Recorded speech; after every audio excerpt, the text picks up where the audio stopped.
Tagalog Thursday. I'm so happy you're here with me on YouTube. Let me go ahead and just make sure our other friends are joining us as well. We have a really fun class tonight.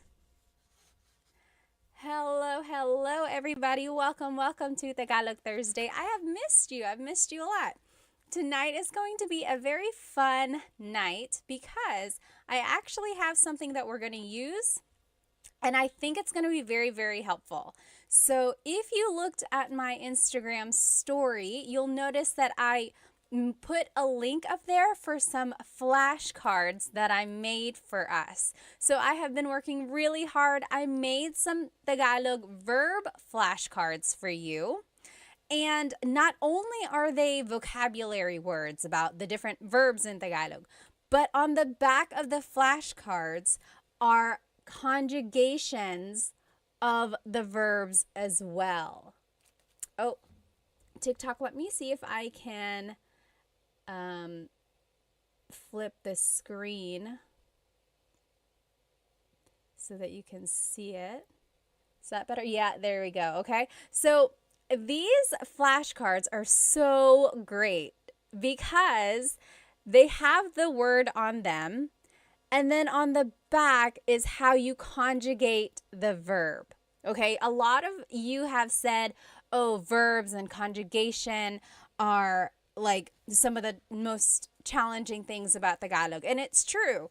And if you have watched my full-length Tagalog lessons on YouTube, then you know that there are different types of verbs, and then there are different categories, different conjugation patterns, and everything like that. And one of the things that I said is the more verbs you learn, that's kind of how you will learn what group these verbs fall into, right? So it's just a matter of gaining more vocabulary, and getting these flashcards will help you with that. Again, tonight's Tagalog lesson is about Tagalog verbs, and we are going to be using these flashcards that I made for us that have the Tagalog verb on the front, and on the back is the conjugation.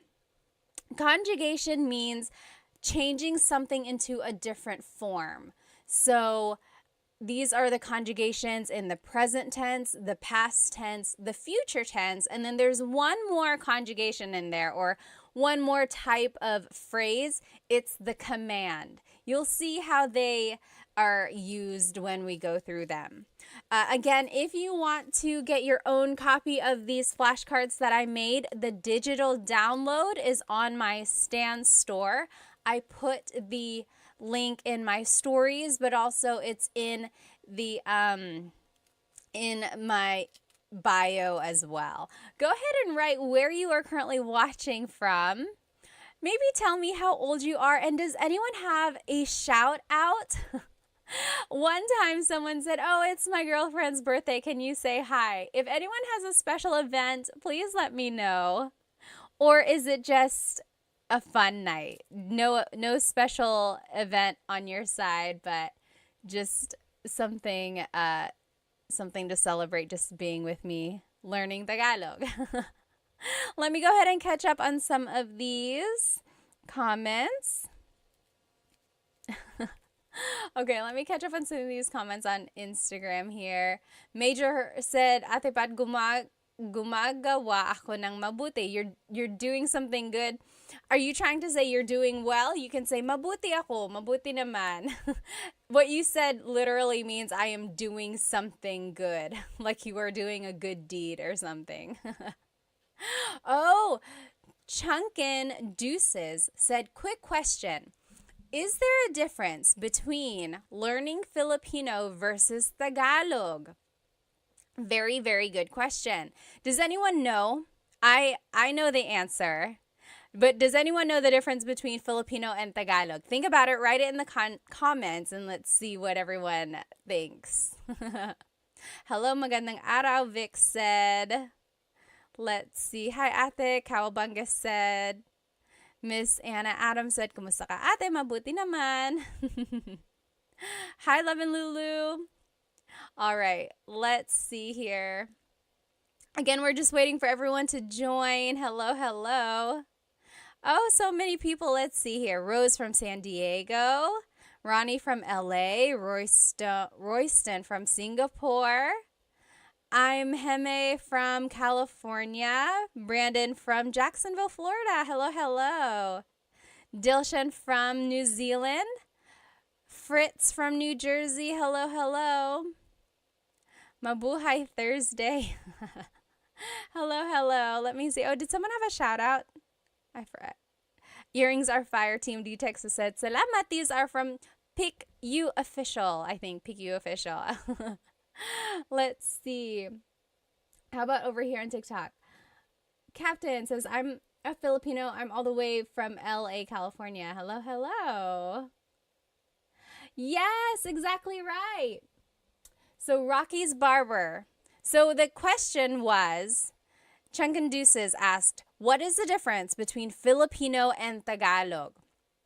And over here on TikTok, Rockin' Barber said, Filipino incorporates the borrowed phrases and words. Exactly right. So Tagalog is a very old language. In fact, it's one of the oldest ones in the Philippines. There's like written by Bayin that's been found. It's just a very old language.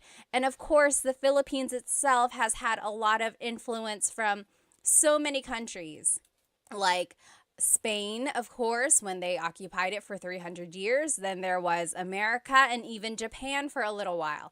And Chinese, because there were a lot of immigrants from southern China. So along with all of those different cultures, they incorporated a lot of those words into Tagalog. So much so that Tagalog itself kind of got mingled with all these languages. So they had to change it a little bit. And Filipino is the language that incorporates all of those different languages. For example, hikaw, the word hikaw is earring. That is a Chinese word, or it stems from the Chinese culture. But technically, there was at one point a true deep Tagalog word that was used before hikaw. And usually, I love Tagalog, like deep Tagalog, because it's very literal. When you think of the word a chair in Tagalog is upuan. There are lots of different words for chair. Upuan is a word for chair. Like the verb upo means to sit, upuan means a place to sit. But also, a deep Tagalog word for chair is salumpuet. Salumpuet. So that's like true deep Tagalog. And it means, salo means to catch. Puet is your bottom. So salumpuet is something that is catching your bottom, right? Your chair. So that's the difference between Tagalog and Filipino. So yes, Filipino kind of incorporates all of those different borrowed words, as Rockin' Barber said, whereas Tagalog really is like the pure whatever it was before all of those influences. Although nowadays, Filipino, Tagalog, Filipino, they are used interchangeably and people will understand what you mean. But technically, there is a difference. Oh, hello, Tagalog Kurt. Someone is saying hello, Tagalog Kurt. Are they here? Anyway, again, thank you. Let's go ahead and get started. Tonight's lesson is going to be all about Tagalog verbs, okay? So depending on where you are in your Tagalog learning journey, you might already know how to conjugate verbs and you just want to learn more. Or maybe you are a true beginner, you just want to gain more vocabulary. This is a good way to do it. Or maybe you are kind of a little bit more experienced and you just want to quiz yourself, or you just want to make sure you know the right words. We are going to be using these flashcards that I made for us. I'm so happy that I made these flashcards, you guys, because not only do they have the Tagalog word on the front, So this is a picture of a shower. To shower in Tagalog is maligo. And it says that on the front, okay? On the back of the card has the conjugation of the or of the verb. Okay, so it's like there are different ways you can use these cards. One way is to cover the Tagalog word and then quiz yourself. Be like, okay, what is to shower? What is to shower? Then you're like, okay, it's maligo. Now, what if I want to say, I am taking a shower? What is it again? What is it again? Then you look on the back. You're like, oh, naliligo ako. Naliligo ako.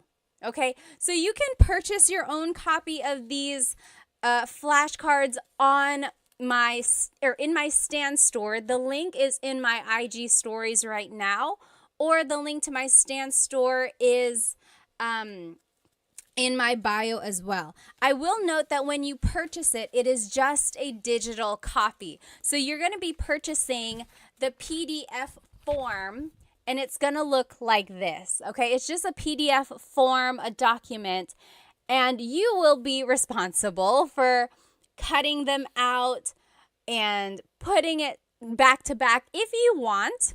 And then I even went farther and put a lamination on them just to make it have that flashcard feel, okay?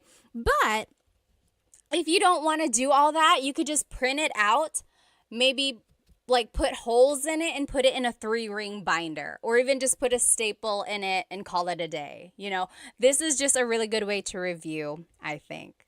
Let me check over here on YouTube. Okay. Oh, Saul said, nakakatawa ka. I learned that yesterday from your Insta. Salamat. Nakakatawa ka rin. You're funny. All right. So let's just go over some basics about Tagalog verbs, okay? In Tagalog, there are 5 different types of verbs in Tagalog. Okay, let me find these cards here. I had organized them and now I'm just gonna find, here we go. So in Tagalog, there are mag verbs, mag, meaning they start with mag. Mag is their prefix. There's mag verbs, then there's ma verbs, ma. They also start with ma, like matulog. Then there's verbs, Then there's in verbs, in. And then e verbs, John Legacy on YouTube said, are you going to post those flashcards anywhere for us to download or purchase? Yes, they are already up on my Stan store. The link should be in my bio, and you will see it. It says new 100 Tagalog flashcards, so you should be able to purchase them there. Again, there are 5 different types of verbs in Tagalog. Mag, ma, in, and e verbs. Why is that important? Well, it's all going to determine the patterns that we use when we conjugate them, okay? And if you need a review of how to conjugate these different types of verbs, you can watch the full-length Tagalog lesson on my YouTube channel. There's like present tense conjugation, past and future tense conjugation videos there. It will go step by step with lots and lots of practice. But we can also just learn them tonight, okay? I don't want you to get too bogged down about the patterns themselves, but I do want you to recognize that there is a pattern. Okay, you'll see. There's repeated syllables. There's certain affixes or prefixes or infixes. Okay, so I want you to just listen and see what we get. Okay, so let's just go through some of these verbs here. If you know the answer, write it in the comments. What is to clap in Tagalog? What is to clap in Tagalog? Do you know? What is to clap? Oh, thank you so much for all the gifts on TikTok. They are going so fast. FJMLV, thank you so much. And I think someone else up there, thank you. What is to clap in Tagalog? To clap, yes, Mr. Mark Tricks. So, palakpak or pumalakpak. Very good. Yes. Oh, Solman, thank you so much for the roses on TikTok. Maraming salamat. Thank you. So, pumalakpak or palakpak. So, technically, the root word here is palakpak. Palakpak. All verbs in Tagalog have a root, and then something is added to them to change the tense. For verbs, sometimes they are referred to as just the root, palakpak. Sometimes they are referred to with the already in it. So if you said palakpak, that is correct. If you said pumalakpak, that is also correct. JB on YouTube said magclap. Yes and no. So I love mag verbs because you can always use mag as a way to turn an English word into a Tagalog verb. If you don't know a verb in Tagalog, turn it into a mag verb and conjugate it that way. So JB said magclap because they couldn't remember what to clap is. So, but technically it's palakpak or pumalakpak. Now let's take a look at how it's conjugated. Oh, Jess, thank you so much for the gift on TikTok. Maraming salamat. So if you want to say I am clapping, it would be pumapalakpak ako. Pumapalakpak ako. So that's just right here. Again, these flashcards are on my Stan store. You can purchase the digital copy and then you can cut them out and laminate it yourself. On the front of it is the verb. On the back are the conjugations. Okay, so in the present tense, it would be pumapalakpak ako. Pumapalakpak ako. Oh, Saul, thank you so much for the badge on Instagram. Thank you. In the past tense, it's pumalakpak ako. Pumalakpak ako. Future tense, it's papalakpak ako. So, it's very interesting.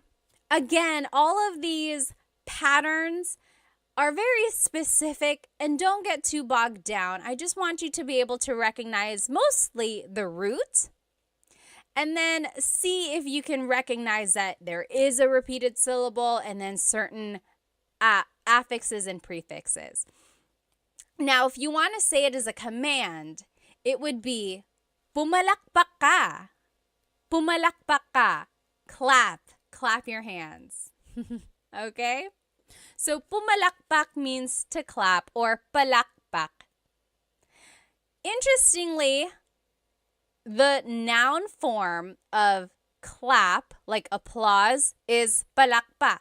So sometimes it can be confusing if you don't use the People can be like, are you talking about the verb or the noun? And of course, you would just use context clues from there. All right, let's keep going. What is to yell in Tagalog?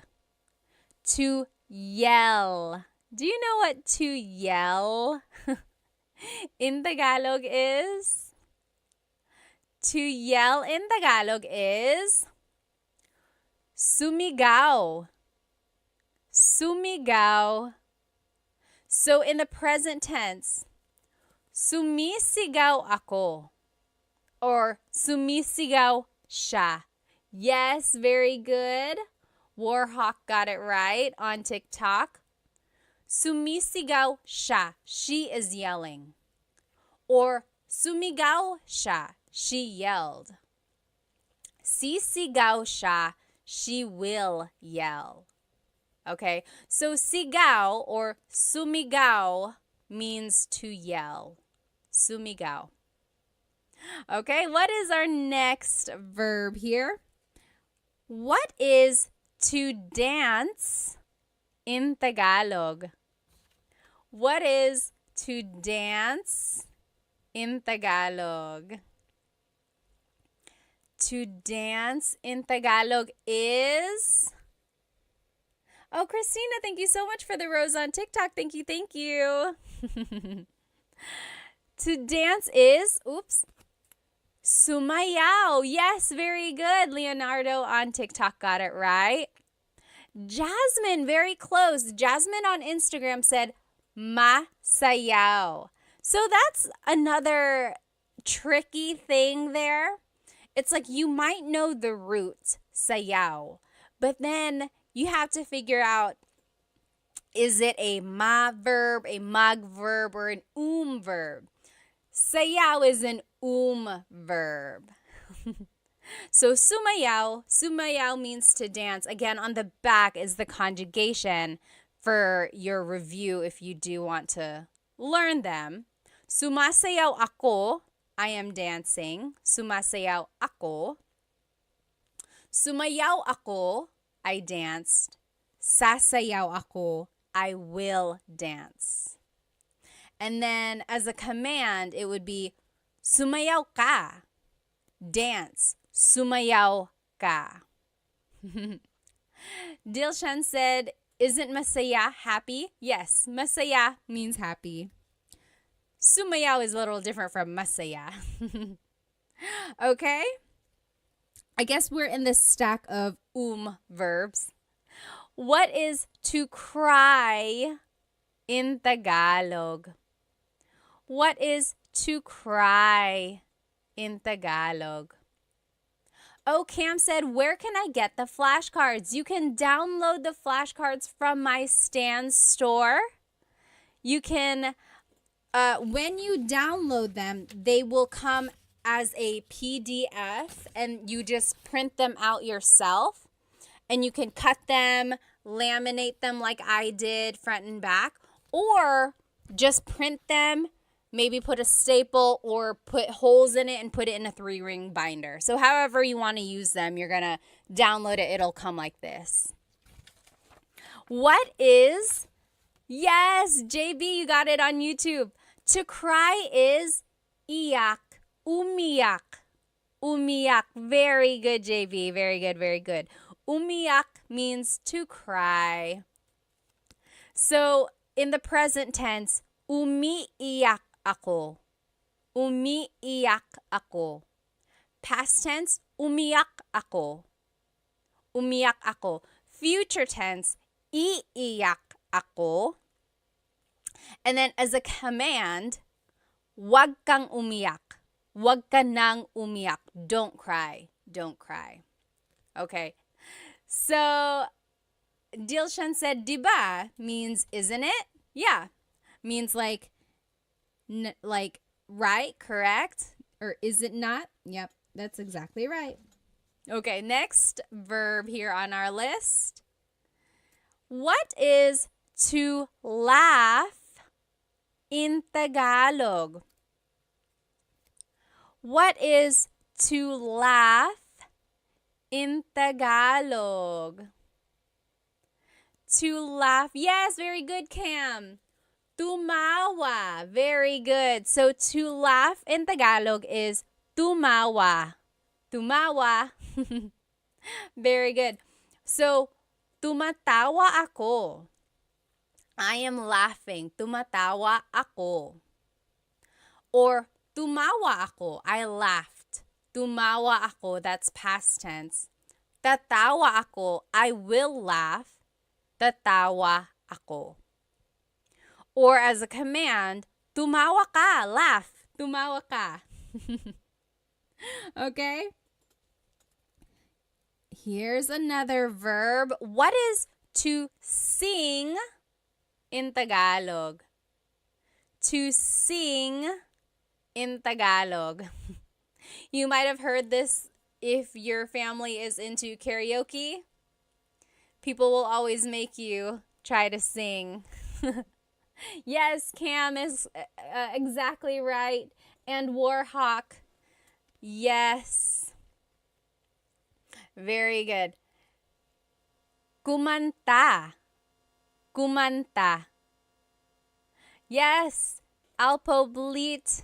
Kumanta. Very good. JB said, once again, where do we download these cards po? It's in my Stan store. So the link should be in my bio, or if you just go to my profile, look for the Stan store link.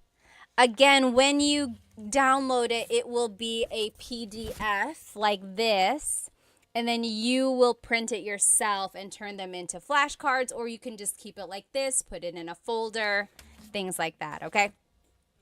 So, kumakanta ako, I am singing. Kumakanta ako. Kumanta ako, I sang. Kumanta ako.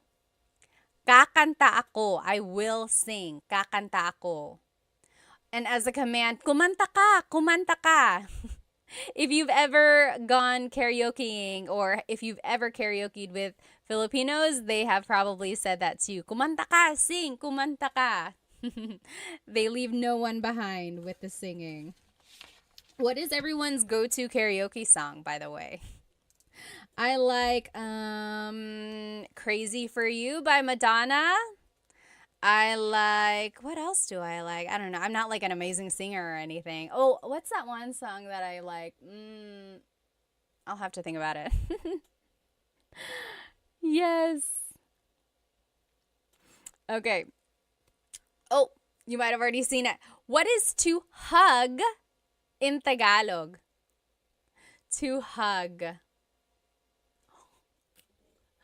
Oh, Captain said All of Me by J.M. Guzman. Oh, I don't even know what song that is. I'll have to look that up. Hart said Whitney or Mariah Star Spangled Banner. Number 1, do they even have that version? And number 2, I need some evidence, please. Yes, very good, very good. Oh, Captain said rap songs by Andrew E. Do you know who Andrew E. is? Andrew E. is a popular rapper in the Philippines. I feel like he was a lot more popular in like the 90s or early 2000s, like just really, really fast Tagalog raps. Are you into Glock 9? Glock 9 and like Ruby Ibarra, of course, Phil Am. There are lots of newer. Oh, and Easy Miller, hello. Like a lot of newer rappers out there. Yes, very good, very good. Yakap or yakapin means to hug.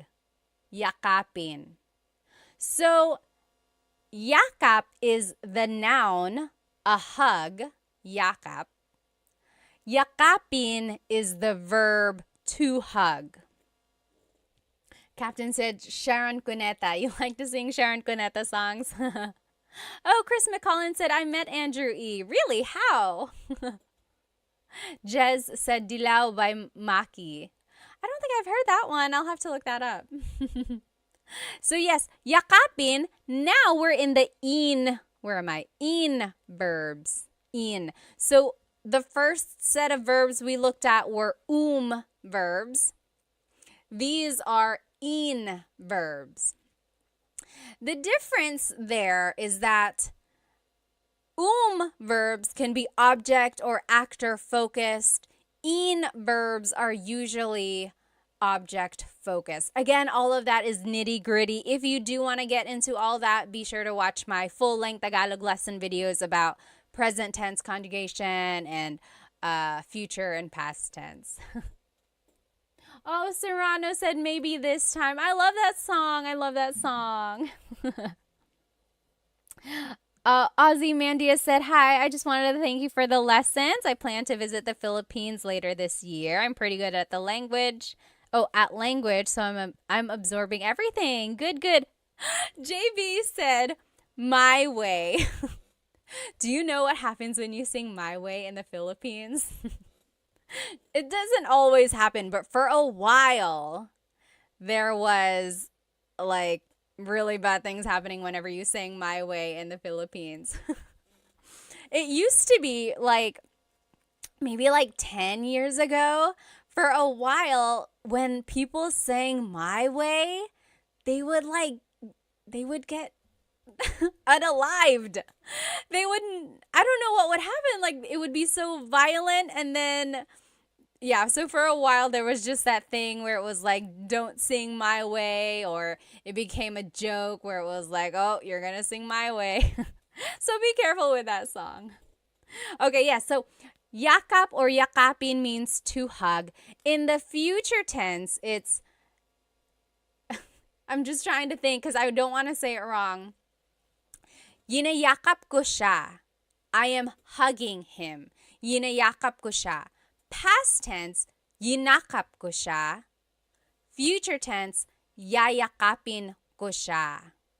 Okay, so yakap is an in verb. As a command, maybe you can use this on your sweet, lovey, loved one. Yakapin mo ako. Yakapin mo ako. That means hug me. Yakapin mo ako. I'll put it up here so you can see it. That's the command. Hug me. Yakapin mo ako.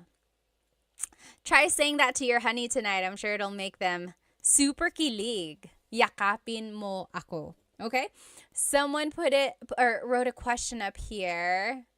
Someone asked why. Why is it that when you sang my way, you would get like unalived? I don't know. It was just like, maybe it just happened to be that when people were singing that, there were like violent people around them. I don't know. But for a while, you should look it up. It was like singing my way at karaoke was kind of dangerous. Oh, and then someone asked, do you know how to speak Bisaya? No, I do not, but I know someone who does, and I'll be sharing them with you in just a little while, like maybe next week or in a couple weeks. Oh, someone up here asked, Ladorabi said, is Filipino Sign Language the same as American Sign Language? So I feel like either last year or the year before, I posted a video of Filipino Sign Language. And then people commented, oh, it's the same as American Sign Language because American Sign Language actually is universal. So people said it's the same, but I'm sure there might be some nuances. But that is a great question. If anyone knows, like, is there a difference between Filipino Sign Language and American Sign Language? Let us know. Jasmine said, I heard of you sing it badly. So maybe if you sing my way badly, then that's why it was so violent. Patch said, your tutorials really helped me in my tutoring sesh with my US students. Thank you, thank you, thank you. Maraming salamat. Thank you din. Oh, interesting. Okay, so PJ said Japanese Sign Language is a little different.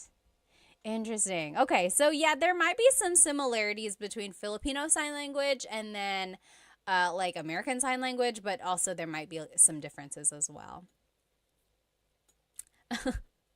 Warhawk said, I'll never sing that song in the Philippines. Yeah, don't sing my way. You might not want to. Okay, and then someone asked, do I speak Waray? No, I do not, but I'm looking for someone who can teach it. If you know anyone who can teach Waray, send them my way. Okay. What is to pull in Tagalog?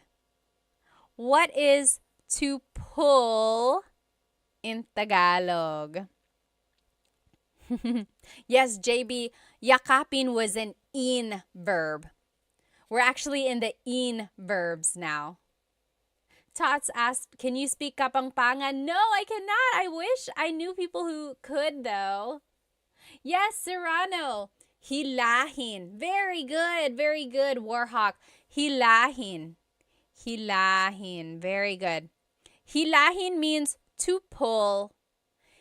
Hila means to pull. That's the root. Hila.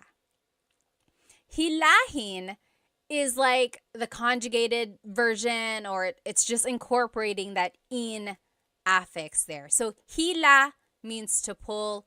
Hilahin is conjugating it as an in verb. In the present tense, it's hinihila ko ang lubid. I am pulling the rope. Hinihila ko ang lubid. In the past tense, hinila ko ang lubid. In the future tense, hihilahin ko ang lubid. As a command, it would be hilahin mo ang lubid. Okay, so again, I just want you to notice the root word. I want you to notice that there is a pattern. You don't have to get into the nitty-gritty of all the exact patterns if you don't know them yet. But see if you can recognize oh, that sounds like it's present tense. That sounds like it's past, or that sounds like it's future. Okay. But more than anything, I do just want you to get the root word to be able to recognize that, oh, hila means to pull. Again, these cards, these flashcards are on my Stan store. You can purchase them. When you buy them, though, remember that it's going to be the digital download, and it will come as a PDF. When you print them out, you can cut them, you can laminate them like I did, or you can just keep it like this in a folder and use it to study, okay? You said, can you send me that card? Someone said on TikTok.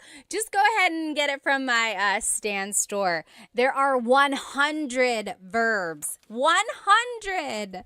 I found 100 verbs for you. But tonight we're only going to do maybe 25 or 30. I went through and got some of the more common ones for us to learn. But there are 100 verbs. You gotta go get it. Oh my goodness, you gotta go get it. Okay. Now, what is to sweep in Tagalog? What is to sweep in Tagalog? Samurai said there are many Filipino shops and restaurants in our region in Oman. Oh, that's nice.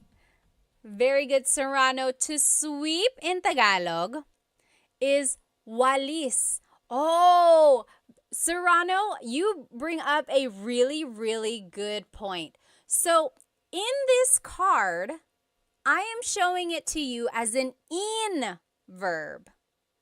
Walisin. Take a look at the conjugations. Winawalis ko ang sahig. Winawalis ko ang sahig. I am sweeping the floor. Now, Serrano on TikTok said, magwalis. Oh, I love this, you guys. Walis is one of those verbs which can be either object-focused or actor-focused, okay? So there are certain verbs in Tagalog that can take on different types of verbs. So remember, there's magma, in, or i. Walis can be an in verb, or it could be a mag verb. When it's an in verb, it's being conjugated as an object-focused verb. So you can even see it in the conjugation example. Winawalis ko ang sahig. I am sweeping the floor. The focus of this sentence really is the floor. What are you doing? I am sweeping the floor. Now listen to this. When I say, nagwawalis ako, now I'm conjugating it like a mag verb. Nagwawalis ako, that just means I'm sweeping, right? It's a complete sentence. Nagwawalis ako, I'm sweeping. There's no floor, there's no object. It's just about me, the actor. It's actor focused. What are you doing? I am sweeping. Versus, what are you doing? I am sweeping the floor. Do you see the difference there? That is a prime example of a verb that can be object or actor focused. Very good observation there, okay? Tim said, I love those cards. Thank you. Thank you. Again, these cards you can get on my Stan store as a digital download. When you purchase them, it's going to come as a PDF form, and you can cut them out and laminate them like I did, like front and back. Or you can just keep it in a folder and use it to study that way. There are 100 verbs in this pack. Okay? Okay. Oh no, I have to go, Rayo said. Bye. Salamat. Let's see. This random name said, are you American? Yes, I am. And I'm also Filipino. Okay. What is to tell or to say in Tagalog? What is to tell and to say in Tagalog? Kakak said, how do I get the cards? They are, a link to them is in my bio, the Stan store. Look for the link to my Stan store. Oh, very interesting. String said, magsalita. Very close. Oh, very close, you guys. Yes. Dilshan on Instagram said, nagsasalita. JB said, is the Stan store on your IG page? You can find it in my YouTube channel as well. Just go to the About Me area and then look for the Stan store. Yes, JB actually got it. So it's sabi or sabihin. So very interesting. A lot of you are saying salita. Salita means, it also means to say, but really it means like to talk. Magsalita ka, talk. But also it can mean like say something. So salita and sabi are very similar. It's kind of like saying say, tell, talk, right? They're all kind of similar. Sabihin technically means to tell or to say. Very interesting. Oh, Yahia said, what is the best free app to learn Tagalog? Anyone know what is the best free app? I know of like this one app I made a video for. What is it? Turong Wika. Turong Wika. That means teaching a language. They teach Tagalog. I know other languages or other apps teach Tagalog as well. I just don't think they're free. Oh, Diego said, how do you say I don't know? How do you say I don't know in Tagalog? What do you think? Write it in the comments. That one is easy. There are a couple ways to say it actually. Oh, Mr. Crank said, is there an app that you would recommend to help learn Tagalog?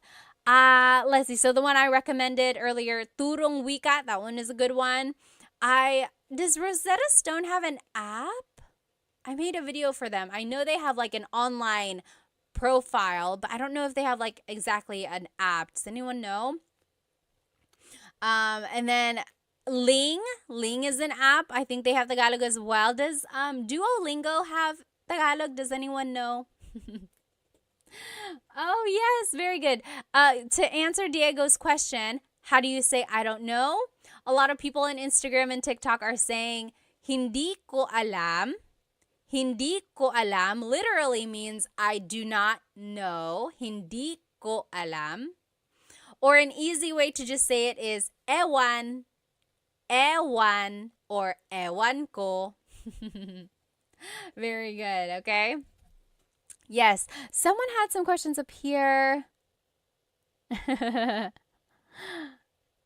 Oh, Diego said, hi Pat, ako si Diego. Currently started your first video on Tagalog and I can't wait to learn more. Very good, very good.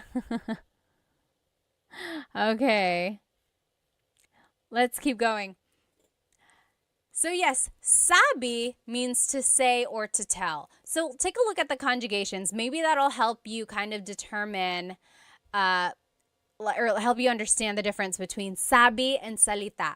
So, sinasabi ko sa kanya. Sinasabi ko sa kanya. I am telling him. I am saying it to him. You see the difference there? Sinabi ko sa kanya. I told him. Sasabihin ko sa kanya.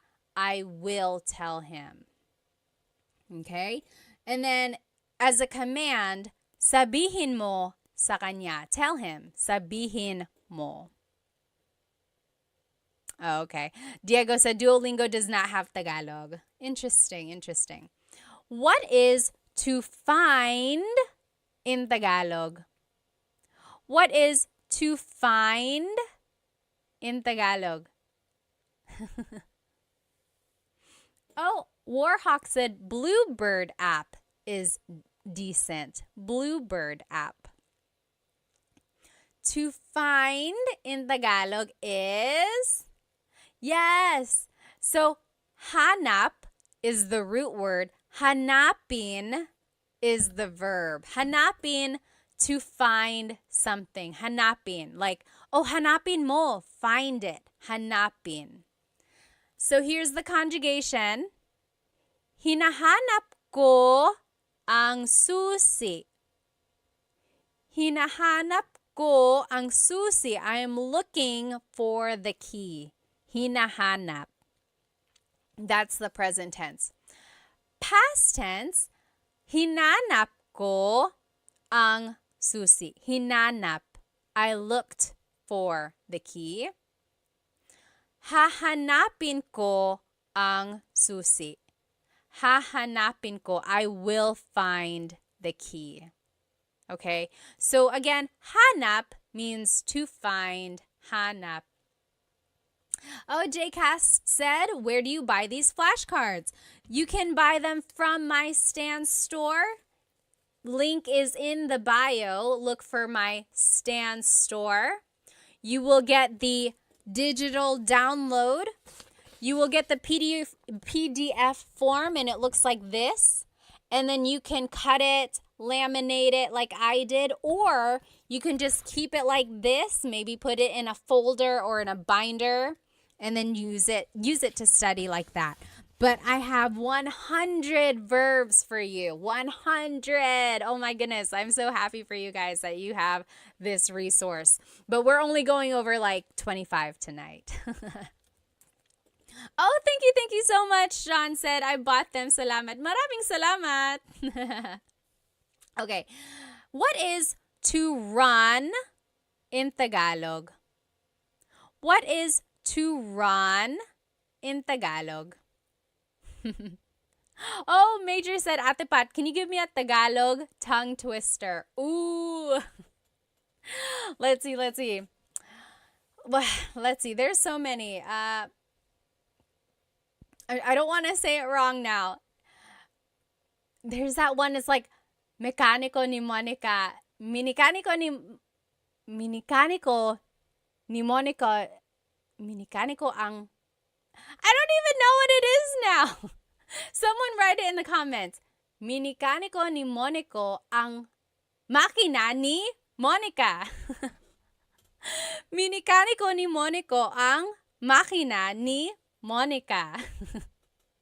That means Mokino, the mechanic, fixed Monica's machine. Minikaniko ni Monico ang makina ni Monica. Oh my goodness. And then there's so many more. Yes, so to run in Tagalog is very good. Blasian, you got it. La, Yesam, and JB, you got it. Tumakbo. Yes, very good. Tumakbo. So takbo is the root word, takbo. Tumakbo is showing that it's an conjugation. Tumakbo. So if you want to conjugate it, tumatakbo ako. I am running. Tumatakbo ako. Or tumakbo ako. I ran. Tumakbo ako. Tatakbo ako. I will run. Tatakbo ako. Julie and Captain both just asked back to back, where can we get these cards?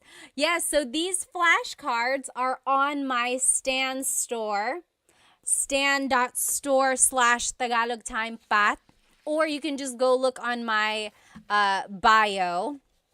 Look for the link that says Stan Store, and it's going to be a digital copy.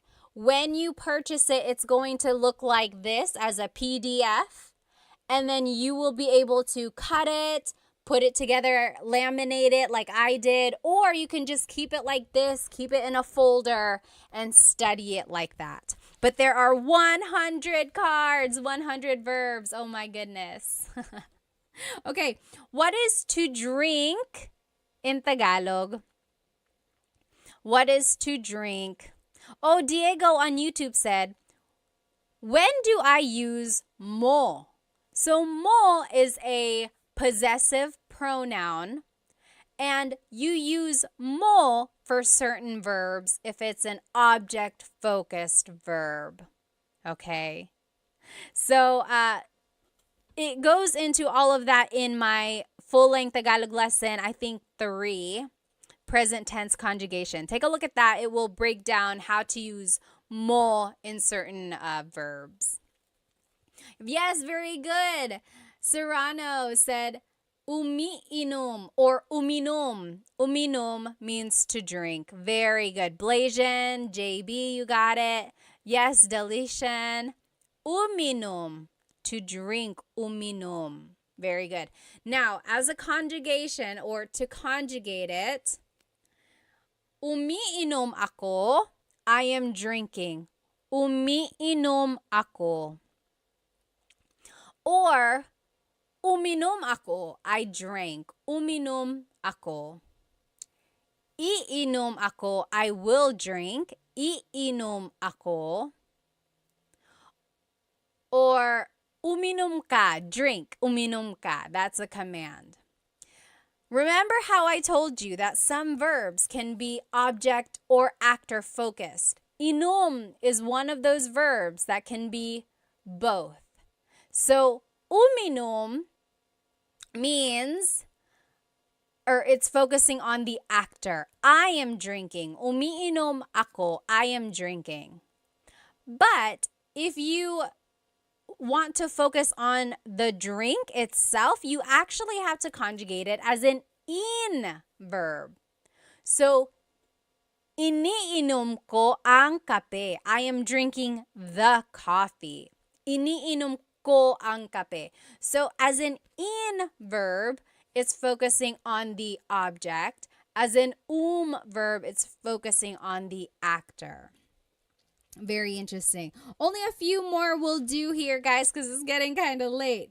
So here, what is to eat in Tagalog? What is to eat in Tagalog? Yes, Shalona McFarland said, where do we get these cards? These cards, again, are on my Stan store. I made them for you. They are the digital download. So go to my Stan store. The link should be in my bio. When you purchase them, you're going to get them as a PDF form. You're going to get it like this. And you can cut it and laminate it, or you can just keep it like this and study it like this. Keep it in a folder, put it in a 3-ring binder, whatever you want. Or you can cut it out and laminate it like I did. Very good. So, very good. Kain. Kain. Kumain means to eat. Kumain. Yes. Blasian said, pwede bang magtanong? Can I please ask? Why does it change to ininom? Like in the conjugation, iinom as the future tense, that's just the pattern that it is. You have to repeat the first syllable. Or, like, are you asking why does it become an in verb when it's an object-focused verb? It's just one of those things that it's like a thing in the Tagalog language. Some verbs can be actor or object focused, And that's how it would change. It would change by the affix or prefix. And not all verbs are like that, just certain ones. Very good. Oh, La Yesam said, can I get these cards in Canada? Yes, absolutely. When you purchase them, it's just a digital download. So it will go straight to your email, and then you can print it however you want, and then you can cut it out, or you can even just keep it like that. Very good. So kumain means to eat. Let's conjugate it. So kumakain ako. I am eating. Kumakain ako. Or past tense, kumain ako. Kumain ako. I ate. Kakain ako. I will eat. Kakain ako. And then as a command, kumain ka. Eat. Kumain ka. Okay, kumain ka. You might have heard that phrase. A lot of people like to feed their guests. So that is the thing there, the phrase that you might hear a lot. Let's see, what else? Let's take a look at some of these verbs. We didn't get to look at them. How do you say to write in Tagalog? To write. So to write something. I'll give you a hint. It's an verb. To write. Oh, hang on. Who was that? String Hands said, hi, Pat. Your content helped me talk to my mom during her last years before she died. Maraming salamat po. Oh, my goodness. Strings, first of all, I'm so sorry for your loss, but also, I'm so happy to have helped you. Stay strong, okay? I lost a parent too, and it's not easy. Not easy at all. Oh, Julie said, I can't find your Stan store. Let's see. Go to my link or go to my bio, and I think just click on whatever link is there, and then more links should pop up. So go to the Stan store. Someone even put it up here. I think you just type in stan.store/Tagalog time pat or Tagalog time .pat or something like that. You could even try to Google stanstore.com. I'll definitely put a post or make a post about it afterwards so we can all find it. Oh, very interesting. Yes. So Serrano again said magsulat. I have it as an verb, isulat. Yes. Blasian also said nagsulat. So yes, this is one of those things these are one of those verbs. Again, isulat means to write, but that's focusing on the object. Like, isulat mo ang pangalan mo. Write your name.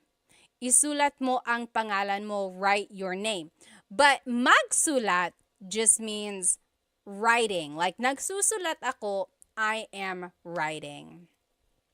Oh, someone on TikTok said it's only showing the coffee, buy me a coffee. Oh, yeah.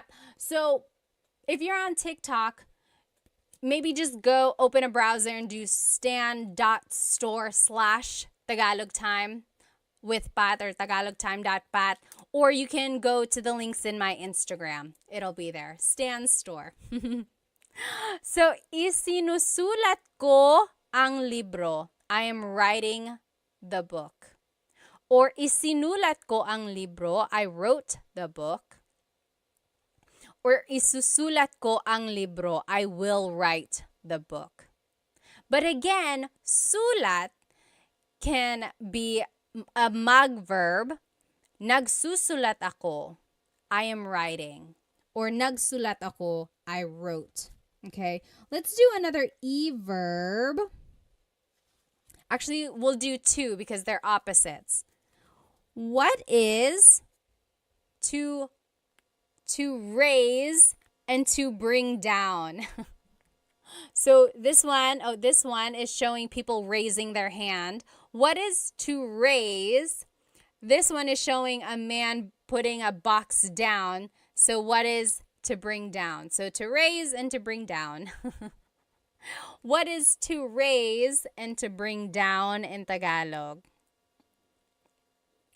And I gave you a hint. It's an e-verb. To raise in Tagalog is itaas. Itaas. The opposite of that, to bring down, ibaba. So itaas, ibaba. Very good. Yes, exactly right. And you probably heard the phrase like, bababa ka ba? It's one of those things in Tagalog. It's like, baba, just depending on how you put the emphasis, it can mean different things. So bababa ka ba means, are you going down? Like, are you going down the stairs? Are you going down the elevator? So ibaba means to go down. Itaas means to raise, like to raise your hand. Let's take a look at ibaba. So ibinababa ko ang bagahe. I am bringing down the luggage. Ibinababa ko ang bagahe. Or past tense, ibinaba ko ang bagahe. Future tense, ibababa ko ang bagahe.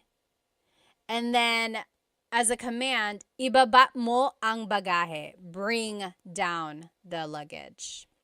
Okay? Now, let's take a look at itaas, again, to raise. In the present tense, itinataas ko ang bandila. I am raising the flag.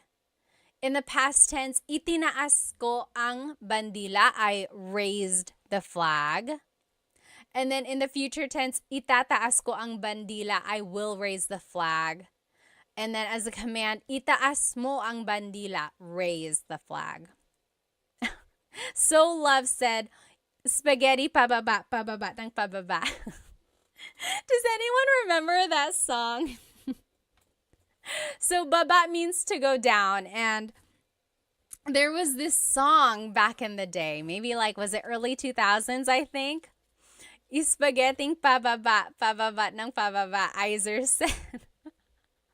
And then spaghetti pataas, pataas ng pataas. And it was just this silly, silly dance, and you heard it on every variety show on the Filipino channel. You heard it on the radio all the time. People still dance it. I don't know why it's like that. It's like, why is the spaghetti going down? Why is it going up? Oh my gosh. You can't like not dance when you hear that song. Yes, Blasian said, is there another word for flag? Yes, so I said bandila. Bandila means flag. But watawat also means flag. There's another one, bandila, watawat, and does anyone remember what the other word for flag is? Wumagayway. Watawat, wumagayway. Wumagayway means to wave, or like to wave around, correct? I'm pretty sure. So watawat is like waving the flag, exactly. Oh, thank you. FJMLV said, I just got the flashcards. They look so good. I'm glad they have the sentences with them. Again, if you just joined, you can purchase these flashcards that we were using during the lesson. On the front is the Tagalog verb.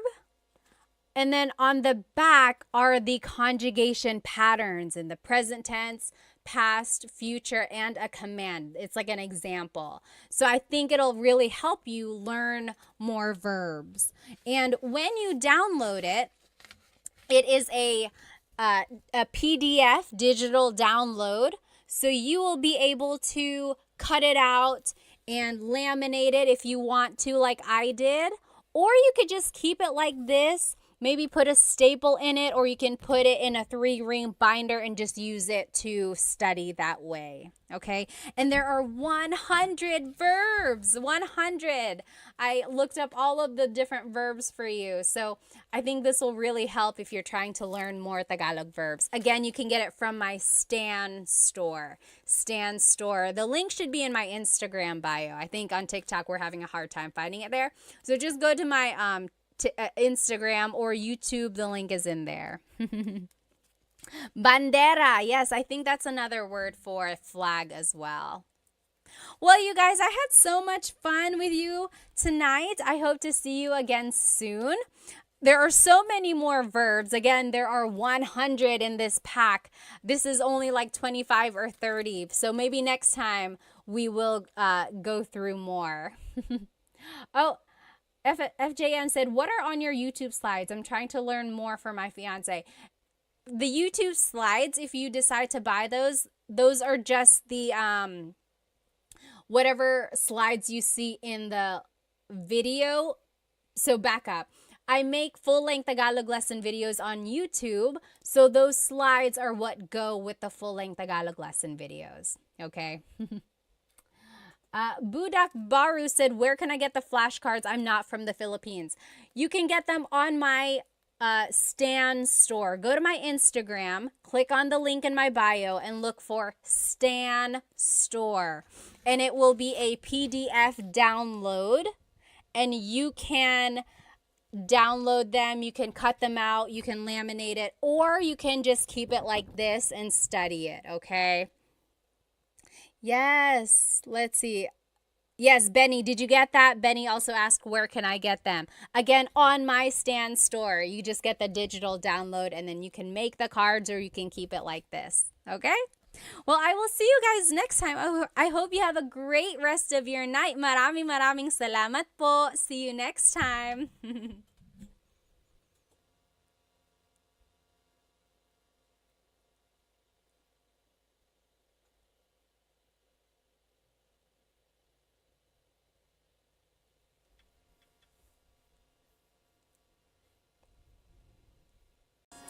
Hello, everybody. Welcome. Let me just go ahead and invite our friends. If you can hear me, let me know. Of course, write it in the comments where you are currently watching. And also write maybe how old you are, because I like to see how old everyone is. Also, let me know on YouTube if my mic sounds okay. I was watching the replay last week, and I heard a lot of it didn't sound very good. So if it's too close, I can always scoot back. I just want to make sure it sounds okay for everyone. Let me go ahead and invite our other friends, of course.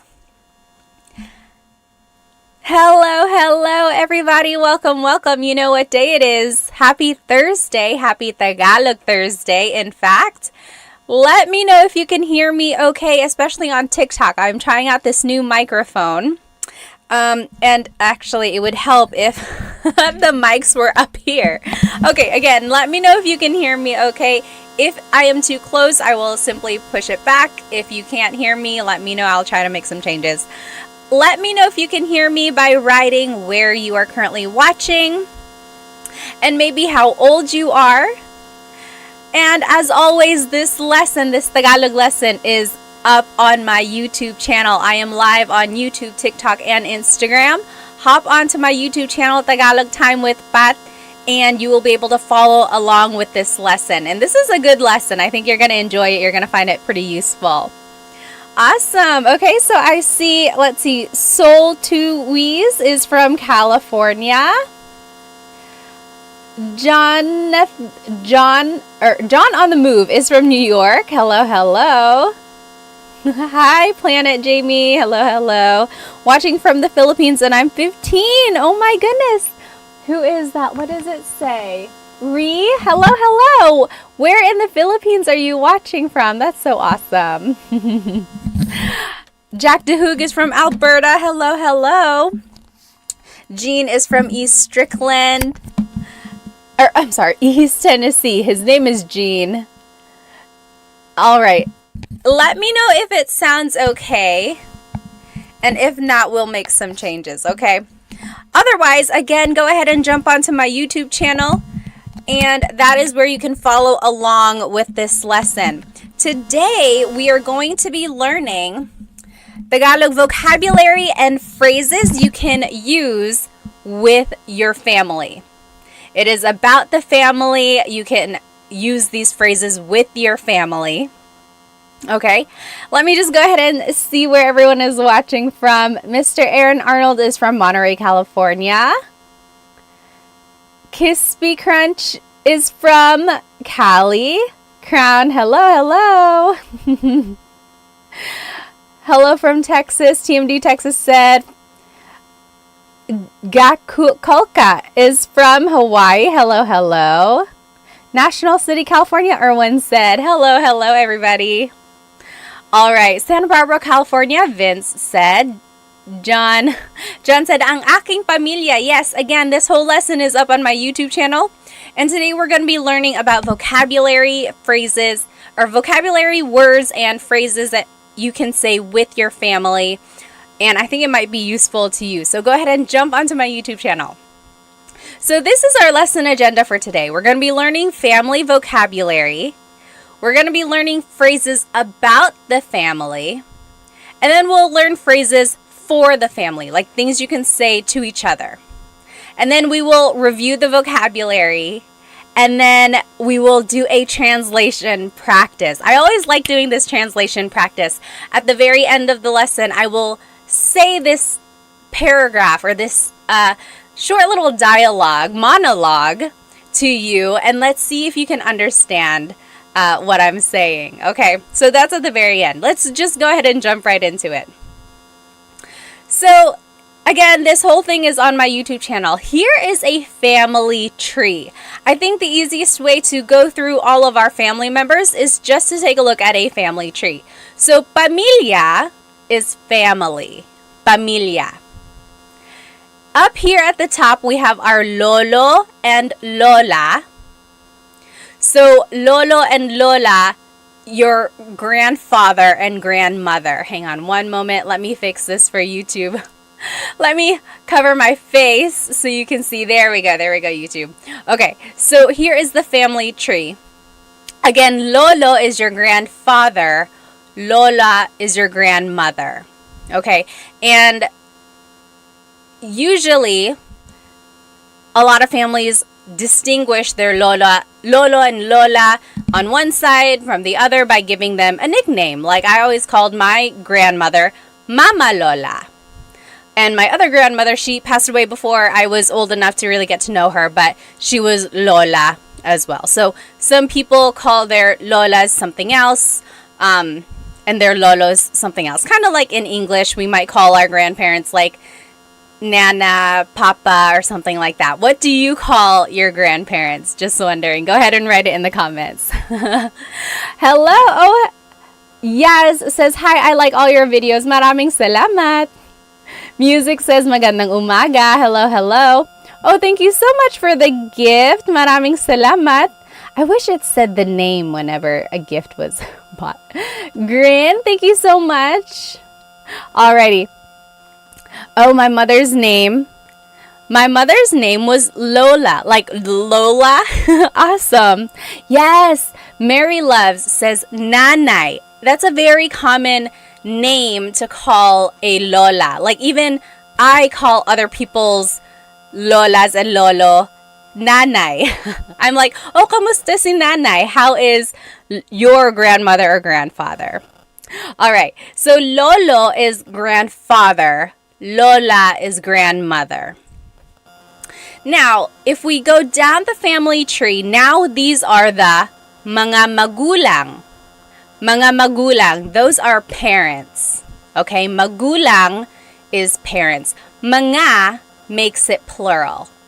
So, anytime you want to make something plural, you have to add the word mga. Mga. It's not like in English where you would just add the letter S at the end. You have to add that word mga to make it plural. So, mga magulang is parents.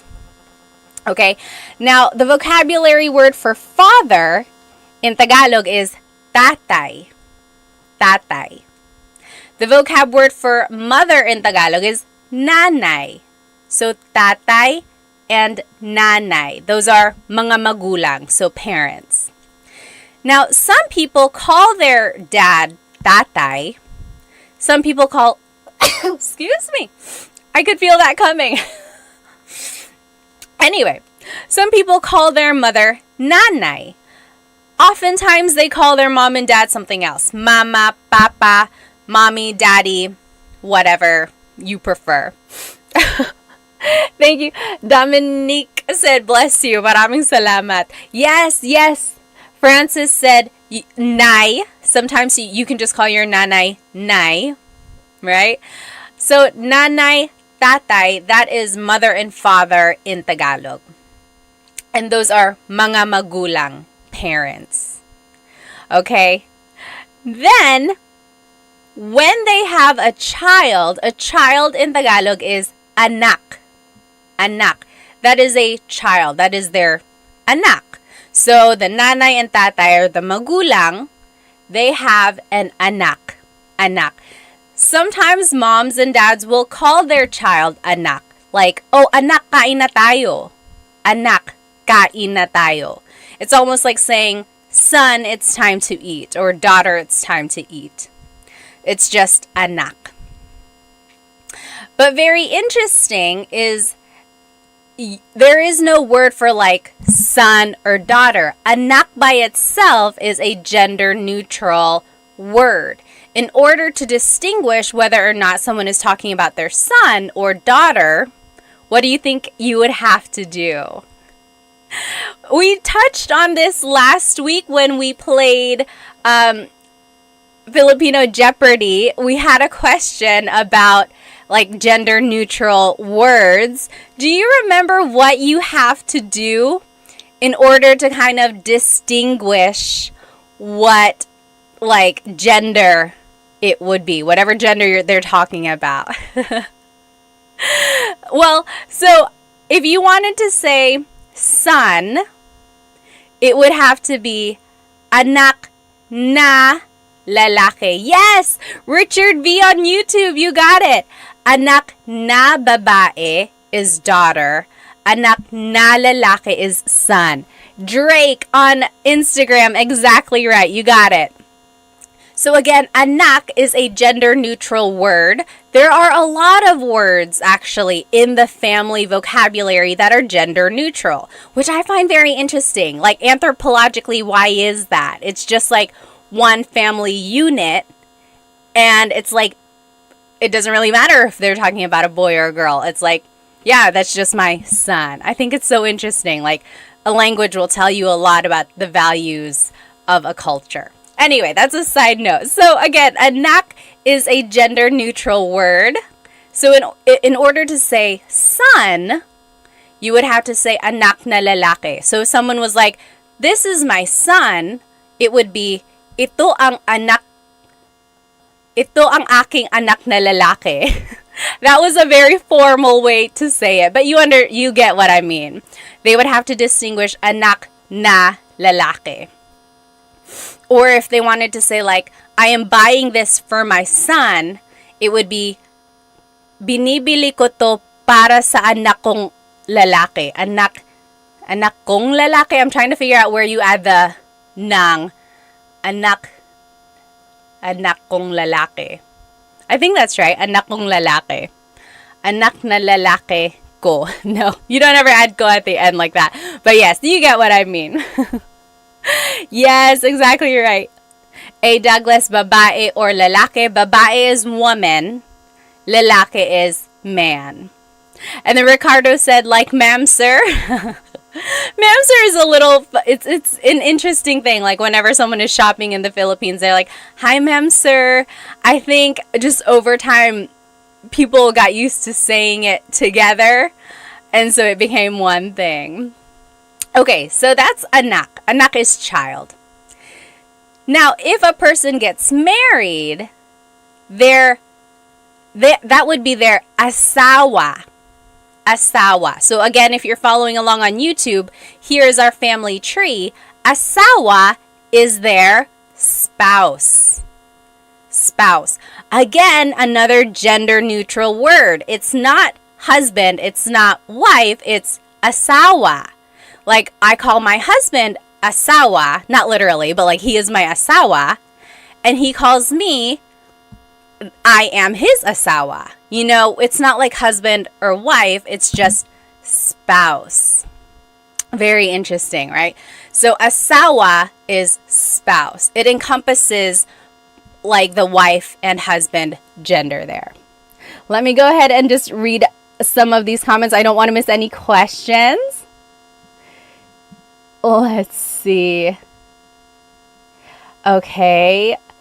Yes, someone said, I'm sorry. Did someone ask, how do you say I'm sorry in Tagalog? I'm sorry is pasensya na. Forgive me is patawad na or patawad po. Please forgive me. Let's see. All right. Let's see. And then over here on Instagram, yes, asawa is husband or wife. All right. And then over here on YouTube, yeah, you guys got it. Ricardo said, I don't use asawa. It's too close to aswang. Aswang is a little different. Aswang is the supernatural being in the Philippines, like a vampire shape-shifting type of thing. But it's different. Asawa and aswang, they're different. Okay, so a person and another person get married. They are mag-asawa. Mag-asawa. That means they are husband and wife. Mag-asawa. When they have kids, here are the vocabulary terms for the order of kids, or just like family vocabulary words. Again, here on YouTube. So, ate is the older sister. Ate. Kuya is the older brother. Kuya. Then there's bunso. Bunso is the youngest child in the family. Ate is the oldest daughter, or not even oldest, it's just an older daughter, older sister. Kuya is an older brother. Bunso is the youngest child in the family. It could be a boy, it could be a girl, just the youngest child. They are the bunso. And then together, they are mga kapatid. Mga kapatid. Kapatid means siblings, or sibling. Mga kapatid means siblings.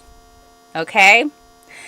This was the question in our Jeopardy game last week. The question was, how do you say brother or sister? A lot of you said ate and kuya, but remember, we had to distinguish gender if we were talking about younger brother and sister. So remember, ate and kuya are the older brother, older sister, or older sister, older brother. But if you wanted to talk about your younger brother, younger sister, that would be kapatid na lalaki, kapatid na babae. Exactly right, Francis. You got it right. David Jr. said, my wife has 9 siblings. I feel like that's very common in the Philippines, especially like back in the day. They just had very, very big families. How many aunts or uncles do you have? Like, write it in the comments. My mom's side of the family has, I think there's 5 of them. And then my dad's side, I think there's 6. So yeah, it's just very common to have big families.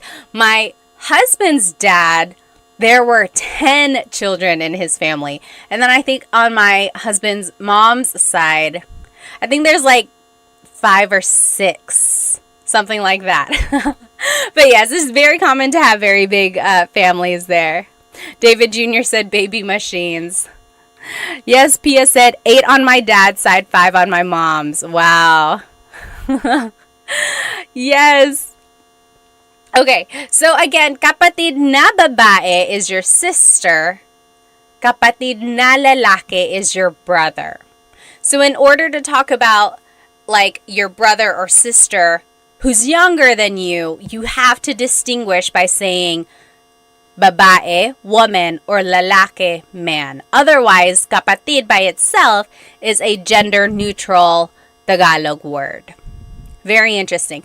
Do you know where the words ate and kuya came from? Does anyone know where ate and kuya came from?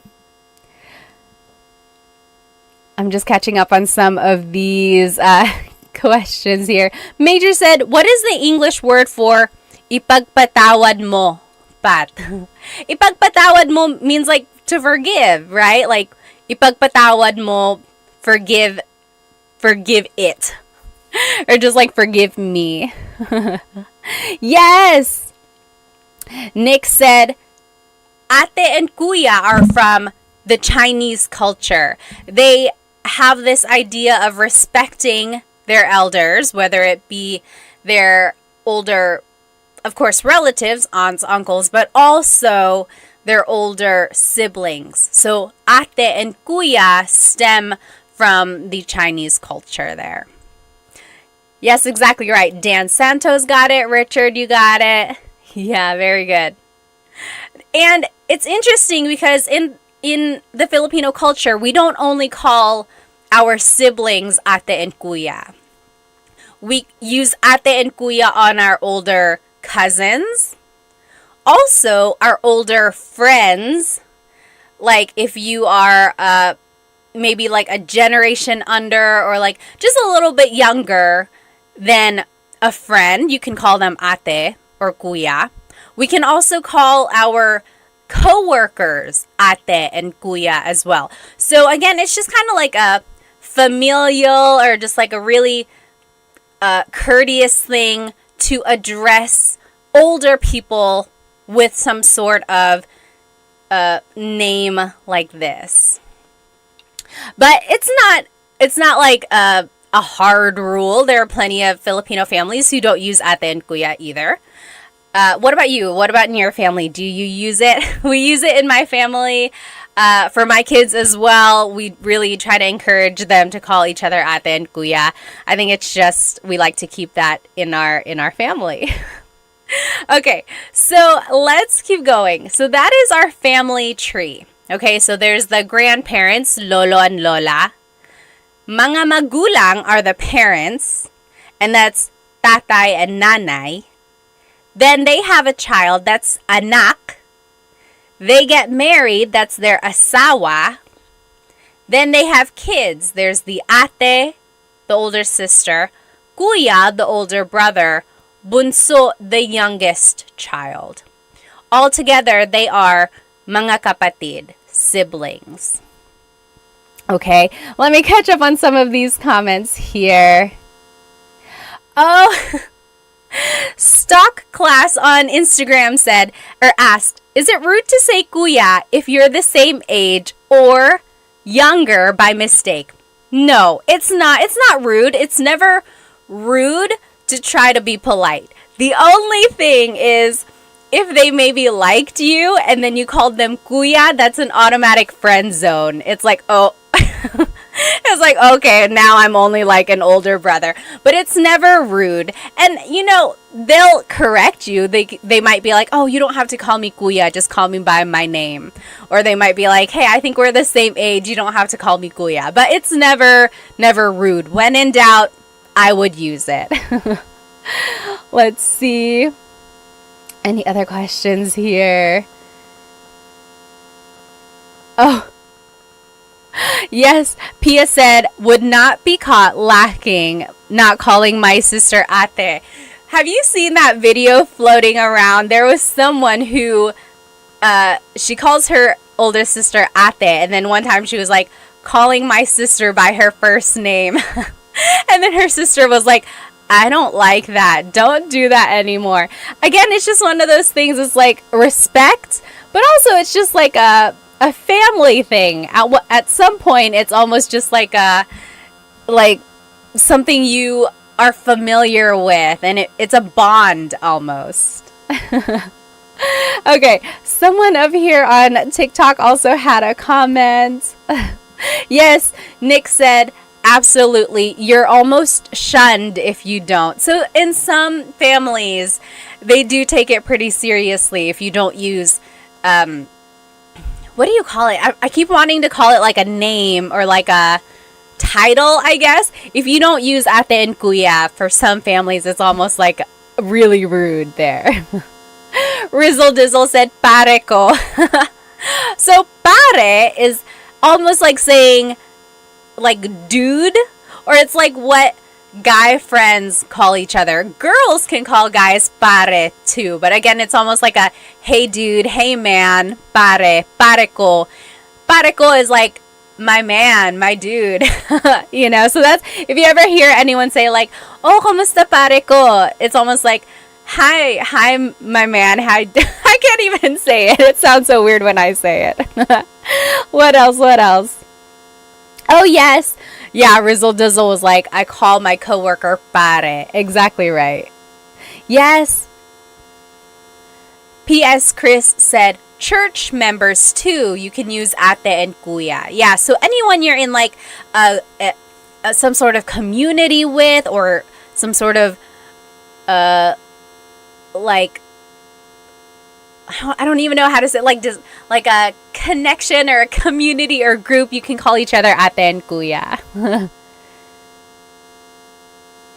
Oh, okay. Yes. Jordan said, sometimes I see Filipinos use pre in comments. What does that mean? Pre is just short for pare. So again, it's that word of like dude, man. It's just like, hey man, hey dude, pre. Yes. Jay from the Bay said, I thought pinsan is cousin. It is. We will go through that in just a second. Okay. Let's keep going here. Yes, Timothy said, I noticed that many Filipinos call their relatives cousin even if they aren't, even if they are technically not. That's a very common thing. Almost like we call our parents, friends, tito and tita, even though they are not literally our aunt and uncle. It's just one of those titles that we use. Again, it's almost like we are all just one big family. Okay, let's keep going. So here are just some more vocabulary words about the family. Someone mentioned it here on TikTok. Pinsan is cousin. Pinsan. Again, pinsan is one of those gender neutral words. So if you wanted to say my girl cousin, my guy cousin, it would be pinsan na babae, pinsan na lalaki. I guess in English too, cousin is pretty gender neutral. It's not distinguished there. So pinsan is cousin. Then there's pamangkin. Pamangkin is niece or nephew. Pamangkin na babae, niece. Pamangkin na lalaki, nephew. And then tito and tita is your aunt and uncle. I'm sorry, uncle and aunt. Tito and tita. But again, we use that for people who are not even related to us. So our parents' friends, or any sort of older acquaintance, maybe at work or things like that. So tito and tita is definitely what you want to use when you are talking to an older person who's not within your generation. You never ever want to call anyone by their first name. It's all up to you, of course. You are your own person, but I would highly recommend you not calling anyone by their first name. It comes off as very, very rude. Hipag is sister-in-law. Hipag. Bayaw is brother-in-law. Bianan is parent-in-law. And then there's ninong and ninang. Ninong and ninang are godparents. So when a kid gets baptized, usually there are a few ninong and ninangs, and that's just kind of what they would be called from then on. Oh, Mining Life, thank you so much for the badge on TikTok. Thank you. Let me look at some of these comments here. Yes.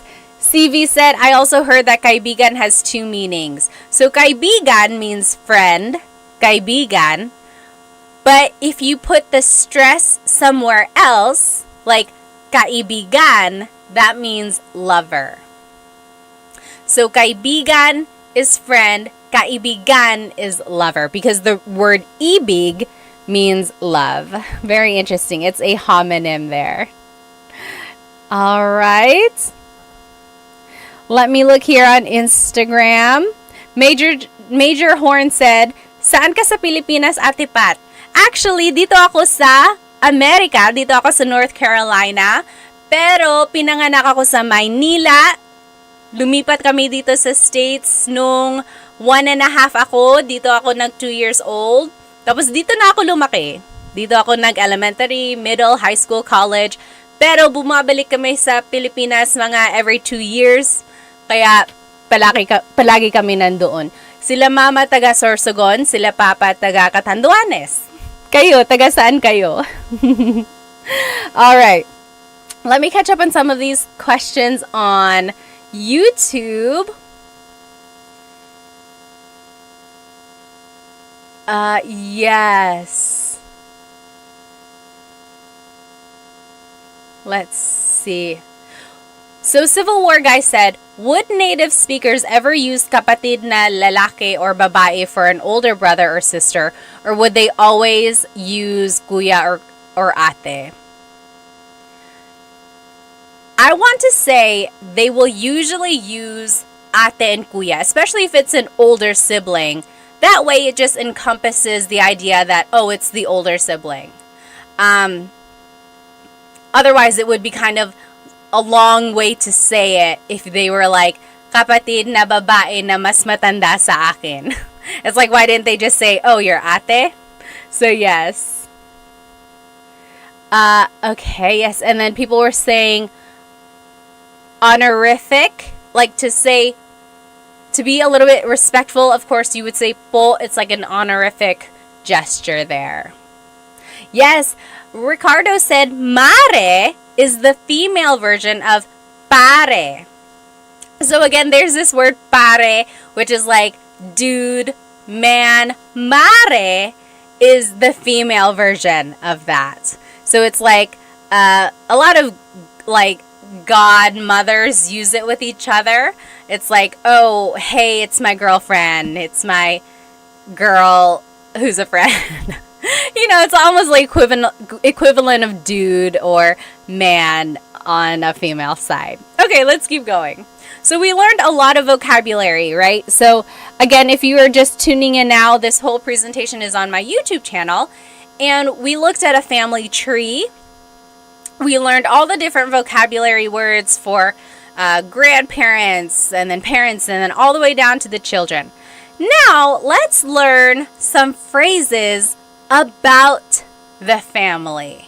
Okay, so if you want to maybe introduce your family members to someone, or if you're simply just like talking about them, these are some phrases that you might use.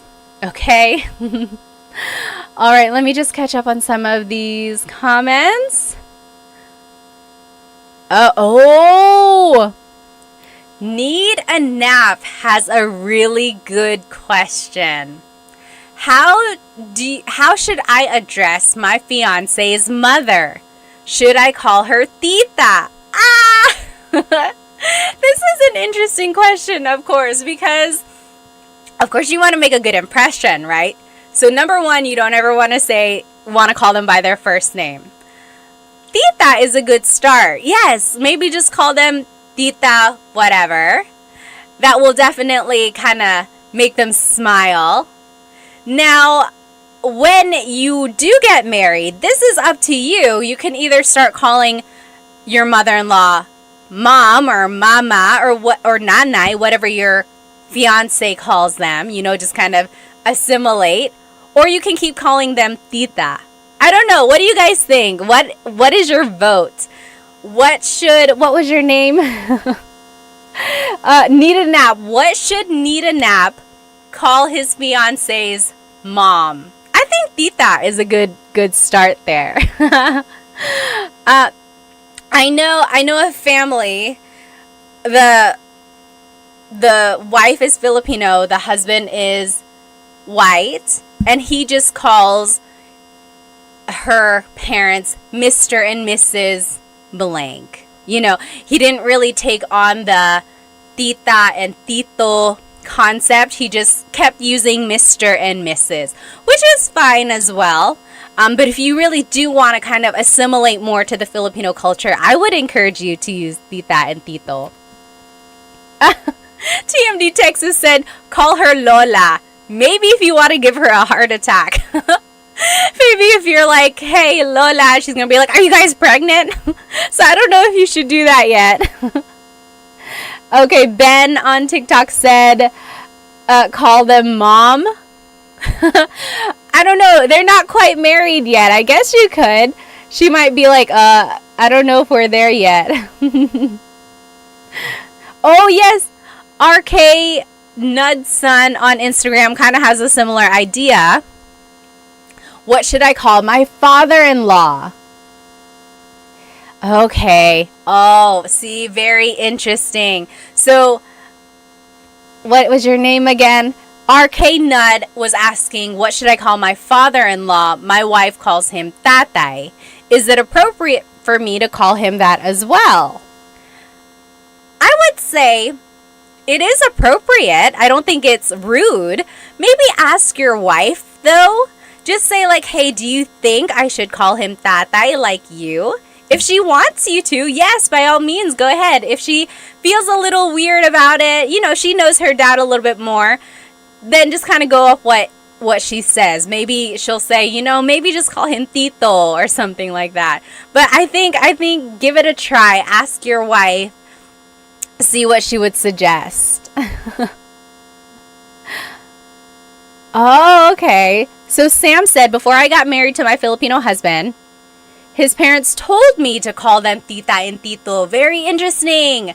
So Sam's in-laws told her to call them tita and tito. You could ask. That's a perfectly good question. It's like, what would you prefer me to call you? Or ask your significant other, and then they'll tell you. Oh, yes.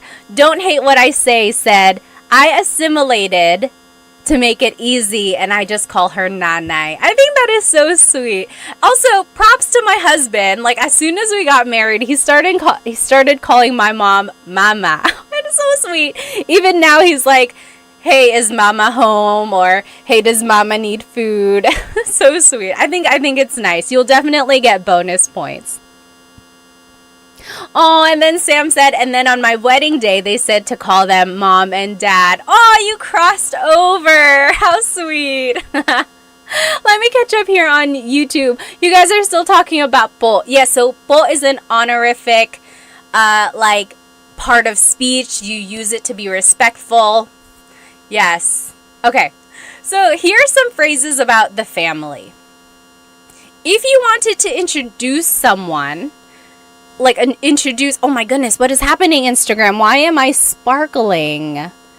Okay, there. For some reason, sometimes I hit a filter and then it makes me look different. For a while over the summer, I always had like dog ears and stuff. Okay, so if you want to introduce your family member, you would say, ito ang blank ko. This is my blank. For example, ito ang nanay ko. This is my mother. Ito ang kapatid ko. This is my sibling. Ito ang asawa ko. This is my husband or wife, my spouse. Okay, so if you want to introduce a family member, it would be ito ang blank ko. Ito means this. Ang is a part of speech that can take on many different things, but in this phrase, it kind of translates to is. Ko is my. So, ito ang nanay ko, this is my mother. Ito ang kapatid ko, this is my sibling. And you can use that for anything. Like if you're like, oh, ito ang ballpen ko, this is my ball pen, this is my pen. Ito ang cellphone ko, this is my phone. So this is my blank. That's just the sentence structure there. If you want to be specific and you want to add someone's name, you would add this word si. Si. si is a part of speech in Tagalog which is used to introduce a person. So, ito ang nanay ko, si Samantha. This is my mother, Samantha. Ito ang kapatid ko, si AJ. This is my sibling, AJ. Ito ang asawa ko, si Chris. This is my husband, Chris. Okay, so I wanted to show you two different things on this slide. Again, this whole presentation is up on my YouTube channel. First, just get to know, become familiar with this phrase, ito ang blank ko. This is my blank. Ito ang nanay ko. Then, if you want to be specific, you can use this word, si. So, ito ang nanay ko, si Samantha. This is my mother, Samantha. Okay, let me catch up on some of these comments. I don't want to miss any questions. Let's see. Oh, Guardian Angel said, besides using all of your videos, how is the best way to learn Tagalog? This is going to be a little biased, but I think the best way to learn Tagalog is having one-on-one tutoring, which, by the way, I have Filipino Tutors LLC. If you go to myfilipinotutors.com, that is my very new tutoring company, and I have some really good tutors for you. I have 3 Tagalog tutors, 1 Bisaya tutor, and then 1 tutor who is really good with math, college prep, and SAT prep. And then 2 of my Tagalog tutors can do grade school subjects like reading, writing, grade school math. So check out myfilipinotutors.com for one-on-one tutoring. Okay, let's see. Okay. Oh, Nita Knapp said, my mom will get jealous if I call my in-law mom. Yeah, that can happen sometimes. Again, just kind of ask your significant other, maybe get a feel for what you think they would feel like. Okay, let's see. Manglia said, ito ang aso ko. Oh my gosh, what is this filter? Okay, yes. So Manglia said, ito ang aso ko. This is my dog. Exactly right. So if you want to just talk about something that is yours, you can use this phrase, ito ang blank ko. Okay? Civil War Guy on YouTube said, is it incorrect to say itong? Very good question. In Tagalog, it's very common to put words together, especially when the word is ang. But in this case, you keep them separate. Not a lot of people say, itong nanay ko. You can if you're speaking really fast. But usually, it would be, ito ang nanay ko.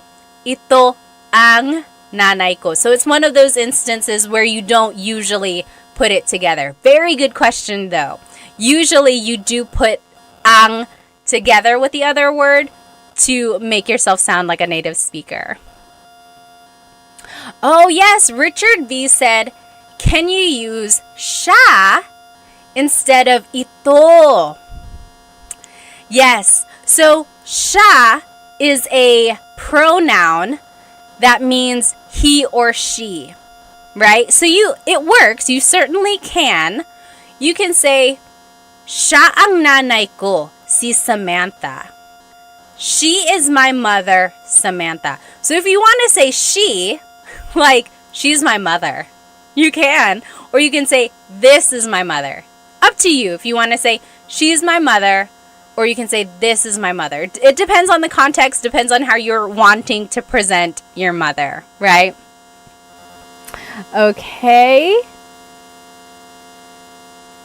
Let's see here. Oh, yes. Santasio said, I have started one-on-one tutoring, but I have nobody to speak Tagalog with and practice. Do you have any advice?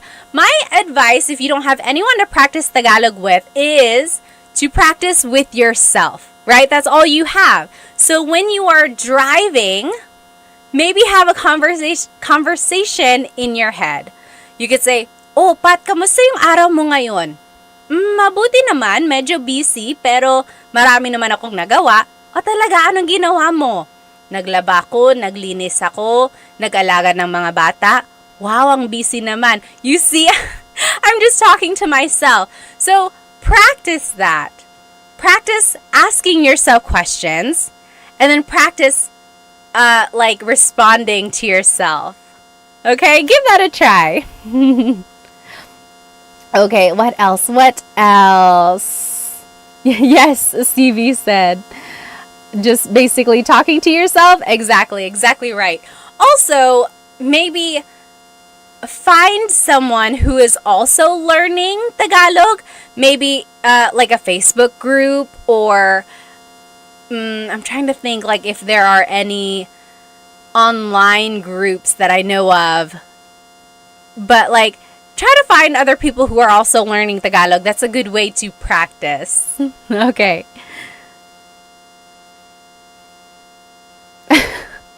Tim Tactic said, "Masyado ko kasing kinakausap ang sarili ko sa English." He's already talking to himself a lot in English. Yes.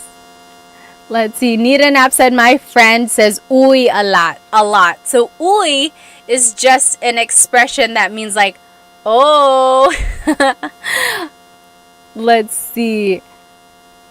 CV said, "Should we call our dad's male friends kuya, bossing, or pare?" So if it's your dad's friends, I would usually call them tito, because they're like the same generation as your dad.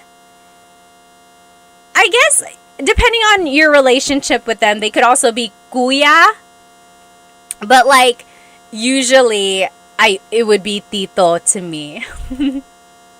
Yeah, like uncle, exactly right. Tim Tactic said. Okay, let's keep going here. Oh, Jumpin', my Mercedes said, "I know the basics of Tagalog, but do you have any apps or websites you would recommend?" As for apps, I think was anyone using Ling? I think someone had mentioned Ling. I'm not sure how good that is. I've never used it myself. What are some apps that people use? I don't think there's Tagalog on Duolingo. I don't think so. And then I know Rosetta Stone has Tagalog. Do they have an app? I made a video for them, but I can't remember if they have an app. I think they just gave me a login for their actual program. But, and then websites. What are some good websites? I know, like, I think there's Filipino Pod on YouTube. Of course, there's Tagalog Time as well. But other than that, I think trying to watch movies, that's another good way of trying to get Tagalog vocabulary, but also figuring out the flow of conversation. Oh, yes. Nita Knapp said, "I've been waiting for Tagalog in Duolingo for years." I don't know why they haven't made one yet. Okay. What is that? Pinsler is a subscription, but it's worth it. Interesting. Okay, so let's keep going. So again, that is how you say, "This is my blank. Ito ang blank ko. Ito ang asawa ko. This is my husband or wife." Now, another way to say it, this is the same idea, just a different way to say it, is blank ko siya. Blank ko siya. So, Richard, this kind of goes off of your question. You could say, "Anak ko siya. He or she is my child." Tatay ko siya. He is my father. Or asawa ko siya. He is my husband. She is my wife. So, instead of saying, "Ito ang asawa ko," this is my husband, I could say, "Asawa ko siya." He is my husband. So do you see, Richard, this is exactly like the question you had asked there. Could you use siya? Yes. And then you can switch up the grammar there a little bit. So earlier it was siya ang asawa ko or asawa ko siya. So very interesting how you can kind of switch up the grammar and it would still kind of relay the same kind of message. Oh, A. Douglas on YouTube said, Turong Wika is an okay app. Yes, I made a video for them. It's called Turong Wika. Turo means to teach in Tagalog. Turo. So Turong, T-U-R-O-N-G, Turong Wika. Wika is language. So teaching a language. Turong Wika. That's a Tagalog app. They're pretty good actually. Yeah, I made a video for them. I forgot. Okay, let's keep going. So here's another phrase that you can say as well. Anak ko yan. That is my child. Tatay ko yan. That's my dad. Asawa ko yan. That's my husband. Or that's my wife. So you can use this demonstrative pronoun as they say yan. Yan means that. Anak ko yan. Tatay ko yan. Asawa ko yan. That is my child. That is my dad. That is my spouse. Okay, like if they appear on TV, you're like, hey, nanay ko yan. That's my mom. Nanay ko yan. That is my mom. Okay. Andy on YouTube said, when are you going to do a meet and greet? I don't even know where I would do a meet and greet. Maybe we can all meet at a Jollibee somewhere. It would definitely not be in North Carolina because there are no Jollibees here. All right, let's keep going. Now, this is an interesting phrase. If you're talking about how many siblings you have, this is the phrase you would use. Blank ang kapatid ko. Blank ang kapatid ko. So, I have blank number of siblings. So, let's take a look at the numbers here. Again, if you're on Instagram and TikTok, hop onto my YouTube channel. This is where all of the words are written out. Isa is 1. Dalawa is 2. Tatlo is 3. Apat is 4. Lima is 5. Anim is 6. Pito is 7. Walo is 8. Siyam is 9. Sampu is 10. Okay, so those are just the numbers in Tagalog, 1 through 10. Isa, dalawa, tatlo, apat, lima, anim, pito, walo, siyam, sampo. Okay, so those are just numbers 1 through 10 in Tagalog. Now we're gonna use these numbers in this phrase. So if you want to say I have 3 siblings, it would be tatlo ang kapatid ko. Tatlo ang kapatid ko. So I have 3 siblings. Tatlo ang kapatid ko. Okay? Now, if you want to add like other words to be specific here, you could say like, isa lang ang kapatid ko. Isa lang ang kapatid ko. That means I only have one sibling. I only have one sibling. Lang means only. So, isa lang ang kapatid ko. Or if you don't have any siblings, you would say, wala akong kapatid. Wala akong kapatid. I forgot who it was who asked about putting the 2 words together. This is the case where you can. So, wala ako ng kapatid. You could just say, wala akong kapatid. Right? We're putting the words ako and nang together. Wala akong kapatid. I don't have any siblings. Okay? Yes, Aiden said, akong. So it's just one of those contractions. When you're talking really fast in Tagalog, native speakers will just put it together. Wala akong kapatid. Wala akong kapatid. I don't have any siblings. Let's see. Oh, yes! Melanie, you got it exactly right. Could you say, tatlo ang kapatid ko at babae silang lahat? Tatlo ang kapatid ko at babae silang lahat. The only thing I would change is I think I might add the word mga. Tatlo ang kapatid ko at mga babae silang lahat. You don't even have to really add lahat. You could say, tatlo ang kapatid ko at mga babae sila. Babae silang lahat. But that also works as well. Exactly right. Let's see. Okay. Yeah asked, how do I use siya? So again, kind of like in the last example, siya means he or she. So, siya ang kapatid ko or kapatid ko siya. He is my sibling. He is my sibling.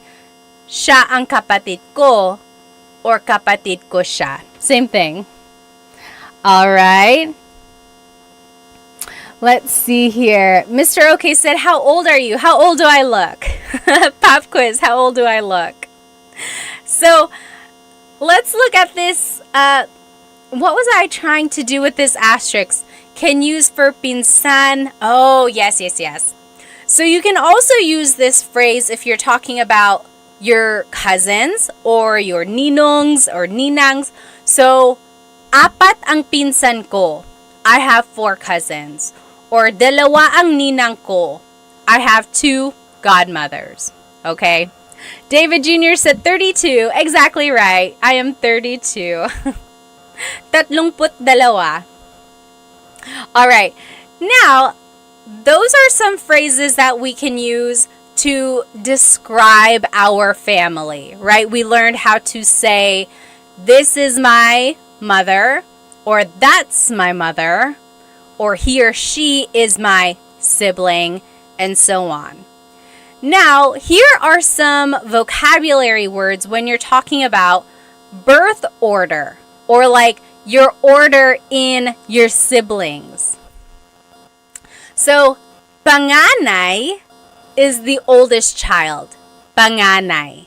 That can be a girl or a boy. It doesn't matter. Panganay is the oldest child. Bunso is the youngest child. So, panganay, bunso. Panganay, bunso. Now, if you want to go like in the order, like the second child, the third child, go back and think about the numbers we had just learned. This is how you would say it. Pangalawa, the second child. Pangalawa. Pangatlo, third or third child. Pangatlo, pangatlo. And so on. So, pang-apat, pang-lima, pang-anim. And then if you want to just use those words to describe your order in your siblings, you would just add the word ako. So, panganay ako. I am the oldest child. Or, bunso ako. I am the youngest child. Blank ako. Okay? So, pangalawa ako. I am the second child. Pangatlo ako. I am the third child. And so on. Another way to say it, you could say, instead of saying, bunso ako, I am the youngest child, you could say, ako ang bunso. Literally, that means, I am the youngest child. Ako ang bunso.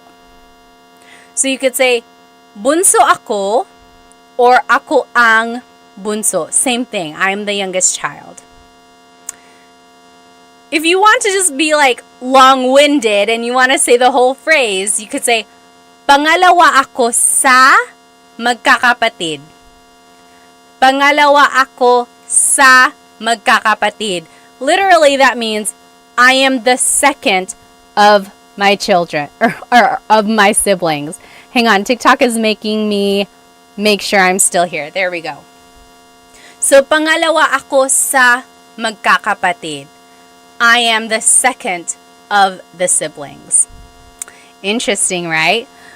Let me catch up on some of these comments. I don't want to miss any questions. Jeff said, di ba po kailangan ng plural marker mga? For which one? Oh, for siblings? You can. You can add mga when you're talking about multiple siblings. Sometimes if native speakers are talking really fast, they drop mga. But very correct. You can always add mga. Richard said, another interesting thing, showing the numbers with your fingers, you don't start with your thumbs. So, right, like 1, 2, 3, or 1, 2, 3, or 1, 2, 3. That's very cultural, right? Depending on where you're from. Let me catch up on any comments from Instagram here. Oh, okay. What the F said, I can understand the Tagalog and Ilocano, but I cannot speak either or write it. So that's what I call receptive bilingualism, right? You can understand, but it's hard for you to use it to like speak or to write. Very interesting. I always say, if you can do that, if you can understand, then you are halfway there, right? You're halfway there. You can understand.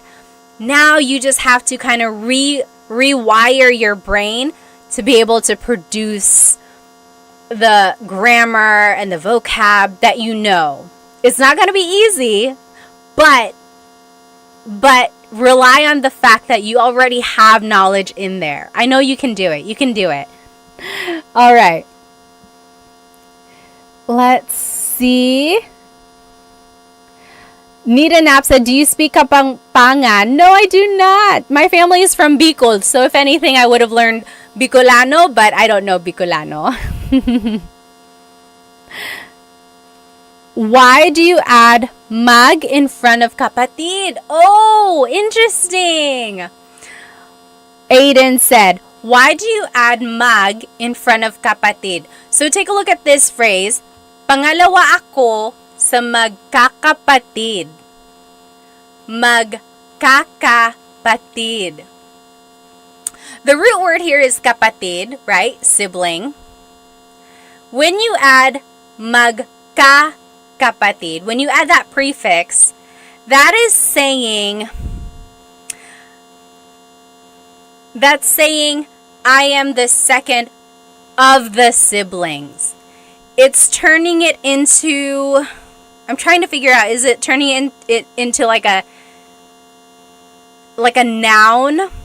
The noun is the group of siblings.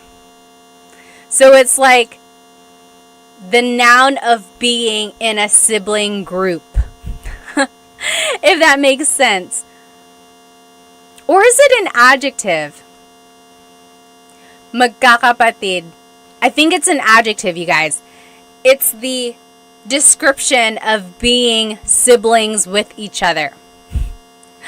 What I want you to get from this is focus on the root word, right? Kapatid. And then use context clues to kind of figure out what the rest is saying. But you are very good at catching this prefix here. And now that you kind of know that it's used in this way, keep an eye out for other patterns like that. Okay, so now you know that the word can be rearranged like this to describe the group of siblings. Another use of this is magkakaibigan. Magkakaibigan. Same idea. That means the group of friends. Magkakaibigan tayo. We are all a group of friends. So it's the same idea, right? Magkakapatid sila. They are all siblings. magkakaibigan tayo. We are all friends. All right. Esteban said, "Are you still in the Philippines?" No, I'm here in the US. I'm here over here in I'm here in North Carolina. Superflative. Is that what it is? Superflative? Oh, Nair Grease said, "I love your YouTube channel. You explain stuff very easily. Salamat." Oh, yes. Learning Tagalog grammar can be very difficult. Okay. Let's keep going. Mari said, "Where in North Carolina?" I'm in South Carolina. I'm here in the Raleigh area. All right. Now, just a couple more phrases. These are phrases that you can use with your family. So we learned phrases that you can use about your family, right? If you're describing them. Now here are phrases you can use with your family. For example, nasaan si blank? Where is blank? Nasaan si nanay? Where is mother? Nasaan si ate? Where is older sister? Nasaan si tito? Where is uncle? So nasaan si blank. Remember, anytime we use that word si, we are indicating a person is coming after that word, right? So si is the part of speech in Tagalog that is used to indicate a person coming after. Nasaan si blank. Now to respond, another way to ask is, nasaan ang blank mo? That means, where is your blank? For example, nasaan ang lola mo? Where is your grandmother? Nasaan ang lola mo? Where is your grandmother? Or nasaan ang pinsan mo? Where is your cousin? Nasaan ang asawa mo? Where is your husband or wife? Now, to be respectful, don't forget to add po, and it would be nasaan po si blank. So if you're talking to your grandparents, you could say, nasaan po si nanay? Where's mom? Where's nanay? Nasaan po si blank? Now, to respond, you would simply use this phrase. Nasa blank siya. He or she is at blank. So, nasa trabaho siya. He or she is at work. Nasa tindahan siya. He or she is at the store. Nasa blank siya. Or to be specific, again, you can use that word si. It would be, nasa trabaho si ate. Ate is at work. Nasa trabaho si ate. Okay? And then, to be respectful, add po. So, nasa trabaho po siya. Nasa trabaho po siya. So, again, to ask where someone is, it was, nasaan si blank. And then to respond, nasa blank siya. Okay? Very interesting there.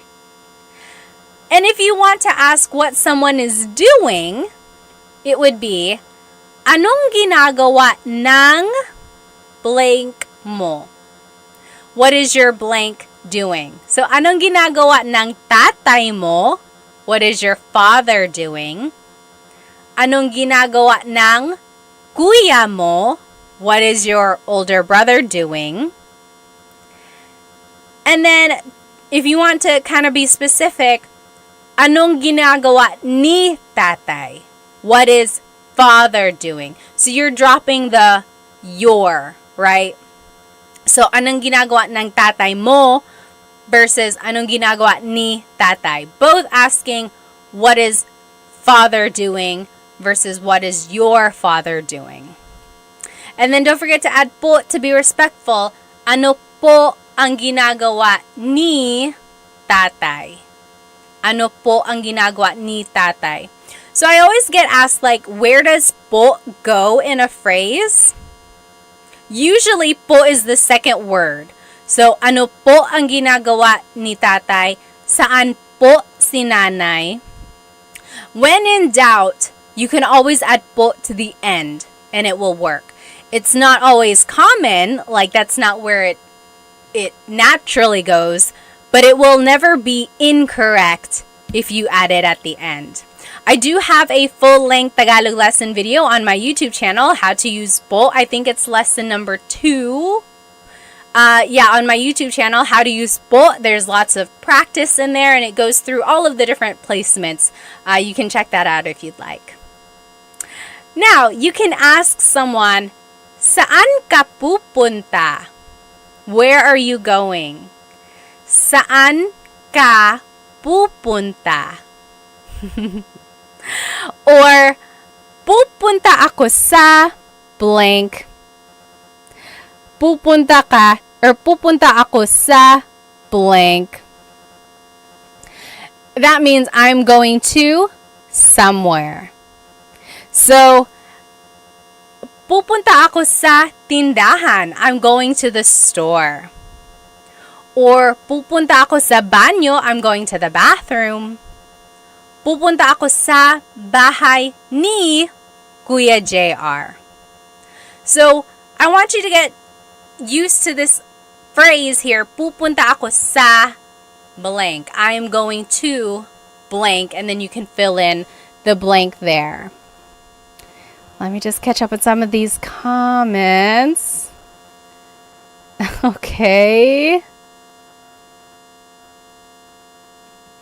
Let's just keep going here. Oh, CV said, I'm confused with past, present, and future tense in Tagalog. It can be very confusing. The main differences between the tenses in Tagalog is the prefix that is used. And there's a lot of different patterns depending on the type of verb you're using. Again, I have another full-length Tagalog lesson on present tense conjugation, and then another full-length Tagalog lesson on my YouTube channel for past and future tense. And it breaks down how to conjugate the verbs in different tenses depending on their verb types. It can get tricky, but with some practice, I think you can kind of see the differences. Okay, again, if you want to use po to be respectful, it would be, saan po kayo pupunta? Where are you going? Saan po kayo pupunta? Or pupunta po ako sa trabaho. I'm going to work. Pupunta po ako sa trabaho. The opposite of where are you going is where are you coming from? So, saan ka galing? Where are you coming from? Saan ka galing? Your response would be, galing ako sa, I came from, blank. So, saan ka galing? Galing ako sa tindahan. I came from the store. Galing ako sa trabaho. I came from work. Galing ako sa bahay ni Kuya. I came from Kuya JR's house. And then to be respectful, saan po kayo galing? Galing po ako sa blank. Oh, DJ Marsky, thank you so much for the gift on TikTok. Maraming salamat.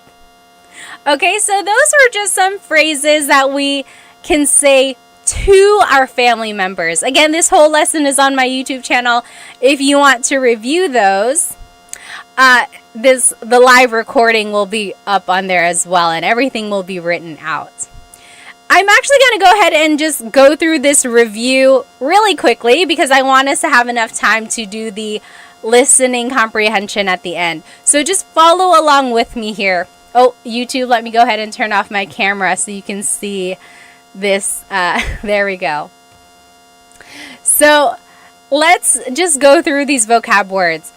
Remember, godparents in Tagalog, pamilya is family. Godparents is lolo and lola. Lolo and lola. And then, Tatay is father. Nanay is mother. Those are the mga magulang, parents. Mga magulang. They have a child, that is their anak. They get married with someone, that's their asawa. Then they have kids. Ate is the oldest sister or older sister. Kuya is the older brother. Bunso is the youngest child.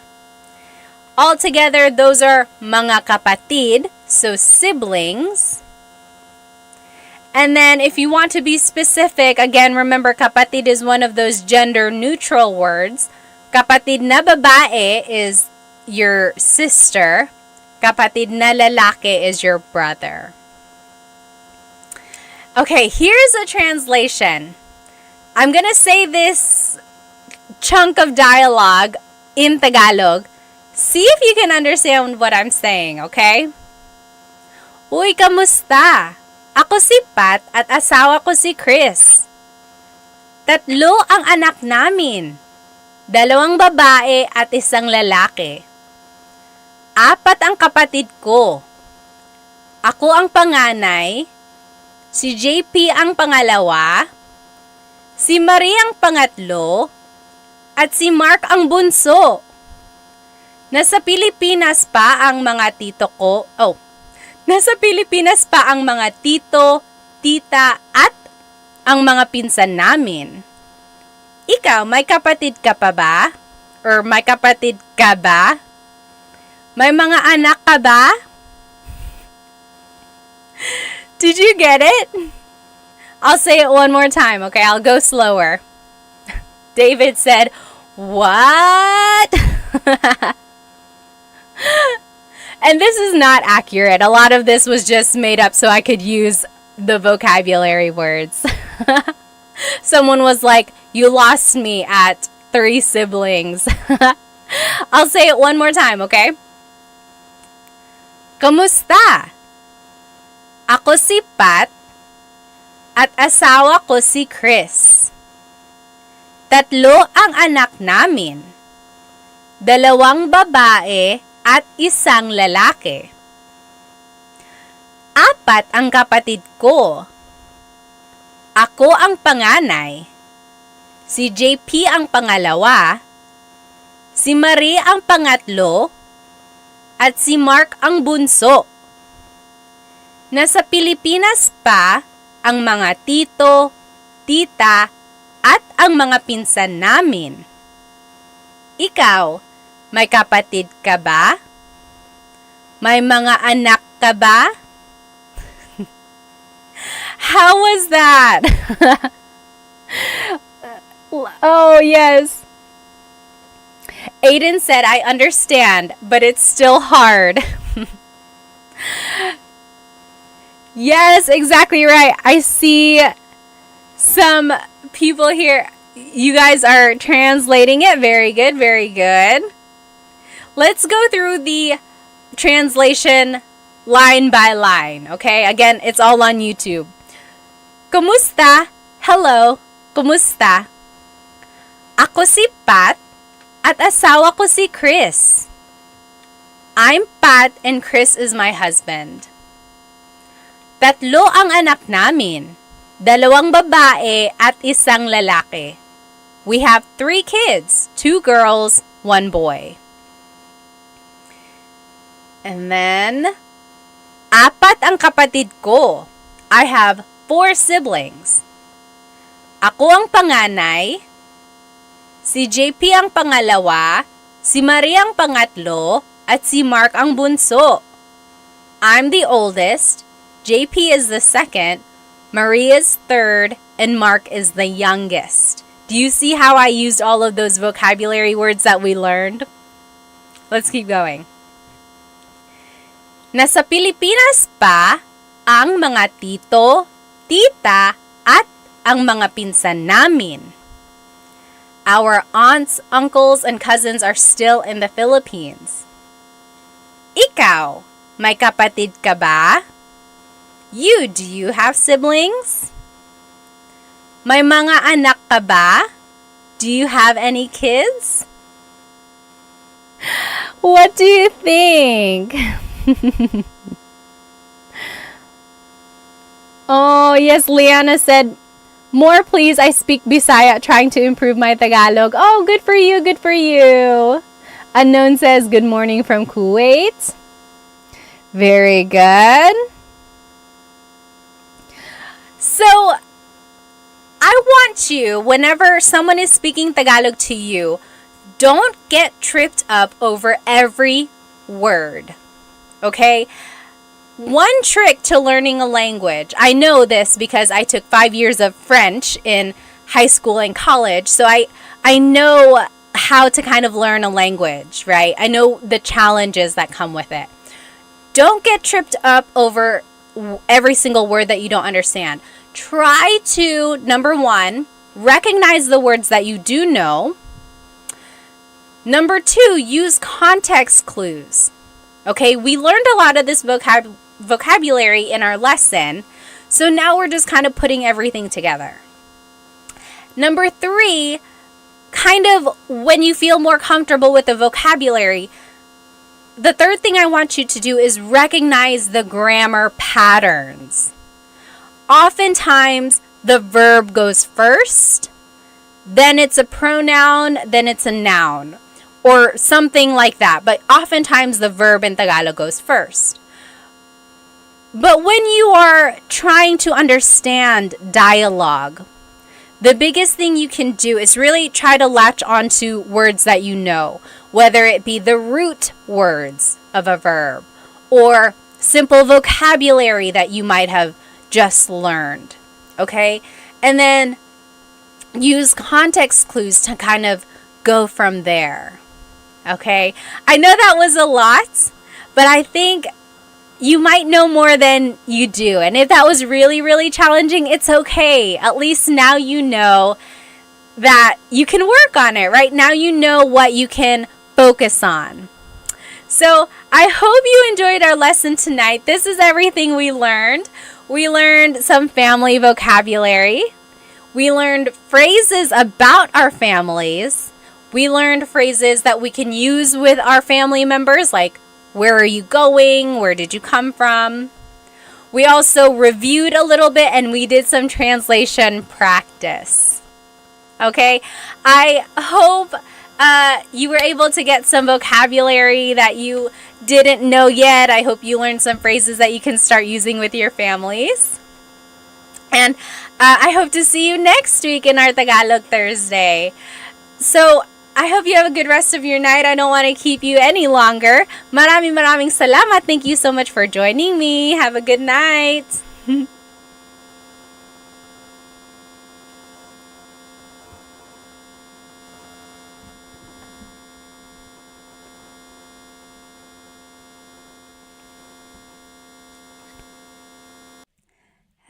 Hello, everybody. Welcome. Welcome to Tagalog Thursday.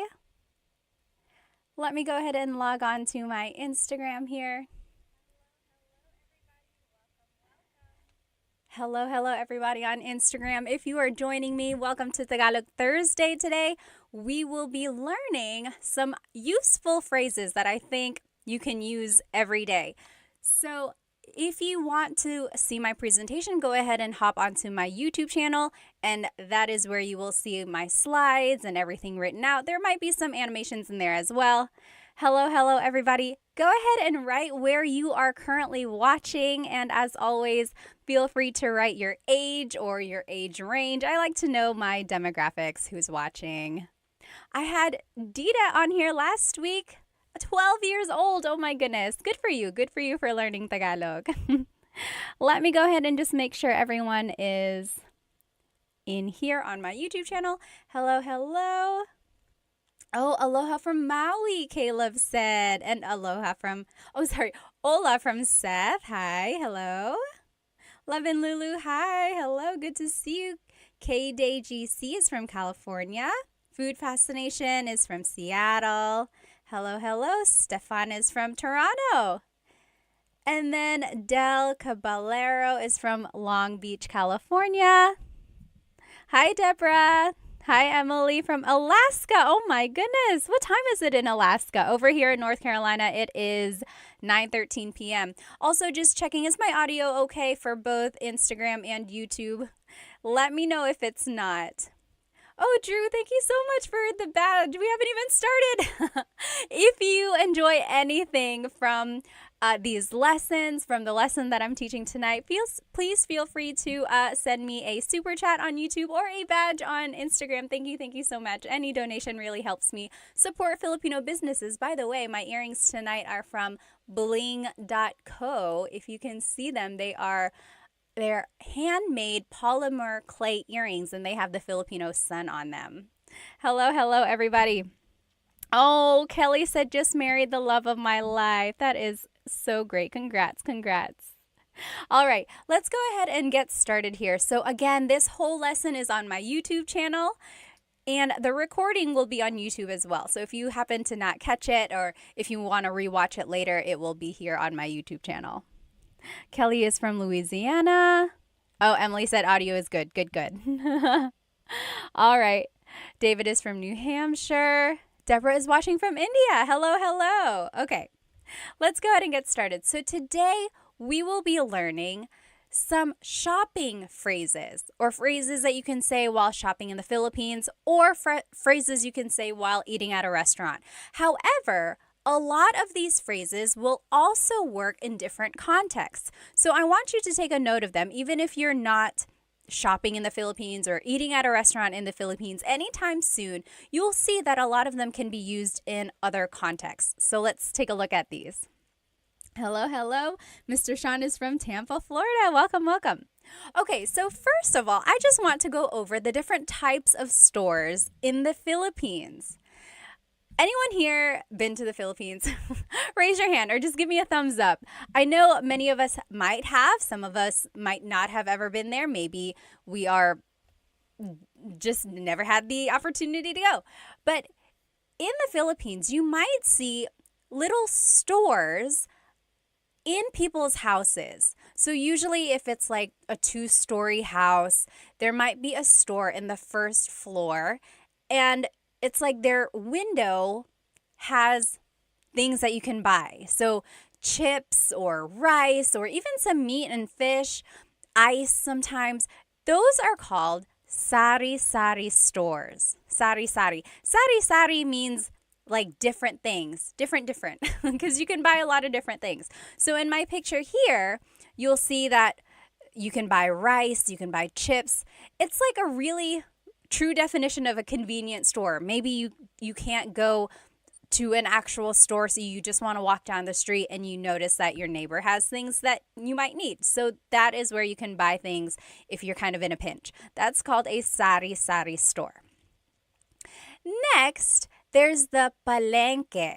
Palengke. This is like an open market, sometimes called a wet market. And you can buy meats, vegetables, but really you can buy anything here. School supplies, clothes, household items. And the thing about the palengke is that some people might consider it not as clean as a grocery store, because they are just there chopping up the meat, preparing the vegetables, weighing it right there. So it's not quite the same as a grocery store because everything is open. Another thing about the palengke is that they are open very, very early, like before dawn. They are hustling and bustling, getting their stalls ready. And then they're usually closed, or like activity isn't as busy in the afternoons. Whereas in the grocery store, they are open all day long, usually pretty busy. After people go, get off from work, they'll probably go there. So that's the difference between a palengke and like a grocery store. And then one more thing here, the Divisoria. Has anyone ever shopped at a Divisoria? So I love shopping at the Divisoria because they are known for very cheap products. Not cheap like poor quality, although some of it might be, but cheap as in very affordable. So if you want to get a good deal, this is where you would go, the Divisoria. And this is usually in like really busy areas. The Divisoria that I'm thinking of is in Manila, and Some people might say it's a little sketchy. Just make sure you are aware of your surroundings when you are shopping in these places because everyone is trying to get a good deal, right? So it can get kind of crowded. And an interesting thing about the divisoria, literally in Spanish, the divisoria means like the dividing line. And it got that name because back in the day when the Spanish colonizers were there, there was this city called Intramuros, literally meaning like the gated city. That's where government officials were. This was like where the elite lived, Intramuros. Right outside of Intramuros was where the Chinese immigrants were. They were kind of segregated. So this dividing line, the divisoria, was dividing the wealthy Spanish from the Chinese immigrants who were kind of segregated. And then it got this reputation of having these affordable products from the Chinese merchants who were able to sell these goods for such a cheap price. And so from then on, this area has been known to sell these very affordable things. I think that's so interesting. I love history. I love Filipino things. Let me just catch up on some of these comments here. Hello, hello. Oh, Love and Lulu said, in Pampanga, there's a lot of pickpocketers. I think in any big city, yes, Manila, even Cebu City, you just got to be aware of your surroundings. Yes, very good. Oh, Rua said, I love your content. I'm from Japan. Hello, hello. Welcome, welcome. All right, let me check over here on YouTube. Oh, Belle said, going soon, going to the Philippines. Oh, very good. Oh, Lost in the Philippines says, I am in Manila right now. Well, have fun, have fun. All right. A lot of people are planning to go soon. Oh, hi, Dita, there you are. Good to see you. Okay. Yes, so here are the different types of stores. So sari-sari, palengke, divisoria. These are known for like places where you can haggle the price. So if you are good at maybe bartering or like asking for a lower price, these are the places to go for that. However, if you go to like a mall, those prices are pretty set in stone, right? You can't really haggle a price tag at the mall. And the picture here on my YouTube channel, if you are looking with me, this is the Mall of Asia.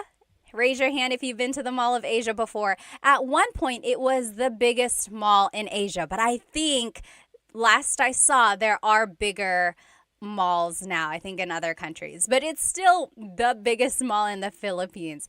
There's a skating rink, there's like places to watch shows and things like that, and there are lots and lots of floors up there. If you have been there, what is your favorite part of the Mall of Asia? I haven't been there in a very long time. I think one of my favorite things about the Mall of Asia is the surrounding, like it's surrounded by water and you can get a lot of good pictures over there. All right, so that's the mall. That is another place you can go shopping. And then lastly, nowadays, people can go shopping online. So online selling, I don't know if you've ever seen them. It's much like here in America, or if you're just scrolling through your TikTok, a lot of people will sell things online. They'll just hold up the product and then whoever says mine in the comments, that will go to them. So those are just some different stores in the Philippines. Okay, awesome. Corner is from North Carolina. Welcome, welcome. Are we neighbors? You must be in my backyard. Yes. Frank said, amazing that they have a skating rink inside of the Mall of Asia. Oh, yes. Oh, TMD Texas says, Mall of Asia fireworks. I don't think I've seen the fireworks at Mall of Asia. Yes. The great Chadsby said MOA. That's what they call it, Mall of Asia, MOA. Very good, very good. Okay, so let's jump into these phrases now. So if you are shopping, oh my goodness. I don't know why I have this filter on my Instagram. If you're looking at me, I have dog ears. I don't know how to undo that. So it's going to have to stay like that. I'm sorry. If anyone knows how to turn off this dog filter on Insta, let me know. Anyway, we're going to keep going. So here are some phrases that you can use while shopping. So an employee might come up to you or they might ask, ano po ang gusto nyo? Ano po ang gusto nyo? So ano means what? Po is a sign of respect. Ang means is, or sometimes it's an article. Gusto means to want or like, but in this case, it means to want. Nyo is referring to you. So, ano po ang gusto nyo? What do you want? That is something they might ask you when you enter a store. Yes, very good. And then to reply, you can say, pabili ng blank. Can I please buy blank? Pabili ng blank. When you're listening to Tagalog, this is one of my biggest tips for anyone who is like very beginner, still trying to get an understanding of Tagalog. Listen for root words. Okay, so let's take a look at pabili ng blank. The root word here is bili. Bili means to buy. Pabili, the prefix pa, is turning it into like a question. Can I please buy? Pabili ng blank. Can I please buy? So here's some things you might ask for. Pabili ng tubig, water, tubig. Pabili ng yellow, ice, yellow. And then pabili ng chocolate, chocolate, chocolate. So pabili ng blank. Ng means some or a thing. Can I please buy some water? Can I please buy some ice? And so on. Okay? Now, if you want to be specific, you can add an amount or like a number. So, pabili ng dalawang tubig. Can I please buy 2 waters? Pabili ng dalawang tubig. So, let's just take a look at some of these numbers. Isa, 1, isa. Dalawa, 2, dalawa. Tatlo, 3, tatlo. Apat, 4, apat. Lima, 5, lima. Anim, 6, anim. Pito, 7, pito. Walo, 8, walo. Siyam, 9, siyam. Sampu, 10, sampu. So say those with me one more time. Isa, dalawa, tatlo. Isa, dalawa, tatlo. Apat, lima, anim. Apat, lima, anim. Pito, walo, siyam, sampu. Pito, walo, siyam, sampu. So that's 1 through 10 in Tagalog. Again, if we want to use them, so if I want to say, can I please buy 3 waters? Pabili ng tatlong tubig. So the number goes before the noun. Now, I want you to listen carefully, okay? So I am saying tatlong, tatlong. There's an NG at the end of the number. The number is tatlo, but I'm saying tatlong tubig. That is because technically you're saying 3 of water. Tatlo ng tubig. So 3 of water. The NG we're just adding there at the end, or tatlo na tubig. And you only add this NG if the number ends in a vowel. So pabili ng isang tubig, pabili ng dalawang tubig. So both of those end with a vowel, so we're adding the NG. If the number ends in a consonant, we don't add NG, we add the word na. Take a listen. Pabili ng 4 na tubig. Can I please buy 4 waters? Pabili ng 6 na tubig. Can I please buy 6 waters? So that's the difference there. You can make the contraction if the number ends in a vowel. Dalawang tubig, tatlong tubig. If the number ends in a consonant, then you add the word na. 6 na tubig, siyam na tubig. Okay? So that's just a little side note. You could always say the number in English. Pabili ng tubig, how many? 6. 6 po. They'll get the idea. Okay? But if you want to practice your numbers, that's a good chance to do it. Okay. Now, let me see. Oh, Ben said the audio is completely out of sync on Instagram. Is that, like, if I'm speaking, Can you not hear? Is it like really lagged? Also, gosh, these headphones or these dog ears are so annoying. I don't know how to turn it off. I'm sorry. Any questions? If you have any questions, please feel free to write them in the comments. Okay.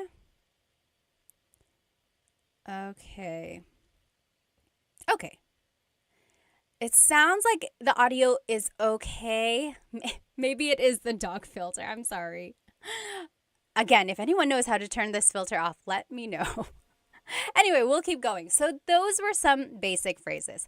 Now, if you want to ask how much something is, how much is something? So, magkano ito? Magkano ito?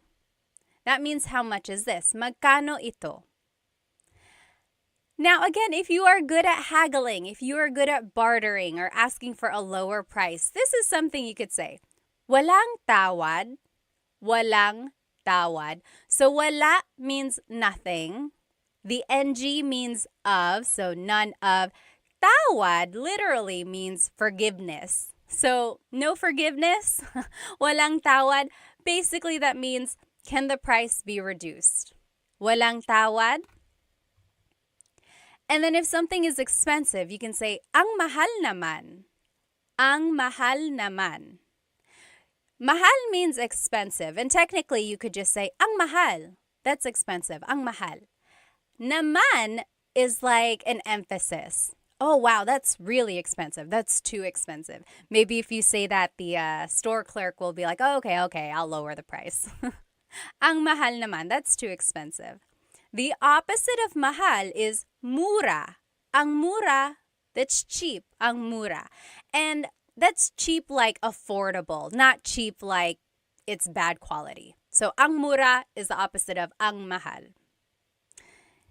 And then if you do decide to buy it, it would be sige, bibilin ko. Okay, I'll buy it. Sige, bibilin ko. Remember how I told you to listen for root words? Here is this root word, bili. Again, remember, bili means to buy. We heard it in pabili ng tubig. So here, bibilin ko means I will buy it. So, let's say these phrases one more time. Magkano ito? Magkano ito? How much is this? Walang tawad? Walang tawad? Basically, can the price be reduced? Ang mahal naman. Ang mahal naman. That's too expensive. Ang mura. Ang mura. That's cheap. Or sige, bibilin ko. Okay, I'll buy it. I saw a question up here. Oh, Cowboy Roger Lawson said, is sobrang mahal the same thing? Yes. Sobrang mahal also means that's too expensive or it's really expensive. Sobra means a lot and then mahal, expensive. A lot of expensive. Really expensive. Very good. Sobrang mahal, same as ang mahal or ang mahal naman. Very good. All right. Next, maybe you are shopping around and you choose something that you like. You could say, gusto ko ito. I want this. Gusto ko ito. So gusto can mean I want or I like. Okay, so maybe if you're talking to your friend, you're like, oh, gusto ko ito. I like this. But if you're talking to the store employee, you could say, oh, gusto ko ito. I want this. So same thing. I want, I like this. The opposite of ito is yan. Gusto ko yan. I want that. Gusto ko yan. If you're looking on YouTube, technically it should be spelled I-Y-A-N. Gusto ko iyan. Gusto ko iyan. But if you're speaking quickly, you'll probably hear it more like gusto ko yan. Gusto ko yan. So that's how I spelled it. Gusto ko yan. So gusto ko ito. I want this. Gusto ko yan. I want that. All right. Oh, yes. Free Training Online said mahal, love versus mahal, expensive. So yes, mahal is a homonym, so it has a couple different meanings depending on how it's used. And it can mean love or expensive. And I looked this up once. Someone had a very interesting theory. Mahal actually is used in other languages, like in Southeast Asia. Other countries use it. I think Malaysia, don't hold me to that. But like other countries also use the word mahal. And it means expensive for them.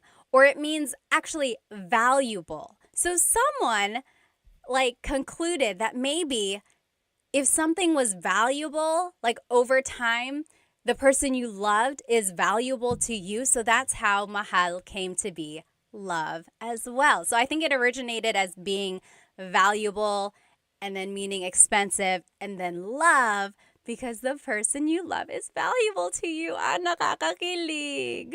Okay, let's keep going. So, isa pa means one more. Isa pa. Isa means one. We learned that, right? Isa. Pa means still. So one still or one more, please. Isa pa. Isa pa. And then, iba na lang. Something else. Iba means different. Na lang means instead. So something different instead or something else. So maybe the store employee came out with some options for you and you didn't really like any of them. So you could say, iba na lang. Iba na lang. Something else, please. Okay, I think someone had a question. Oh, yes. Chris Black on YouTube said, is there a please in Tagalog? Please in Tagalog is paki. Paki. So, like, buksan means to open. Paki buksan yung bottle. Can you please open this bottle? Paki buksan. So, paki is like what you would add before the verb. It's not so much like its own word, like we would say please by itself. Although I've heard people say, hey, can you do this, paki? But it's not quite the same. Very good question, though. Let's see. Yes, yes. Someone asked on YouTube, I don't know your name because it's in characters. But it said, pwede ko bang gamitin yung salita ng, can I say this instead? So can you say, kukunin ko to instead of bibilin ko? Yes, yes. So we learned, sige, bibilin ko. Okay, I'll buy this. Literally, I will buy this. You could also say, sige, kukunin ko to. Kunin means to take. I will take this. Yes, same idea. I will take this versus I will buy this. Very good, very good. Okay. Very good. Good questions. Okay. Yes. Oh, Gift Palace said mahal means palace in India. Interesting. Okay. TMD Texas said, wala akong pake.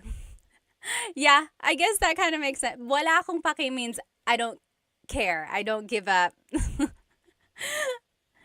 Let's see. Kyle said, I had those lumpia from Costco again. Who sells the best lumpia in Toronto? I don't know who sells the best lumpia in Toronto. Okay, let's keep going. Now, I want to show you this phrase. Alin ang gusto mo? Alin ang gusto mo? This might be a question that a store employee might ask you. Alin ang gusto mo? Alin ang gusto mo? Alin means which. Ang means is. Gusto means to want. Mo is referring to you. Alin ang gusto mo? Which do you want? So for example, maybe if there's something behind the counter and you're like, hey, I want one of those. And they're like, oh, alin ang gusto mo? Which do you want? Here are ways you can respond. We already learned, gusto ko ito, gusto ko yan. I want this, I want that. But you can also add an adjective. For example, gusto ko yung, I like the or the one that is, and here are some colors. Gusto ko yung pula, I want the red one. Gusto ko yung kahel, I want the orange one. And then just some other colors. Dilaw, yellow, dilaw. Verde, green, verde. Azul, blue, azul. Lila, purple, lila. Puti, white, puti, itim, black, itim. Now, before you get on my case, yes, these are the Spanish colors, because remember the Philippines has a lot of Spanish influence both in the culture and the language. There are true Tagalog colors like for verde and azul, but most commonly they would just say the Spanish color. And I want you to sound natural, right? I want you to sound like you know what you're talking about. So there are true Tagalog colors. They are just not as commonly used. You are welcome to use them, but these are the ones that are just more commonly used in conversation, and I want you to sound natural, okay? So again, this is the phrase or the sentence structure you could use if you want to say, oh, I want the red one. I want the blue one. Which one do you want? I want the white one. Gusto ko yung puti. Gusto ko yung itim, the black one. So you would just add the adjective there at the end. If you're talking about something and it's not a color, you could use a different adjective. For example, gusto ko yung malaki. I want the big one. Gusto ko yung malaki. Malaki means big. Or gusto ko yung maliit, the little one. Gusto ko yung maliit. So you see, you're just sticking the adjective there at the end, and it means I want the blank one, the small one, the big one. Okay? And then another example, gusto ko yung mahal. I want the expensive one. Gusto ko yung mahal. Or the opposite, gusto ko yung mura. I want the cheap one. Gusto ko yung mura. Okay, so that's kind of a simple one there. Simple sentence structure. And then you could use this sentence structure for other things. Like if you're trying to decide on what you want to eat for dinner, you could say, oh, gusto ko yung adobo. I want the adobo that we had yesterday. Or gusto ko yung pansit. I want the pansit that you cooked. Okay? So gusto ko yung, I want the blank.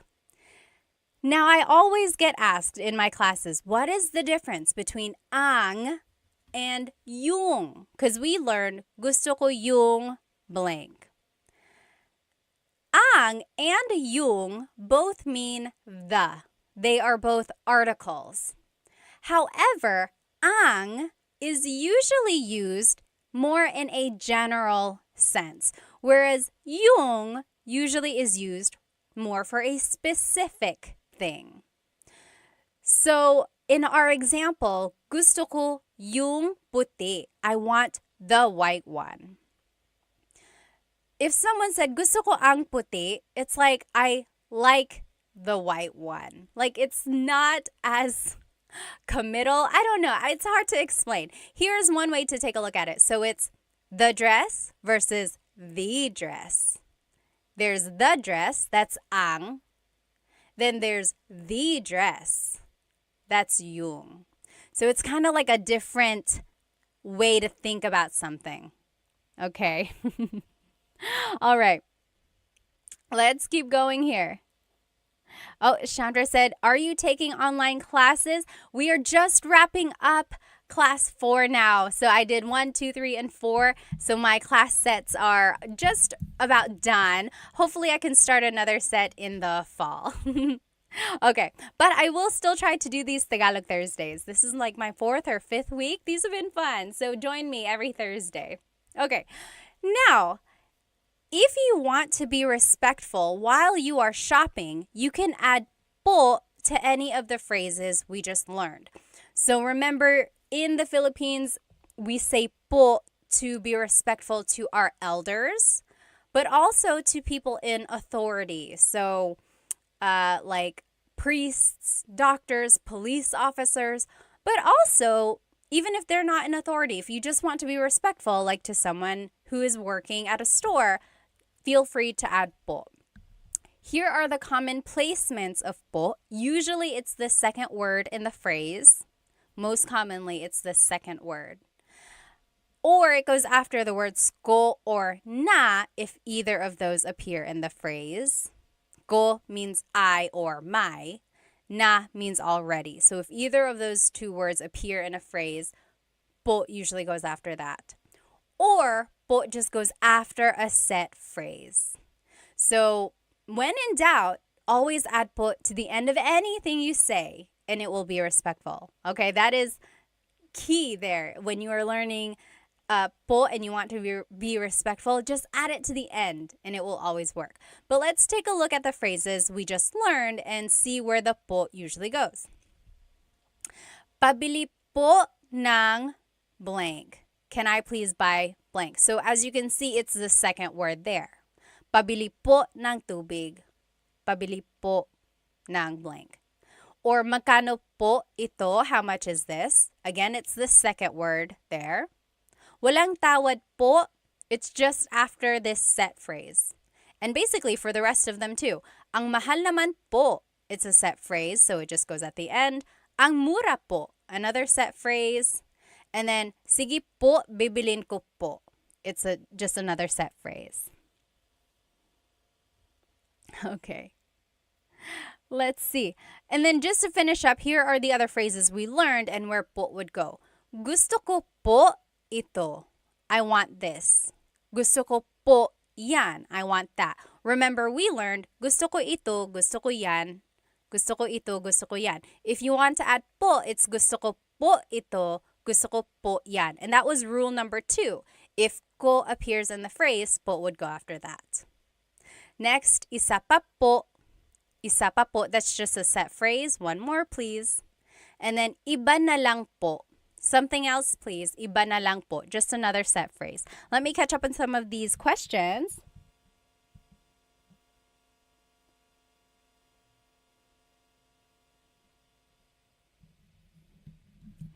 Yes. Let's see. Chris the Rhino said, isa pa din po. Gusto ko yung malaki po. Is this right? It depends on what you're trying to say. Yes, the gusto ko yung malaki po. I want the big one. That one is correct. I'm not quite sure about the first part of your statement. Okay, all right. Yes, let's keep going. So those were just some phrases that you can say while shopping. Anyone have any questions about these shopping phrases before we move on to the restaurant phrases? So a lot of these you can use in other contexts.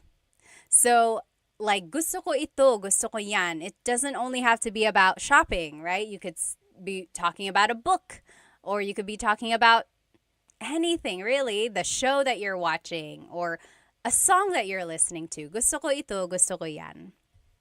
Okay, now let's keep going. Here are some phrases you can use while eating at a restaurant. When you enter a restaurant, the host or hostess will probably ask you, ilan po sila? Ilan po sila? So ilan means how many. Po is referring to you, or sorry, po is a sign of respect. Sila means they. So how many of you are there? How many are they? So how many are in your party? And then this is where you can just use your numbers in Tagalog. So isa, dalawa. You could say like dalawa kami. There are 2 of us. Dalawa kami. Or tatlo kami. There are 3 of us. Or you could say, isa lang, just one. Isa lang. Okay? Now, if you want to ask for a menu, maybe you sat down and they haven't given you a menu yet, this is how you would do it. Pahingi ng menu. Pahingi ng menu. May I please have a menu? Let's take a look at the root word here. Hingi. Hingi means to ask for something. Hingi, hingi. Pahingi means, can I please ask for a menu? So the pa is like asking to do that action. Can I please ask for a menu? Pahingi ng menu. And then if you're looking on YouTube with me here, these asterisks mean that you can switch out this word. So pahingi ng napkin. The thing about napkin, though, in the Philippines, if you ask for a napkin, they call a napkin the feminine, like, sanitary pad. So if that's not what you're asking for, don't ask for it. A napkin that you use to wipe your face, they call that a tissue. So pahingi ng tissue. Can I please have a tissue? Okay, so that's just one thing.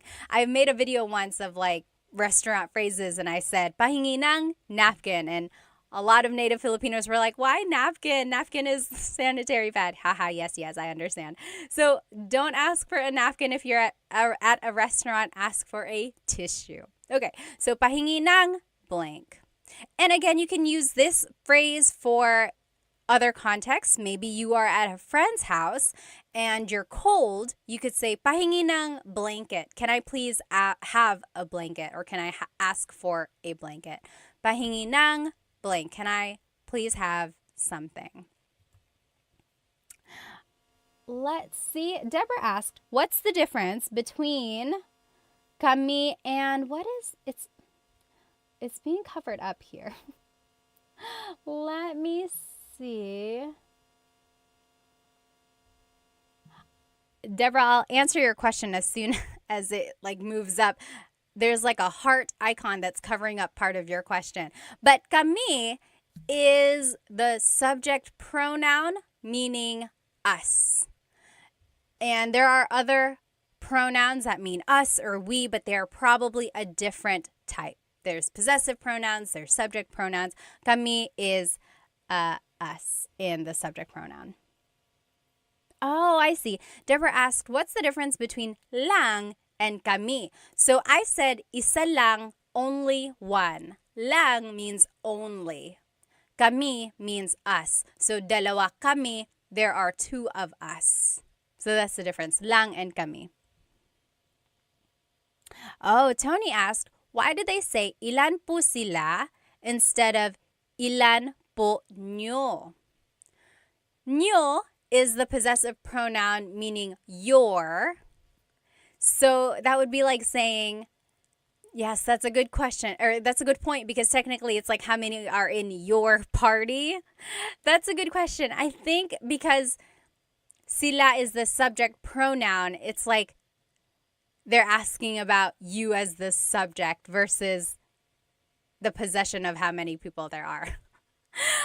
I don't know how to explain the difference between possessive and subjective pronouns sometimes, or subject pronouns. And sometimes there's no rhyme or reason, but just keep that in mind. They will likely say ilan po sila. Good question though. Okay, let's keep going. So, meron ba kayong blank? Meron ba kayong blank? The other spelling of meron is mayroon. Mayroon. That means to have. Meron means to have. Ba is a question word. Kayong means you all, you plural. And then adobo, do you have adobo? Maybe you are looking at the menu and you just want to ask or double check, meron ba kayong adobo? Do you have adobo? So that is one question you can ask. And then again, it's underlined because you can always switch that out. Meron ba kayong pansit? Meron ba kayong blank? Meron ba kayong sinigang? Do you have pansit? Do you have sinigang?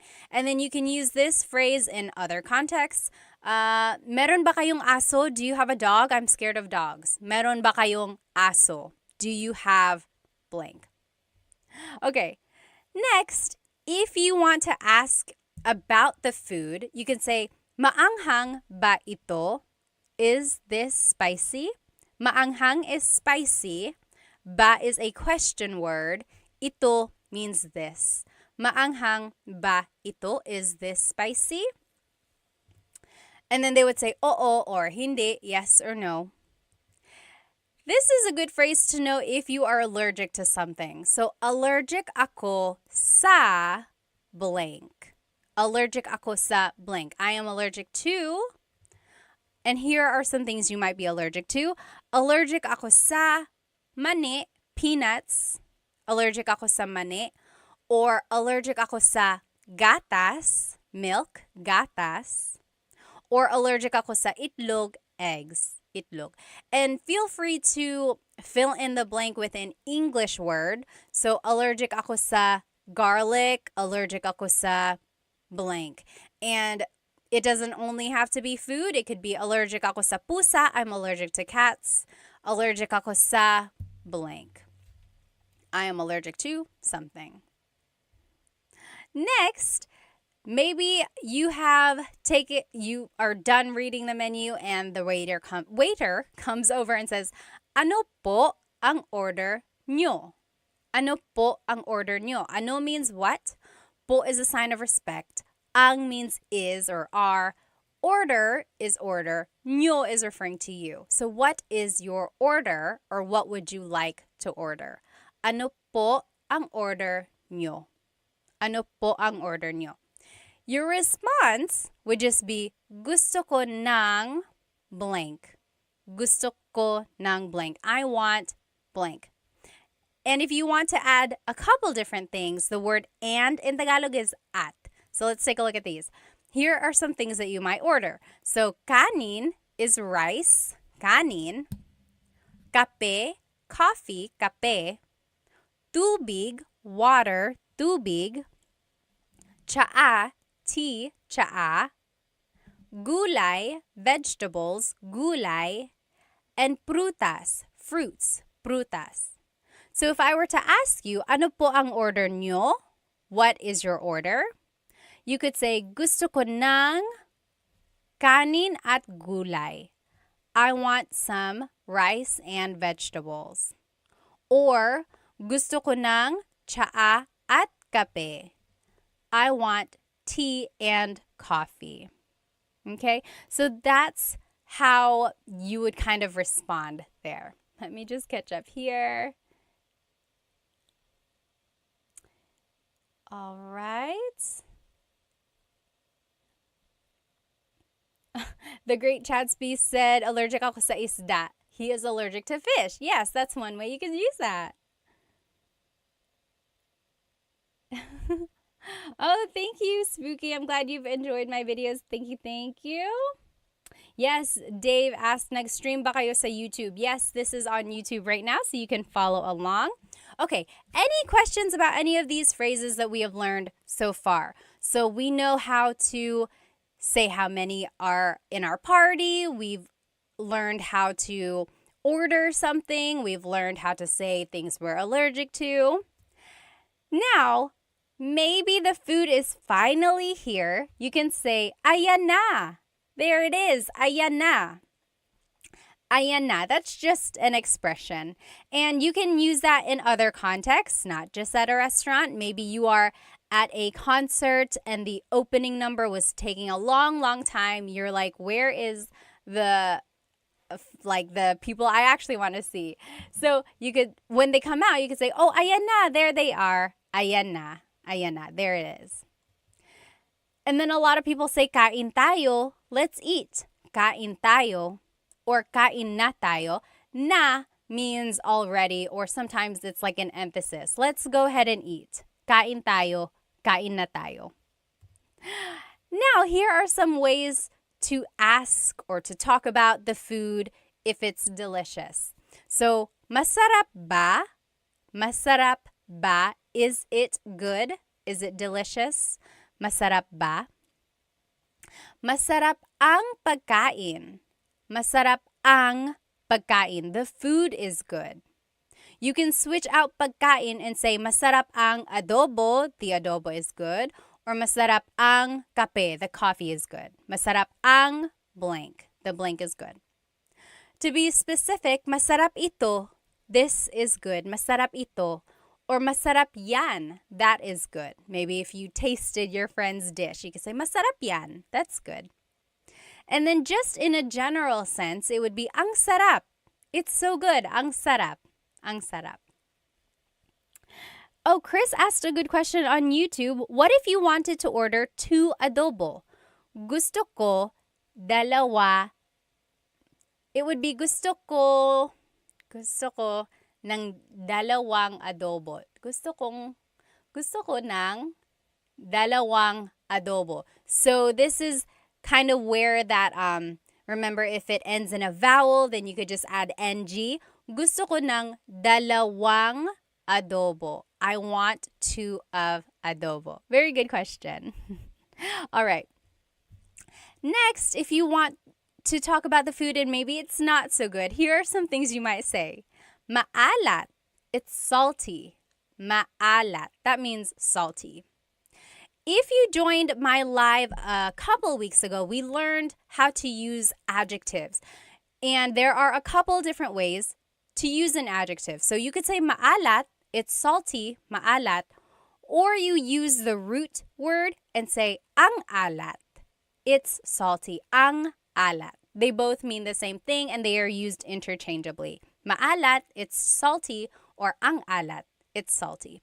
Sometimes ang alat, that form is a little bit more like it would mean, oh, it's so salty. It's too salty. Like it's a little bit more expressive. Or it's like really that thing. Next, matabang. That means tasteless or it needs more seasoning. Matabang, matabang. And then hindi masarap. It's not good. It doesn't taste good. Hindi masarap. All right, so those are just some ways to say, to describe food if it does not taste very good. Okay? So next, maybe you are on your way home and you are talking about your experience at the restaurant. Here are some things you could say with the people you are riding home with. Nagustuhan mo ba yung pagkain? Nagustuhan mo ba yung pagkain? So the root word again, gusto, means to like. Nagustuhan means to have liked. So it's past tense. Mo is referring to you. Ba is a question word. Yung pagkain means the food. So, nagustuhan mo ba yung pagkain? Did you like the food? And then your response would just be oo or hindi. Yes or no. Oo, hindi. Let's see. Free Training said, how would you say I don't like something like food? Oh, it would be, I think I have it here. Here it is. So, paborito ko yung means my favorite was the blank. Paborito ko yung gulay. My favorite was the vegetables. Or I didn't like, ayoko yung gulay. I didn't like, ayoko yung. Technically, it's ayaw ko, but make it a contraction, ayoko. Ayoko yung blank. Ayoko yung gulay. I didn't like or I don't like the vegetables. And then at the very end, if you want to be very respectful, you can say maraming salamat po. You could say that to the waiter or the waiting staff. Maraming salamat po. Thank you very much. So thank you by itself is salamat, salamat. And to be respectful, it would be salamat po, salamat po. If you want to be very thankful, very respectful, maraming salamat po. Thank you very much. All right. All right. Let's see what else. Okay, let's keep going. Now, I want to take a look at this phrase a little bit closer. Gusto ko ng blank. I want blank. So, gusto ko ng kanin at gulay. Remember, I want rice and vegetables. So, we've already seen this phrase. I want to break it down a little bit. There's a difference between gusto ko ng, which is what we learned, versus gusto ko yung. So, gusto ko ng means I want some or a thing. Gusto ko ng kanin, I want some rice.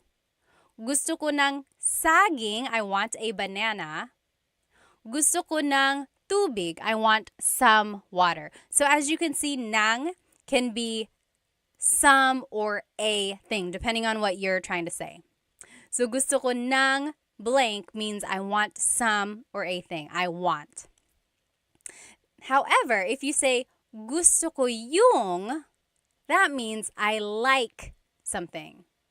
So, gusto ko ng means I want. Gusto ko yung means I like. So, let's take a look at these. Gusto ko yung tinapay. I like the bread. Gusto ko yung tsaa. I like the tea. Gusto ko yung server natin. I like our waiter.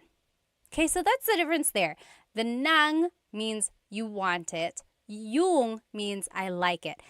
It's a very minor difference. If you happen to mix it up, it's not that big of a deal. However, there is a difference when it's a question. So let's take a look at this. Gusto mo ba ng tinapay?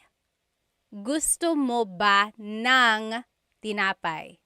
The ng means do you want some bread? Do you want some bread? Gusto mo ba ng tinapay? However, if you say, gusto mo ba yung tinapay? Gusto mo ba yung tinapay? That means, do you like the bread? The bread that we are eating right now, do you like it? So that's just the difference there. It really pops out when it's a question. Gusto mo ba ng tinapay? Do you want some bread? Versus, gusto mo ba yung tinapay? Do you like the bread? Okay, so very minor difference there. If you happen to mix it up, it's not that big of a deal. It's just one of those things that is just like a nuance of Tagalog. Mr. Urban World said, gusto ko ng McDonald's. Ako din. You pay. Yes, mag-McDonald's tayo. Okay. Nanay, tatay, gusto ko ng tinapay. That's a nursery rhyme. Yes, Dennis said, gusto ko ng Jollibee. I want some Jollibee. You get it, you get it. So I want versus I like. Okay? Now, we are wrapping it up here. I will finish this lesson by asking you, ano ang paborito mong restaurant? Ano ang paborito mong restaurant?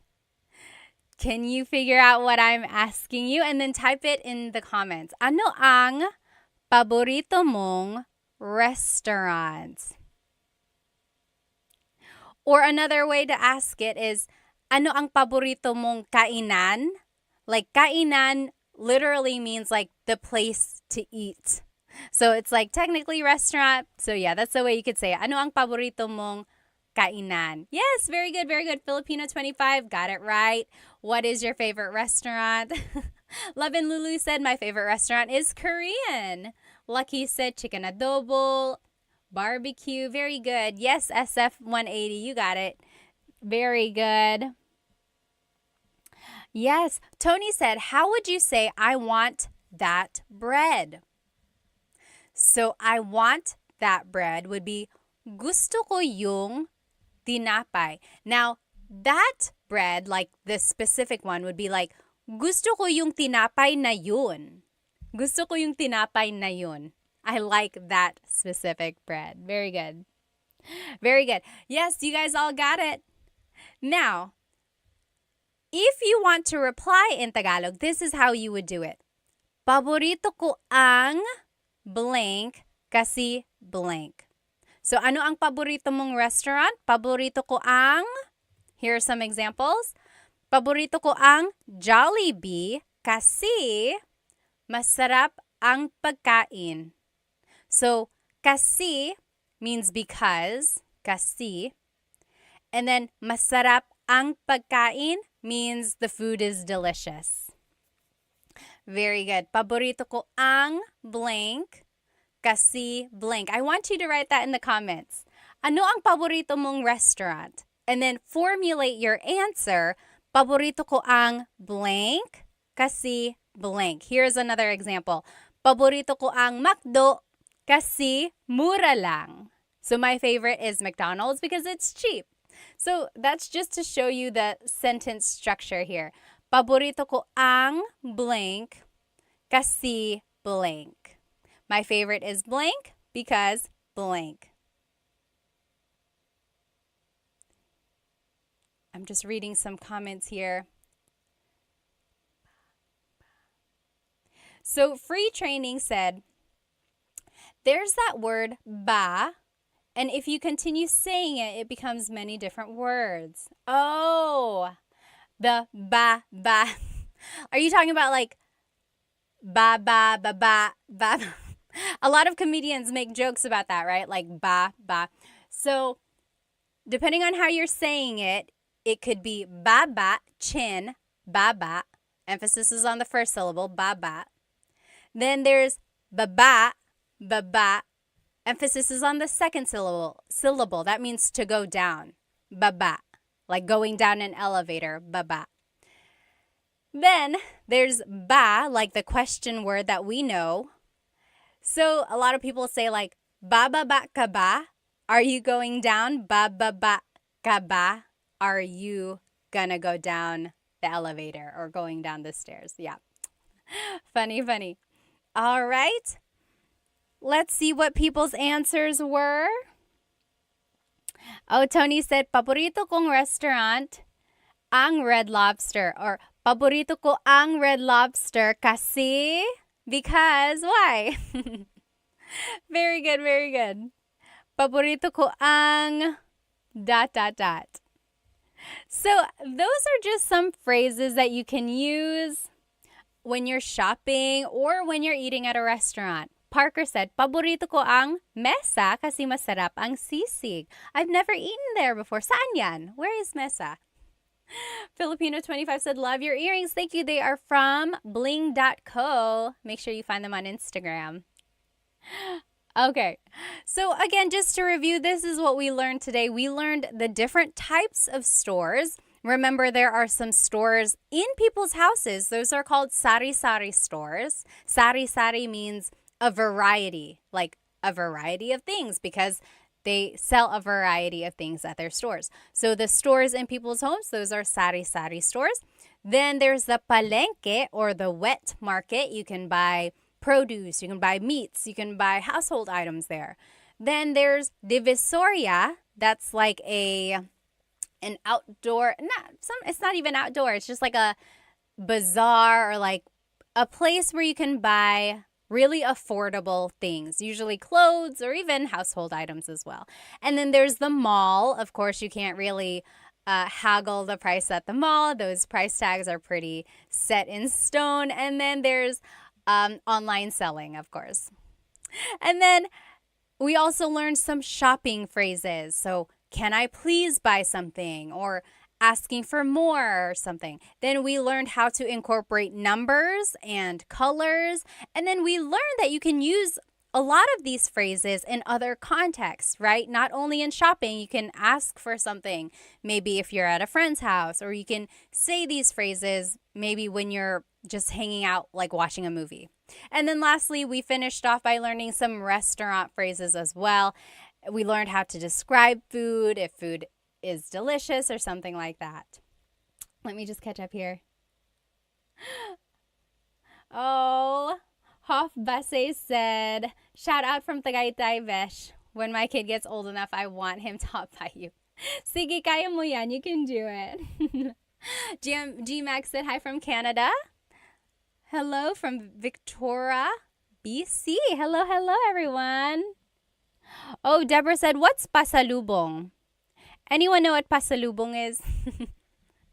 Pasalubong is, so salubong, the root word salubong means to like meet someone where they are. Salubong.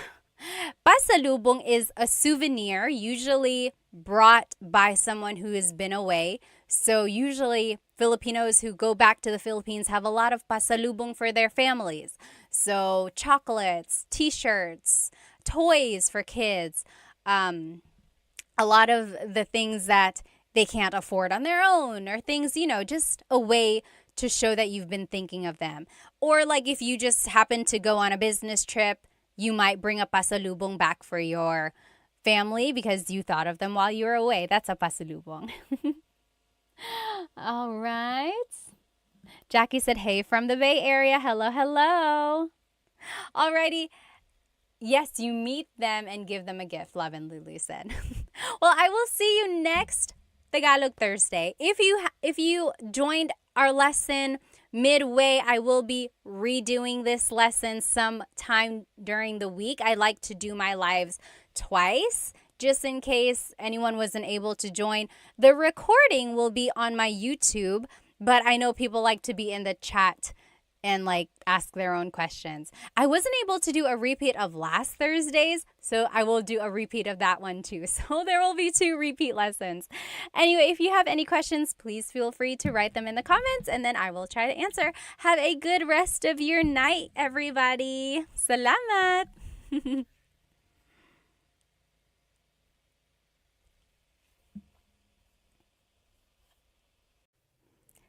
Hello, everybody. Welcome to another live Tagalog lesson on YouTube.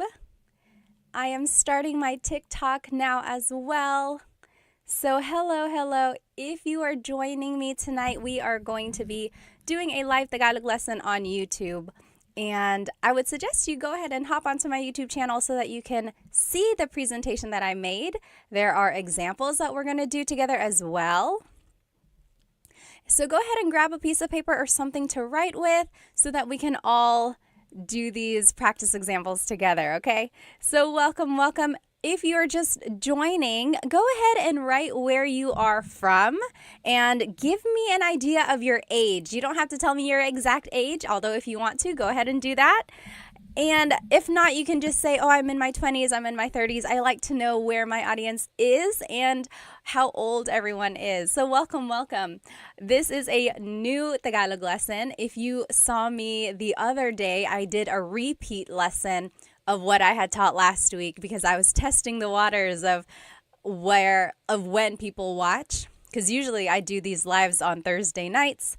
And I wanted to see if people are active during the day as well. And it seemed like it was. So maybe I will try that, like teaching the same class some other time in the week, just so other people can join if they were not able to join live. So again, this is a live Tagalog lesson on my YouTube channel, Tagalog Time.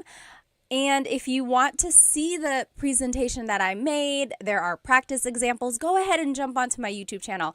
Otherwise, you're welcome to stay on my TikTok. Okay, so let's go ahead and get started. Hello, everybody. It looks like we have, let's see, Starry Moon is from Calgary, Canada. Killionaire is from Oahu. Hello. Thank you for joining us. David is 64. Taho 0000 is from California. Hello. The Gehring family is from Ohio. Welcome. Let's see. We have someone from Pennsylvania. Kenna Morrow. Hello. David is from Auckland. Who is here with us on TikTok? Let's see where everyone is from. I'm here in North Carolina, the east coast of the United States. So it's about 8:30 p.m. here. Oh, Hema, thank you so much for a gift. Thank you so much. If you enjoy anything that you learned tonight, please feel free to purchase a super chat on YouTube or a badge or one of the gifts on TikTok. They really help because it helps me support Filipino brands. As you can see, I'm wearing Filipino earrings. So again, I just love supporting Filipino companies. So any donation you give really helps. Let's see. Oh, user 488 is from LA. Hello. Who else do we have? Oh, someone is Korean. Well, welcome. I hope you learned some Tagalog. Okay. Oh, Trent is from Iowa. Hello. Okay, let's go ahead and get started, guys. Flo Cash is from West Virginia. Hello. Joe is from Alaska. Taga Japan. Someone is from Japan. Sure is from New Mexico. Hello. Good to see you. James is from Texas. Johnny is from Oklahoma. Okay, let's go ahead and get started. So again, we are on YouTube and on TikTok, but if you want to see the presentation, it's on YouTube. And we will be learning some adjectives as well as some sentence structures so we can say some simple descriptions and compliments or any like short phrases to describe someone or something. Okay, I think this will be a very useful lesson because then you'll be able to start saying short, useful phrases. So when you want to describe someone, the simple sentence structure is adjective, then pronoun. So the adjective comes first, then it's the pronoun. For example, maganda ka. You are beautiful. Maganda ka. And that's a very common phrase. A lot of people already know how to say that. Maganda ka. You are beautiful. So there's the adjective, maganda. And then it's the pronoun ka, meaning you. You are beautiful. Or you might hear matalino ka. You are smart. Matalino. Matalino means smart. Matalino ka. Or nakakatawa ka. You are funny. Nakakatawa. So people ask, why are some adjectives why do they have this ma prefix. So maganda, matalino. And then why do some adjectives not have that? So nakakatawa means funny, but it doesn't have that pattern of having the ma prefix. And in Tagalog, the ma prefix just means it's describing the quality of something. So when you take off the ma, it's actually a noun sometimes. So take the word maganda. That means beautiful. But if you take off the ma and it's just ganda, that is the noun meaning beauty. Isn't that interesting? But it doesn't work for all adjectives. It does work for matalino. Matalino means smart. Talino means your intelligence. So it's the noun meaning your intelligence that you have. So interesting, right? And then nakakatawa does not follow this ma adjective pattern. And that's just how it is. Some words don't follow the pattern. But so this is the simple sentence structure when you want to describe someone or something. Maganda ka. So it's adjective pronoun. You are beautiful. Maganda ka. Matalino ka. You are smart. Nakakatawa ka. You are funny. Okay, so let's keep going. Oh, one more example. Mabait ka. You are nice. Mabait ka. Now, I want to show you the different subject pronouns that you can use if you're talking about someone or multiple people. So, ako means I. So, mabait ako. I am nice. Mabait ako. Ako means I. Mabait ka means you are nice. Mabait ka. And then, mabait siya, he or she, mabait siya. A couple things I want to point out about siya. First is the pronunciation. It looks like it should be pronounced siya, siya, but it's actually pronounced sha, sha. So the S-I-Y, it's a sha sound, sha. And then another thing I want to point out about the subject pronoun siya is that it is gender neutral. So it can be man or woman. So you actually have to figure out who they're talking about based on the context clues. So mabait siya, he or she is nice. And then sila is they, mabait sila. Mabait sila, they are nice. And then tayo is we inclusive. Kami is we exclusive. So in Tagalog, there are two different types of we. And I don't know why. It's very interesting.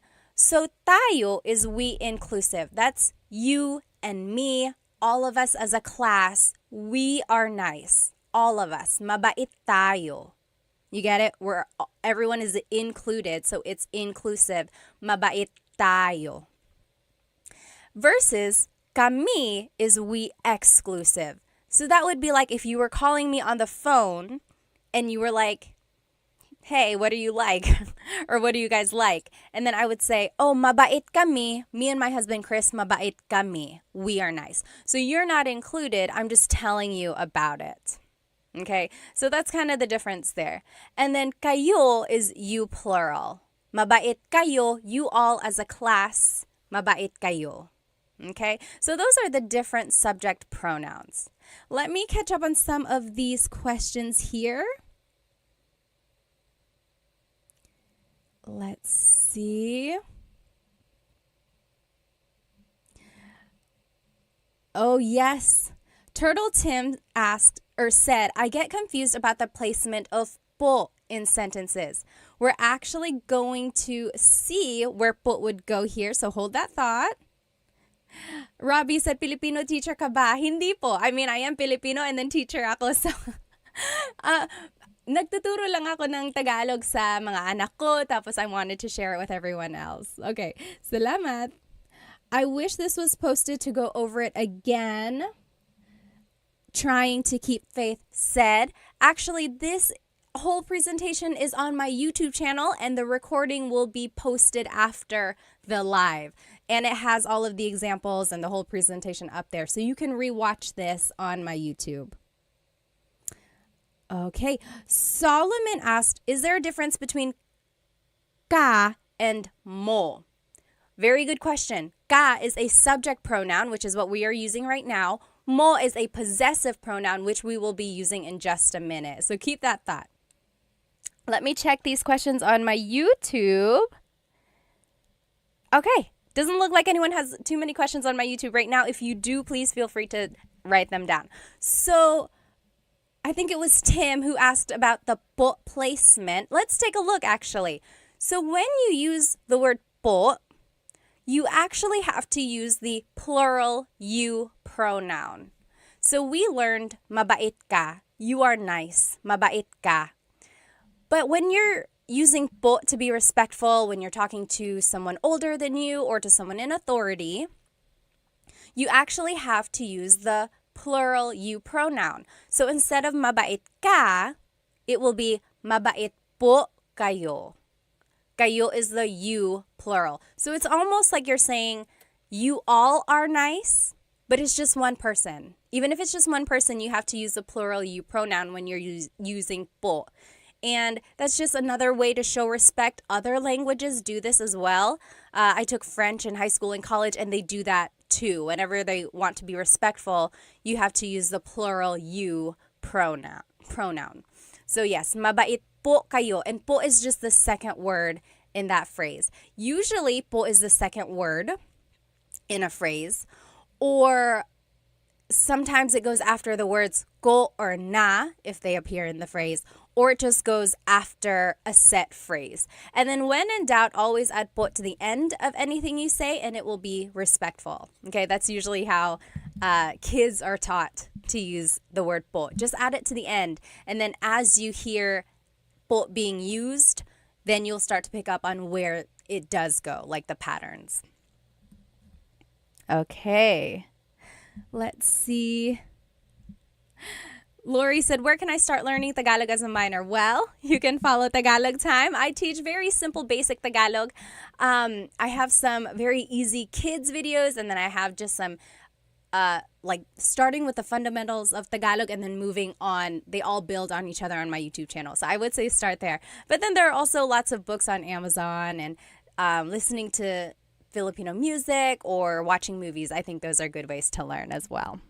Okay, so those are some pronouns. Now let's just add more vocabulary to what we know. So here are some Tagalog adjectives. Let me put both of these up. So there are two lists here, and they are opposites. So let's take a look at them. Maganda is beautiful. Maganda. Pangit is ugly. Pangit. Matangkad, tall. Matangkad. Maliit, little or short. Little, maliit. Mabigat, heavy. Mabigat. Magaang, lightweight. Magaang. Mabilis, fast. Mabilis. Mabagal, slow. Mabagal. I'm sorry, I was trying to read some of the comments. Hang on. Yes. Sure said, I made the mistake of trying to skip the basics when I started learning. I know it's sometimes you want to just go fast, but sometimes people can do that. But yeah, if you want to start from the beginning, I have fundamentals of Tagalog on my YouTube channel. Okay, so we did mabilis, fast, mabagal, slow. Malakas, strong, malakas. Mahina, weak, mahina. Tahimik, quiet, tahimik. Maingay, noisy, maingay. Malinis, clean, malinis. Madumi, dirty, madumi. Mahal, expensive, mahal. Mura, cheap, mura. Matalino, smart, matalino. Bobo, stupid, bobo. Bago, new, bago. And then luma, old, luma. So those are just some different adjectives. Fidel, thank you so much for the gift on TikTok. Thank you. It really, really helps. Thank you. So those are the different adjectives that we can use. And again, as I mentioned, usually Tagalog adjectives have the prefix ma. As you can see, a lot of these adjectives have the prefix ma. Maganda, matangkad, mabigat. And when the ma is dropped, sometimes it's the noun form. So like I said, ganda is beauty, maganda is beautiful. But it doesn't really work for all of them. Like mahina is weak. Hina isn't like weakness. Kahinaan is weakness. So you kind of get the idea. If you can kind of recognize root words, that'll help with your translation. Yes, Deborah asked, is mahal the same word for love and expensive? Yes, it is. Mahal can mean expensive, like, oh, ang mahal ng pagkain. The food is expensive. Ang mahal. Or it can be love. Mahal kita. I love you. Mahal kita. Interesting, right? Okay. Oh, Solomon asked on TikTok, is it right to say ganda mo? Hold that thought. We're going to see that. Okay. So I want us to do some practice. So here on the top left corner are the is the sentence structure. Adjective plus pronoun. And the example is maganda ka, you are beautiful. Maganda ka. There's the adjective, there's the pronoun. Under that is the subject pronouns. So ako is I, ka is you, siya is he or she, sila is they, tayo, we inclusive. Remember, that's all of us, tayo. Kami is we exclusive. So me and someone else. That's kami, we. And then kayo is you all. So those are the different subject pronouns. Now on the right side of your screen, you will see the practice questions. I gave you the English statement, and I want you to translate to Tagalog. And I even gave you a hint. In the parentheses is a vocab word that you might need in the phrase. So for example, they are happy. They are happy. How would you say that in Tagalog? Let's do number 1 together. They are happy. So remember, we're just following this sentence structure. Oh goodness, my face on YouTube is covering up the part of the screen. I'm just going to turn off my face over here on YouTube. Okay, there we go. So sorry about that.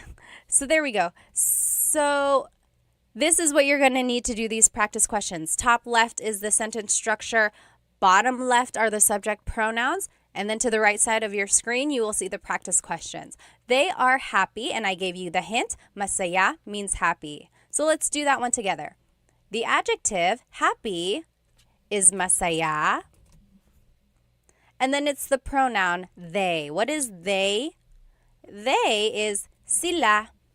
Masaya sila. They are happy. Masaya sila. Easy, right? It's just 2 words. Masaya sila. They are happy. What do you think he is new is in Tagalog? He is new. How would you say that in Tagalog? Go ahead and take a minute to answer that. I'm just going to catch up on some of these questions or comments.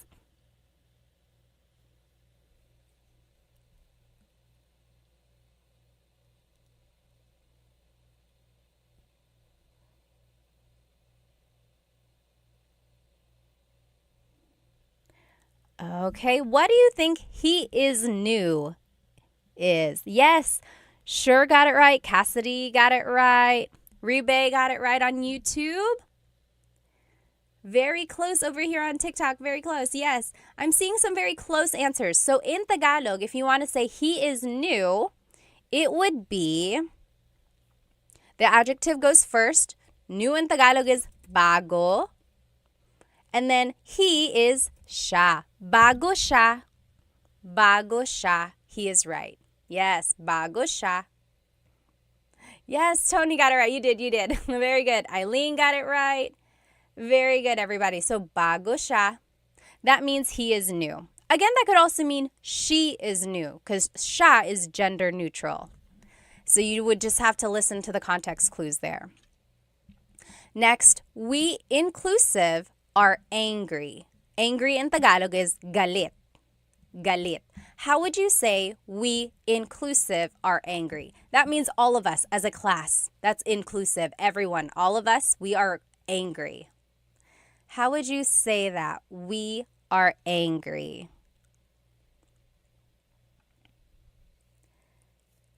Yes, Carl. Oh, Carl is very close. Your pronoun that you are using, Carl, that's not quite the one we're using, but we'll actually see that in just a minute.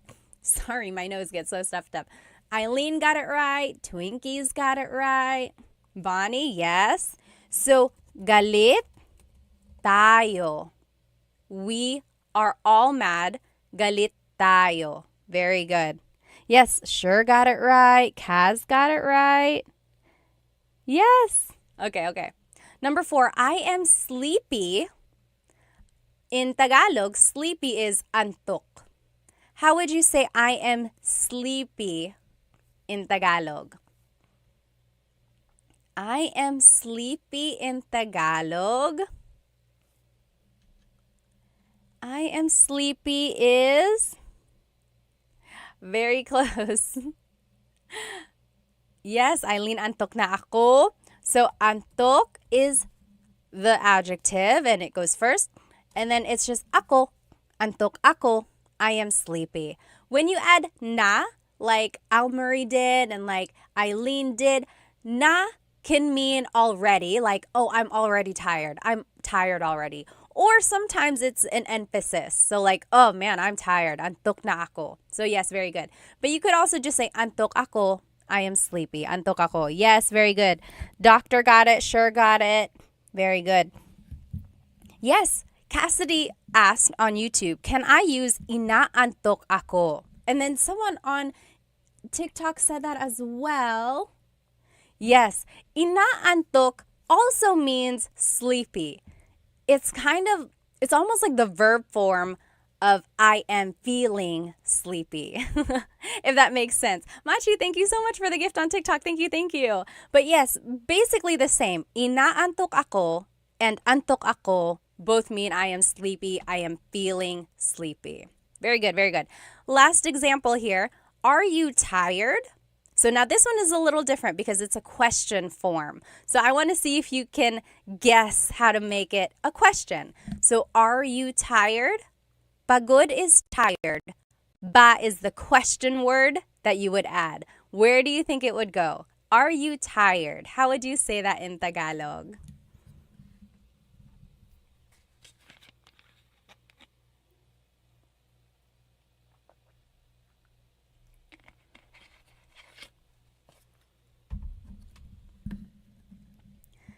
Yes. Let's see. Eileen got it. Someone said, I think Eileen already knows how to speak Tagalog. It's okay. Everyone is welcome. Yes, very good. I'm seeing it. I'm seeing the correct answer. Kaz got it. Doctor got it on YouTube.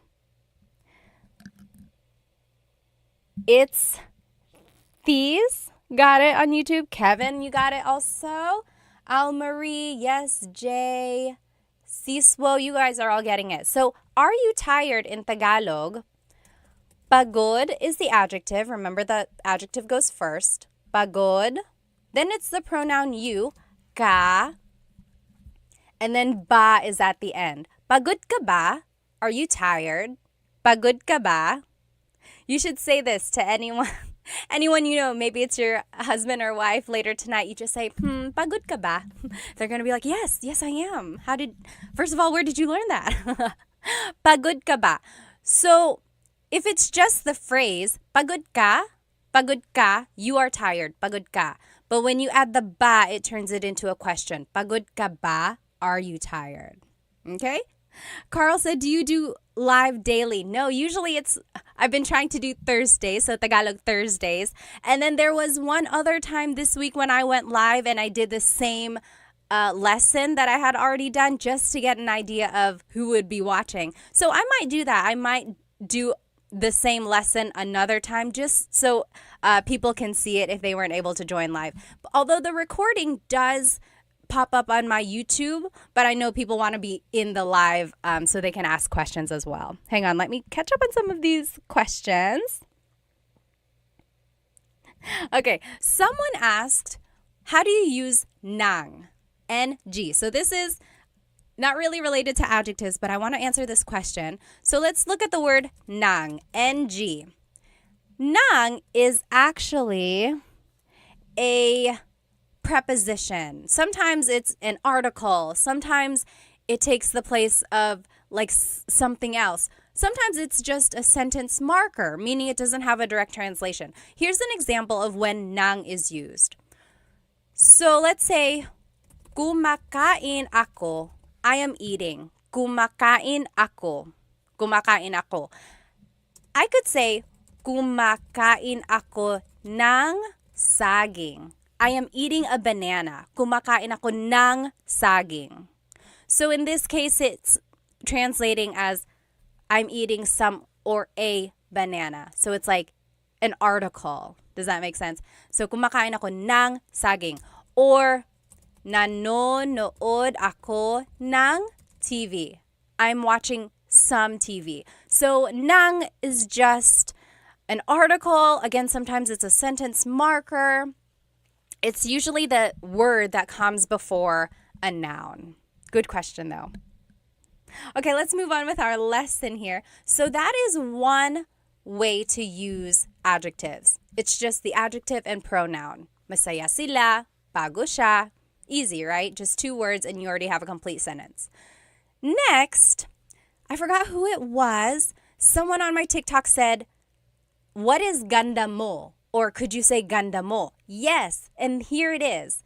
So let me make my screen bigger again. There are different ways to say the adjective.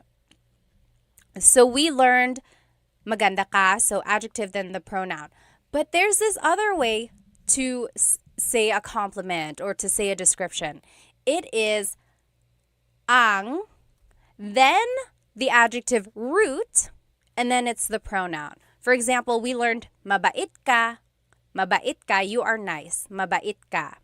But you could also say ang bait mo, that also means you're nice. Ang bait mo. So do you see they are very similar? Mabait ka, ang bait mo. They both mean you are nice. There are some differences here.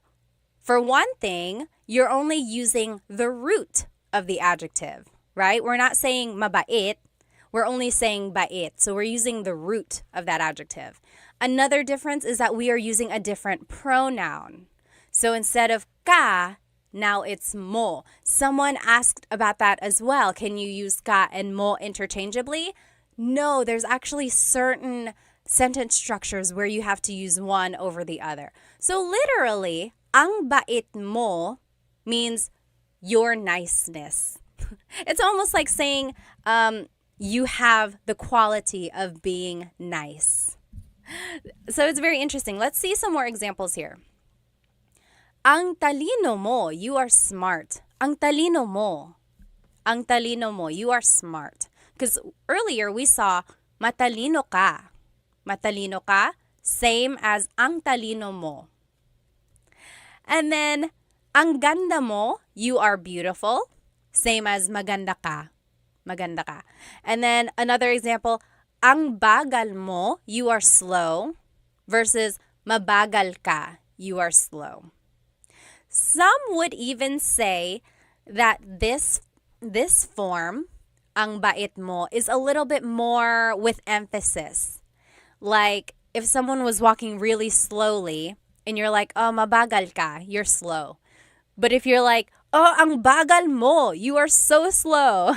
That's kind of like sometimes when you might use one over the other. But generally, they are interchangeable. Yes, let me catch up. Winter Storm said, I see it like your goodness and you're good. Yes, yes. That's kind of the idea. It's like it's almost like the noun form of the adjective versus the adjective describing someone. Yes, yes. Wonderful Day said, ang galing mo. Yes, yes. That's another example. Like, magaling ka, you are good. Magaling ka, you are good at doing whatever you're doing. Or ang galing mo, You are good. Yes, very good, very good. So you're just using the root of the adjective. Okay. Yes, someone said, you got a YouTube channel? Yes, it's the same, Tagalog Time. I have full Tagalog lessons all on there as well. Someone joined on my Tagalog lesson recording, and they were like, I think they just wanted a faster lesson. Whenever I do a live, I sit and I try to catch up on comments and things like that. And they were like, can you go a little bit faster? If you want a straightforward lesson, I would say go watch my full-length Tagalog lessons because those are just straight to the point. There's not a lot of fluff. And then, of course, on my YouTube, I like doing polls, like challenges, which we'll do later. So that takes up some time, too. Let me see these comments on YouTube.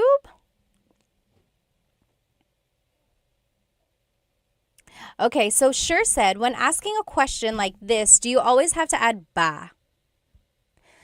Yes, that's right. Sometimes native speakers don't add ba. That is exactly right. Sometimes you don't have to add the word ba. You can just change the intonation of your voice, right? Like, pagod ka? Are you tired? Pagod ka? But if you want to emphasize that it is a question, yes, add ba. So as for the question, do you always have to do it? No. But you're welcome to. And then again, it just emphasizes that it is a question. Yes, good question, good question. Okay. Is the ang construction stronger? David asked. Yes, a little bit. So it's kind of like an emphasis. I kind of mentioned that earlier. It was like, oh, mabait ka, you're nice. You're a nice person, mabait ka. Whereas maybe you did something really nice and then someone is like, oh, ang bait mo. You are so nice. Ang bait mo. Yeah, so it's a little bit like it has an emphasis. Sibay says, I have a question po. Yes, what is it? Go ahead and type it out and then I'll answer it when I see it. So let's move on with our lesson. I want to show you the different possessive pronouns that you can use with this sentence structure. So now, ang bait mo is using a possessive pronoun. Earlier, we were using a subject pronoun. So these are the different possessive pronouns. Ko means I. Mo is you singular, ang bait mo. Ang bait niya, he or she, niya, he or she. Nila is they, ang bait nila, they are nice. Natin is we inclusive. Maybe we all did something nice, so I'm like, oh, ang bait natin. We are so nice. Ang bait natin. All of us. Versus ang bait namin, we or me and someone else, we are nice. Ang bait namin. You're not included. I'm just telling you about it. And then ang bait ninyo, you all as a class. Ang bait ninyo. Okay. So those are the different possessive pronouns. So whenever you're using the ang sentence structure, you have to use a possessive pronoun. And it's almost like, because bait is a noun, so it's almost like the person in the sentence possesses that quality. That's kind of how I see it. So again, when you're using po, you have to use the plural you pronoun. So instead of ang bait mo, it's ang bait po ninyo. Ang bait po ninyo. And po goes after the word bait here. And that doesn't really fall under the po placement rules that I had mentioned earlier. Usually po is the second word, or it goes after the words ko or na, or it goes after a set phrase. This one is just like a miscellaneous placement. But again, you can always add po to the end and it would work. Okay. Now, let's do some examples. Oh, I just want to show you again these Tagalog adjectives. We just saw these, and I want to show you that you can use them in this ang format. So, mabilis ka, you're fast, mabilis ka. Or, ang bilis mo, you're so fast, ang bilis mo, ang bilis mo. Again, it's not always an emphasis, but that's kind of sometimes when it's used. Or, madumi ang bahay, The house is dirty. Madumi ang bahay. Or ang dumi ng bahay. Ang dumi ng bahay. So again, same translation there, just kind of a different way to say it. But they are interchangeable. Feel free to use whichever you would like. So let's do some practice questions with this ang sentence structure. So it's the word ang, which technically means the, but sometimes it translates to it is. So ang, and then it's the adjective root, and then it's the pronoun. And then beneath that are the possessive pronouns that we talked about. So over here on the right side are the examples that I want us to do. You are nice. Mabait is nice. But I want us to use the ang sentence structure. So we actually wouldn't use the whole word mabait. It would be ang, and then the root bait, and then you, pronoun is mo. Ang bait mo. You are nice.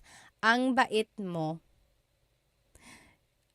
Okay, let me just catch up. You try number 2. I am beautiful, using this ang sentence structure.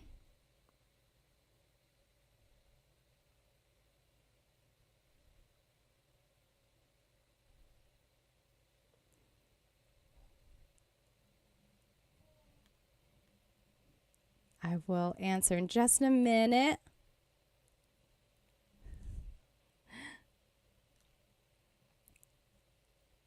Oh, thank you, Solomon, for the rose on TikTok. Oh, thank you.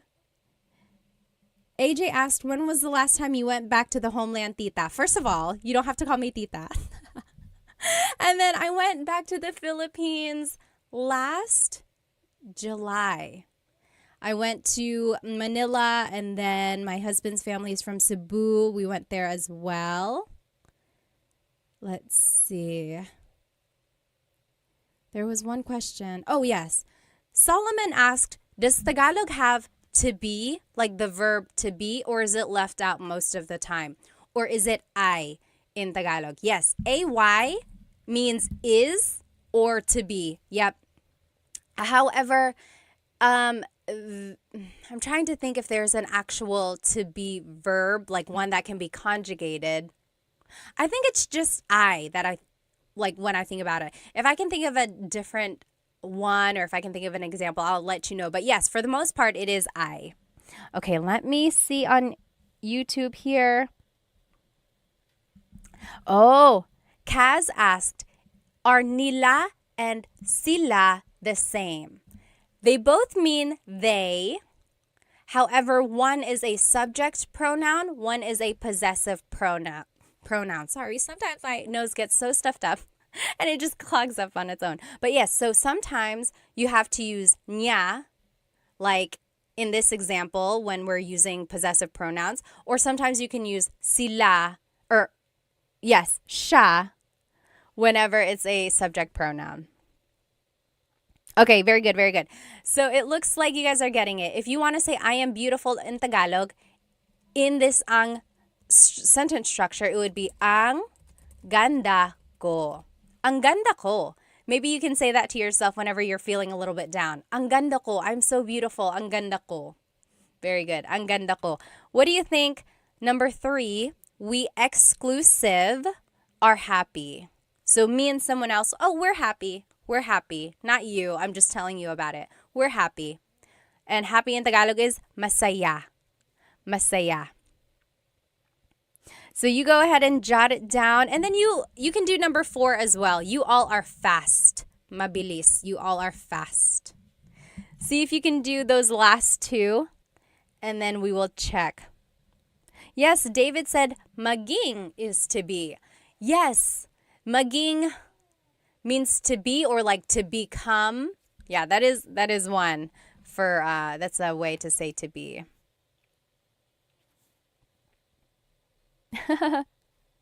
Nez said, mapalad ako kasi guro mo ko po. He feels lucky because I'm his teacher. Oh, thank you po. Masaya kami. Yes. Oh, Very close, very close. So yes, those are good those are good answers. But when we're trying to say it in this ang sentence structure, it would be ang saya namin. Ang goes first, then it's the root of the adjective, and then it's the pronoun we exclusive, which is namin. Ang saya namin. We are happy. And then how would you say you all are fast? You all are fast. How would you say you all are fast? Oh, very close. Kaz said, ang bilis nila. You plural is actually ninyo. Ang bilis ninyo. Maybe you're walking behind some people and you're being left behind. You could say, oh, ang bilis ninyo. You all are fast. Ang bilis ninyo. Very good, very good. I know these these possessive pronouns can get a little bit tricky. I would say try listening to a native Tagalog speaker or watch a movie and you will see when these different pronouns are used. And I think that'll help kind of decipher when to use a subject pronoun, when to use a possessive pronoun. But when you're learning, it's okay to mix it up. It'll come the more you use them. Tony asked, are you a teacher? I am. I used to teach like elementary faith formation, like at church, those like CCD classes. And then I got my teaching license. At one point, I could teach high school, which was very hard because I look very young. But yes, and then I just love teaching Tagalog. You guys on YouTube, why didn't you tell me that my face was covering up part of the page again? I'm so sorry. Next time I'll make sure that's not covering it. But yes, okay, let's go ahead and do this other sentence structure. So those are some ways to use adjectives with a pronoun. Now, if we want to use it with a noun, it would be adjective, then it's the word ang, then it's the noun. For example, mabilis ang kotse. The car is fast. Mabilis ang kotse. Or you could say, mahal ang bahay. The house is expensive, or a house is expensive. Mahal ang bahay. Mahal ang bahay. Or you could say, bago ang mga sapatos niya. So the adjective is bago. Then it's the word ang. Then it's mga sapatos, shoes, mga sapatos. And then niya is hers. So her shoes are new. Bago ang mga sapatos niya. And I wanted to show you the mga sapatos because if you want to make something plural, you have to add this word mga. Mga sapatos, shoes. And then another example, maliit ang pusa. The cat is little. Maliit ang pusa. Okay? Kaz mentioned on YouTube, I've been speaking Tagalog wrong for so long and people don't correct you in the Philippines. Sometimes they don't care. Sometimes they will correct you and help you out. Okay. Oh, yes. Nez said, make a video of how to use nang as a marker. I will. Maybe some prepositions, a video about that. Let me see on TikTok. Tony asked, do people mostly speak Tagalog or Bisaya? So it depends on where you go. In Luzon, up in like the northern area of the Philippines, sometimes in the central areas as well, those are the Tagalog speaking regions. When you go south, like in Cebu or Leyte, that's where they speak Bisaya. And then all around the Philippines, there are lots of different languages and dialects as well. Let me see. Okay. Yes, Winter Storm said TFC and GMA are TV channels that you can watch. They're Filipino channels. Okay, so those are just some ways to use the sentence structure. Adjective, then ang, then noun. So let's do some practice. Pretty easy, right? You just have to plug in the vocab. Up here in the top left is the sentence structure that we just learned. And then here's some examples. The food is hot. And I gave you some vocab words. Mainit means hot. Pagkain means food. How would you say the food is hot? We can do this one together. So the adjective goes first, which is mainit. Then it's the word ang. Then it's the noun. Food in Tagalog is pagkain.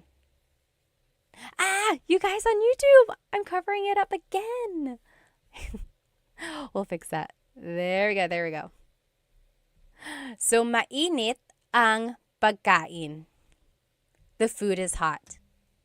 You try number 2. The show is scary. The show is scary. How would you say that in Tagalog?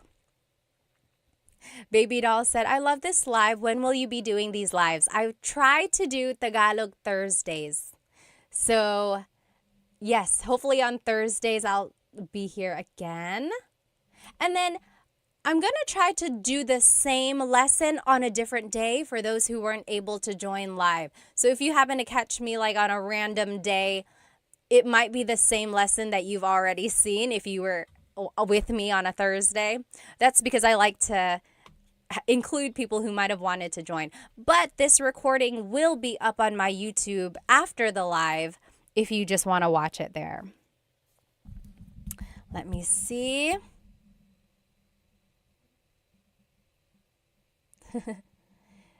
Yes.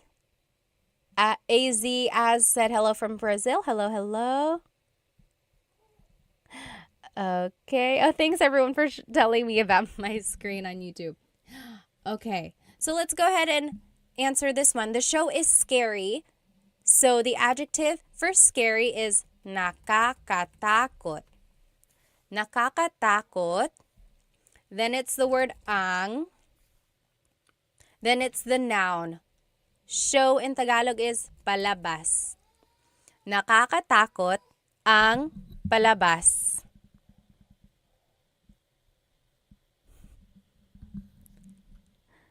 Yes, you're right. Very good. Everyone is getting it. Nakakatakot ang palabas. Okay, next, the house is messy. The house is messy. Magulo means messy. Bahay means house. David asked, is ang takot ng palabas okay? So this is an example of when you cannot use the ang sentence structure. So you cannot use ang takot ng palabas. That doesn't really work. It's almost like you're saying the show is scared or something like that. So it doesn't really work like that. There are certain adjectives where you can't use them in another sentence structure. Okay, very good. Solomon got it right. Ang gulo ng bahay, you can say ang gulo ng bahay, or you can say magulo ang bahay. Magulo ang bahay. Very good. Dennis got it right. Kaz got it right.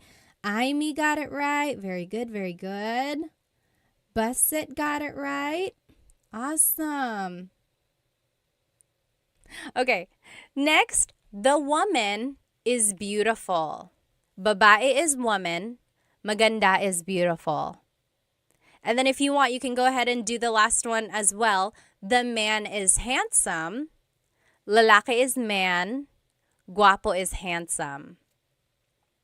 So how would you say the woman is beautiful, the man is handsome in Tagalog? The woman is beautiful is maganda ang babae. Yes, very good. Dennis got it right. Very good. And Dennis and Kaz both said, magulo ang buhay ko. So instead of bahay, they said buhay. Buhay is life. Yes, my life is crazy. My life is a mess. So if you want to say the woman is beautiful, it would be maganda ang babae. Maganda ang babae. If you want to say the man is handsome, it would be guwapo ang lalaki. Guwapo ang lalaki. So that's just the simple sentence structure. Adjective, then the word ang, and then it's the noun. Very good, very good. Amy got it right. Base got it right. Pilipino kasi ako, ate. Mabuti naman. Okay. So that's another sentence structure. And this is the last sentence structure that we will see here. So now, if you want to be specific about a person and you want to say their name, this is how you would do it. So it's the adjective first, like we've been seeing the whole time. And then it's this word, si or sina. And then the person. So you'll see what I mean. Tahimik si Tita Baby. Tahimik si Tita Baby. That means Tita Baby is quiet. Tahimik si Tita Baby. Versus malakas sina Paul at Sam. Malakas sina Paul at Sam. Paul and Sam are strong. Paul and Sam are strong. You'll see the difference here. When it's just one person, it's si. Tahimik si Tita Baby. Versus when it's more than one person, you use the word sina. Malakas sina Paul at Sam. So that's the difference there. When it's one person, you use the word si. When it's more than one person, you use the word sina. And that word si or sina is kind of like a preposition or like a sentence marker before a person's name. Here's another example. Matangkad si Tito June. Matangkad si Tito June. Tito June is tall. Tito June is tall. And then another example. Is there another example? Oh, that's it. So those are the three examples. So the only thing to remember here is if it's one person, it's si. If it's multiple people, it's sina. Okay. Let me catch up. Someone had a good question up here. Going back to one of the examples, Amy said, can you use maganda yung babae? Because we said maganda ang babae. Yes, you can say maganda yung babae. So ang versus yung is a very slight difference. Yung is a little bit more specific. It's like the woman is beautiful. The woman, that one, the one I'm looking at. That woman is beautiful. Or kind of maganda ang babae, the woman is beautiful. It's a little bit more generic or general. So that's the difference there, but usually they're interchangeable. Maganda yung or maganda ang. Yes, very good, very good. Solomon asks, when do you attach the ng or ang to the adjective?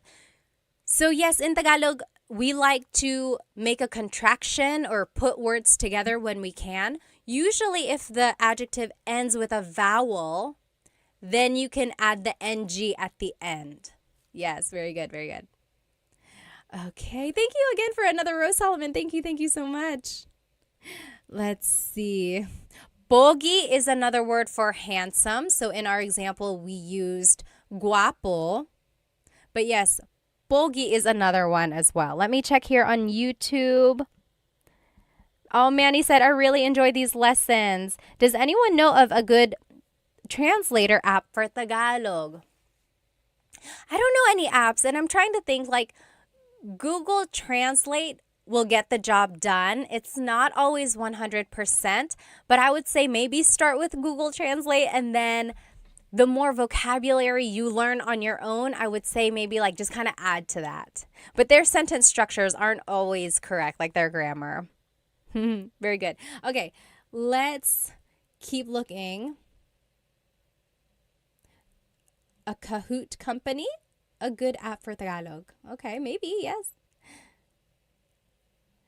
Jaina asked, how do you know when to interject po? How to after the words around it. Okay, so basically like when do you add po? There are certain placements for po. Usually it's the second word or after certain words or after a set phrase. But when in doubt, you can always add po to the end. So for these examples, tahimik po si Tita Baby. Tita Baby is quiet. Tahimik po si Tita Baby. So it's the second word there. Or malakas po sina Paul at Sam. Malakas po sila Paul at Sam. So second word again. Or matangkad po si Tito June. So for the most part, it's the second word. Okay, let's take a look at these examples. So at the top left corner is the sentence structure that I showed you. So adjective, then it's si and sina. And then it's the person's name. So let's take a look at the first one. Mom and dad are hungry. Nanay is mom. Tatay is dad. Gutom is hungry. So how would you say mom and dad are hungry? We can do this one together. And it's just a matter of plugging things in to the sentence structure. So the adjective goes first. Hungry in Tagalog is gutom. Then it's si or sina. Should we use si or sina? Jason, thank you so much for a gift. Thank you so much. Any gift really does help out. I like to promote Filipino products, as you can see in my earrings. So thank you so much. If you enjoy anything in this lesson, I appreciate any gift. Thank you. So gutom, sina, nanay, at tatay. So mom and dad are hungry. Gutom sina nanay at tatay. Marie said, hello ate. Hello po. Hello po sa inyo. Very good, very good.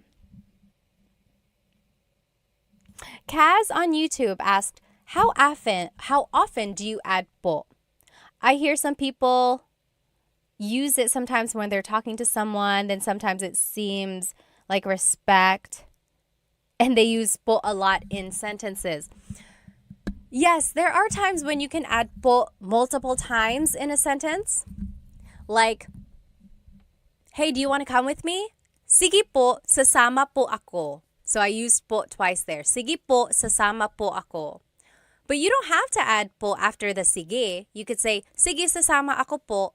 You could say it once.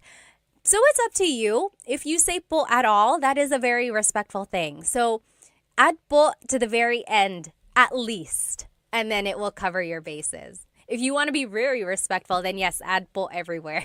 But you don't have to overkill. You don't have to do it so much. Very good, very good. Okay. Number 2, Stacy is hardworking. Masipag means hardworking. So adjective goes first. Masipag. And it's just one person. So it's si. And then Stacy. Masipag si Stacy. Stacy is hardworking. Very good. Masipag si Stacy. How would you say John and Amy are lazy? John and Amy are lazy.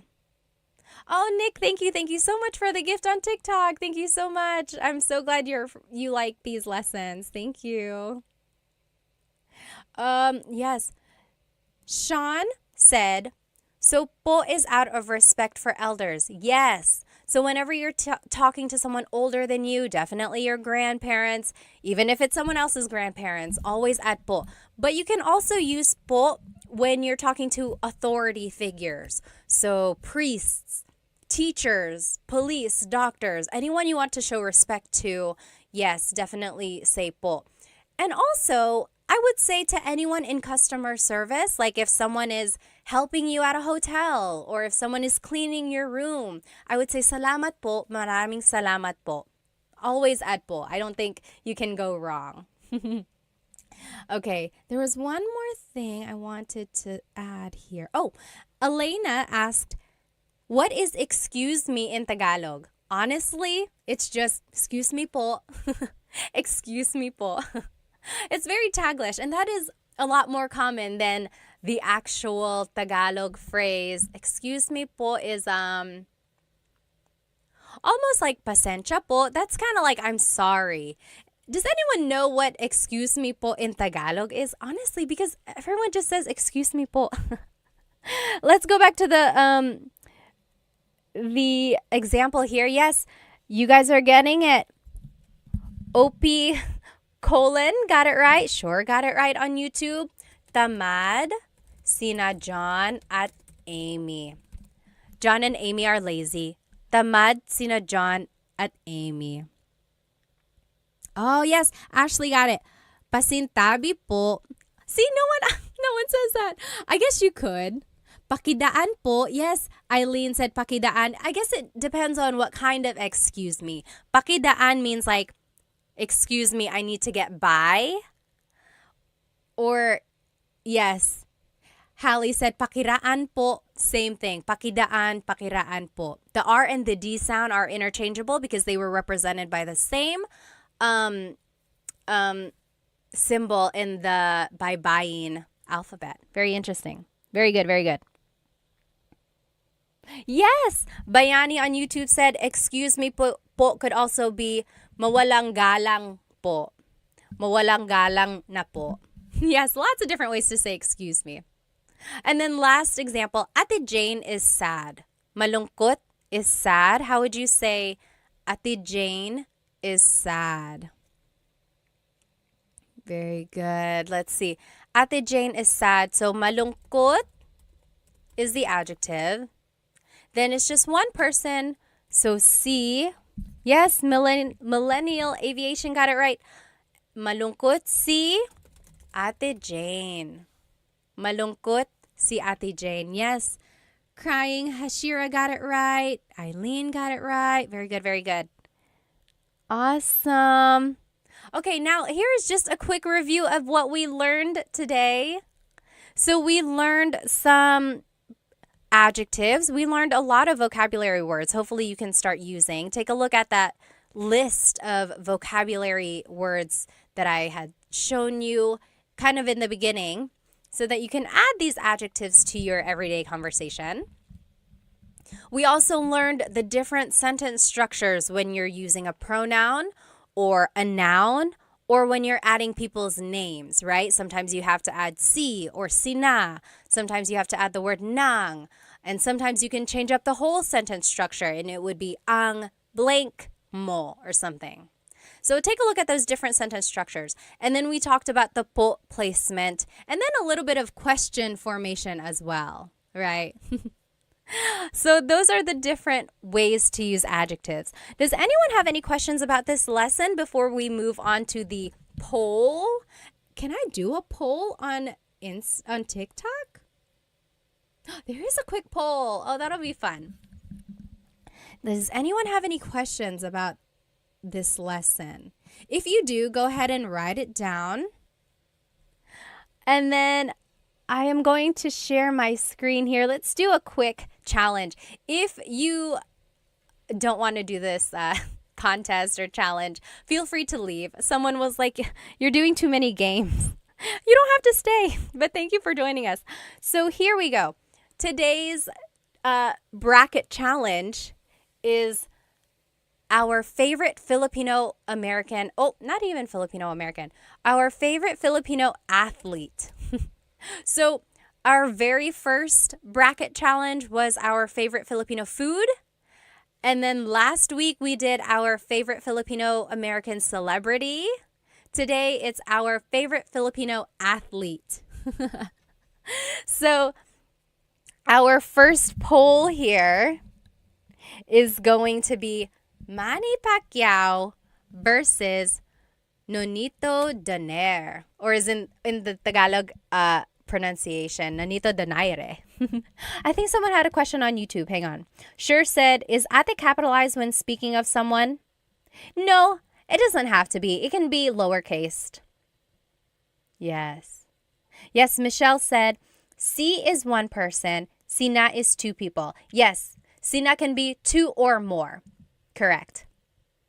All right, let's go ahead and do this poll. If you are on my YouTube, then you can join this poll.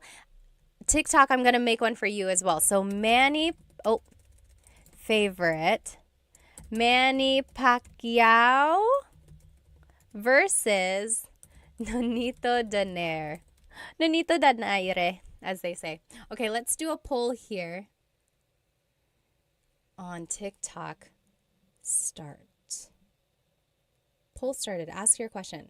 Okay? Manny Pacquiao or Nonito Donaire? I don't know how that's going to work on TikTok. Okay, we'll see how that goes. Go ahead. Oh, thank you, OP, for the super chat gift on YouTube. Thank you, thank you.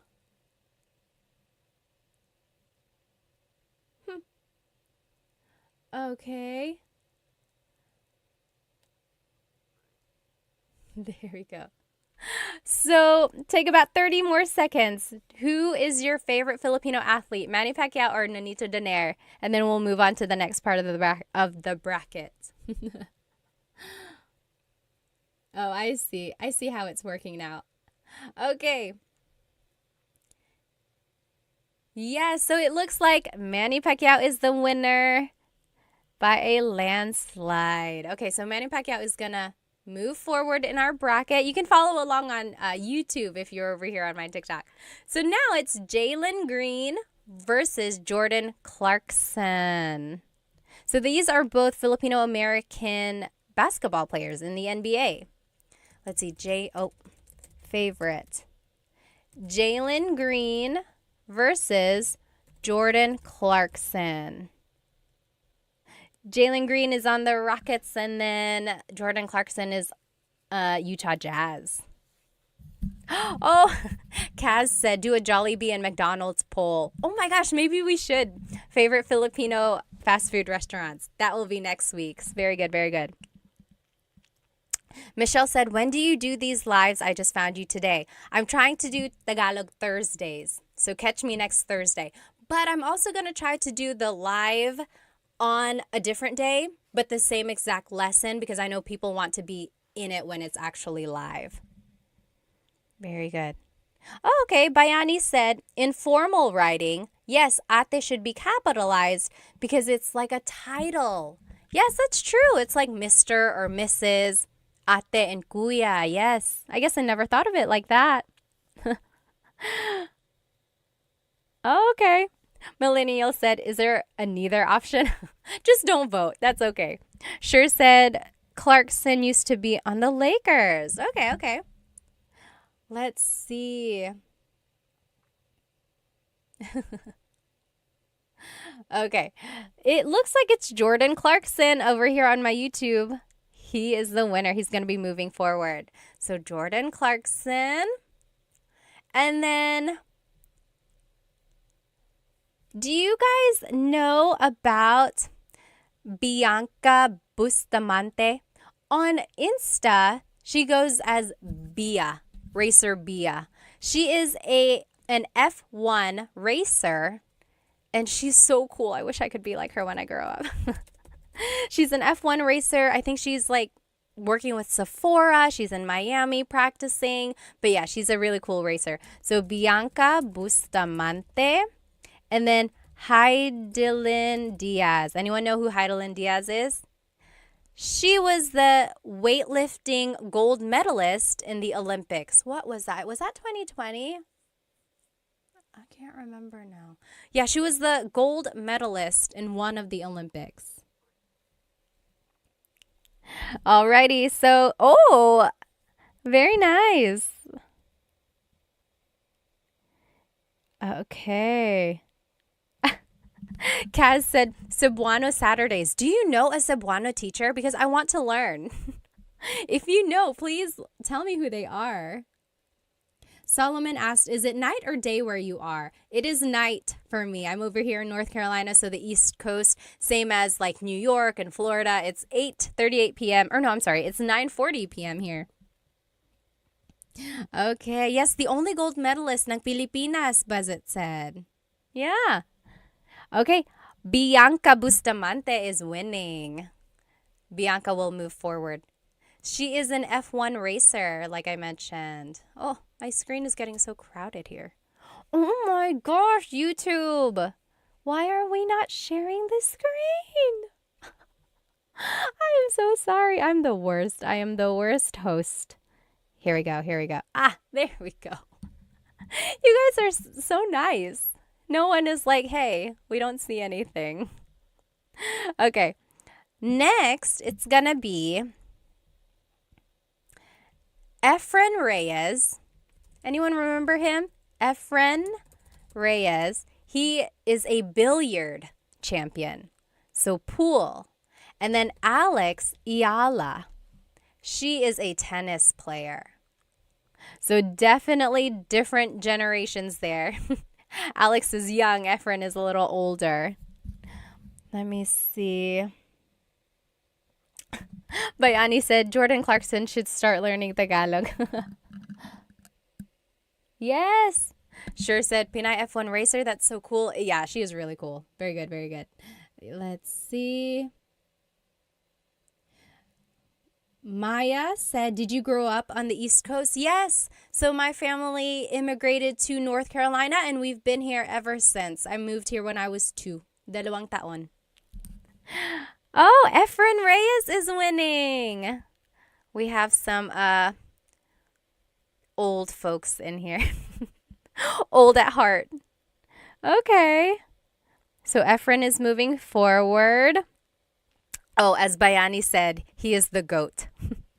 We can't mess with the goat. Okay, next. Okay, now we're moving on. It's going to be Manny Pacquiao versus Jordan Clarkson. Manny Pacquiao versus Jordan Clarkson. Do you guys remember when he got knocked out? Or are we not talking about that? I remember exactly where I was. I remember how I felt. 2008. We're not, I guess we won't talk about that. Oh, yes. Gabriel said, I have a friend who is what I. I wish she can join you and have what I Thursdays. And then John said, what I always sounds mad.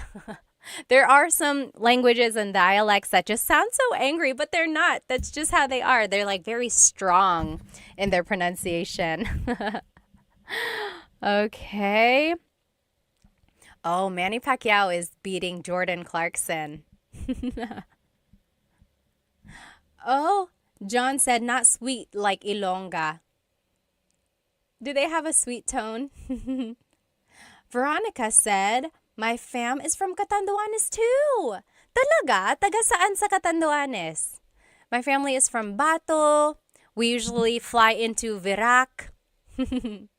Very nice, very nice. Okay. Manny Pacquiao is winning. Manny Pacquiao is going to move on. No surprise. I'm not surprised. Okay. Next, it's Bianca Bustamante versus Efren Reyes. I think I know what's going to end up happening here. Is it going to be Manny Pacquiao versus Efren Reyes? Battle of the goats. So right now it's going to be Bianca Bustamante. Again, she is an F1 racer. Super young, super hip. Efren Reyes is a billiard champion. So he plays pool. Super popular back in the day.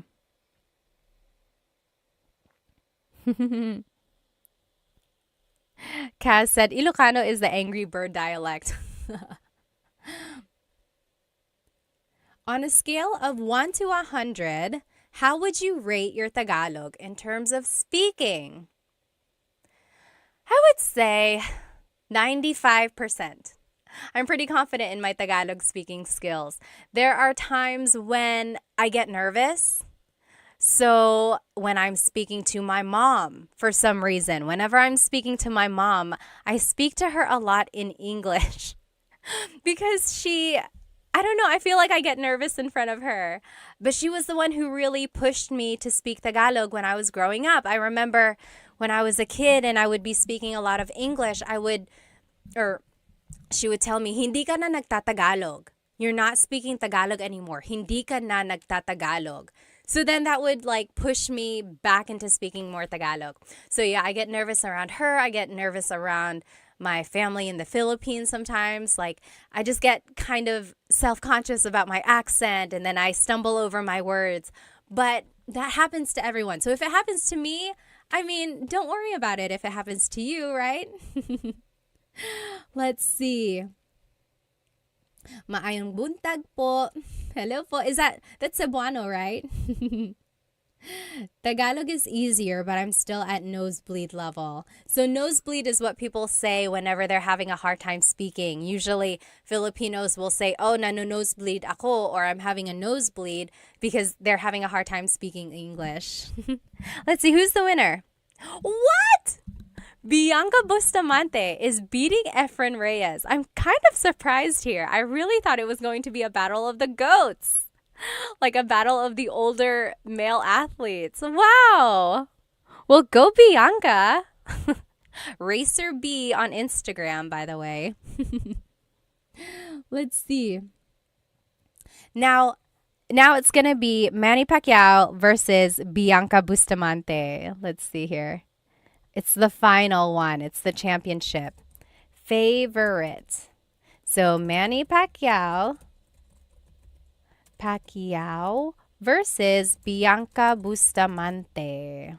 Who is our favorite Filipino athlete? Someone had a good question up here. Okay. Oh, someone asked, born and raised ka sa US? Hindi po, pinanganak po ako sa Maynila, tapos lumipat kami dito ng 2 taon po ako. Tapos every other year, umuwi kami sa Pilipinas. So umuwi ako nung una nung 5 years old yata ako kasi nabantay yung mama ng papa ko. Tapos after that, mga every other year na kami umuwi. Tapos mayroon kaming TFC. Tapos nagtatagalog yung mga magulang ko sa akin. So that's how I kept my Tagalog. Yes, Maya said, me and a lot of my friends that grew up in the US understand Tagalog but can't speak it. Why does this happen? You know, I have very young kids, and I am trying to teach them Tagalog. And of course, we're teaching them English because of school. And I know why it happens. I completely understand parents. It's hard. Like, you want your kids to succeed in school, and it's natural for them to kind of get confused or like mix things up. So parents just kind of default to only teaching English because it will help the kids. And I completely understand that. But I think if you push through and just kind of keep teaching it, it will all work out in the end. So I know a lot of people where they can understand Tagalog, but they can't speak it and they really, really want to. If you can understand it, you are halfway there. I think that's a good way to think about it, right? You can understand it. Now all you have to do is formulate sentences and then go from there. So don't feel bad if you can only understand. Think of it as, oh, I only have to make sentences now. Let's see.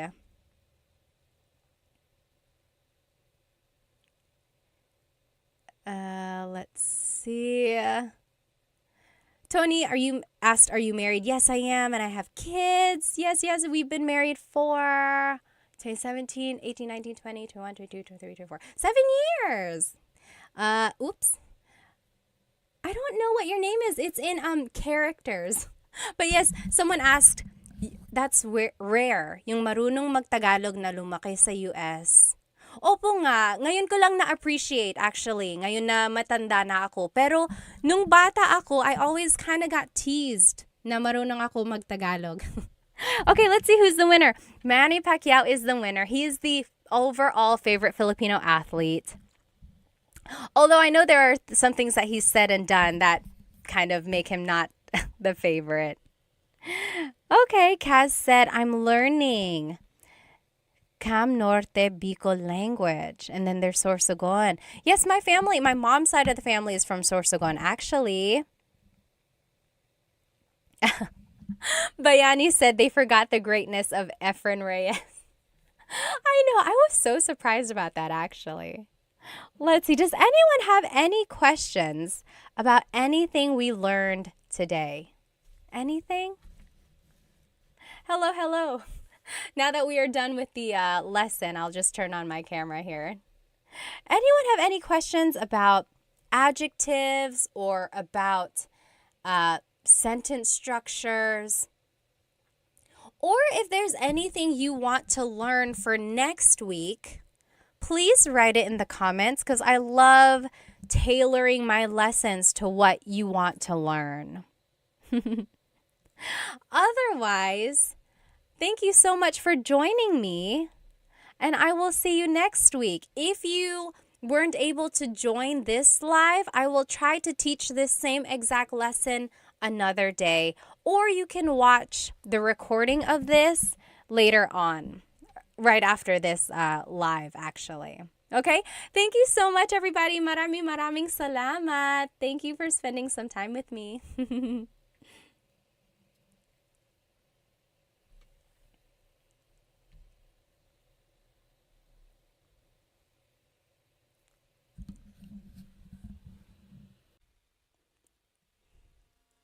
Hello, everybody. Welcome. I am live right now on Instagram, on TikTok, and on YouTube. Hello. I hope you have had a great week.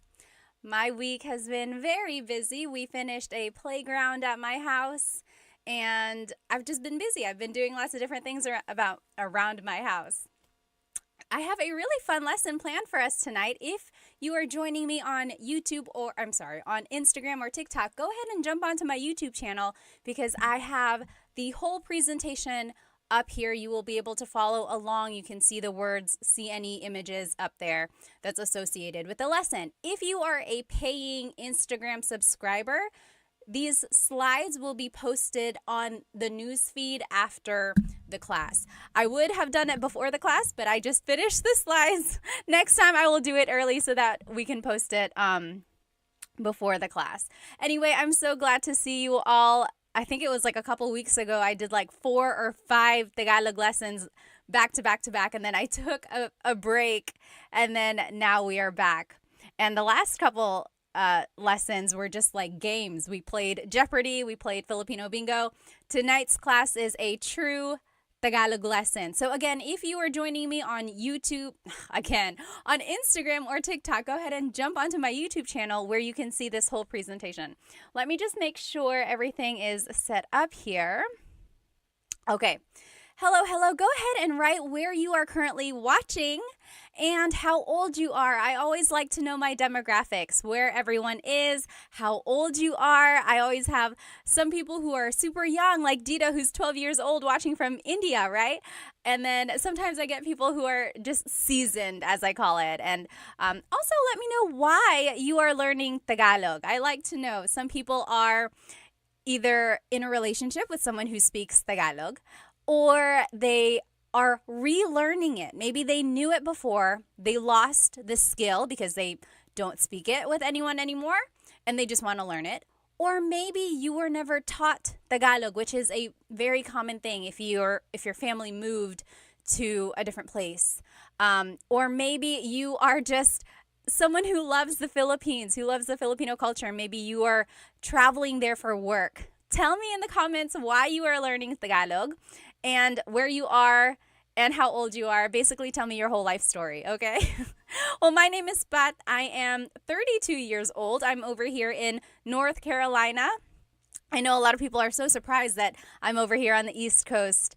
And I know Tagalog because my family spoke Tagalog as I was growing up. People always ask, how am I so fluent in Tagalog, but I still have like an American accent? Well, I grew up here in the States. I turned 2 years old here in the States, and then I just went to school here, elementary, middle, high school, college. All my schooling was here. And we just always visited the Philippines, and I got the Filipino channel, and again, my parents just always spoke Tagalog to me, and that's how I know Tagalog. Let me just catch up on some of these comments. I like to know who is with me tonight. Let's see, over here on TikTok, Jasmine said, I love your earrings. Thank you. These are from Sun-Kissed Pinay. They are known for their sun earrings. Sometimes they're hoops, sometimes they're large statement earrings like these. Be sure to check out Sun-Kissed Pinay. I love them. How long is your hair?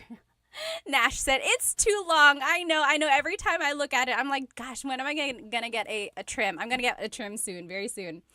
Oh, thank you so much, Floyd, for the badge. Thank you.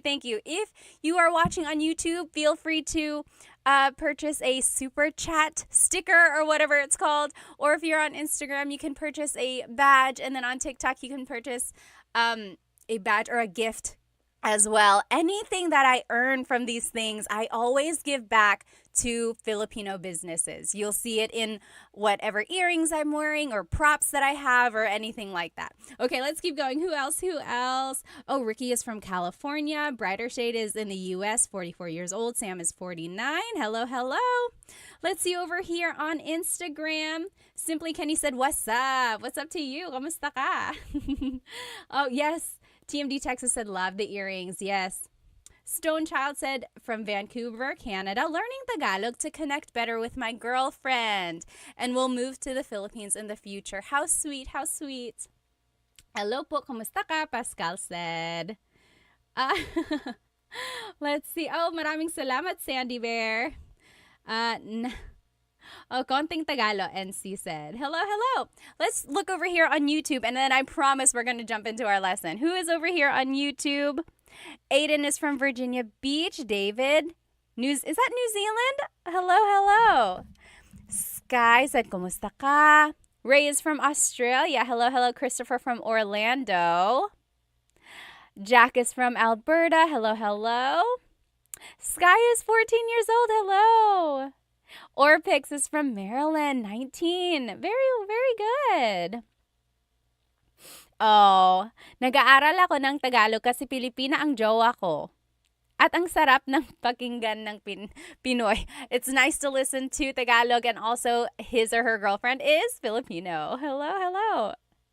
My mom speaks Tagalog and I'm trying to learn, Sky says. Oh, that's great. That's so great. Amos is on vacation in the Philippines. Christopher is learning because of my fiance, it says. Vince is in Santa Barbara learning because his asawa is Filipino, his wife. Oh, that's so nice. Okay, guys, let's go ahead and jump right into this lesson. Tonight's lesson is actually about driving. So things that you can say while driving or while riding a car or while riding in transportation in the Philippines. So if you are traveling to the Philippines, you'll be able to see all the different types of public transportation over there. We'll talk about them.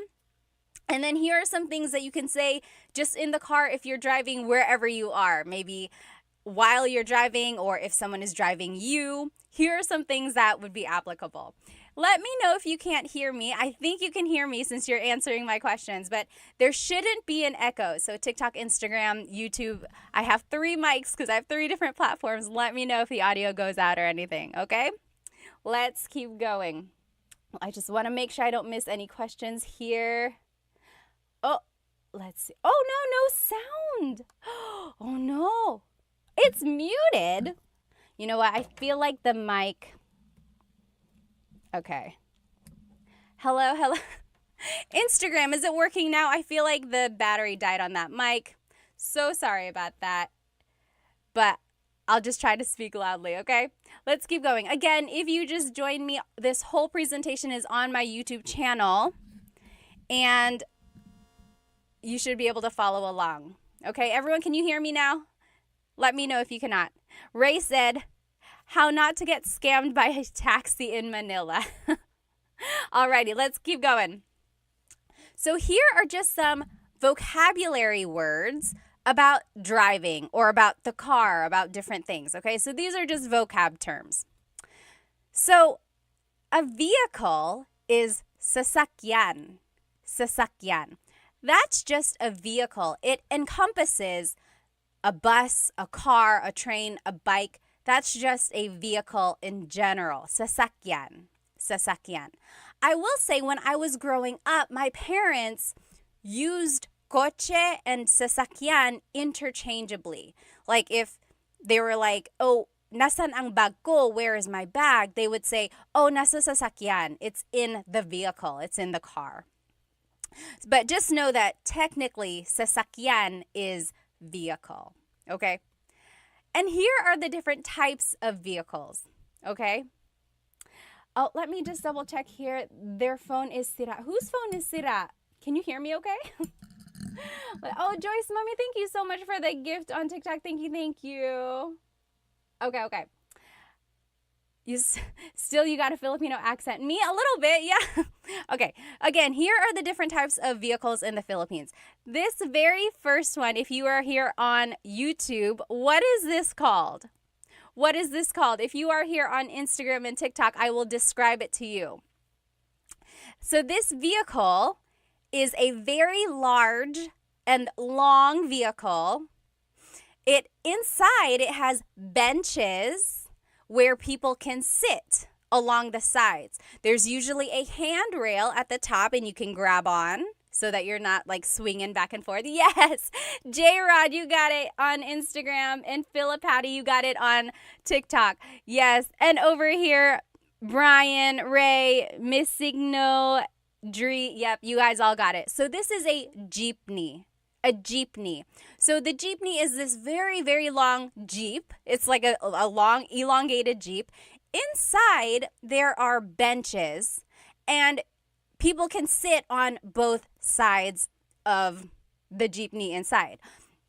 And then the handrail is there so that when the jeepney stops and goes, you're not just like flying all around inside. And some people like it, some people don't like it. I personally love riding in the jeepney, and my cousins always tease me for this because I love it. I love the fresh air. I'm doing air quotes because I mean, how fresh can the air be in Manila, right? But I love the breeze that you feel. And then I love being with the locals, but I also love that some of these jeepneys are so decked out. Has anyone been in a decked out jeepney? Some of them have like lights, like it's a disco in there. And then some of them have like music, and not like crazy loud music, but like really jazzy or like OPM music. It's a vibe. It really is. I love it. So I personally love the jeepney. When it rains, if you're looking at the picture here on YouTube, the windows are just open. There's just a big opening on the sides here. When it rains, there's like a plastic tarp that you put down over the windows so that you don't get wet. And I love it because everyone knows that. Everyone knows that when it starts to drizzle, you go ahead, you untie this plastic, and you just pull it down. It's like a known thing. You don't have to wait for the driver to be like, hey, can you pull down the tarps? You just do it so you don't get wet, right? I love it. So again, this is called the jeepney. If you have ridden in a jeepney before, leave me a jeep emoji or like a car, whatever emoji looks like a jeep over there. I love the jeepney. Another thing, if you're traveling to the Philippines, this is how you ride a jeepney, okay? So jeepney riding 101. First, you have to find the correct jeepney stop. There are certain stops where jeepneys will go, and you have to look at the sign that's on the front of the jeepney. Sometimes they're small, so if you don't know what you're looking for, make sure you have someone there who knows how to ride a jeepney. You got to look for the sign, and it'll say like, oh, Cubao or Rosas. So it'll say the location it's going to. Because not all jeepneys go to the same spots, right? It's like a bus. It has a route. So you got to find the right jeepney. Once you get in, they're going to slow down. You hop in, try to hop in as fast as you can. Number one, because there might be someone behind you. Number two, because the jeepney has places to go, okay? Everyone has a place to be. So just kind of run in there. And then when you sit down, that is when you pull out your money, okay? Pull out however much it is. At one point, it was like 8 pesos a person, but it might be different. If you are in the Philippines or if you've traveled to the Philippines recently, how much is it to ride a jeepney? It could depend on like the distance, but just like generally, how much is a jeepney nowadays? Write it in the comments. Anyway, you pull out your money, and then you got to pass your money person to person until it gets to the driver, okay? And you don't have to worry about like people stealing your money or taking your money. Usually it's just like a few coins, right? Now, if you do have a big bill and then they have to give you like a big change back, that might be a little iffy. But the general idea is that you pass the money from person to person. You say, bayad po, bayad po. So bayad is payment. Po is, oh my gosh, is it 20 pesos already? JP Hustle said. Wow. Okay. Yes, you say bayad po, which means payment, please. Okay, so that lets the driver know money is going to come their way. And they're usually facing forward, so they're going to reach back to get the money. Or someone might be beside them, like their assistant or something, grabbing the money. They will usually have like bills in their fingers, or they have a little container of coins, and they'll just grab however much they need. Then they will send the change back to you. And again, it will go from person to person to person until it gets back to you. Okay, so that's how you pay. That's how you get your change. Now, if you are getting close to your stop, you really got to pay attention because they might just keep going. And your stop doesn't have to be at a designated stop. You can stop anywhere as long as it's on the route, right? Usually. There might be exceptions. When you get to the place you want to go, you have to say para. That means stop. Or like that's letting the driver know someone has to get off. Para po. Okay, para. So then they will stop. They will go to the side of the road. They'll stop. You just get out the way you came in, okay? Again, try to be fast, grab all your things, make sure you didn't leave anything behind, and then get off because, again, they have places to go. Also, be careful because someone might be trying to come in, okay? So just be aware of your surroundings, definitely. Be careful if you have, like, expensive things. Really hold your bags close to you and things like that. Just be aware. Be aware of your surroundings. And then that is how you ride the jeepney, okay? Another thing about the jeepney, goodness, I love the Filipino culture. I love jeepneys and everything like that. But it's really cool because on the top, on the front of the jeepney is usually a name. So like if a family has a jeepney, they might name their jeepney after one of the children, like Sabrina. It's like, oh, I'm going to take the Sabrina today. Or it's like this one in this picture says, what does it say? I think it says like God is with us. So sometimes it might just have like a saying, or usually there's a name, like a family member's name, just to kind of like how you name a boat or something like that, you know? Okay, so that is a jeepney. Now here's another type of vehicle in the Philippines. If you're looking here on YouTube, what is this type of vehicle in the Philippines? Again, if you're just joining me here, someone said, is this a Tagalog lesson? It is, I promise. We are learning vocabulary and phrases about driving. So right now we're just talking about the different types of sasakyan. Sasakyan is vehicle. So we're just talking about the different types of sasakyan in the Philippines. So we talked about the jeepney. Over here, this is a motorcycle with a pedicab on the side. What is that called? Yes, almost polyglot got it. Steve got it on YouTube. So it is a Mista said a sidecar motorbike. Yes, literally. Yes, Roach Clip said tricycle. Yes, and it's Richard on Instagram. It's called a tricycle. So a tricycle is a motorcycle with a pedicab attached to the side. Sometimes it's not a motorcycle, in which case it's a bicycle. Sometimes in like the province, or if you're just going a really short distance, it might just be a bicycle. It's a little bit more work for the driver in that case, right?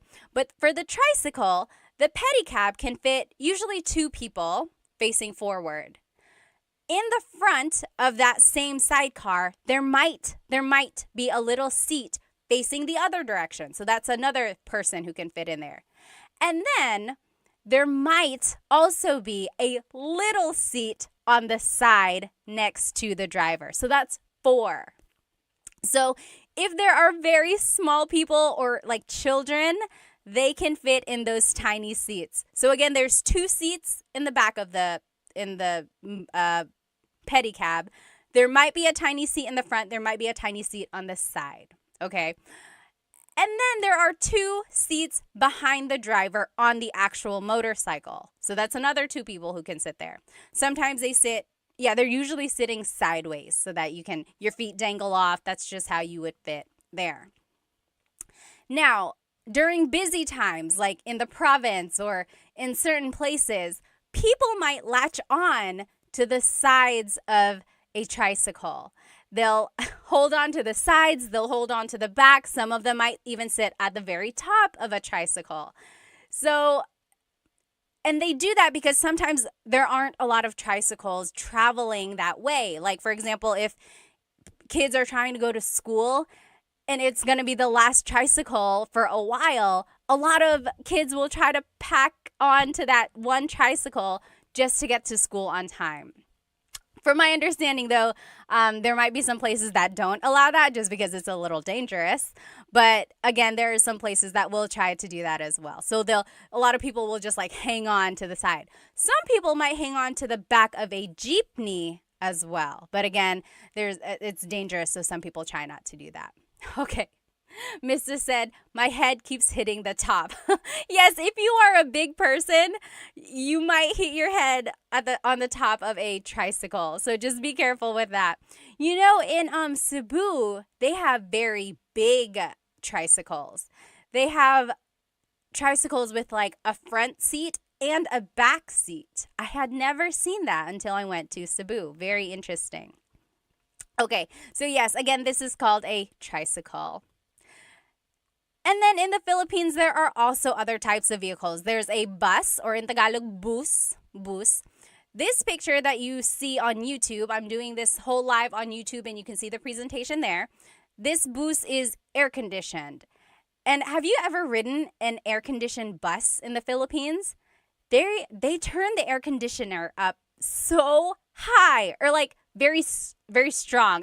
It's just very, very cold. Like it's a freezer in there because I guess you want to get your money's worth, right? So when it's an air-conditioned bus, it is an air-conditioned bus. It feels good for like the first 30 minutes or so, but then if you're taking a really long drive, it's like a freezer. I got really cold one time. Let me know if that has ever happened to you. It was so cold. But then some buses are not air-conditioned, in which case they just leave all the windows down. And it's like a jeepney where the air just kind of flows in and out. So it's not that hot if they're like traveling. Oh, yes. Ron Uprising said they drive very fast. They do. Unfortunately, sometimes like these big, huge buses or even like cars, sometimes they drive so fast. Like if it's a highway or if it's like just a very busy street, you really, really got to be careful. There are some bad stories of like just accidents on the side of the road. And they're so big, right? It's like you don't want to get too close to it. Okay, so there's a bus or a bus. There's also taxis in the Philippines. Sometimes they are yellow, like a regular taxi. Sometimes they are white. I think I've seen other colors as well, but usually they're like white. So someone on YouTube mentioned, don't be scammed by taxi drivers. You have to be very careful, especially if you look foreign. One thing they might do is like hike up the price for you. Another thing that might happen is they might mess with the meter so that the price is not what it should be. Another thing is that they might take you to a place they're not supposed to go, or they'll take you a long way. When I was a kid, we wanted to go to Fort Santiago, but the person didn't hear us, they said, and they were taking us to Fort something else, like Fort San Pedro or something like that. Like we clearly had said Fort Santiago, but then they were taking us to a different fort because they misheard us. So they, it was just not a very nice thing. But yes, so just be very aware. They also have like grab cab or grab taxi or something like that.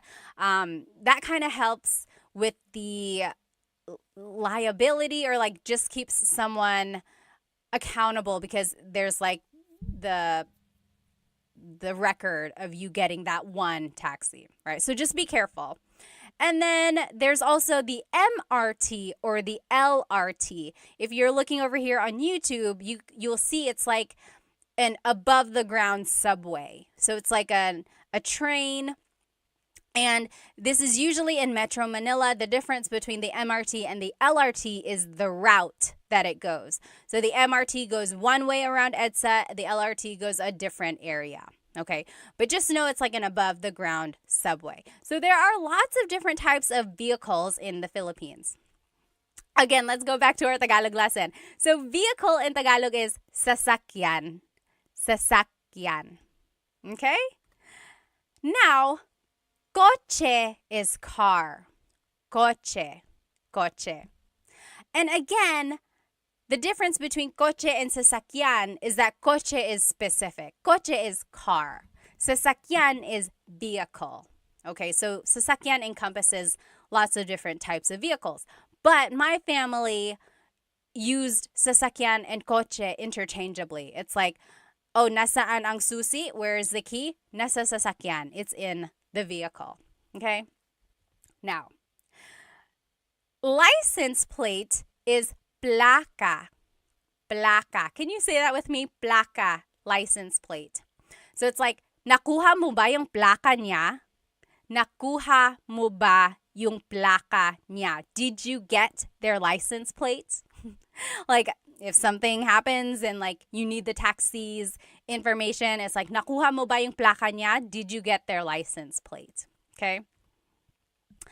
Tire in Tagalog is gulong. Gulong. Gulong. That's tire.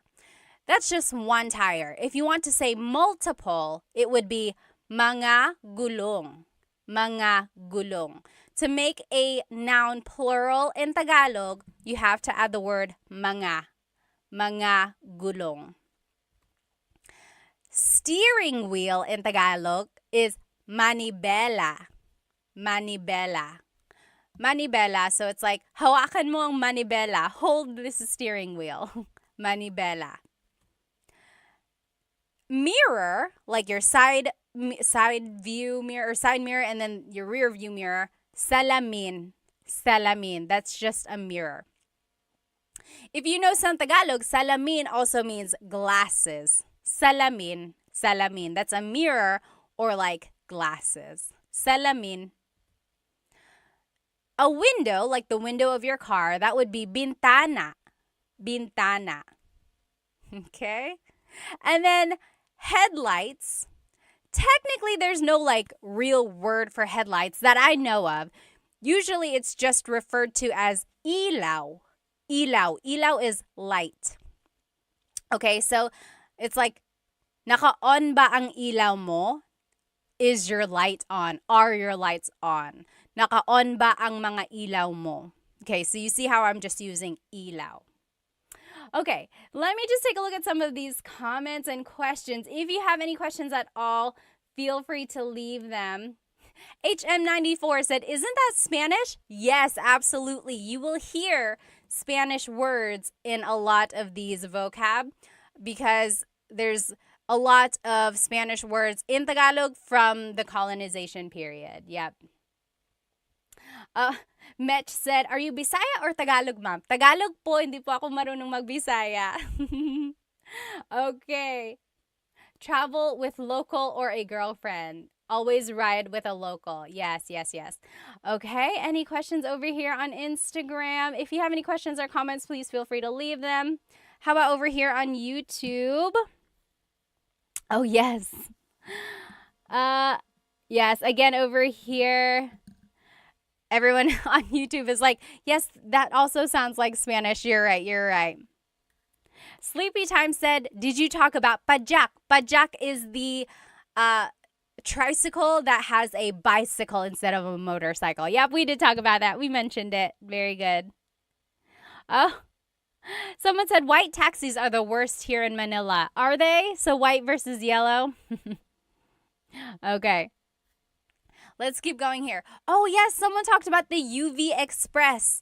So another form of transportation that wasn't listed here is like a taxi, but you can have multiple people in one. So it's almost like a little SUV or almost like a little van, and it has air conditioning like a taxi would.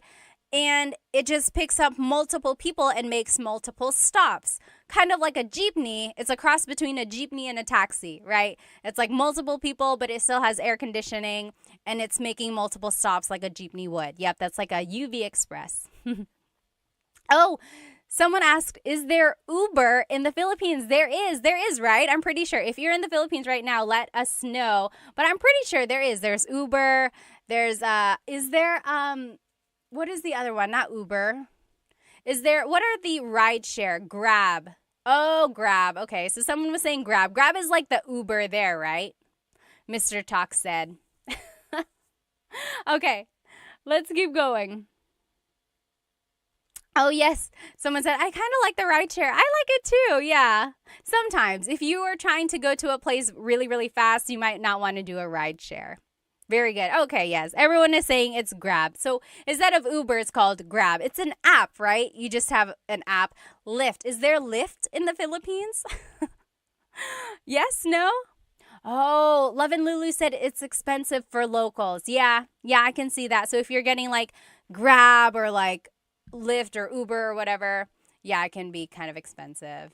Grab is the best, they're saying. Only Grab and taxi, Peter said. Interesting. Okay. Let's keep going. So here are some more. Let's review though. These are the vocabulary terms about driving that we've learned so far. Repeat after me, okay? Sasakyan, sasakyan. Vehicle, sasakyan. Coche, car, coche. Placa, license plate, placa. Gulong, tire, gulong. Manibela, steering wheel, manibela. Salamin, mirror, salamin. Bintana, window, bintana. Ilaw, headlight or like light, ilaw. Okay? Very good, very good. So, now a license, like the license, the ID that you carry, that is lisensya. Lisensya. So it's like, nasaan ang lisensya ko? Where is my license? Nasaan ang lisensya ko? Lisensya, that's license. Ilaw, light. So again, we used ilaw for like headlight. Now you can say ilaw for like the stop light. It's like hinto ka dun sa ilaw. Stop at that light. Okay? And then gasolina, that's gas, gasoline. Easy, right? Gasolina. Kanto is the corner, or like, so for example, if I wanted to say turn left at that corner, I would say kaliwa ka dyan sa kanto. Kaliwa ka dyan sa kanto. Kanto is corner. Okay? And then here's just directions. Kaliwa is left, kanan is right. Kaliwa is left, kanan is right. Okay? Now, is my audio okay? I don't know if someone mentioned that on TikTok here. So, the way I remember kaliwa and kanan is that kaliwa has an L for left. Kaliwa has an L for left. Oh, thank you, Blue. Said audio is good. Awesome. So, kaliwa and kanan. Kaliwa, kanan. Kaliwa is left because it has that L. Kaliwa, left. And then kanan, right. Grace said, do you guys have an alphabet? Yes, there is a Tagalog alphabet. Abacada. Okay. So, kanan is right. Kaliwa is left. Now, mabilis is fast. Mabilis. The opposite of mabilis is mabagal. Mabagal. Oh, Ms. Fernini had a great question. Can you use kanan like saying, yes, right? No, very good question. So kanan is the direction right. If you want to say right as in correct, that would be tama. Tama. Correct. Tama. Very good question. So again, kanan is right, the direction. Tama is right as in correct. Very good question. Okay, let's keep going here. So let's review these words again. So licencia is your license. Licencia. Ilaw, stoplight or just light. Ilaw. Mabilis, fast. Mabilis. Mabagal, slow. Mabagal. Gasolina, gas. Gasolina. Kanto, the corner. Kanto. Kaliwa, kanan. Left and right. Kaliwa and kanan. Remember, how are we going to remember kaliwa? Kaliwa is left because it has the letter L. Kaliwa is left. So kanan has to be right. Okay. Now, here are just some verbs. Okay, so here are some verbs. One thing about verbs that I want you to get from this lesson is that all verbs have a Tagalog root. Okay, so for example, maglakad is to walk. Maglakad. If I want to say I'm walking, it's naglalakad ako. Naglalakad ako. Do you hear the root word lakad? Okay, so for all of these verbs, I'm going to give you the root word. So if you can recognize the root word in a conversation, that'll kind of help you with the translation of what someone is saying. Okay, so it's okay if you don't know how to conjugate them. It's okay if you don't know how to use them in a sentence exactly yet, but just try to use this to gain vocab so that you can recognize them in a conversation. Okay. Oh, thank you so much for the gift, Will. Thank you so much on TikTok. Thank you. Okay. So, stop in Tagalog is hinto. Hinto. Okay, so stop in Tagalog is hinto. If I wanted to say stop here, or one way I could say it in Tagalog is huminto ka dito. Huminto ka dito. Stop here. Huminto ka dito. So do you hear the root word hinto? And then just kind of use that as a way to recognize how something is being conjugated or how the verb is being used in a phrase. Okay?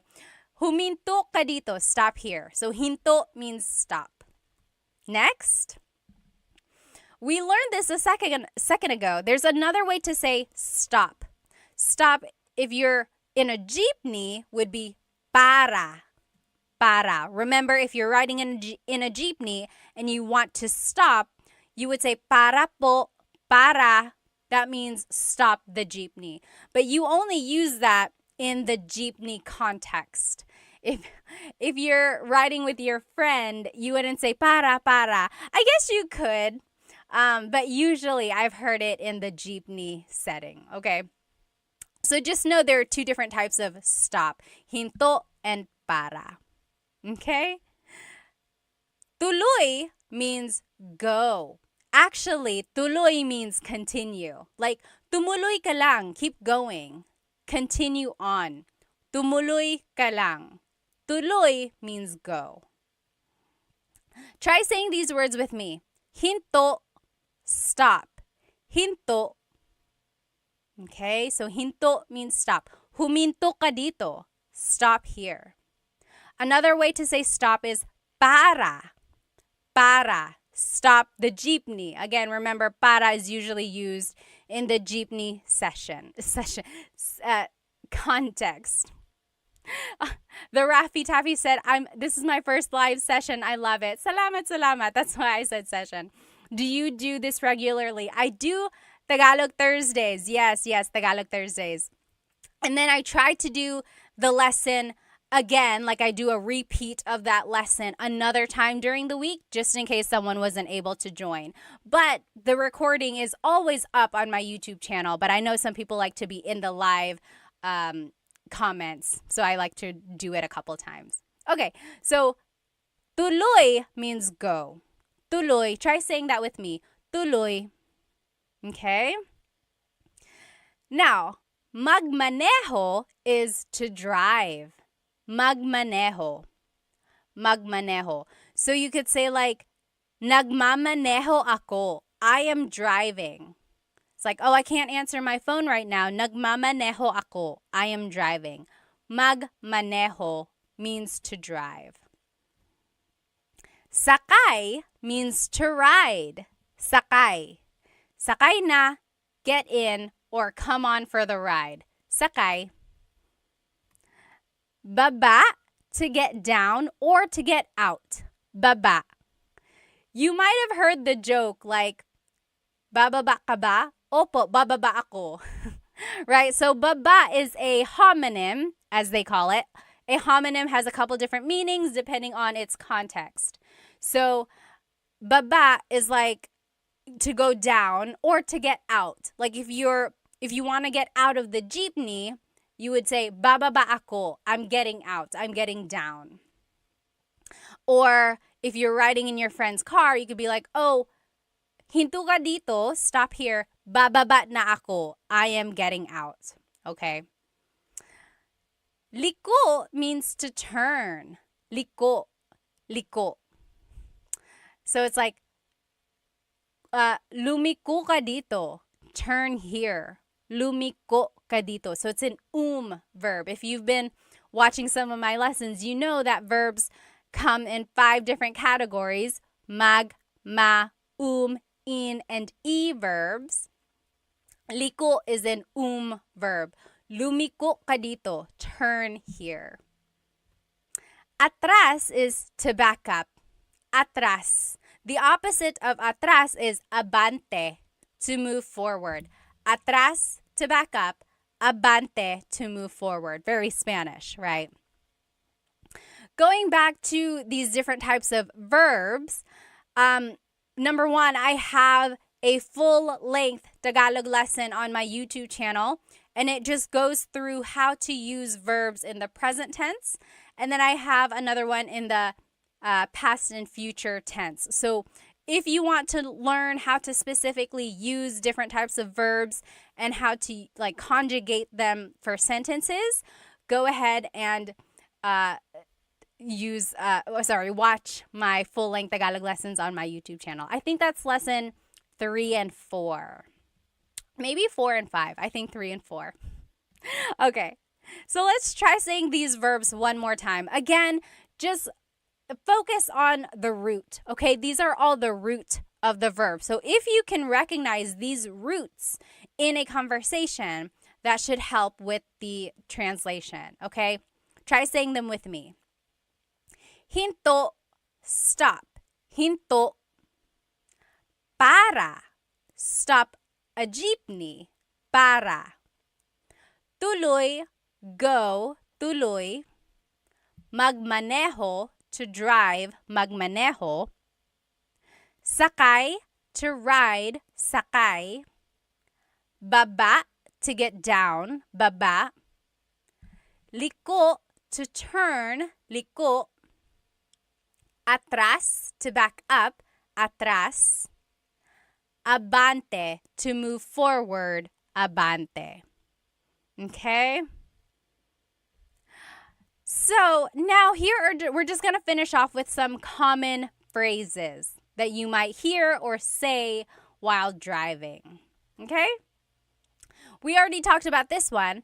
Nagmamaneho ako. I'm driving. Nagmamaneho ako. Okay? Next, sakay na, get in, sakay na. So if you are picking someone up, you could be driving and you're stopping right there next to them. You could say, hey, sakay na, get in, sakay na. Or if you are trying to get your kids in the car and they are taking so long, you could say, sakay na, get in the car. Sakay na. Next, if you're out of gas, you can say, ubus na ang gasolina. Ubus na ang gasolina. So it's out of gas. And then if you want to say, I'm going to get some gas, it would be, Maggagasolina ako. Maggagasolina ako. I'm going to get gas. It's almost like you turned that noun, gasolina, into a verb. You are doing the noun. But you could also say, kukuha ako ng gasolina or bibili ako ng gasolina. Meaning like, I'm going to get gas, I'm going to buy gas, or something like that. Okay? Next, repeat these phrases with me. Nagmamaneho ako. Nagmamaneho ako.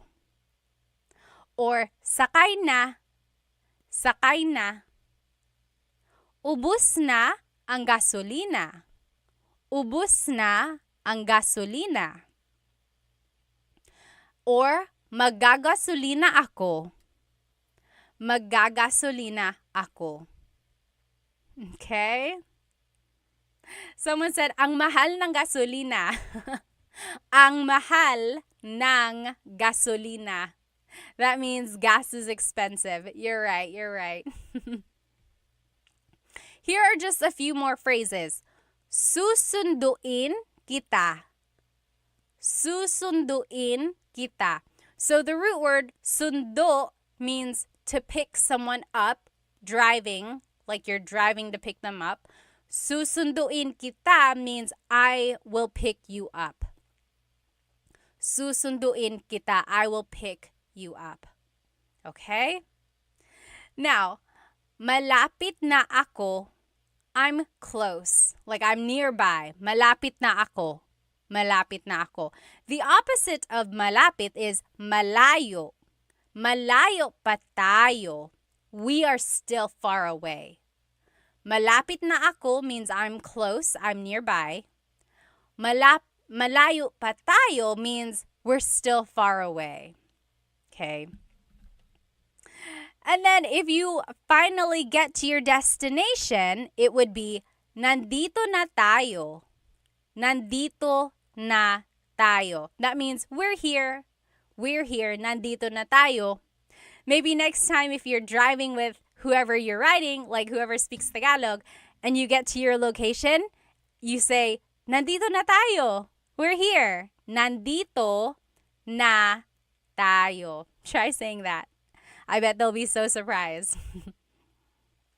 Now, if you don't know where you are, you could say, nasaan na tayo? Nasaan na tayo? Where are we?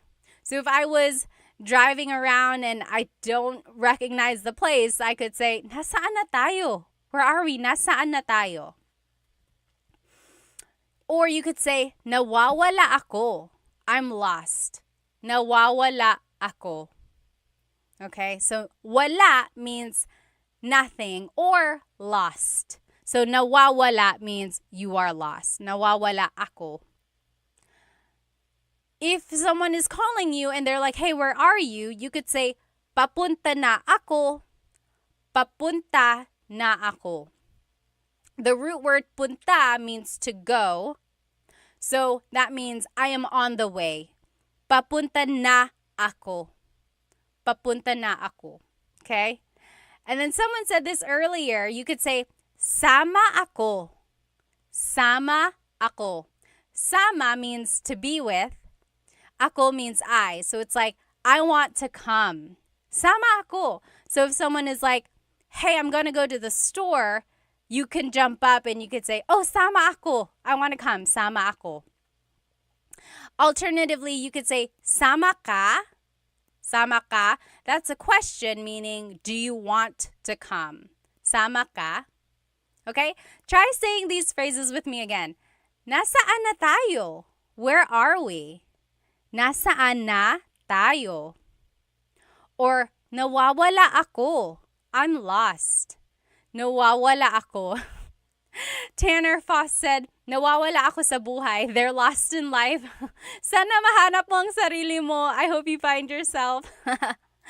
Papunta na ako. I'm on the way. Papunta na ako. Sama ako. I want to come. Sama ako. Okay, so those are just some phrases. This next activity is kind of fun. See if you can understand what I'm saying in Tagalog, okay? So this is going to be like a little role play conversation in Tagalog. See if you can understand it, okay? Are you ready? O Pat, nasaan ka na? O Pat, nasaan ka na? O eto, papunta na ako dyan. Pero nawawala yata ako.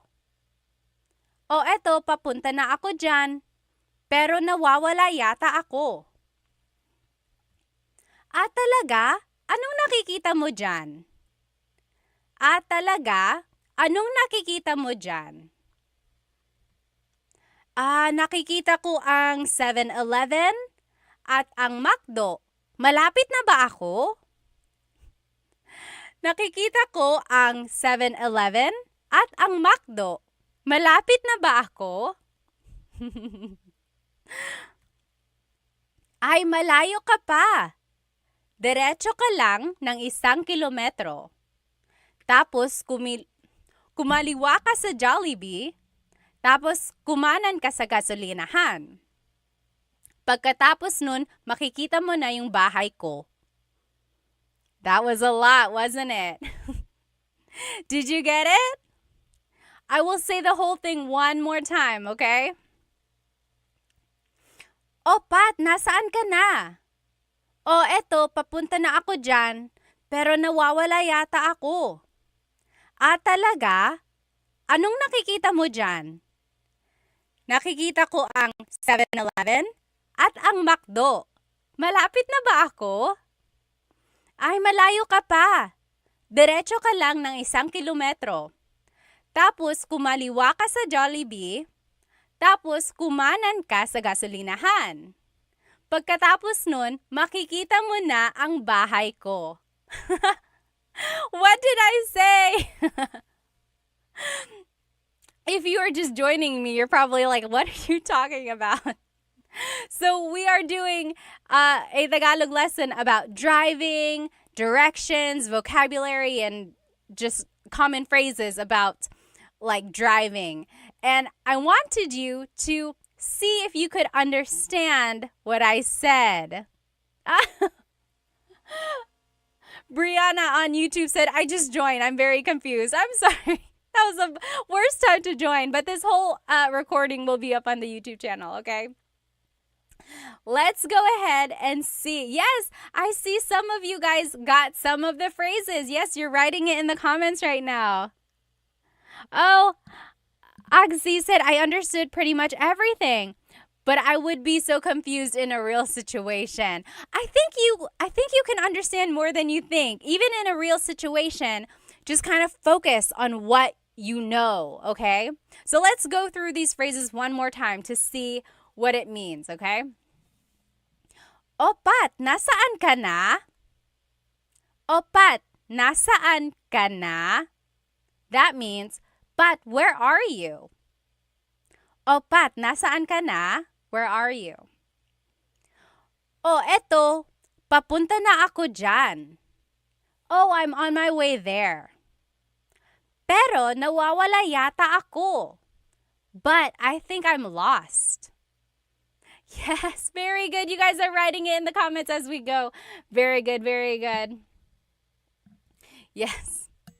J3 said, what is your YouTube channel? It's Tagalog Time. Same name, same name. Okay, very good. So I asked, or the question was, Pat, where are you? And I said, oh, I'm on my way there, but I think I'm lost. Okay, let's keep going. Talaga? Anong nakikita mo dyan? Oh, really? What do you see there? Talaga? Anong nakikita mo dyan? What do you see there? And then the response was, nakikita ko ang 7-Eleven at ang McDo. Malapit na ba ako? That means, I see a 7-Eleven and a McDonald's. Am I close? Am I close by?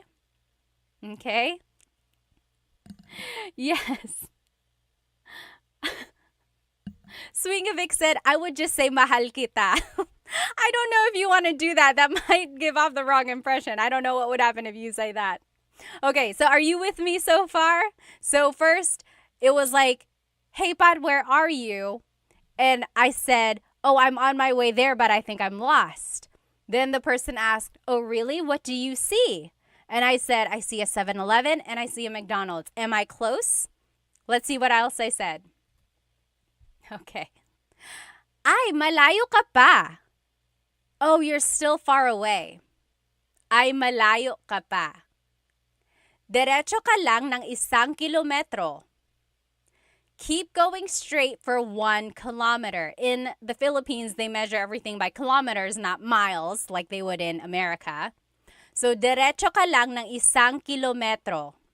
Go straight for 1 mile, or 1 kilometer. Tapos, kumaliwa ka sa Jollibee.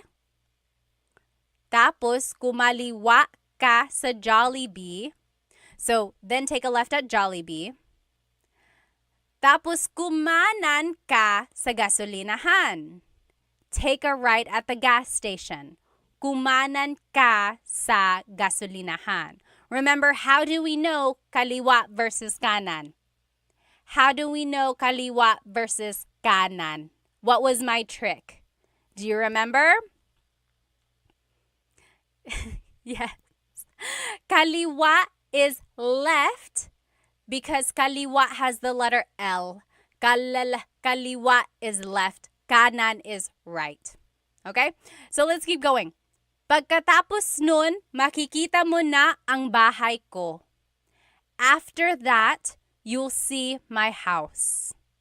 Okay? Pagkatapos nun, makikita mo na yung bahay ko. So how was that translation? I'm going to say it one more time. Now that you know the translation, pick out the words that you recognize. Also take a look if you can, or see if you can recognize any grammar patterns, okay? And then use all of that in the future, okay? It's okay if you don't understand right now, but that's why we're learning, right? Use this as an opportunity to take pieces, keep it in your pocket, and use it again in the future. Here's that conversation one more time. Oh, Pat, nasaan ka na? Oh, eto, papunta na ako dyan. Pero nawawala yata ako. Talaga? Anong nakikita mo dyan? Nakikita ko ang 7-Eleven at ang McDo. Malapit na ba ako? Ay, malayo ka pa. Diretso ka lang ng 1 kilometro. Tapos kumaliwa ka sa Jollibee. Tapos kumanan ka sa gasolinahan. Pagkatapos nun, makikita mo na yung bahay ko. Okay? Yes. Very good, very good. I hope you guys can recognize some of the words and phrases that we learned tonight in that activity there. Okay? And let's just do a quick review of some of these vocabulary terms. Again, if you're following me on TikTok and Instagram, these pictures are up here on YouTube. So, what is this type of vehicle? I'll describe it for you. This is a really, really long bus. And, sorry, hang on one sec. My phone is making me verify that I'm still active. There we go. So this is like a really, really long vehicle. People can ride in it on the sides. You pass your money down person by person, and you have to say para. What is that vehicle in the Philippines? Yes. Very good. Dog Mom says jeepney. Very good. Vibe for Soul said a limo. Not quite. Not quite a limo. So remember, the jeepney is a form of public transportation in the Philippines. You ride on the sides, you pass your money down, and then when you want to get off, you say para. I heard, though, they're trying to discontinue the jeepney. Have you heard that? They want to discontinue the jeepney because it's not very good for the environment. It gives off a lot of smoke, uses a lot of gas and things like that. I hope not. I hope they can just find a way to kind of make it better for the environment. My husband's family actually has made or has been involved in the making of an e-jeepney. Isn't that so cool? But yeah, I hope they don't take away the jeepney. It's such an iconic symbol of the Philippines. Alrighty. Next, what is this vehicle? So this is a motorcycle with a pedicab attached to the side. What is that called? Anyone remember? Yes. Charles Ryan said, save the jeepney. Save the jeepney. Yes, please. Alrighty. What is this term called? Or what is this vehicle called? So it's a pedicab attached to a motorcycle. Very good. The tricycle. Tricycle. Yes, absolutely. Oh, JB said, why get rid of it? It's historical. You're right. Both the jeepney and the tricycle came about in World War II. Did you know that? The jeepney was a vehicle that they used the Americans used during wartime, or that's what they brought over to the Philippines. And then it became part of the culture as a public form of transportation. And then the tricycle was introduced to the Philippines by the Japanese when they came to the Philippines. Crazy, right? Crazy, crazy, crazy. Okay, so yes, very good. This is called a tricycle. Okay. Yes, next, what is this? So what is the Tagalog term for vehicle? Vehicle. Sorry, vehicle. Pinay said, I love learning from your videos. Thank you. In all caps. Salamat. Maraming salamat. I love teaching you. So really, it's my honor. Salamat. Yes, this is a sasakyan. Very good. Very good. Gibolicious. Yes, sasakyan. Very good. Sasakyan is just vehicle in general. Okay. Next, what is car in Tagalog? Ano ang car sa Tagalog? Oh, Sha, thank you so much for the gift on TikTok. Maraming salamat. Thank you. And Shawnee, thank you for the gift. Maraming salamat. Yes, car in Tagalog. Gibilicious got it right. Yes, Sergey got it right on YouTube. Coche. Coche. Oh, yes, I am seeing some different spellings here. So, someone mentioned the Tagalog alphabet. In the Tagalog alphabet, there is no letter C in Tagalog naturally occurring. The ch sound is a TS combination. Coche, coche, car is coche with a TS spelling. Very good. Ano ang license plate sa Tagalog? Ano ang license plate sa Tagalog? Do you remember license plate in Tagalog is?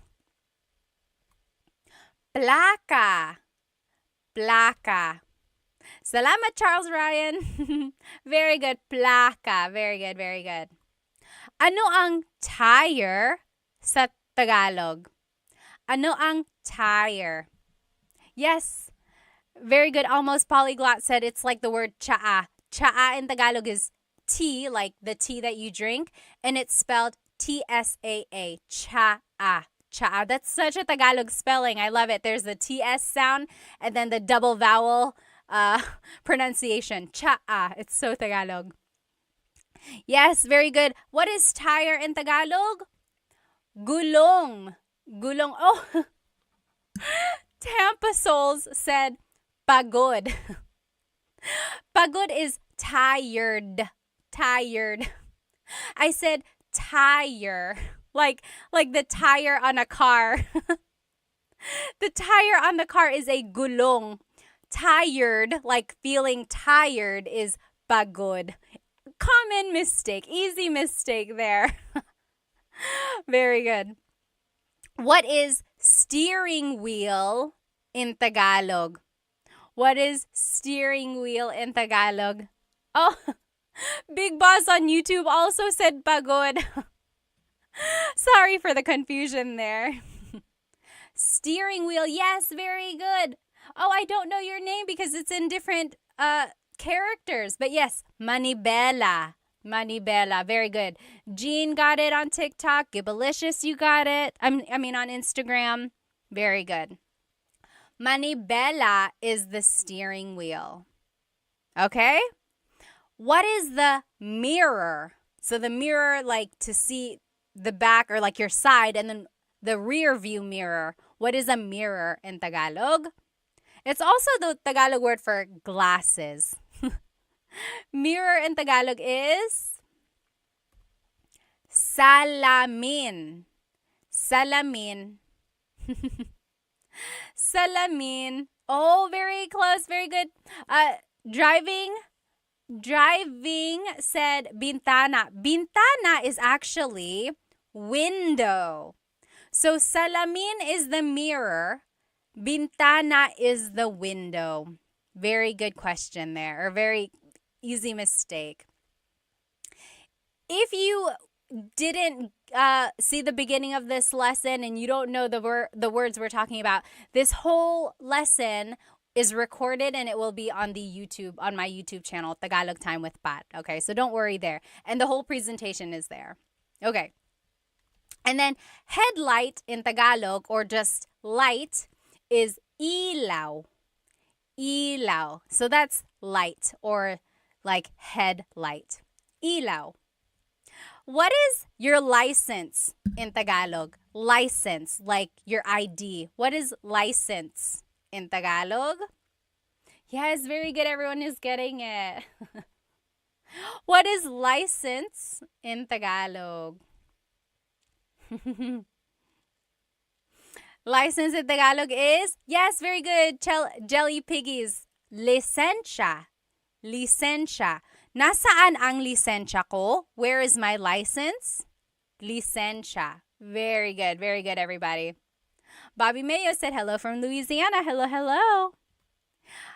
Ano ang stoplight sa Tagalog? Ano ang stoplight sa Tagalog? This one is a little tricky. I'll just give it to you. Ilaw is what I would say. So light. Ilaw. So it's like, kaliwa ka dyan sa ilaw. Take a left at the light, or something like that. Ano ang gas sa Tagalog? Ano ang gas sa Tagalog? Gas in Tagalog is, yes, V, very good, very good. Gasolina. Timothy, you got it on TikTok. Very good, very good. Jelly Piggies on Insta. Very good. So gasolina. So very similar to Spanish, right? Again, there's a lot of Tagalog or Spanish influence in Tagalog. Yes. Ano ang corner sa Tagalog? Corner in Tagalog? Like if I want to say turn at the corner, corner in Tagalog is kanto. So kanan ka sa kanto. Take a right at the corner. Tampa Soul said, stoplight, close the light. So yes, ilaw in Tagalog is light. And there's that running joke of Filipinos when they say close the light, right? When they want to say turn off the light, they say close the light. And that's because in Tagalog, if you want to say turn on the light, literally you say buksan mo ang ilaw. Buksan mo ang ilaw. That is how you would say turn on the light. However, buksan means to turn on or open. Okay, so that's why there's a little confusion when native Tagalog speakers are learning English. They want to say close the light because they are so used to saying open the light, right? So they're like, oh, well, what's the opposite of open? It would be close. But then they have to kind of learn later on that actually it's a different type of verb in English. Okay? All right. What is left and right in Tagalog?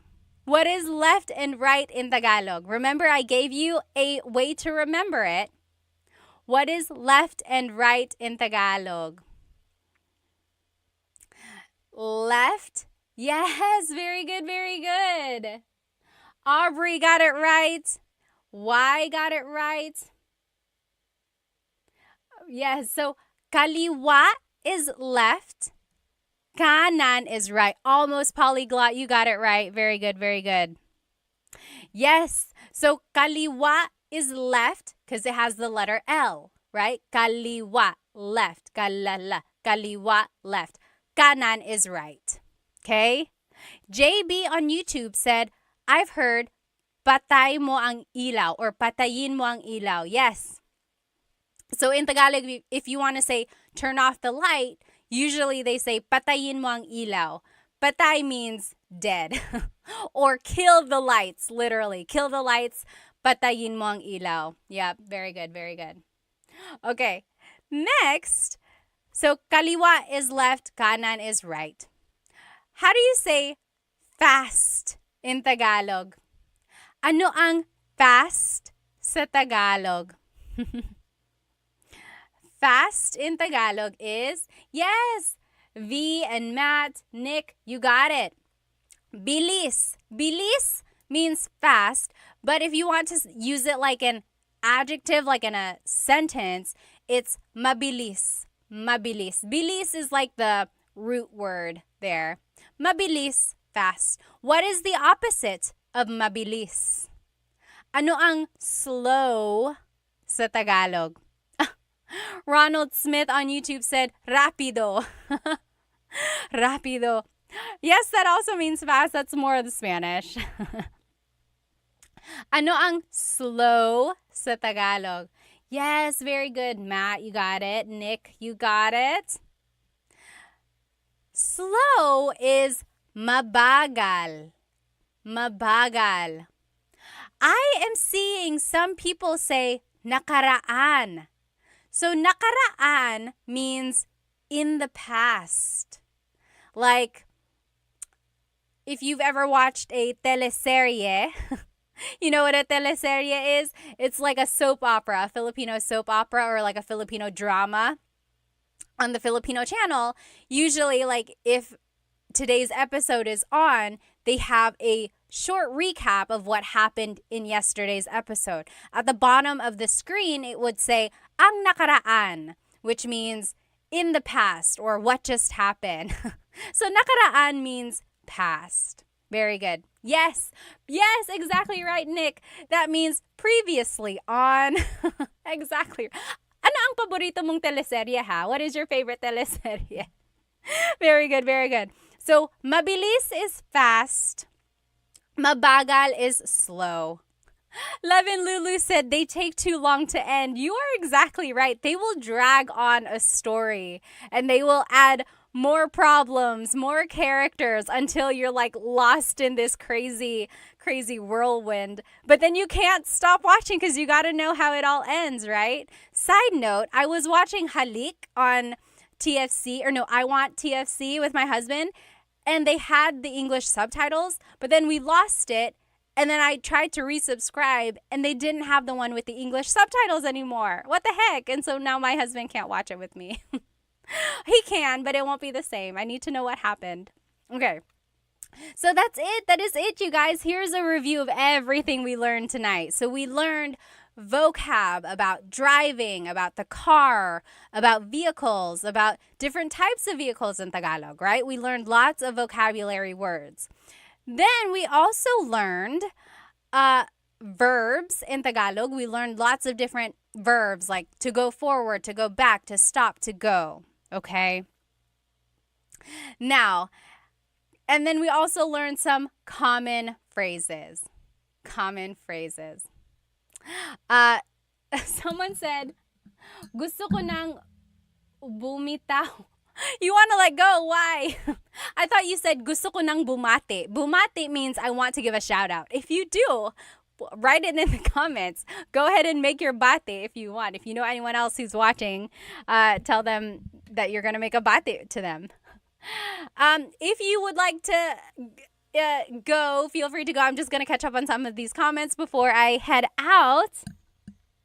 Oh, Andrea said on YouTube, what Filipino TV show should I watch to help learn Tagalog? Oh my goodness, that is such a good question. If you want to learn Tagalog, like in real time, or like about current events, I would say watch the news, right? It might be a little tricky because sometimes the reporters will use very deep Tagalog words if it's about something that's like specific about a case or something like that. But it's also very like it's in a context that you can use every day, like something that has happened around you or around people. So the news is good for learning kind of phrases and words like that. Now, if you want to learn like funny phrases or romantic phrases, go watch movies, like romantic movies or comedies, things like that. You'll learn like funny punchlines or like one-liners that are quick and witty. Those would be good. As for like shows, honestly, I don't watch a lot of shows lately. Anyone have any good show recommendations? But another good one is like Showtime. So Showtime is just like a variety show that comes on every afternoon. And it's good because there's a lot of dialogue between people. It's just like ways to get to know people. They're introducing each other. Also just like funny one-liners again. So anything you watch, I think, will be useful there. JB said, oh, totally immersing myself in Tagalog. That's great. That's great. Yeah, just like surround yourself with Tagalog movies, shows, or music, things like that. Very good. Salamat, Jay. Maraming salamat din. Oh, Hank said, I loved watching or enjoyed watching your brain multitask. Talaga, I hope you don't see it. I have a lot going on sometimes. Is Vice Ganda still on Showtime? David Jr. said. I believe so. Yes, I believe so. Oh, Ate, General Daughter, Filipino drama. What is the new one with Kim Chu? What is that one called? I haven't been watching it. Love and Lulu said Coco Martin and his drama show. So Coco Martin had a show that went on for years and years and years. Ang Probinsyano, FPJ Ang Probinsyano. It's like I remember starting to watch it and then I kind of just stopped watching it. And then I would check back and it was still on, and then it was still on, and then it was still on. But finally it ended. Yes, you're right. B said FBJ was so long. I don't know why. They just kept like changing the storyline. Oh, yes. What is your name? It's in different characters. But over here on TikTok, someone said OPM songs are too good for learning. They are really good. They are really good for learning. Okay, awesome, everybody. Let's see. Any more questions here? Oh, Maging Sino Ka Man. It's a pretty corny series. So the thing about Filipino shows and movies, if you're not used to them, you might find them to be corny or like the jokes are cheesy, right? And my theory for that is because Filipinos just love lighthearted things. A lot of us have things going on in our lives. Sometimes they can get really, really heavy. So what do we like to do? We like to laugh. We like to watch light-hearted things. So if things come off as corny or cheesy, it's just because Filipinos like cheesy and corny things because it's an easy laugh. Okay, so that's just my theory about why some things are really cheesy like that. I mean, when you think about it, sometimes life in the Philippines can be very hard if you don't have a lot of resources. So if you can watch something nice on TV, that's just one way. Oh, V said, what's the best way to learn to speak Tagalog if I already understand it perfectly? So you can understand, but you cannot speak. Is that correct? I would say congratulations to you because you are already halfway there. I know people always say like, "Oh, I can only understand, but I can't speak it."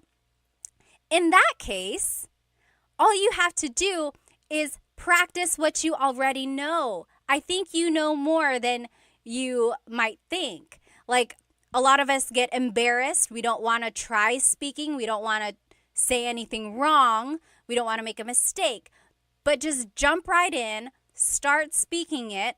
What's the worst that can happen? Someone will laugh at you, so what? Who cares? At least you are learning, right? Really have a thick skin. Toughen up your mind. Focus on what you want and practice and practice and practice until you get better. And when people see that you are really trying, hopefully they'll stop laughing at you and they'll get on board and try to help you. If they keep laughing at you, turn your head, keep studying, go back and talk to them in Tagalog when you are better and show them what they are missing, or just show them what you have learned, okay? So you got it. Keep going, okay? Oh, again, I don't know your name because it's in terms or it's in characters. It says, on a scale from 1 to 100, how would you rate your Tagalog in terms of speaking? I would say 95%.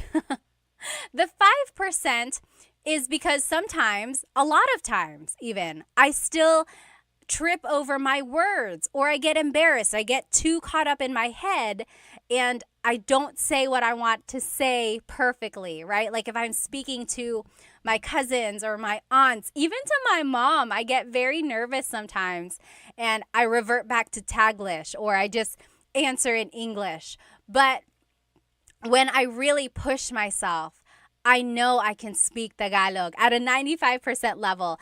I'll save the 5% at like there are still some words that I can't say correctly or I have to think about it really hard or again just the jumbling. What's the word, like bulol? Bulol in Tagalog is like when tongue-tied. Like if you trip over your words sometimes, and it happens to everyone. If it happens to me, I mean, it's okay if it happens to you because it happens to everybody. Okay? I have to go now. I will see you next Tagalog Thursday for a brand new lesson. And I will do a repeat of this lesson another time, okay? Maybe, I don't know when. Just one of these other nights before Thursday, I'll try to repeat this lesson in case you weren't able to join me. I hope you have a good rest of your evening. If you have any questions, feel free to leave it in the comments. Again, this whole recording will be on my YouTube channel. Maraming salamat. Thank you so much for spending some time with me. Have a good evening. Paalam.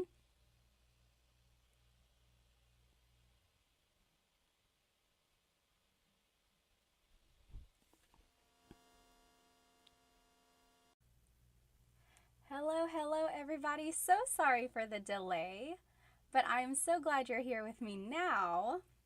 Okay, I'm turning on my TikTok now. Let me go ahead and just make sure I can see all the comments because I do want to see you.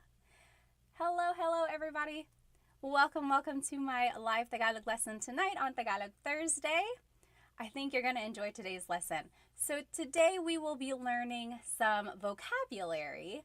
Last week we learned a lot of grammar. If you joined me last week, we learned adjectives and then we learned some simple sentence structures so that we can use those adjectives in sentences to describe people or to describe things. Today we will be focusing less on sentence structure, so less grammar, and this time more on vocabulary. I know a lot of you guys wanted to learn more useful phrases, so I think tonight will be a fun lesson for you. Hello everyone. If you are joining me on TikTok, you are welcome to join me on YouTube where you will see my presentation. And if you are on YouTube, hello. I know there's a little lag on YouTube, so if you are like listening to me on TikTok and then joining me on YouTube, there might be a little delay there. Yes, Maximilian, hello. You did exactly what I wanted you to do. If you would like, please tell me where you are currently watching and how old you are, or give me an age range. Like I'm in my 20s, I'm in my 30s, and so on. I just like to get an idea of my audience.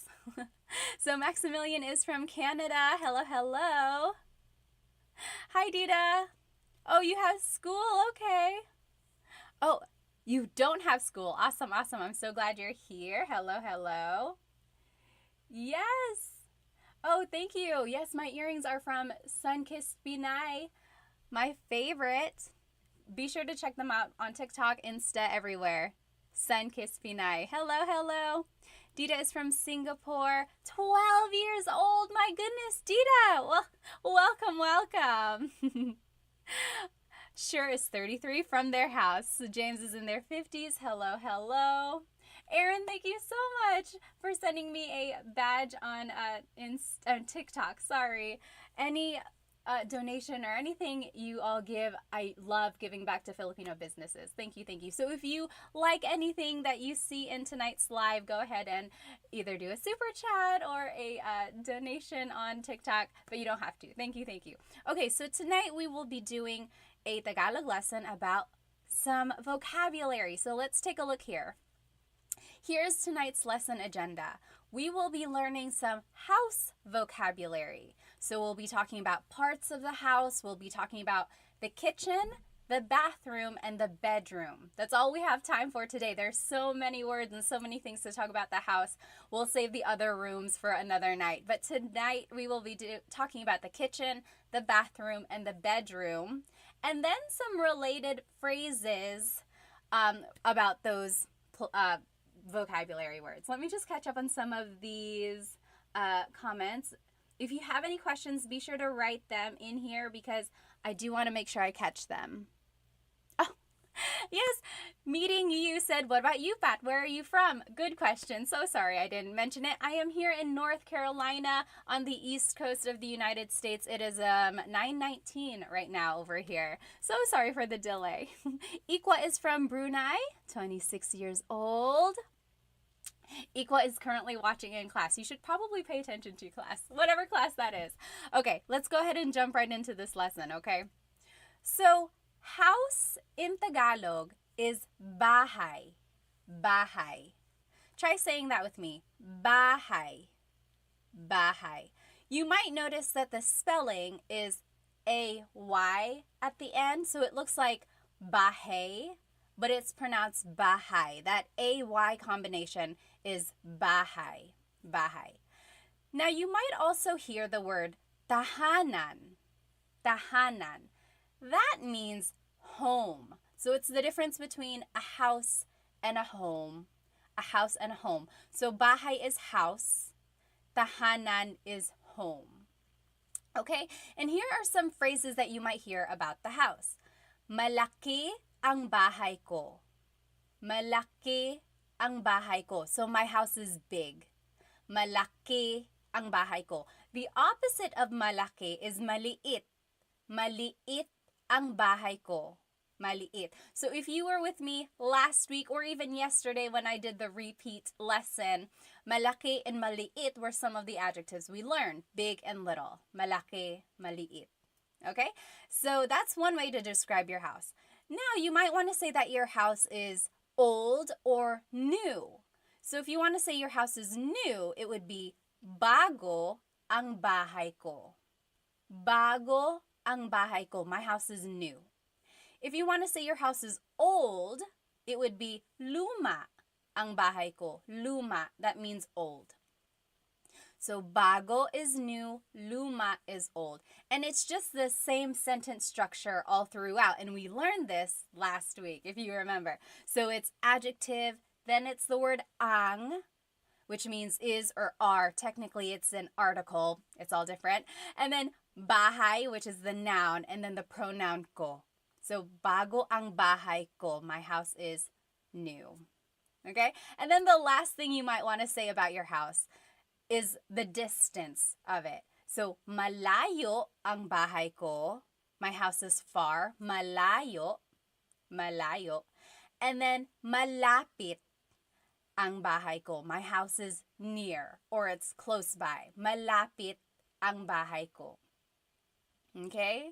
So, those are the different things you can say about your house. Let me just see if there are any questions. Oh, Little Duck said, ang bahay ko ay malaki. Yes, so you can say, malaki ang bahay ko, or you can say, ang bahay ko ay malaki. both of those mean my house is big, right? They are the same. They just have a different sentence structure. Little duck, I will say your phrase is a little bit formal. It's not like what is commonly used in common conversation, but it's not wrong. It's like almost too correct. But you can say that if you would like. Yes, yes. Okay, let me see. Let me catch up on some of these questions here. Tony on TikTok said, my house is pangit. Pangit means ugly. I'm sorry. Let's see. Johnny said casa. Casa is house in Spanish. So not quite. Almost, almost. All right. Yes, yes. One initiative said, is she streaming on YouTube too? Yes, yes, I am. So this whole lesson is on YouTube. The recording will also be on YouTube afterwards. And then I will also redo this lesson next Wednesday, hopefully. So I tried to do this lesson a couple times. All right. So these are just some things you can say. Try repeating it after me. Malaki ang bahay ko. Malaki, my house is big. Maliit ang bahay ko. My house is small. Bago ang bahay ko. My house is new. Luma ang bahay ko. My house is old. Malayo ang bahay ko. My house is far. Malapit ang bahay ko. My house is near. Okay, so those are things you can say about the house. Oh, Cece, thank you so much for a badge on TikTok. Thank you, thank you. Alrighty. Now, here are some other vocabulary words about the house. Okay. Bintana is window. Bintana. Very similar to Spanish. Again, remember, the Philippines was colonized by Spain for 300 years, over 300 years, starting in the 1500s. So there's a lot of influence in the Tagalog language, as well as in the Filipino culture, religion, everything. Okay, so bintana is window. Now, door is pinto. Pinto. That's door. Pinto. Do you hear the glottal stop when I say pinto? Pinto. So it's not pinto. It's not pinto beans, right? It's pinto. It's pinto. Pinto. Make sure you stop it at the end. Pinto. Okay. And then hagdan is stairs. Hagdan. You might also hear hagdanan. That is just another way to say stairs, hagdan, hagdanan, mostly interchangeable. Okay? So try saying those with me. Bintana, bintana. Pinto, pinto. And then hagdan, hagdan. Yes. Little Duck said in Spanish we say ventana. So the V. And in Tagalog there is no letter V. They have the B sound. So they're like interchangeable there. Yes, yes. All right. Let me just catch up here. Yes. Very good. Very good. DC Stoy said, now it all makes sense. Well, I'm good. I'm good. Yes, that is true. DC said, I heard Tagalog was Latin-based. Yes, there are some similarities, I would say. Okay. Oh, Teddy Bear said it would be nice if we could see the spelling or kind of like a whiteboard. Teddy Bear, if you jump onto my YouTube, this whole presentation is there. Okay, so let's keep going. Now, here are some phrases about these objects in the house you might use them with. Bukas ang bintana. The window is open. Bukas ang bintana. Or bukas ang pinto. Bukas ang pinto. The door is open. So bukas ang blank means the blank is open. The opposite of bukas is sarado. Sarado ang bintana. The window is closed. Or sarado ang pinto. The door is closed. So bukas and sarado mean open and closed. Okay, so that's kind of the sentence structure there. Bukas ang bintana, sarado ang pinto. Now, if you want to tell someone to open the door or close the door, this is how you would do it. Buksan mo ang bintana. Buksan mo ang bintana. Open the door. You go open the door. Or the opposite of buksan is isara. Isara mo ang pinto. Close the door. Isara mo ang pinto. Okay, so do you see that again? It's all on my YouTube channel live right now too. You'll see all of these words written out. So buksan means open, like to open something. Isara means to close something. Okay? Any questions so far? Yes, very good. Oh, Lord Cortez says, you are missing po. Very good observation. I'm just imagining maybe we are talking to our younger siblings or to our friend. But yes, if you are speaking to your parents or speaking to your grandparents or to anyone you want to be respectful to, always add po. Buksan niyo po ang pinto. Isarado niyo po ang bintana. So always feel free to add po. Usually, po is the second word in the phrase. When in doubt, add po to the very end and it will always work. Yes, good observation there. Clay said, magandang umaga ate, magandang umaga. Although sa akin, gabi, magandang gabi. Yes, D, the YouTube name is the same, Tagalog time. All right, let's keep going. Alrighty, ding ding means wall. Ding ding. So right behind me, this is the ding ding. Puti ang ding ding. The wall is white. Ding ding. Roof is bubong. Bubong, roof. Ceiling is kisame. Kisame. So repeat those after me. Ding ding. Ding ding. That's the wall. Ding ding. And then bubong is the roof. Bubong, so that's on the outside, the roof, bubong. And then kisame is the ceiling. Kisame. So sorry, YouTube. Can you hear me now? My mic was all the way down here. Hopefully this is a little bit better. Okay, awesome. Any questions so far? Yes. Harmonica said, ding ding, LOL. I know, it's a funny word. I have no idea where that came from. Okay, let's keep going. So all of that was about the house, like the outside of the house, things inside the house. Now, these are vocabulary words about the kitchen. So kitchen in Tagalog is kusina. Kusina. So in Tagalog, there is no letter C. So in Spanish, if it's spelled with a C, usually in Tagalog, it's spelled with a K because there's no letter C naturally found in the Tagalog alphabet. So the cocina is the kitchen. The stove is kalan. Kalan. Oh, thank you so much for a badge on TikTok. Thank you so much. Yes, and my earrings are from San Kiss Pinay. Thank you. All of the earnings I earn go to Filipino businesses. So thank you. Okay, yes, Lucky Duck said most of these sound like Spanish words. A lot of them do. You will see that in all of these words, really. Next, knife in Tagalog is cuchillo. Cuchillo. And then fork in Tagalog is tinidor. Tinidor. And then cuchara is spoon. Cuchara is spoon. Okay, so let's say those again.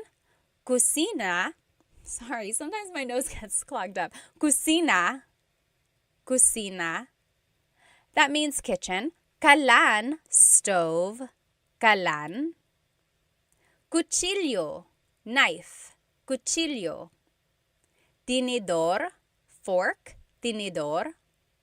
Cuchara, spoon, cuchara. Okay, so those are some objects or things you might find in the kitchen. Here are a couple more things.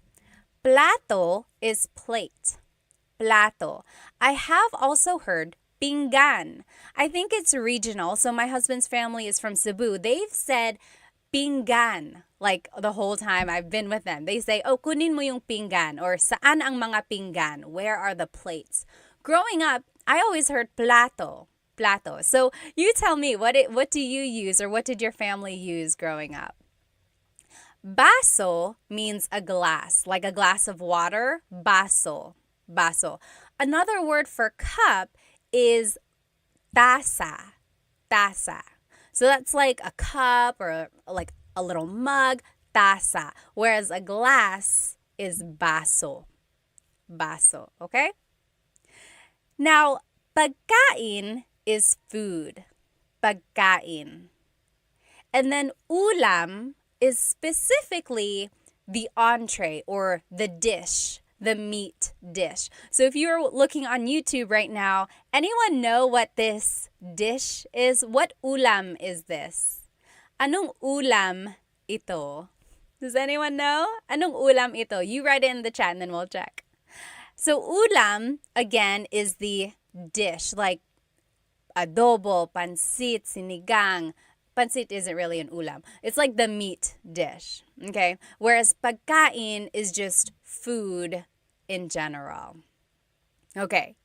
And then over here, kain is the verb to eat. To eat. Yes, sure, you got it right. Deborah, you got it right on YouTube. This is adobo. If you are watching me on YouTube, I have this presentation on here. This dish is adobo. That is the ulam right here. Okay. So, kain means to eat. Kumakain ako. I am eating. Kumakain ako. Okay? So now here are some phrases about eating or things that you might hear or say in the kitchen. Nagluluto ako. I am cooking. Nagluluto ako. Nagluluto ako. So the root word luto means to cook. Luto. So I am cooking is nagluluto ako. And you can always switch out the pronouns. Nagluluto siya, he or she is cooking. Nagluluto ka, you are cooking. Okay, but if you want to say I am cooking, it would be nagluluto ako. Nagluluto ako. Oh, Rui said my favorite dish is dinuguan. I like that too. Do you know what dinuguan is? Dinuguan is a dish usually made of pork. There's ginger, long green beans, but the main ingredient is pork blood. Dinuguan. Dugo means blood. So dinuguan means made of blood or bloody. And a lot of people call it like chocolate meat if you see it at Filipino parties. But I like it. It's one of those iconic Filipino dishes. You write it in the comment. What is your favorite Filipino dish? TikTok Pocket, thank you so much. Oh, Tick Pocket, thank you so much for the badge on TikTok. Thank you. All right. Okay. So the next phrase that you might hear in the kitchen, anong niluluto mo? Anong niluluto mo? So you might see the root word luto again. So we said, nagluluto ako. I am cooking. So now maybe you can figure out, okay, so something about cooking. Anong niluluto mo means what are you cooking? What are you cooking? Anong niluluto mo? That is a good question to ask. Maybe if your significant other is cooking something, you surprise them by saying, anong niluluto mo? Okay? Next, kain tayo. Kain tayo. That means let's eat. Kain tayo. Okay? Let me just check on some of these questions here. Yes. Sure said, I remember the difference between napkin and tissue from your last class. So if you are at a restaurant and you want to ask for something to wipe your face with, don't ask for a tissue. Don't ask for a napkin. So a lot of times in English, we would say, oh, excuse me, can I please have a napkin? Can I have a napkin to wipe my face? Don't say napkin. In the Philippines, napkin is what they call a sanitary pad. So things that women would use. So if that's not what you're asking for, don't say napkin. In the Philippines, they call that a tissue. So, pahingi ng tissue. Pahingi po ng tissue. Can I have a tissue?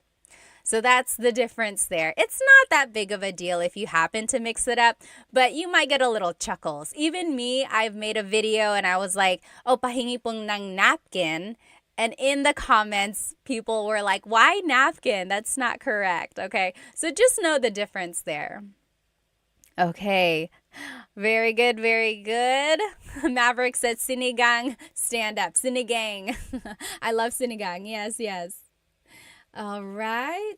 Let me just follow up. Oh, Maylee said, how do you say, what is there to eat?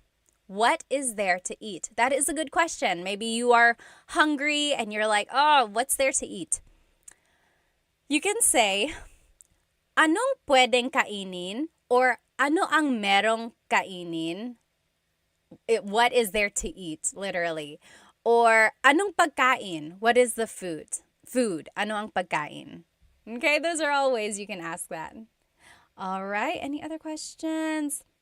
Tickpocket said, do you have lives that teach people Filipino alphabet? I have not yet. No, I haven't taught the Filipino alphabet. I'll add that to my list of things to teach.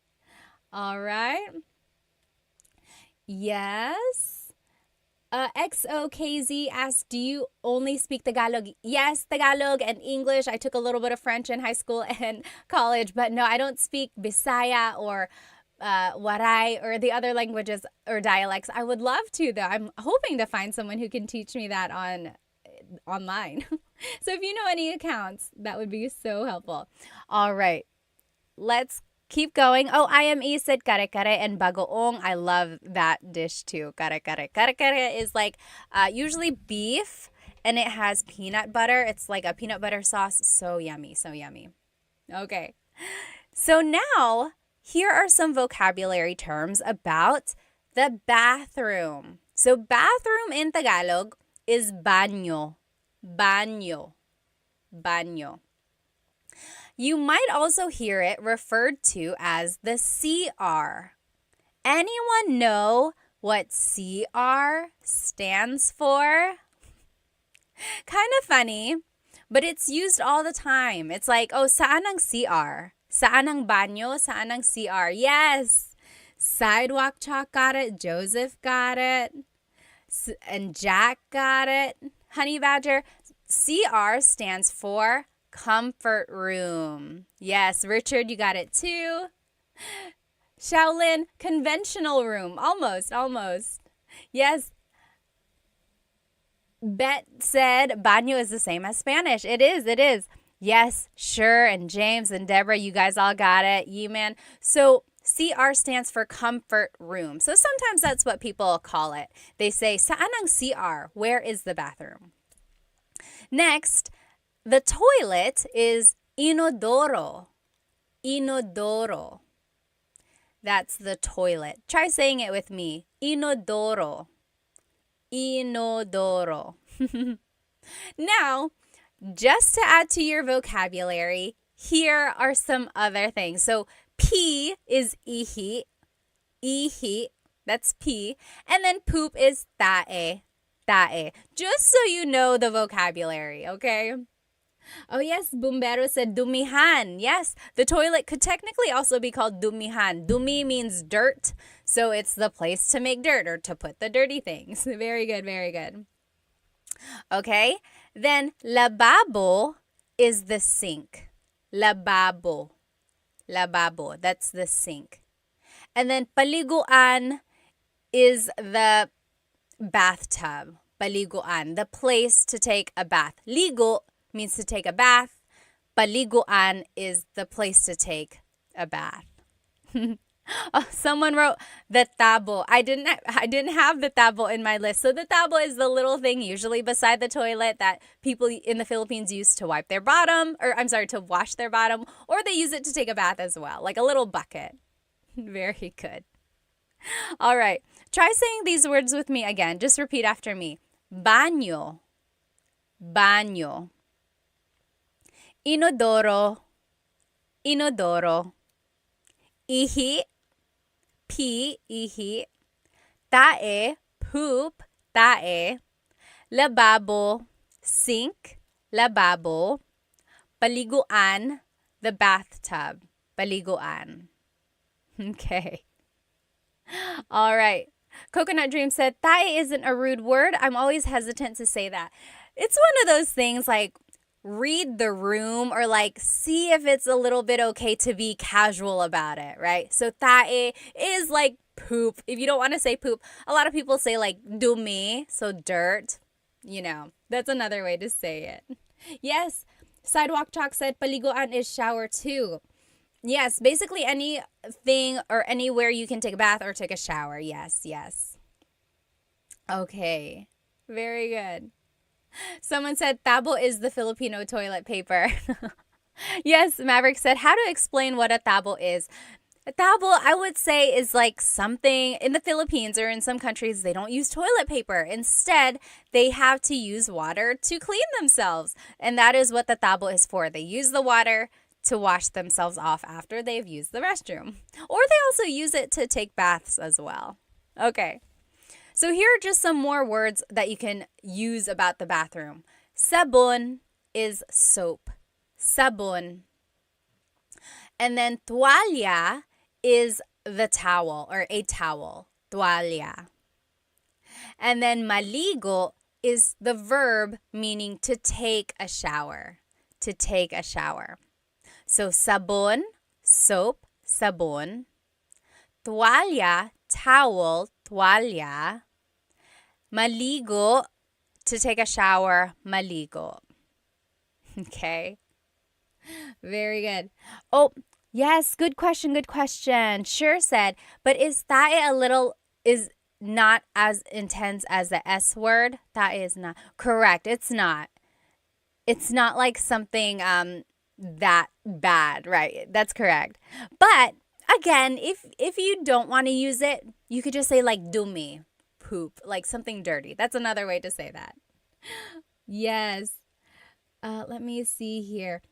Pocket Full of Ramen said, I don't know how to say the words properly in the book. That is one tricky thing. So if you've ever bought like a Tagalog learning book, it's good to have all that information. But if you don't know how things are pronounced, that's kind of one tricky thing about having books. But I do know that some books come with an audio recording, either on a CD or like a downloadable things. I would say take advantage of those. Or you can also look it up like Google and type the word in. A lot of times they will have the pronunciation available online as well. Let's see. Mo Money said, do you teach intermediate to advanced classes? Not yet, not yet. I only have the basic, really simple, from the beginning Tagalog classes right now. But hopefully I can have some though. Okay. All right, let's keep going. So now, here are some words about the bedroom. So we learned words about the house in general. We learned words about the kitchen. We learned words about the bathroom. Now we're learning words about the bedroom. Okay, so bedroom in Tagalog is cuarto. Cuarto. Repeat it after me. Cuarto means bedroom. Cuarto. And then unan, pillow. Unan. Cama, bed, cama. And then kumot, blanket, kumot. All right. So any questions about these? These are just super basic, straightforward words here. Repeat them after me. Cuarto, again, is bedroom. Unan is pillow. Cama is the bed. Kumot is the blanket. I don't know about you, but if you have ever, maybe in your family, someone speaks Tagalog and then another family member might speak another language. Like my dad spoke Bicolano, and he always called the blanket not kumot. He called it tamong, the tamong. And they were always interchangeable at my house. He would say, oh, kunin mo yung tamong, go get the blanket. But then sometimes my mom would say, kunin mo yung kumot, go get the blanket. So to me, tamong and kumot were both blanket. And then I went to the Manila. I visited my cousins. Only a couple of my cousins speak Bicolano. And I said, oh, pahingi po ng kumot. Or no, I said, pahingi po ng tamong. And my cousins looked at me like I was an alien. They were like, what are you saying? I was like, pahingi ng tamong. Can I please have a blanket? And they were like, you mean a kumot? I was like, yes, that's exactly what I mean. And they're like, why are you saying that? They had to call their aunt over, my aunt, their mom, my dad's sister. And she was like, she's speaking Bicolano. She's getting that from her dad. I was like, oh, I'm sorry. I didn't know. They were two different things. But so there you go. That's just one thing about kumot. All right. Now here are some other words about the bedroom or about going to sleep. So the verb for to sleep is matulog. Matulog. So matulog means to sleep. Hilik is snore or snoring. Hilik. Humihilik ka. You are snoring. Humihilik ka. And then panaginip is a dream. Panaginip. So, nananaginip ako. I am dreaming. Panaginip is the noun. Nananaginip is the verb. Panaginip, that's a dream. Let me just catch up on these comments. Hang on, you guys are blowing it up. I don't want to miss any. Hang on one moment. Oh, that's so sweet, Mia. My boyfriend is Filipino and I'm trying to master Tagalog before we have kids. Good luck. I know you can do it. Nikki, thank you so much for the gift. Thank you. Yes, Julia said very similar to Spanish. It really is. Mocha said, do you teach waray? No, I don't. Oh, Bungie said, what is your opinion on people speaking traditional Tagalog, like maybe no English and minimal Spanish? That would be great. You know, I'm very guilty of speaking Taglish a lot. Like when in doubt, I always put in English. And I fully support people who want to speak Tagalog. I wish I could. Maybe I'll practice that a little bit more. I think it's great to preserve Tagalog in its traditional form. Yes, very good. Okay. Oh, happy and healthy said very similar to Portuguese. Yes, I bet it is. Okay. Oh, FJ Miv, thank you so much for the badge on TikTok. Thank you. Oh, Maverick, thank you. Miss Pat is the best. Oh, thank you. Ben, any tips on rolling the R? So it's hard to teach the R roll.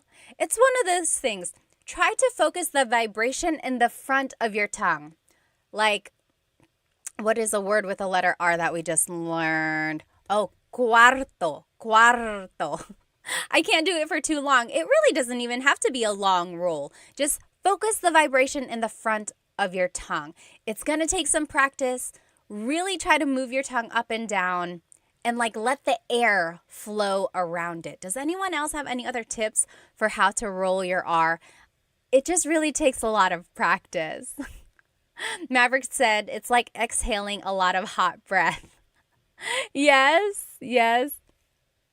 Okay, Dita asked, what is the difference between matulog and matutulog? Let's go ahead and look at these example phrases, and I think that'll answer your question, Dita. So, antok ako means I'm sleepy. Antok ako. I am sleepy. You could switch out the pronoun. Antok siya. He or she is sleepy. Antok siya. You can turn it into a question. Antok ka ba? Antok ka ba? Are you sleepy?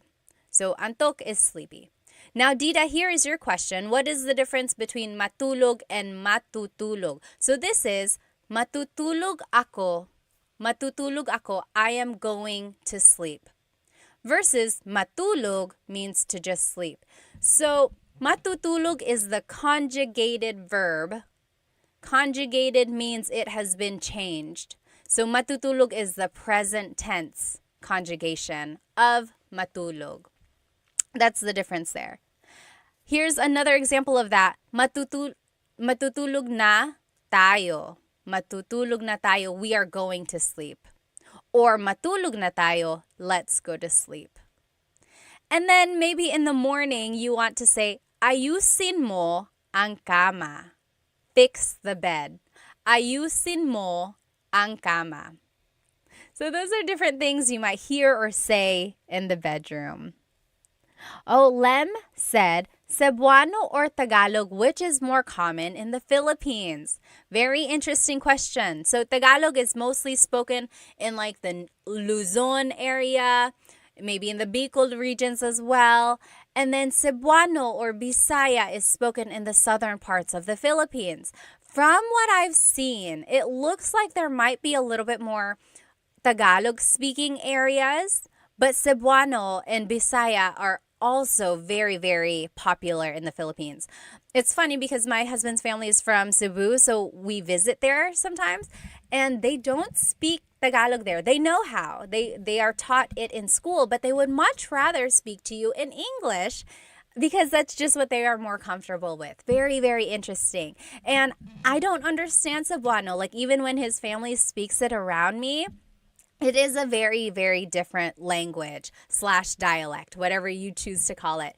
In my head, I call it a language, but I know people call it a dialect. And sometimes I've said it other ways, like, oh, I've called it a dialect, and people call it a language. You choose what you want to call it, and then stick with that. Yes, sure said, if I'm not mistaken, there are over 1,000 dialects in the Philippines. Yes, I don't know the exact number, but I know there are a lot. Yes. Oh, Coconut Dreams said, what is the difference between panaginip and pangarap? Very good question. So we learned panaginip is your dream. Pangarap is also a dream. The difference is whether or not you're awake. Panaginip is the dream you're having when you're sleeping. Pangarap is like your dreams and your goals in your life. Things you want to happen. Oh, pangarap ko yan. It's like, pangarap ko to have a Range Rover. It's my dream to have a Range Rover, right? Versus panaginip is like, oh, I woke up and I was having a good panaginip. I was having a dream. Or is like, panaginip ba to? Is this a dream? That's the difference there. Pangarap is like your dream achievements in the future. Good question. Yes. All right. Oh, Dita said, my mom is Filipino and my dad is Indian. That's why I'm learning Tagalog. Well, good for you. Good for you. Net said, thank you so much for creating these videos. My son has speech delay and I will try for him to view your videos. Yes, yes. All righty. Very good. Let's go ahead. Oh, yes. Is the third example the right translation? Yes, yes. You're right, Alu. I just read that. Matutulog na tayo means we are going to sleep. Let's go to sleep is matulog na tayo. Yes, you're right. All right. Sure said, baka pangarap ko to win the lottery. Me too, me too. Is it Cebu? Oh, southbound. How do you say Cebu? So Cebu, spelled C-E-B-U, is it Cebu or Cebu? So technically, in the Tagalog alphabet, the letter E can be pronounced E or E, like the letter I. So I say Cebu, Cebu. And I know some people say Cebu, but usually it's either Cebu or Cebu. Good question. All right, so now we are going to review. So we learned all of those vocabulary words about the house, like the structure of the house. We also learned vocabulary words about the kitchen, then the bathroom, and then the bedroom. And then we also learned different phrases about those things. Hang on one moment. Momani said, taga saan ka sa Pilipinas? Pinanganak ako sa Maynila. Yung mga magulang ko po, taga Bicol. Si Papa taga Catanduanes, si Mama taga Sorsogon. All right. Oh, Liv said, do you have any references for learning Kapampangan? I wish. You know Chris Punsalan, the caregiver, he knows Kapampangan. So maybe we could ask him to make some teaching videos. All right. Let's keep going. So let's review now. Now these are the slides, the same slides, but they are blank. So you have to tell me what these are, and then let's fill it in together. Okay? So ano ang house sa Tagalog? Do you remember? Ano ang house sa Tagalog? Yes, Dita got it right on YouTube. Dita says bahay. Very good, bahay. Do you remember what home is? So house versus home. Bahay is the house. Tahanan is the home. So it's just the difference between like my house versus my home. Okay? How do you say my house is big? How do you say my house is big? Malaki ang bahay ko. The opposite of malaki is maliit. So malaki ang bahay ko, my house is big. Maliit ang bahay ko, my house is small. How do you say my house is new or my house is old? How do you say my house is new or my house is old? It would be, yes, Dita, you got it right. Bago ang bahay ko or luma ang bahay ko. Sure said, I always make a mistake with bahay and buhay. So bahay is house, buhay is your life. Yes, so malaki ang bahay ko, not malaki ang buhay ko. Very good. Yes, bago is new, luma is old. Very good, very good. Now, how do you say my house is far or my house is near? What is the difference between far and near? Oh, thank you, Hima. Thank you so much for the badge on TikTok. Thank you. Oh, user 413 said, where did you get your earrings? These are from Sunkissed Pinay. Sunkissed Pinay. Be sure to check them out. So pretty, so pretty. Yes. Oh, Brooks Cooper, you're welcome. You're welcome. So thank you so much for the lesson. Very good. Luma is old. Bago is new. Now we're talking about my house is far, my house is near. Malayo ang bahay ko or malapit ang bahay ko. Yes. Very good, Coconut. So if you were in my lesson last week, if you attended the class, we learned a couple different ways to use adjectives. And those recordings are on my YouTube channel if you weren't able to catch it. But if you want to say malayo, you could also say ang layo. Ang layo ng bahay ko. Yes. Very good, very good. Okay. Now, what is window in Tagalog? Ano ang window sa Tagalog? Artsy, how do we join the lesson? It's on YouTube. Jump onto YouTube right now and you'll be in it. Shadi said, do you do one-on-one? I really want to learn. Not right now. I don't have any one-on-one classes. And my group classes are finishing up right now. We're on lesson 3 and my group classes. We're going to do lesson 4 next week. Oh, Shell, right there. I'm Kapangpangan. There you go. Shell, maybe you can teach us. Do you make lessons on somewhere? We would love to watch those. Yes, very good, very good. Sure. And Gabby, Harmonica, I think you might have just missed one letter. Window in Tagalog is bintana. Bintana. Tiny Pancakes, you got it. Bintana, that's window. Very similar to Spanish, remember. Ano ang door sa Tagalog? Ano ang door sa Tagalog? Diego, you're welcome, you're welcome. Door in Tagalog is pinto. Pinto. And remember, don't forget the glottal stop. Don't forget to stop the sound at the end. That's called a glottal stop. Pinto. Pinto. It's not pinto. It's pinto. Stop it at the end. That's just a word on pronunciation there. Alrighty, and then stairs. Hagdan. Hagdan. Stairs is hagdan. All right. Now, how do you say the blank is open or the blank is closed? Like the window is open. The door is open. It would be bukas ang pinto or sarado ang pinto? Yes, Dita says, ang pinto ay bukas or ang pintana ay bukas. That is correct. That is correct, Dita. Again, whenever you use I, it's kind of formal. It's not what is commonly used. More commonly, it would be said like, bukas ang pinto, sarado ang pinto. But you are correct. It's not wrong. It's just not casual. Very good, very good. All right. Sink said, amiga, amiga, are you Mexican? No, I get that a lot though. Okay. How do you say open the blank or close the blank?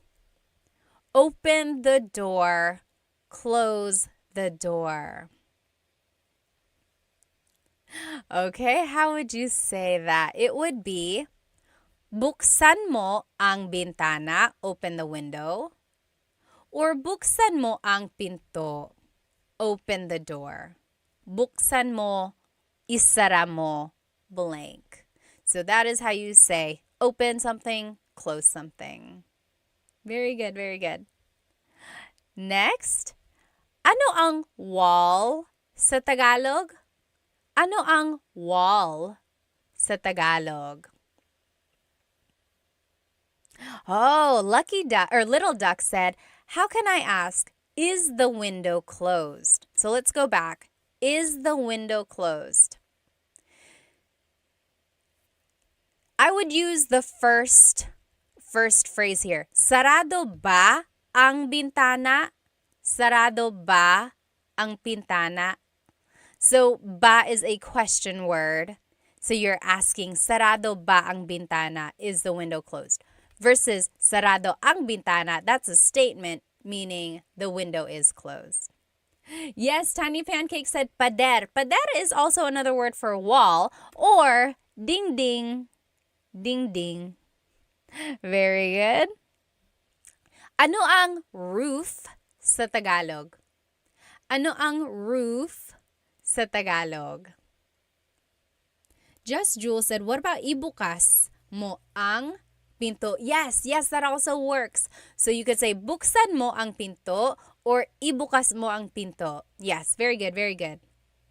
The only difference with that is sometimes verbs are object-focused, sometimes verbs are actor-focused. So, ibukas mo ang pinto is the object-focused verb, whereas buksan mo ang pinto is, maybe I'm getting mixed up. Ibuksan mo. No, I would say it's correct. Sorry, it's very grammatical there. But yes, you are correct. All right. Roof in Tagalog is bubong. Bubong. Yes, very good. Very good. Maverick said, ding, ding, ding, ding. We got a winner. Very funny. Yes. Megan said, where did you get your earrings? These are from Sunkissed Pinay. Oh, and Moho Fotoko is from Virginia Beach. Are you near the Jollibee? And then ceiling in Tagalog is kisame. Kisame. That's the ceiling. Kisame. All right? Now, here are some vocabulary words about the kitchen. The kitchen. Kitchen, do you remember what the kitchen is in Tagalog? Ano ang kitchen sa Tagalog? Ano ang kitchen sa Tagalog? Kitchen in Tagalog is, yes, Dita, you got it. Whoops. Kusina. Kusina, yes, FYP January. And Tiny Pancakes, you got it. Kusina, that's the kitchen. Manal on YouTube said, is bukas? Does that mean tomorrow too? Yes. So, bukas is tomorrow. Bukas means open. So, it's a homonym. Homonym means it has more than one meaning depending on the context or depending on the pronunciation. If you say bukas, bukas, the emphasis is on the second syllable. That means open. If you say bukas, bukas, emphasis is on the first syllable, that means tomorrow. Very interesting. Like, oh, may work ako bukas. I have work tomorrow. May work ako bukas. Or, bukas ang bintana. The window is open. Bukas ang bintana. Very good, Manal. Very good observation there. All right. Yes, very good. So next, what is stove in Tagalog? Ano ang stove sa Tagalog? Stove in Tagalog is kalan. Kalan. Kalan.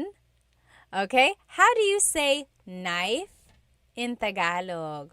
How do you say knife in Tagalog? Knife in Tagalog is cuchillo. Cuchillo. Maverick said, how do you say we open tomorrow? Bukas kami bukas. Bukas kami bukas. Funny, funny. Very good, Gabby, you got it. Cuchillo, that means knife in Tagalog. How do you say fork and spoon in Tagalog? How do you say fork and spoon in Tagalog? Very similar to Spanish. Yes, Shal, you're right. How do you say fork and spoon? Fork in Tagalog is tinidor. Tinidor. Yes, Elizabeth, you got it. Cuchara. Cuchara. Elizabeth is spelling it with C's. So instead of C's in Tagalog, it's K's. And the TS makes the ch sound. In Tagalog, there's no letter C in the abacada alphabet. That only came later on. In Filipino, in the Filipino alphabet, there is a letter C. So Filipino is different from Tagalog. Filipino incorporates all of the loan words and all of the influences from Spanish, Chinese, and English. So yes, the Filipino alphabet has the letter C, but the Tagalog alphabet, abacada, does not. Very interesting, very interesting. All right. Oh, Isa said, how do you say see you tomorrow in Tagalog? Kita tayo bukas. Kita tayo bukas. Kita means to see. Kita, tayo means us. And then bukas is tomorrow. Very good, very good. Very good. Tinidor is fork, kutsara is spoon. Next, what is plate in Tagalog? Ano ang plate sa Tagalog? Ano ang plate sa Tagalog? What is plate in Tagalog? Plate in Tagalog is, yes, madapaka and... Are you saying madapaka? And just Jewel, yes, you guys got it right. Plato. Gabby, you got it right. Dita, you got it right. Very good, very good. Plato, again, in different regions, it's different. Like in Bisaya, I've heard pinggan. Pinggan also means plate. Ano ang glass sa Tagalog? Ano ang glass? Like a glass cup. Ano ang glass sa Tagalog? Glass in Tagalog is baso. Baso. Baso is glass. If you are just joining me on TikTok, this whole lesson is on my YouTube channel right now. Okay, ano ang food sa Tagalog? Ano ang food sa Tagalog? Yes, Gabby, Manal, Little Duck. You guys all got it right. Cassidy, very good, very good. And then harmonica, correct. Tasa is for a regular cup. Tasa is a regular cup. Baso is for a glass. So what is food in Tagalog? Yes, very good. Just Jewel got it. Definitely not Robin got it. Harmonica and Gabby, yes. Pagkain is food. And then the meat dish or the entree is the ulam. Ulam. So, ano ang ulam natin? What is our dish? Ano ang ulam natin? Oh, adobo, or sinigang, or kare-kare, or dinuguan. All of those are ulam. James said ulam. O-O-O-L-A-M. Very good. And then what is to eat in Tagalog? To eat. To eat in Tagalog, what is the verb to eat? To eat in Tagalog is kain. Very good. Just Jewel, kumain. Yes. So you could say kain or you could say kumain. Kevin said kakain. So all of these are different conjugations or different ways to use kain. Very good. Very good. Someone had a question up here. Oh, Sure said, I always mess up pagkain and kumain. Yes, so pagkain is the noun food. Kumain is the verb to eat. Very good. Someone else had a question up here. Hang on one moment. Oh, Cody Paul said, do you visit the Philippines much? I do. I try to go every couple years, every 2 to 3 years. When I was younger, my family visited every other year, and I think that really helped me retain Tagalog.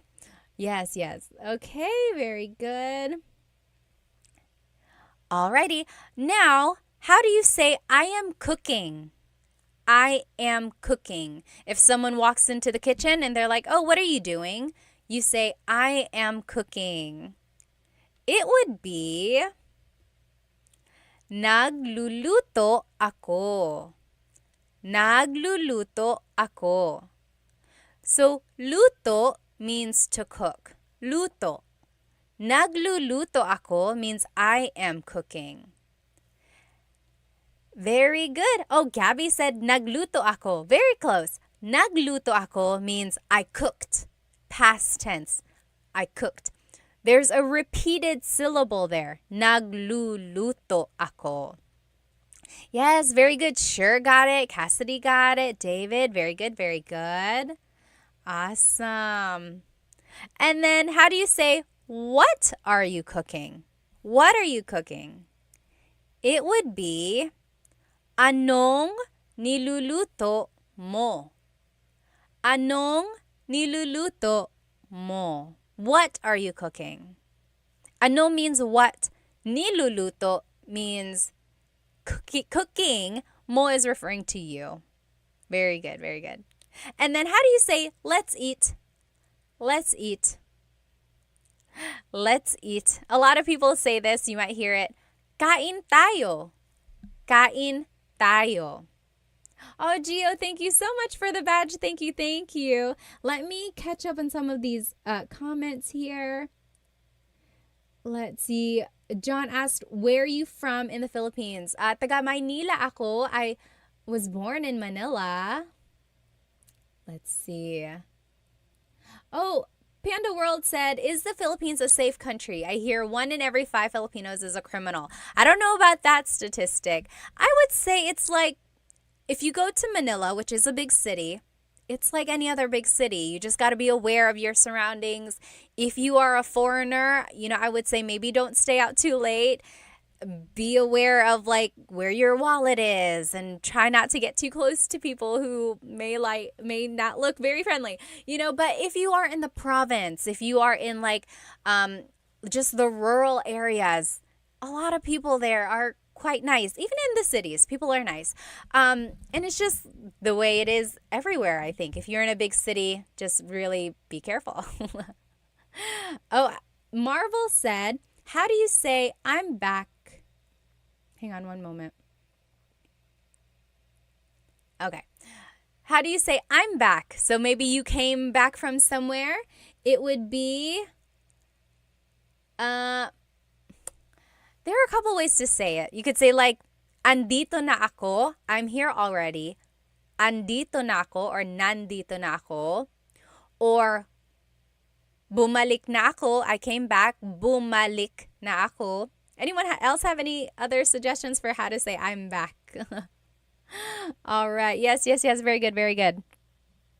Gabby said, how often do you do live lessons? I'm trying to do Tagalog Thursdays. So every Thursday, there's hopefully going to be a new live. I've done it for like 3 or 4 weeks now, Tagalog Thursdays. And then I try to do the lesson again live another time during the week. It's the same exact lesson, just for those who weren't able to join the live the first time. So I try to do the live twice with the same lesson.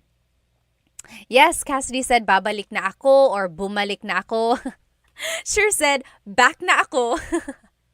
That also works. Back na ako. All right. Blockmaster Scott said, is there a time to use kasi and dahil, or are they totally interchangeable? So this is off topic, but kasi and dahil mean because. So if someone asks you bakit means why, usually your answer is because ... So kasi is casual. You can use it with friends anytime you want to be casual. Dahil is formal. So yes, that one, you might want to stick to dahil if you are using po or if you just want to be formal. But dahil can also be used casually. But kasi, usually you don't want to use it in a formal setting. Good question. Actually, this is a great time to promote my latest YouTube lesson. On YouTube, I have full-length Tagalog lessons. And lessons 6, 7, and 8 are all about questions. I had to split it up into 3 different parts because the final video was over 2 hours long. I did not mean for that to happen. But there's just so many questions, like question words in Tagalog. So I broke it up for you so that you can watch it in like smaller chunks. Go take a look at that. And I talk about the words dahil and kasi in there. All right. Let's get back to work here. Okay. Shell said Tuesdays and Thursdays for Tagalog lessons. Usually it's Thursdays. Sometimes the repeat is on Wednesdays. Okay. Now, how do you say bathroom in Tagalog? How do you say bathroom in Tagalog? Anyone know? Bathroom in Tagalog. There are 2 ways. Bathroom in Tagalog is? Yes, you guys got it. Just Jewel, Gio, Aaron, you guys are getting it. Yes! And Avalon. So, banyo or CR. Yes, Sergey, workout, got it. Maximilian, you guys are getting it. Harmonica, palikuran. Yeah. Paliguan, maybe.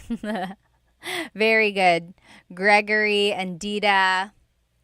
Yes, Blockmaster. Very good. Okay. So, how do you say toilet in Tagalog? How do you say toilet in Tagalog? So, CR, remember, stands for comfort room. Comfort room. So sometimes people say, saan ang CR? Where is the bathroom? Saan ang CR? Same as saan ang banyo. Inodoro. Inodoro. Toilet. That means toilet. Inodoro. Han Solo said, are you American? I guess technically I am. I'm an American citizen. I was born in Manila, so Filipino-American.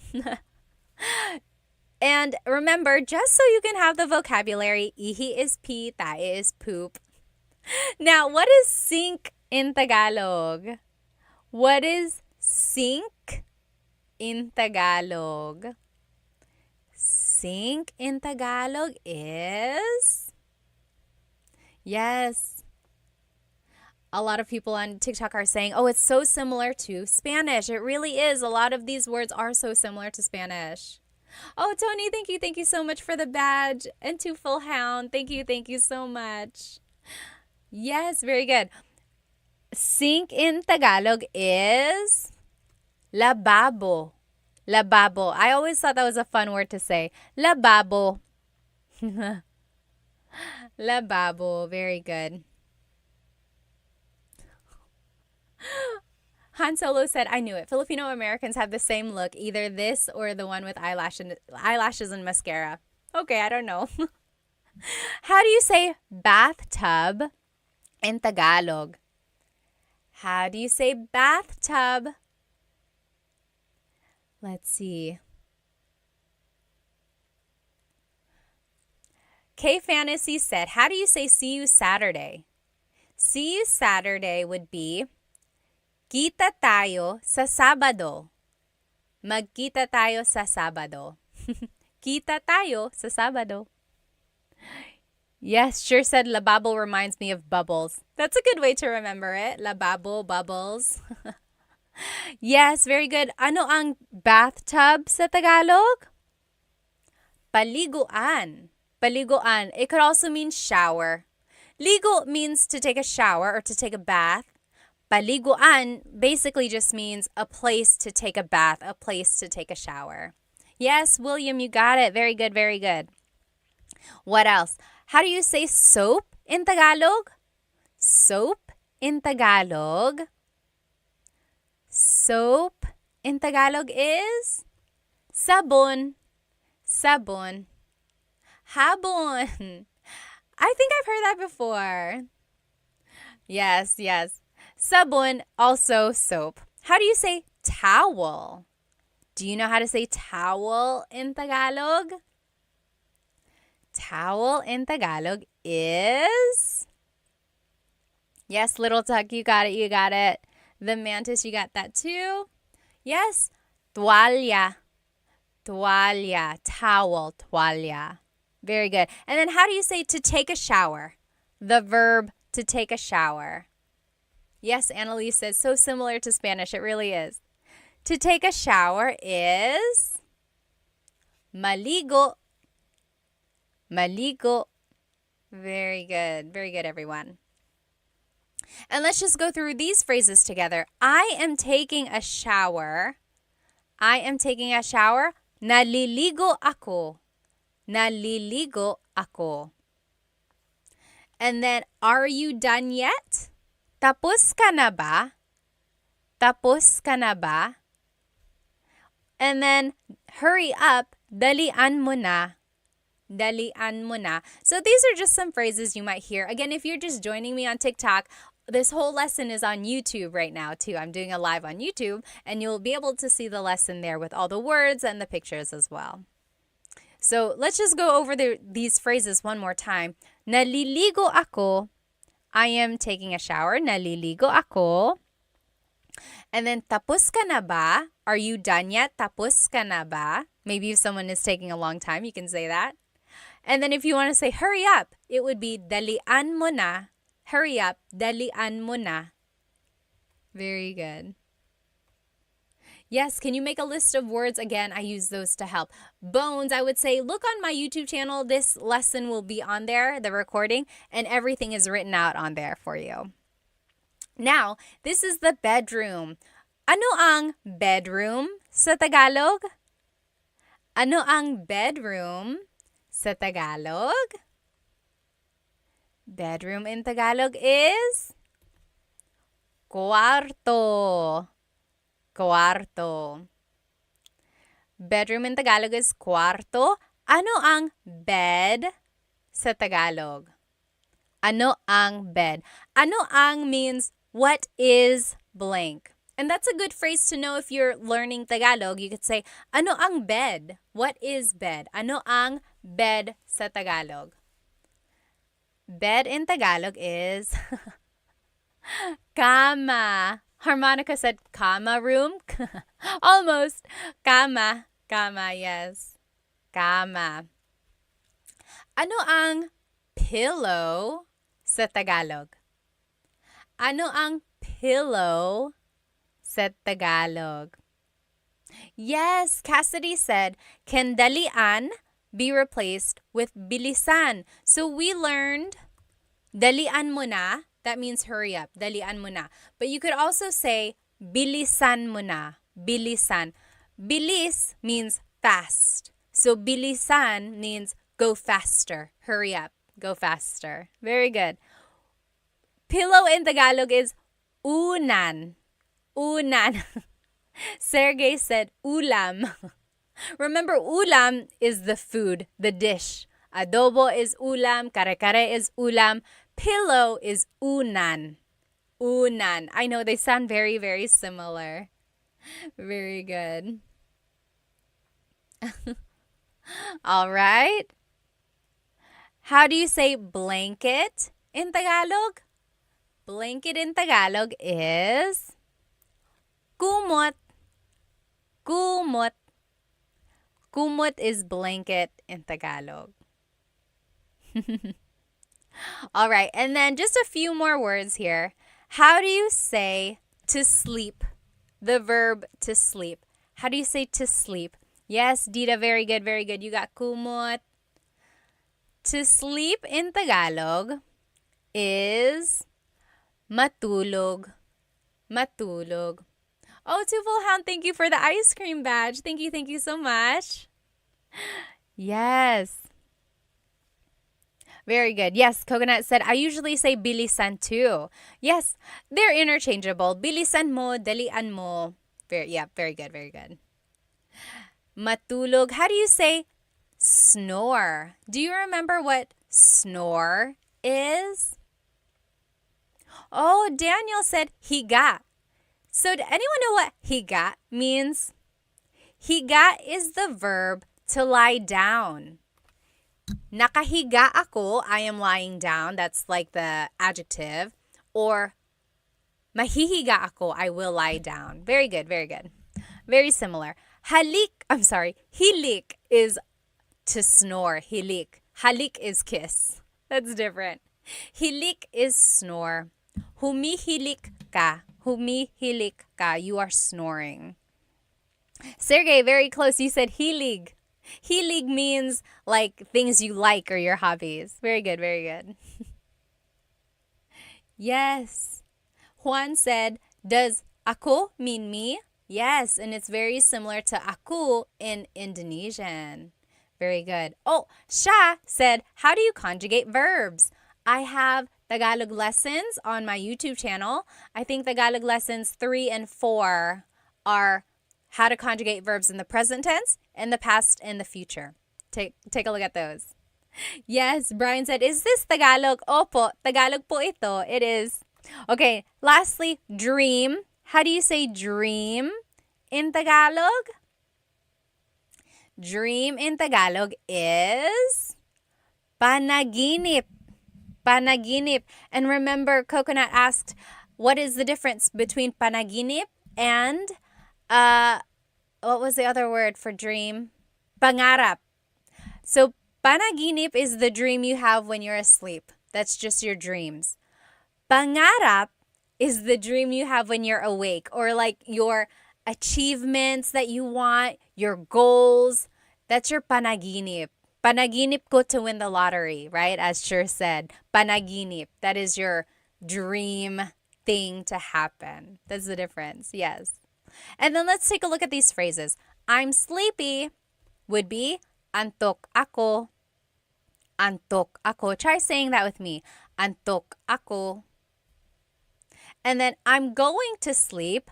Matutulog na ako. Matutulog na ako.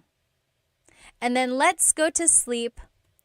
This was the wrong one. Matutulog na tayo means we are going to sleep.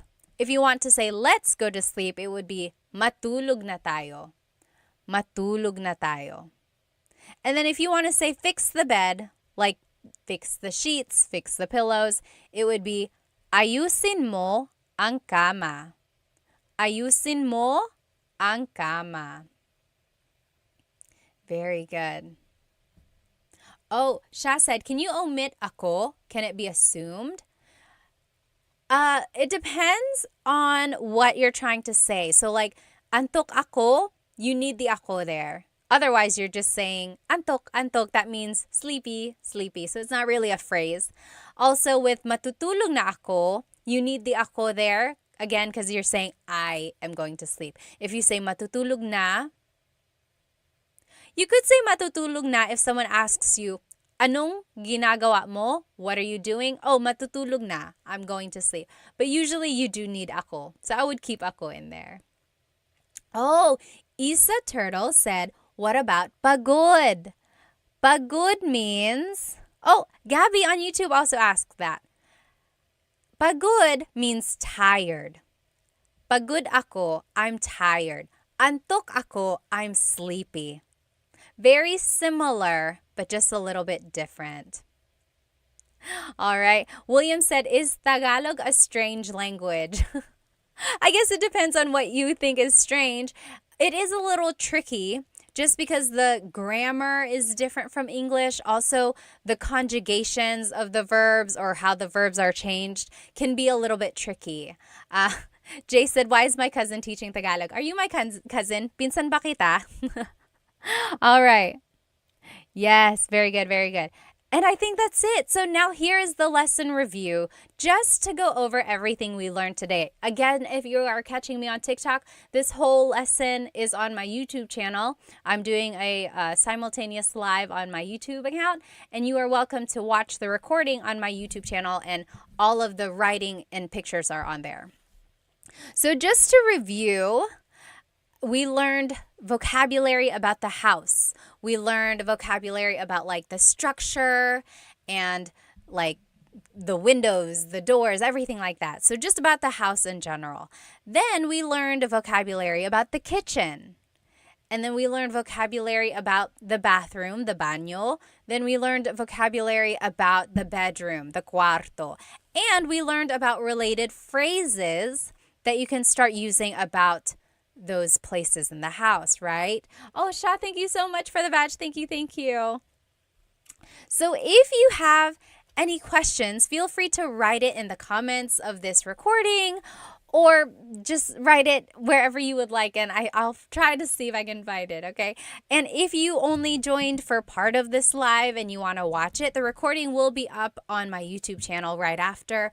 But I will also try to teach this lesson again live sometime next week. So just catch me. If you subscribe to my YouTube channel, you should get the notification when I go live.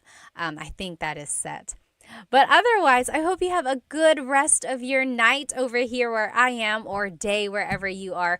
Thank you so much for joining me tonight. I hope to see you next time. Paalam.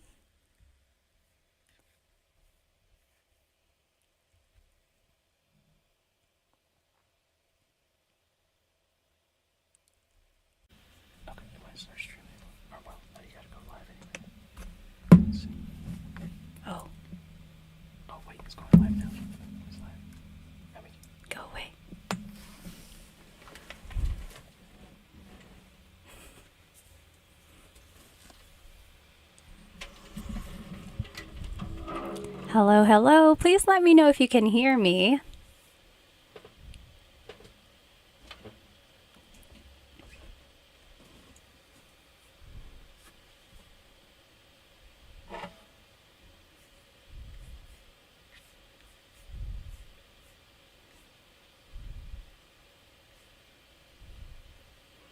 Hello, Maximilian. Are you the same one from last week? If you are, hello again. Hello from Canada. Nice to see you.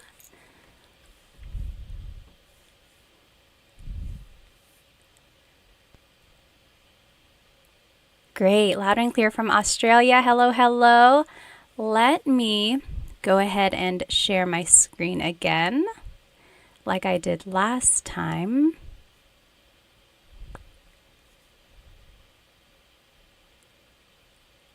Okay, awesome. Welcome, everyone. If you are just joining us, go ahead and grab a piece of paper and something to write with. Today, we're actually going to be learning how to use gusto ko and ayaw ko phrases. So you'll be able to say things like what you like, what you don't like, or what you want. Let me see here.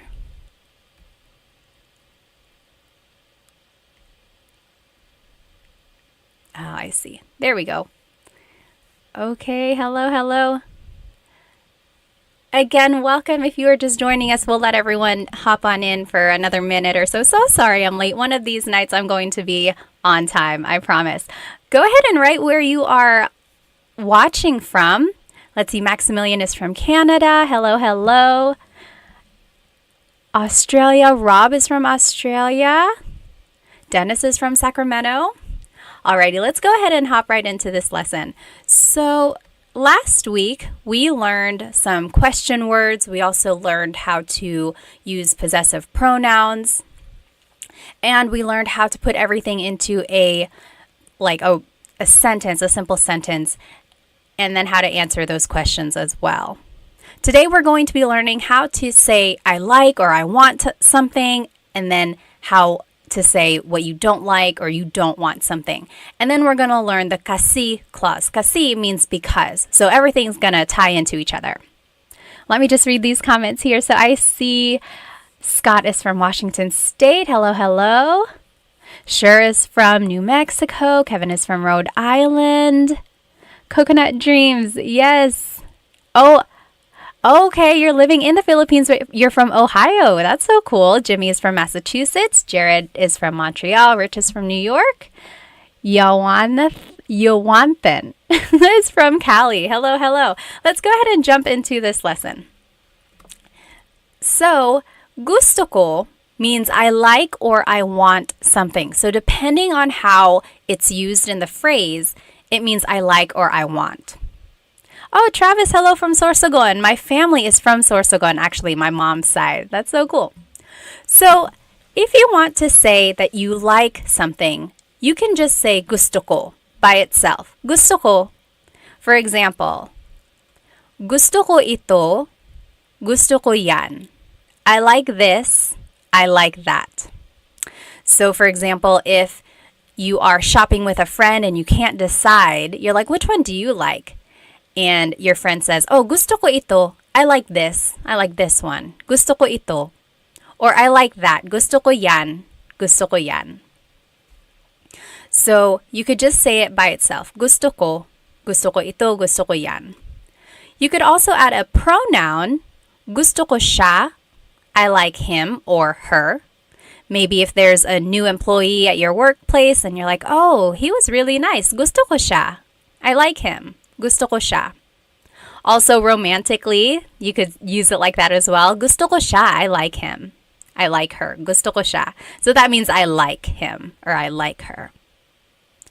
So that's the first way you can use gusto ko. You can use it by itself or you can add a pronoun or a demonstrative pronoun as well. So gusto ko, I like it. Oh, Travis, you're from Donsol. Yeah. Have you swam with the whale sharks? I know you can do that over there. And then Stellar's from Italy. Hello, hello. Kawika from California. Welcome, welcome. Now, if you want to say that you want something, you would say gusto ko ng plus a noun. So the word ng is just a sentence marker. It's something that goes in front of a noun usually. It doesn't really have a direct sentence, a direct translation. It does mean some or a thing. So it could be either one of those, but technically it's just kind of a sentence marker is what they call it. Okay. So gusto ko ng pagkain. I want some food. Gusto ko ng pagkain. Or gusto ko ng aso. I want a dog. So gusto ko ng plus a noun is I want some or a thing. Gusto ko ng blank. All right, so that's the second way to use gusto ko. Now, if you want to say you want to do something, it would be gusto kong plus a verb. Gusto kong plus a verb. Kong, K-O-N-G, is actually ko plus ng put together. And this ng, N-A-N-G, is different from this ng, N-G. Remember up here, NG is just a sentence marker, or it means some or a thing. Kind of like an article, but sometimes it has different purposes as well. So that's NG. But N-A-N-G here is actually an adverb. It always goes with a verb. So even though they sound the same, it is spelled differently and it has different purposes. So gusto kong plus a verb means I want to do something. For example, gusto kong matulog. I want to go to sleep. Gusto kong matulog. And some people say gusto ko nang matulog. So you could separate the ko and the nang. But usually people just put it together. Gusto kong matulog. I want to sleep. Or gusto niyang bumili ng kotse. She wants to buy a car.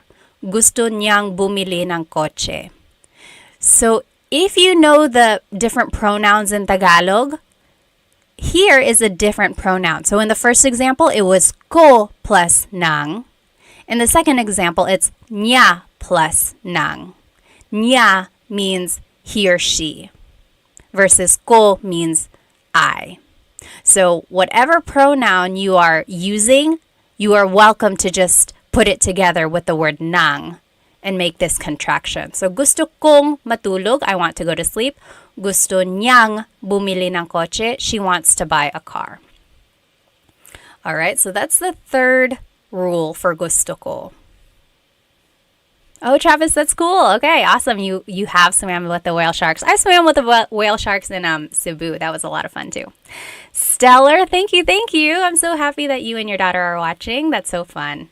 Okay, now next, you can say gusto ko si plus a person. So if you want to say I like a person, it would be gusto ko si blank. For example, gusto ko si Tita Baby. I like Tita Baby. She is a great cook. Gusto ko si Tita Baby. I like Tita Baby. Or, only one example. Gusto ko si blank. So anytime you have a person's name following, you have to use this preposition si. So that's what would go before a person's name. Now, if you want to say I like it in a place, gusto ko sa, then the place. So now the word is sa. That's the leading word there. Gusto ko sa Japan. I like it in Japan. So gusto ko sa Japan because it's very historical. Gusto ko sa Japan. Versus gusto ko yung plus a noun. That means I like something. So the difference here in rule number 2, gusto ko ng plus a noun versus gusto ko yung plus a noun. So very similar, but the leading word is different there. Remember up here in number 2, gusto ko ng plus a noun means I want something. I want some food. But gusto ko yung means I like something. For example, gusto ko yung buhok mo. I like your hair. Gusto ko yung buhok mo. So yung means you like it. Nang means you want it. Right? So we're not saying I want your hair. You say I like your hair. Gusto ko yung buhok mo. And then gusto ko yung damit mo. I like her dress. Gusto ko yung damit niya. Gusto ko yung damit niya. I like her dress. So gusto ko yung and gusto ko nang are very similar. And if you happen to mix it up in conversation, it's not a big deal. People will understand what you mean. But technically, there is a difference there. Oh, thanks, Basil. Gusto ko yung this channel. I love it. Gusto ko yung channel na ito. Thank you. All right. Any questions about these gusto ko grammar rules? So these are essentially how gusto ko can be used. There may be other ways, but these are the main ways gusto ko is used. So just depending on what you want to say, you have to think about the preposition or the leading word that would go before it. Go ahead and write any questions in the comments, and then we will go ahead and hop into these practice questions in the meantime. So up here on the top left corner are the rules that we just learned. Remember, gusto ko means I like it. Gusto ko ng plus a noun means I want something. Gusto kong plus a verb means I want to do something. Gusto ko si plus a person means I like a person. Gusto ko sa plus a place, I like it in a place. And then gusto ko yung plus a noun, I like something. So now let's go ahead and do these examples. So number 1, I want some bread. Bread in Tagalog is tinapay. Tinapay. The AY makes an I sound. Tinapay. It's not tinapay. Tinapay. Okay, so I want some bread. Let's do this one together. Take a look at all of the rules here. Which one is I want something? So number 1 is I like it, so that's not it. Number 2, I want some or a thing. Yeah, that could be it. Number 3, I want to, but then it's a verb, so that's not it. Then the last 3 are I like, I like, I like. So that's not it. So I want something, that would be rule number 2. Gusto ko ng plus a noun. Oh, I'm seeing the correct answers in the comments. What do you think it is in Tagalog? I want some bread. So we are just going to follow the rules here. Gusto ko ng tinapay. Gusto ko ng tinapay. So remember, I want some bread. Gusto ko ng tinapay. Now, if we had said, gusto ko yung tinapay, what would that have meant? Gusto ko yung tinapay. That one means I like the bread. So maybe we are eating at a restaurant and they brought out a basket of bread and you're like, oh, gusto ko yung tinapay. I like the bread. That is when you would use it. Yep. Good job, Sure. That is exactly right. So that's just the difference between those two. So I want some bread. Oh, I'm sorry. I like some bread versus I want some. Okay? But again, that's just a very minor thing. It's not going to be a big deal if you happen to mix them up, but technically there is a difference there. Okay, so Nicole asked, would it be wrong to say gusto kong tinapay instead of gusto ko ng? I'm trying to think, gusto kong tinapay. No, it's not wrong. I've heard it before. It's not very common. The kong really is saved for verbs, but that also works as well. Gusto kong tinapay. Yeah, if you're speaking fast, feel free to say that as well. Good question. All right, you take maybe 5 minutes. You do well, it says number 3, but technically it's the second one. Do the last examples here, and then we'll go over it. Let's see. Sure said, when you add some or the before bread, is that implied in the context? I would say not so much implied, but the ng or the nang or the yung, that's the one that indicates it. So yeah, as long as the nang or the yung are there, then you can assume or you can pretty much understand that it is some or the. Yeah. Okay, very good. So so Jimmy is already answering it. Go ahead and answer these on your own. Feel free to write it in the chats. If you want to do it by yourself first, don't read the chats. And then we'll go over it in about 3 minutes.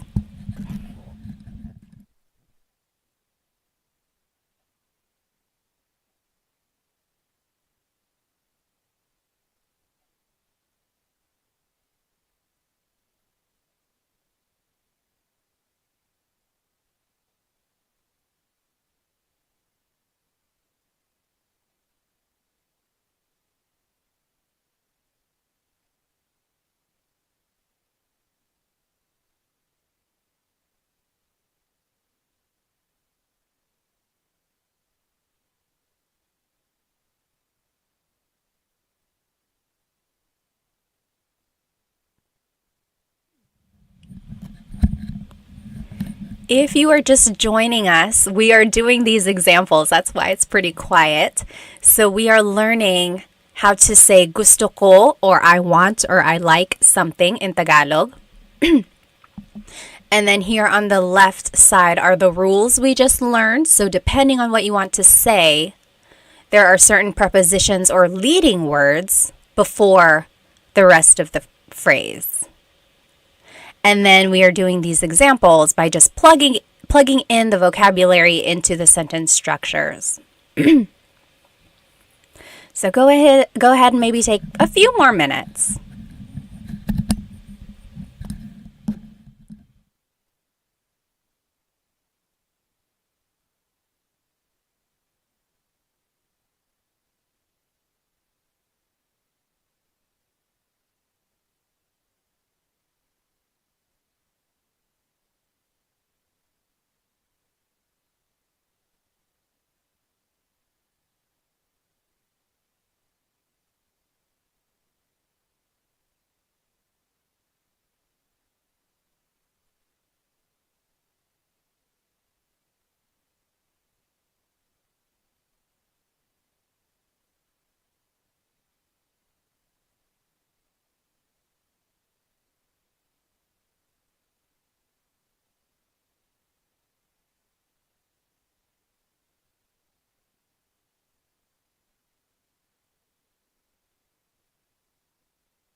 Okay, let's go ahead and do these examples.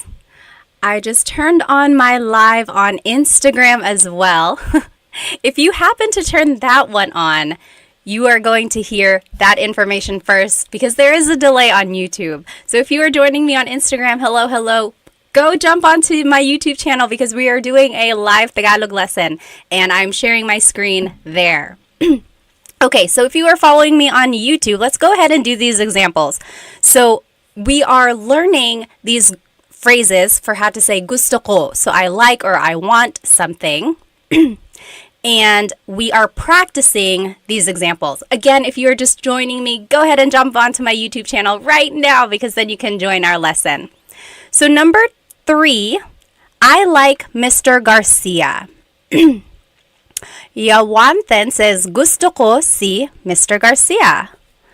Let me see if I can log out of this. So remember, if you want to say I like a person, it is gusto ko si Mr. Garcia. Gusto ko si Mr. Garcia. So remember, anytime you want to say you like someone, the leading word or the preposition is si. Hello everyone. Remember, jump onto my YouTube right now. Number 4, I want to go swimming. I want to go swimming. So remember, anytime we are using a verb or we want to say I want to do something, it is gusto kong lumangoy. Gusto kong lumangoy. Yep, I see that a lot of people got it right. Awesome. Gusto kong lumangoy. So in pronunciation, or like when you're saying it in a conversation, you could say that, or you could say gusto ko nang lumangoy. Whoops. See, I made the mistake there. It's a different nang. It's N-A-N-G because it's an adverb. Good. Ribe or Ribe said, gusto kong swimming. I love a good Tagalog Taglish tip. So yes, you could easily just say gusto kong mag-swimming. So if you do not know a word in Tagalog, always feel free to just use Taglish. Yes, because the more you can use Tagalog, even if it's in small parts, I mean, that's better than nothing at all, right? All right, all these numbers are all off, but number 7, I like it in Australia. How would you say I like it in Australia? Hello again. Remember, if you are joining me on my Instagram, hop onto my YouTube channel. We are doing a live Tagalog lesson. You are able to see my screen that I'm sharing. Yes, so I'm seeing the correct answer in the comments here. I like it in Australia is gusto ko sa Australia. I like it in Australia. So you could be like, oh yeah, I've traveled there before. There are so many cool animals. Gusto ko sa Australia. I like it in Australia. Very good. I see the correct answers in the comments. Now, number 8, I like your house. Your house is bahay mo. I like your house. So I like a place. Oh, okay. So if you see number 8 and 9, they are very similar. Which one do you think it is? It's either number 5 or number 6, right? I like your house. Yes, very close. I'm seeing some close answers. Sure, got it right. Gusto ko yung bahay mo. Gusto ko yung bahay mo. I like your house. So in this case, bahay mo is like a noun. Gusto ko yung bahay mo, it's very pretty. Gusto ko yung bahay mo. So it's acting more like as a noun. Versus number 9, I like it at your house. That would be gusto ko sa bahay mo. So maybe if your house is too loud, you could be like, oh, can I go to your house where it's quiet? Gusto ko sa bahay mo. Very good, yes. So that's the difference there between 8 and 9. I like your house as a thing versus I like your house as a place. Anyone have any questions about that? Very good. All right. Again, if you are just joining me on Instagram, hop onto my YouTube channel. This is where the lesson is. Any questions about what we just learned? Well, go ahead and type it in if you do have a question. Let's take a quick intermission, and you know I love a good poll. So our poll last week was, what is your favorite Filipino food? And it was between like lechon and adobo at the very end. Today, we are going to do who is your favorite Filipino American celebrity? Okay, so if you are a big like Hollywood fan, or if you just love the Filipino culture like I do, you probably know a lot of these people. I mean, who doesn't? Hang on, let me see if I can make this bigger. Okay, it looks like that's as big as it's gonna get. Hopefully you can read it okay. So who is your favorite Filipino American celebrity? Let's do this one here. Oh, someone had a quick question. Let me see. David said, is gusto ko ang bahay mo wrong? Gusto ko ang bahay mo. Oh, I see.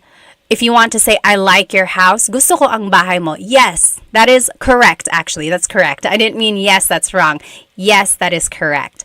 Gusto ko ang bahay mo versus gusto ko yung bahay mo. Very similar. The only difference between ang and yung is that yung is more specific. Like yung kind of means that. I like that house that is yours. That is a whole lesson in itself. But yes, to answer your question, gusto ko ang bahay mo. That is correct. So let's go ahead and do this poll. R said, Bruno Mars is Filipino? Yes, he is. He's half. I think his mom is Filipino and his dad is Puerto Rican, I think. I should know. I'm a big Bruno Mars fan. I've seen him in concert twice. Okay, so Bruno Mars versus Olivia Rodrigo. So I am starting this poll in the comments. Go ahead and vote.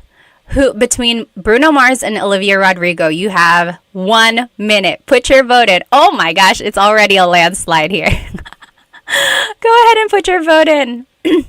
Everyone on Instagram, hop on to my YouTube channel so you can put your vote in. Who is your favorite, Bruno Mars or Olivia Rodrigo? Oh, wow. Right now, Bruno Mars is winning.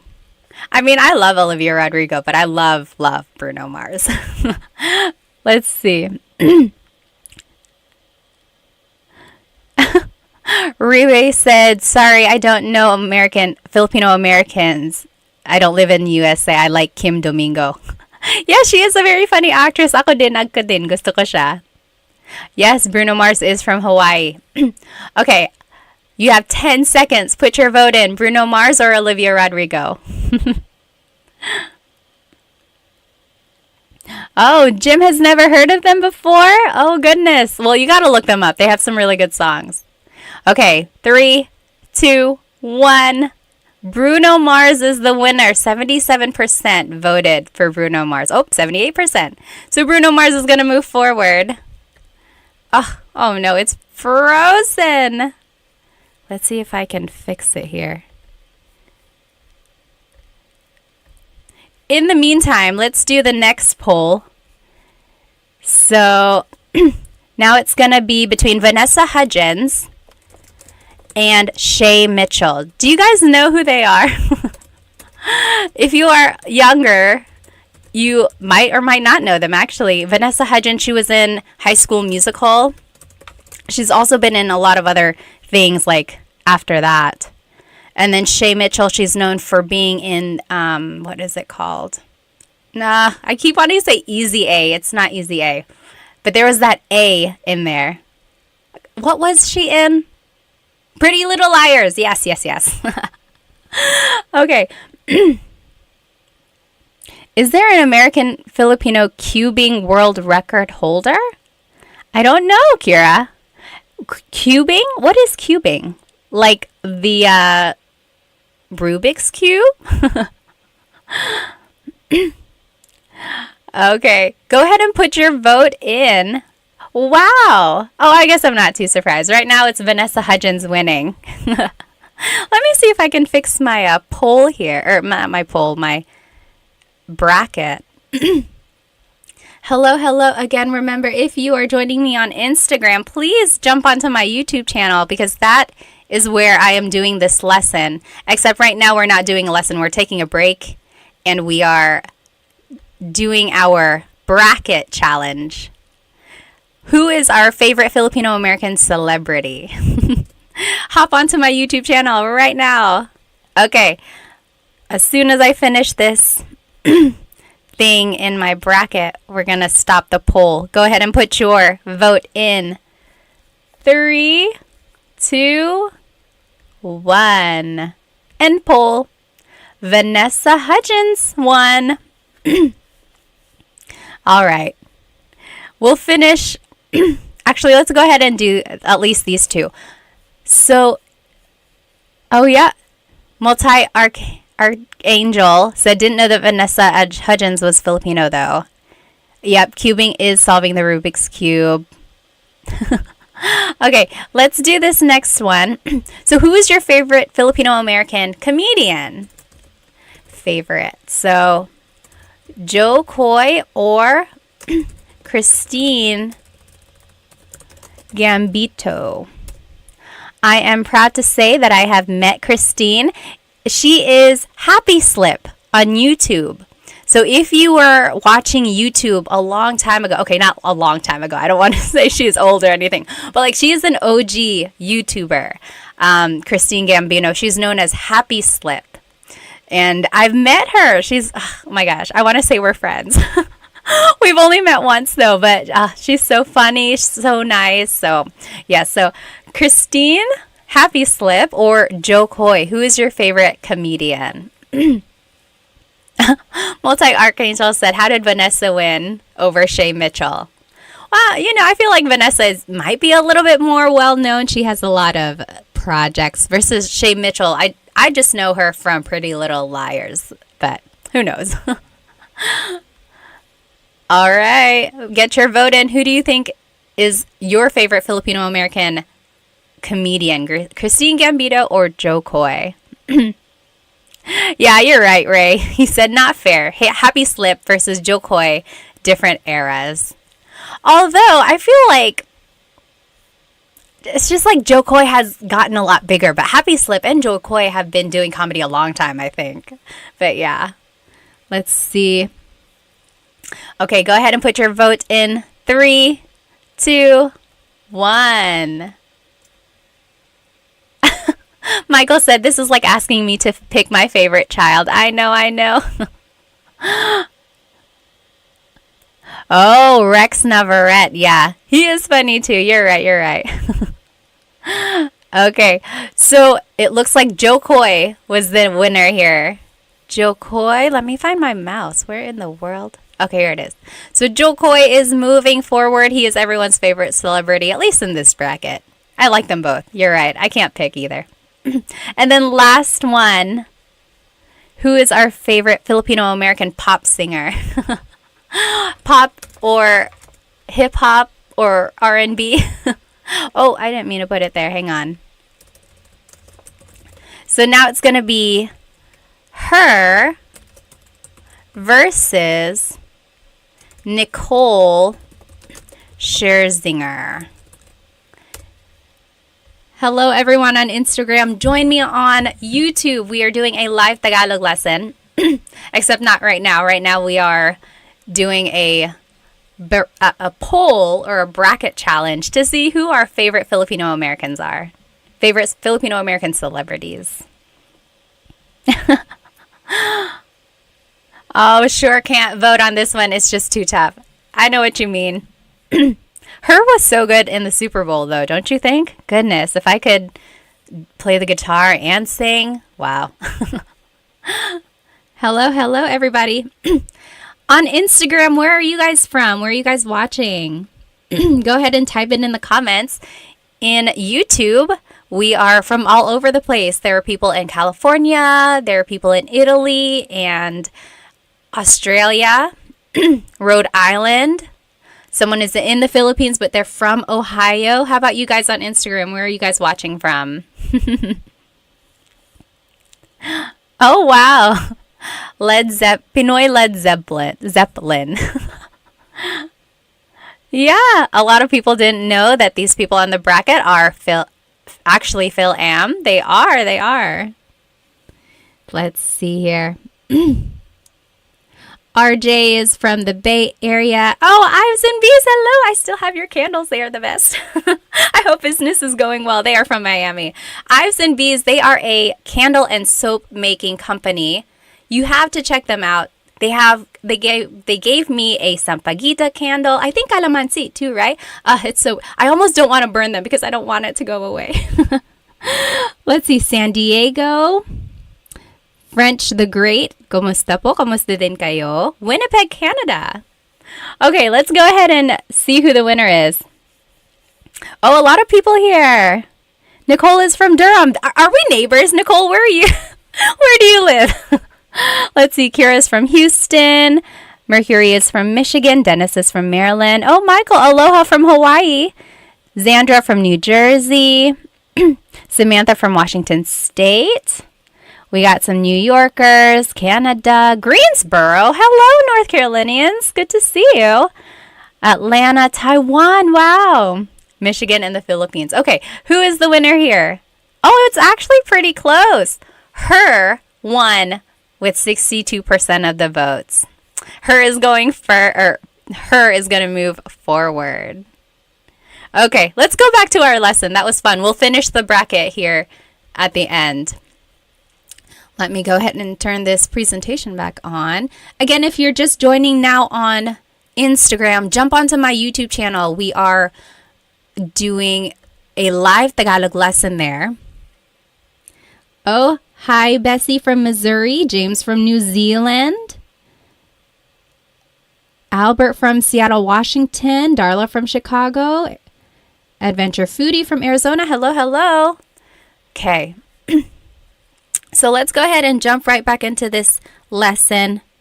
So we just learned how to use gusto ko phrases. Before we move on, I want to actually show you that all of this can actually be used with ayoko or ayaw ko. So if you are following along here, I just typed in ayaw.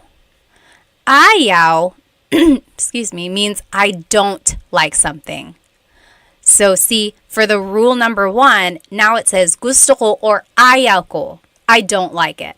Ayaw. Or gusto ko or ayaw ko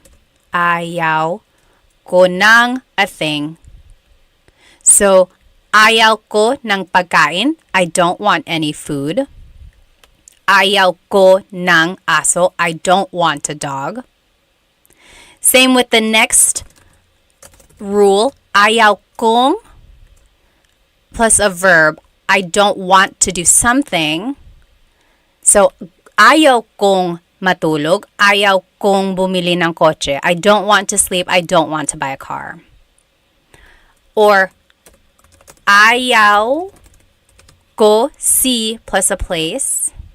So that's all I'm doing. I'm just adding this word ayaw in the beginning. And that just means I don't want or I don't like something. So that is the opposite of gusto. It's ayaw. Okay? So now you have it. So someone asked, where can I get a copy of these slides? I don't have them posted anywhere. Maybe I'll try to figure out a place where I can post them. But if you sign up for one of my Tagalog classes, which start this weekend actually, you will get a copy of these slides directly to your email. So yes, this is from the class, but I'm going to change it up for when the class actually starts. But otherwise, this is going to be recorded, so you should be able to watch it again. Okay, so there we go. The opposite of gusto is ayaw. So there it is all right there. Ayaw ko ng thing, ayaw kong plus a verb, and so on. All the rules apply.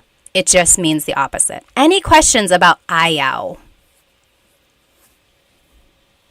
Okay. Oh, hello. Someone from Winston-Salem and Raleigh, North Carolina. Seriously, are we neighbors? Where are you guys? You must just be in my backyard. Okay. Am I going to leave this in any playlist? Usually the lives are under the live tab, I believe. At least that's where I see my last live. Okay, so any questions about gusto ko or ayaw ko? If you have a question about those, just type it into the comments. Okay, so now, can we use it on a person? Yes, so I guess that would fall under rule number 1. Gusto ko siya, I like him or her. But if you want to use it against a person, you could say, ayaw kita, I don't like you. I would say that maybe like jokingly to my husband or just to a friend if you want to tease them. Ayaw kita, I don't like you. Ayaw kita. Or ayaw ko siya, I don't like him or her. Okay, right? So if someone is mean and you're just saying like, oh, ayaw ko siya, ayoko siya. That's another thing with pronunciation. Usually it's pronounced ayoko siya. So if you want to sound a little bit more natural, you put everything together, ayoko siya. Ayaw ko siya is ayoko siya. But no big deal if you happen to separate them. Oh, Marcus asked a very good question. What is the difference between ayaw and hindi ko gusto? So, hindi ko gusto means I don't like something. Ayaw also means I don't like something. So,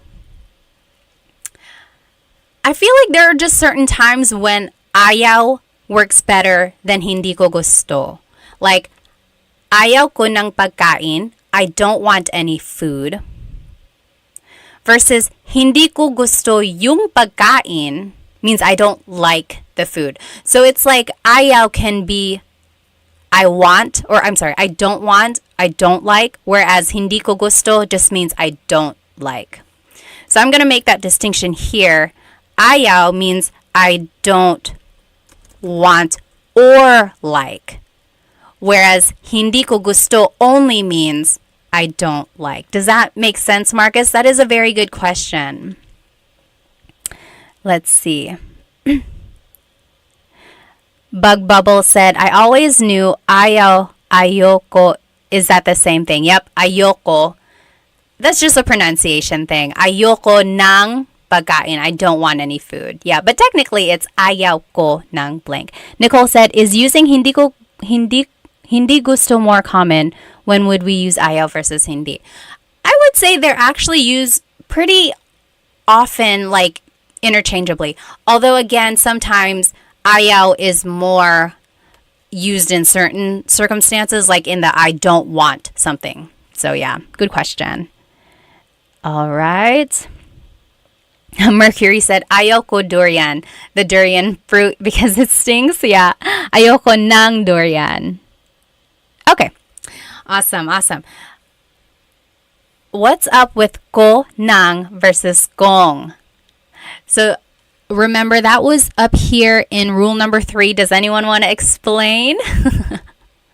So just again, if you have already heard this, so sorry, feel free to kind of doze away if you want. But so kung is ko plus nang. N-A-N-G is an adverb, so it always goes with a verb. That's why we say gusto kong matulog. Anytime there's a verb, it's nang. Versus gusto ko nang ng. In this way, it's being used more as a preposition or an article, like some or a thing. So they are spelled differently because they have different purposes, but when you pronounce them, they are pronounced the same way. Okay. Oh, Amy said, you don't want to. Is it ayaw mo or something else? Yes, you don't want to. So if you want to say like, you don't want to go to sleep, like if you're asking someone, you don't want to go to sleep, you could say, ayaw mong matulog. You don't want to go to sleep, ayaw mong matulog. Yeah, ayaw mo. Does that make sense, Amy? So yeah, you could say ayaw mong matulog. Again, that's just the contraction there. Okay, keep asking those questions. We'll go ahead and just move on to this kasi clause. So kasi means because. If you were part of our class last week, we talked about the different words for questions and how to ask. So bakit means why, and usually the answer to a bakit question is kasi. So why did you do something? Well, kasi ... because ... So here are the different ways you can use kasi. And it ties into the gusto ko phrases we just learned. So, gusto ko ang sinigang kasi masarap ang sabaw. Gusto ko ang sinigang means I like sinigang. I like sinigang. Because masarap ang sabaw. Because the soup is delicious. Okay, so that's just 2 clauses or 2 phrases here that was put together by this word kasi. I like the sinigang because the soup tastes good.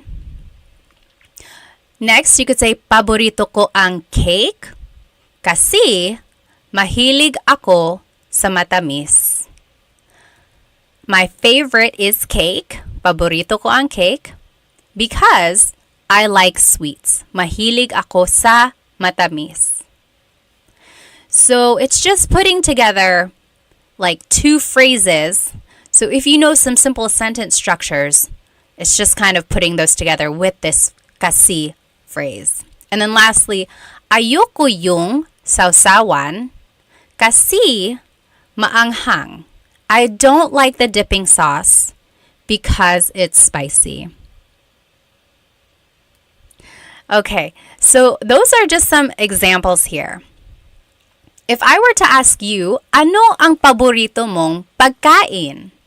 What is your favorite food? Ano ang paborito mong pagkain? I want you to jot it down using this kasi clause. Paborito ko ang blank kasi blank. So my favorite is blank because blank. And here are the examples again to the left. Gusto ko ang blank kasi blank. So paborito ko ang blank kasi blank. My example, let's go over these vocabulary words. Matamis means sweet. Matamis. Maalat means salty. Maalat. Maanghang means spicy. Maanghang. Maasim means sour. Maasim. Matabang means bitter. Matabang. Mainit means hot. Mainit. And then malamig means cold. So for example, I would say, on a hot summer day, paborito ko ang ice cream kasi malamig. My favorite is ice cream because it's cold. Paborito ko ang ice cream kasi malamig. Or I guess a more fitting statement would have been like, gusto ko ng ice cream kasi malamig. Okay, go ahead and jot it down, or you can write it in the comments here. What would be your answer to this question? Ano ang paborito mong pagkain? Hello again on Instagram. If you're just joining me, we are on YouTube. I'm doing a live Tagalog lesson. You will be able to see my presentation shared on your screen there. We are just doing an example here of how to use kasi clauses. Let me see if I can catch up on some of these comments. Go ahead and jot it down. What would be your answer? You can write it in the comments as well.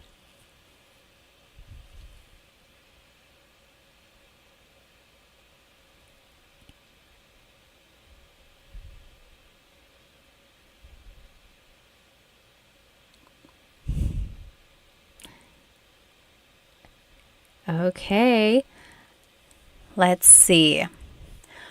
Ano ang paboritong mong pagkain? Let's see what people said. Kira said, gusto ko ang boba kasi matamis. I like boba because it's sweet. Me too, me too.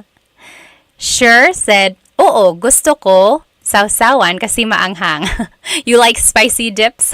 Gusto ko ng sausawan na maanghang. David said, paborito ko ang sarsyado kasi matamis at maasim. Ano ang sarsyado? Sarsyado. Can you describe that? I'm not sure I know what that is. Elijah said, paborito ko ang sinigang kasi maasim. Ako din, ako din. Wendy said, paborito ko ang tamales kasi mainit. Do you mean maanghang, spicy, or hot? Like warm in temperature?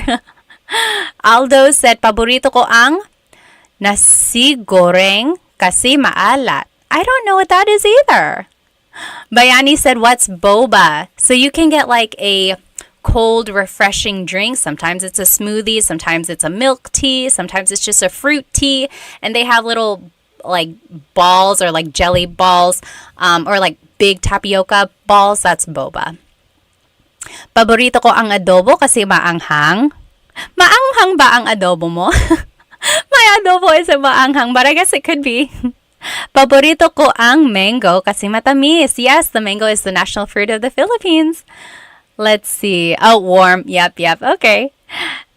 And then Ilocano dish, fish with sweet and sour sauce. Oh, I see. Okay. How do we say comfort food?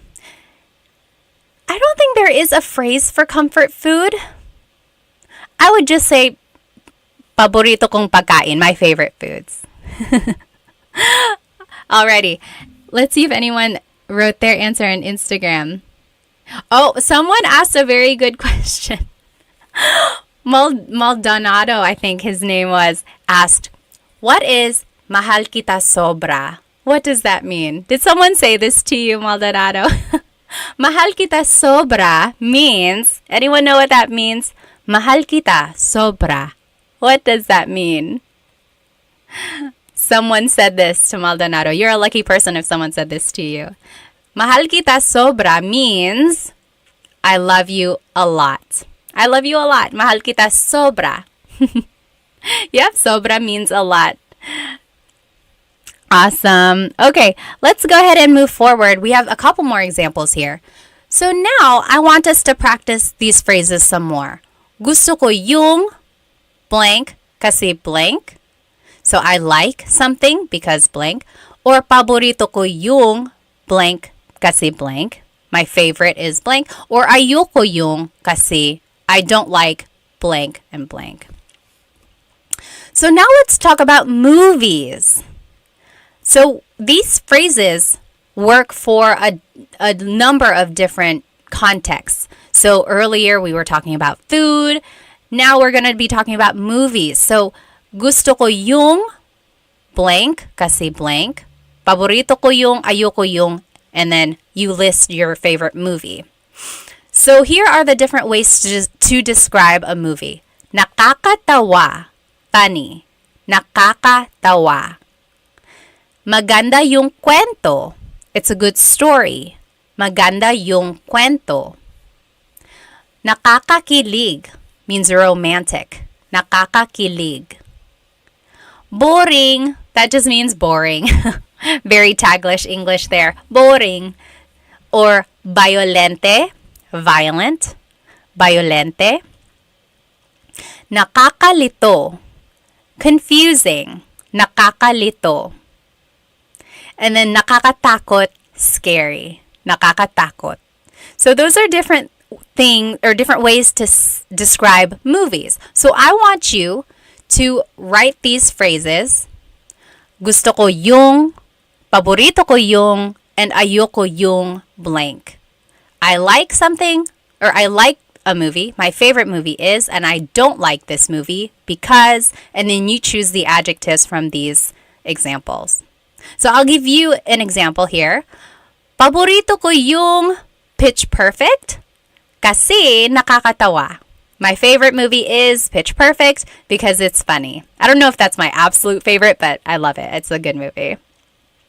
Or ayoko yung Saw movies kasi nakakatakot at violente. So I don't like the Saw movies because they're scary and they're violent. Or gusto ko yung Titanic kasi nakakakilig. I like Titanic because it's romantic. So go ahead and you give examples for each of these phrases about a movie that you like and you don't like, and you fill it in with the adjective there. I'm just going to catch up on some of these comments.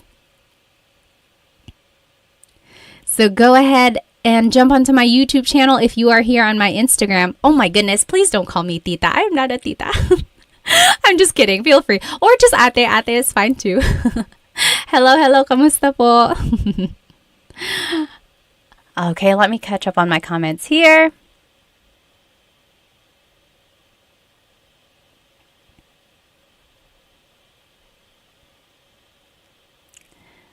Let's see. Someone asked, where did it go? Oh, what does mahilig mean? Mahilig means you like to do something or you like something. So, mahilig ako magbasa. I like to read. Mahilig ako magbasa. Or mahilig ako sa strawberries. I like strawberries. Mahilig ako blank. That just means I like. EJ said, saan ka sa US? Pinoy here living in Miami. Dito ako sa North Carolina. So hello sa mga North Carolinians dyan. Okay, if you want to share your example, go ahead and type it into the comments. Let's see. Sure said, ayoko yung paranormal activity kasi nakakatakot. Ako din. Ayoko sa nakakatakot na pelikula. EJ said, ayoko yung Cannibal Holocaust kasi nakakadiri. Yeah, I've never seen that. Nakakadiri means gross. So, like, oh, vomit, nakakadiri, or something like that. Yeah, gross.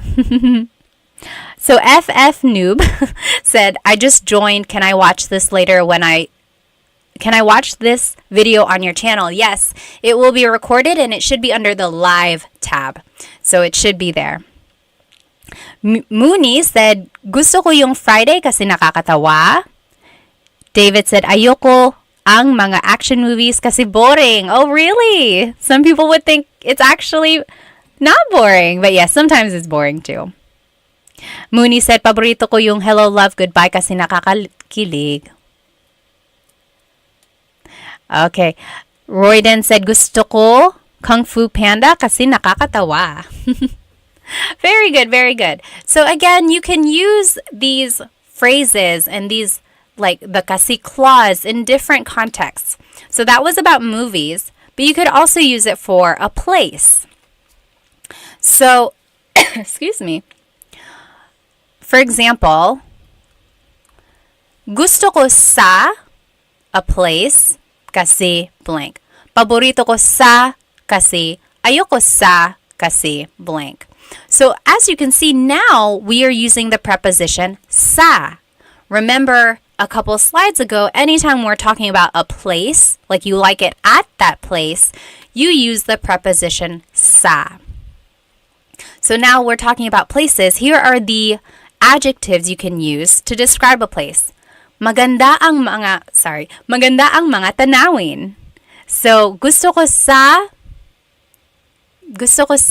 Japan kasi maganda ang mga tanawin. It has beautiful views. Or masarap ang pagkain. Good food. Food is delicious. Nakaka-relax. It's relaxing. Mura lang. It's cheap. Madaming tao. Too many people. Madaming traffic. Lots of traffic. Masyadong mahal. It's too expensive. So if I were to give an example, I would say, gusto ko sa Pilipinas kasi mura lang. I like the Philippines because it's cheap. Gusto ko sa Pilipinas kasi mura lang. Or paborito ko sa New York kasi masarap ang pagkain. That's not true. I mean, I love New York, but I don't know if the food is the best there. That's just an example. So, paborito ko sa New York kasi masarap ang pagkain. Or ayoko sa Manila kasi madaming traffic. I don't like Manila because there's a lot of traffic. I mean, I love Manila. I just don't like traffic. So there you go. Go ahead and fill in these examples. Talk about a place you do like, maybe your favorite place, and a place you don't like. And then give a reason why you feel that way. Oh, the mantis. Thank you so much. I didn't even know. So the mantis just donated. Thank you so much. Oh my goodness. Thank you. I love teaching. I really do. So any donation or any sort of likes or shares, those are just icing on the cake. But thank you so much. It warms my heart. Let's see. I already see some examples here. Go ahead and take a couple minutes. We are just filling in these examples. Gusto ko sa, paborito ko sa, ayoko sa, kasi blank. Okay? And then here are the adjectives that we were using. Let's see. Cool guy, Albert, said, do you know any puto flavors? Puto is something I want to try. So puto is a rice cake. And yeah, there are lots of flavors. Usually it's just in the plain vanilla, white, or just like the rice cake flavor. But I've seen it in pandan. I've seen it in ube. Usually there's a slice of cheese on the top. Love and Lulu said, I'm getting nosebleed. Bakit ka na nosebleed? Nagtatagalog tayo dito. So usually Filipinos, whenever they're speaking English a lot, they say, oh, I'm getting nosebleed, or nosebleed ako. And that's just a silly way of saying, my brain can't take it. I don't know how to speak English. But yes. Any questions on what we're learning so far? So if you are on my Instagram, go ahead and jump into YouTube. That is where the lesson is. You'll be able to see the presentation on your screen. Okay, so I am seeing some good examples. Let's see. Kevin said, paborito ko sa Jollibee kasi masarap ang pagkain. Yes. So it can work for a place or it can work for a restaurant. That is exactly right, Kevin. Sure said, gusto ko sa bahay ko kasi masarap ang pagkain. Sure likes it at their house because the food is delicious. I totally get it. Me too. And it's cheap. David said, gusto ko sa Pilipinas kasi sobrang mabait ang mga tao. Oh, how nice. He said, I like it in the Philippines because the people are really nice. I'm glad you had a great experience there. Yes, Filipinos are known for being welcoming. They really are. And just being so happy and smiley all the time. Kevin said, ayoko sa New York City kasi madaming tao. Yeah, I don't like it in New York because there's a lot of people. Elijah said, how do you pronounce masyadong? Masyadong means a lot. So the S-Y-A is a sha sound. Masyadong. Yep. EJ said, gusto ko sa Miami kasi parang Boracay na may pagka-Metro Manila. He said, I like it in Miami because it's like Boracay with a little bit of Metro Manila. So Boracay is this nice, beachy, like touristy place, white sand, clear waters. And then Metro Manila, of course, is known for being bustling and exciting, lively. So it has that city feel, but also a nice, relaxing feel. Nice. Okay. Kira said, ayoko sa England kasi hindi masarap ang pagkain. Really? I've been to England. I don't remember the food being terrible. Let's see. Royden said, ayoko sa Honolulu, Hawaii kasi madaming traffic. Talaga? Maraming traffic pala sa Honolulu. I've never been there. Let's see. Maximilian said, what is the difference between mahilig ako or mahilig ko and gusto ko yung? Let me think. When you say mahilig, it's more like you're describing that you like something in a continuous way. I don't know how else to say that. It's like you could also say it with hobbies. I would say actually they're comparable. Mahilig and gusto ko. Like, mahilig ako mag-swimming. I like to swim. Or you could say gusto ko mag-swimming. I like to swim. So yes, I would actually say they're comparable. They're almost the same. I'm sure there are times when one is more preferred over the other. Or actually gusto ko has more uses. But yes, you could use them interchangeably most of the time. Yeah. Samantha says, gusto ko sa Tagaytay kasi maganda ang mga tanawin. Yes, I like it in Tagaytay because the views are beautiful. So Tagaytay is in the Luzon area and you can see these volcanoes over there. Ah, so nice. Gusto ko sa Minnesota kasi ito ay tagsibol. What is tagsibol? Brandon said, paborito ko sa Japan kasi masarap ang pagkain. Yes, I bet. The only time I've been in Japan was for a layover. I've been there many times, but only for layovers to the Philippines. Hopefully one day I can go see the sights and stuff. Gusto ko sa Korea kasi magaganda ang mga babae. Talaga, EJ, yun talaga. He said, I like it in Korea because the women are beautiful. Wendy said, gusto ko kapag sinabi ng kaibigan ko, nababush dahil nakakatawa. Babush. Ah! Babush. So she likes it when her friend says babush kasi nakakatawa. Paborito ko sa pizza kasi masarap ang tanawin. Sa pizza? Did you... I think you meant to say... I don't know what you meant to say. You said, I like it at pizza because the views are delicious? Let's see. Oh, Leaf said, hi, nako ate. Is there ever any announcement of these live streams? I would definitely love to catch them live and never see them being announced.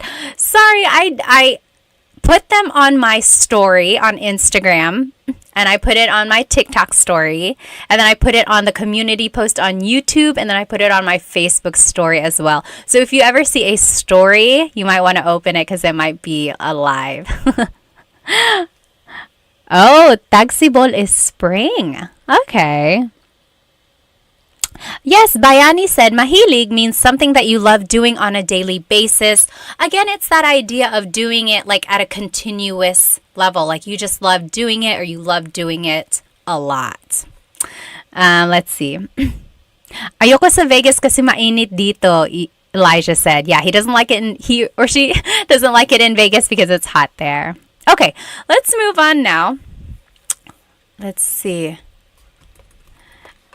Let's finish up our poll. Back up. Anyone have any questions on these kasi phrases? So, kasi just means because. So remember, if someone asks you a bakit question, so why, you can always ask kasi.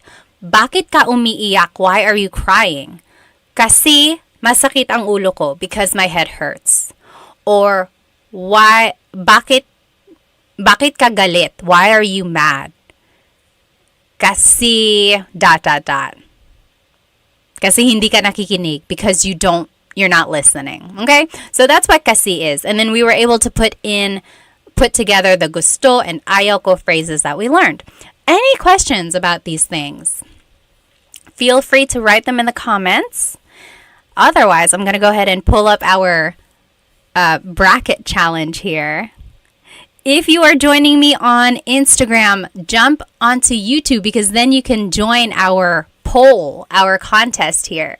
So we are choosing our favorite Filipino American celebrities. And let me show you what we got so far. So first, we were doing Bruno Mars versus Olivia Rodrigo, and Bruno Mars won that. Then we did Vanessa Hudgens versus Shay Mitchell. Vanessa Hudgens won that. Then we did comedians, so Christine Gambino or Happy Slip, and Joe Coy. Joe Coy won that. And then there was her and Nicole Scherzinger. Her won that one. That one was a pretty close one, actually. Let's do Bruno Mars versus Vanessa Hudgens. Let me see. I am starting a poll. So go ahead and sign into your YouTube account and then join our poll if you would like to vote. So Bruno Mars versus Vanessa Hudgens. So this is where it gets a little unfair because they're all different genres now, right? Because Bruno Mars is a singer, Vanessa Hudgens is an actress. But I mean, who's your ultimate favorite Filipino American celebrity? Go ahead and vote Bruno Mars or Vanessa Hudgens. I'm just reading up on some of these comments here.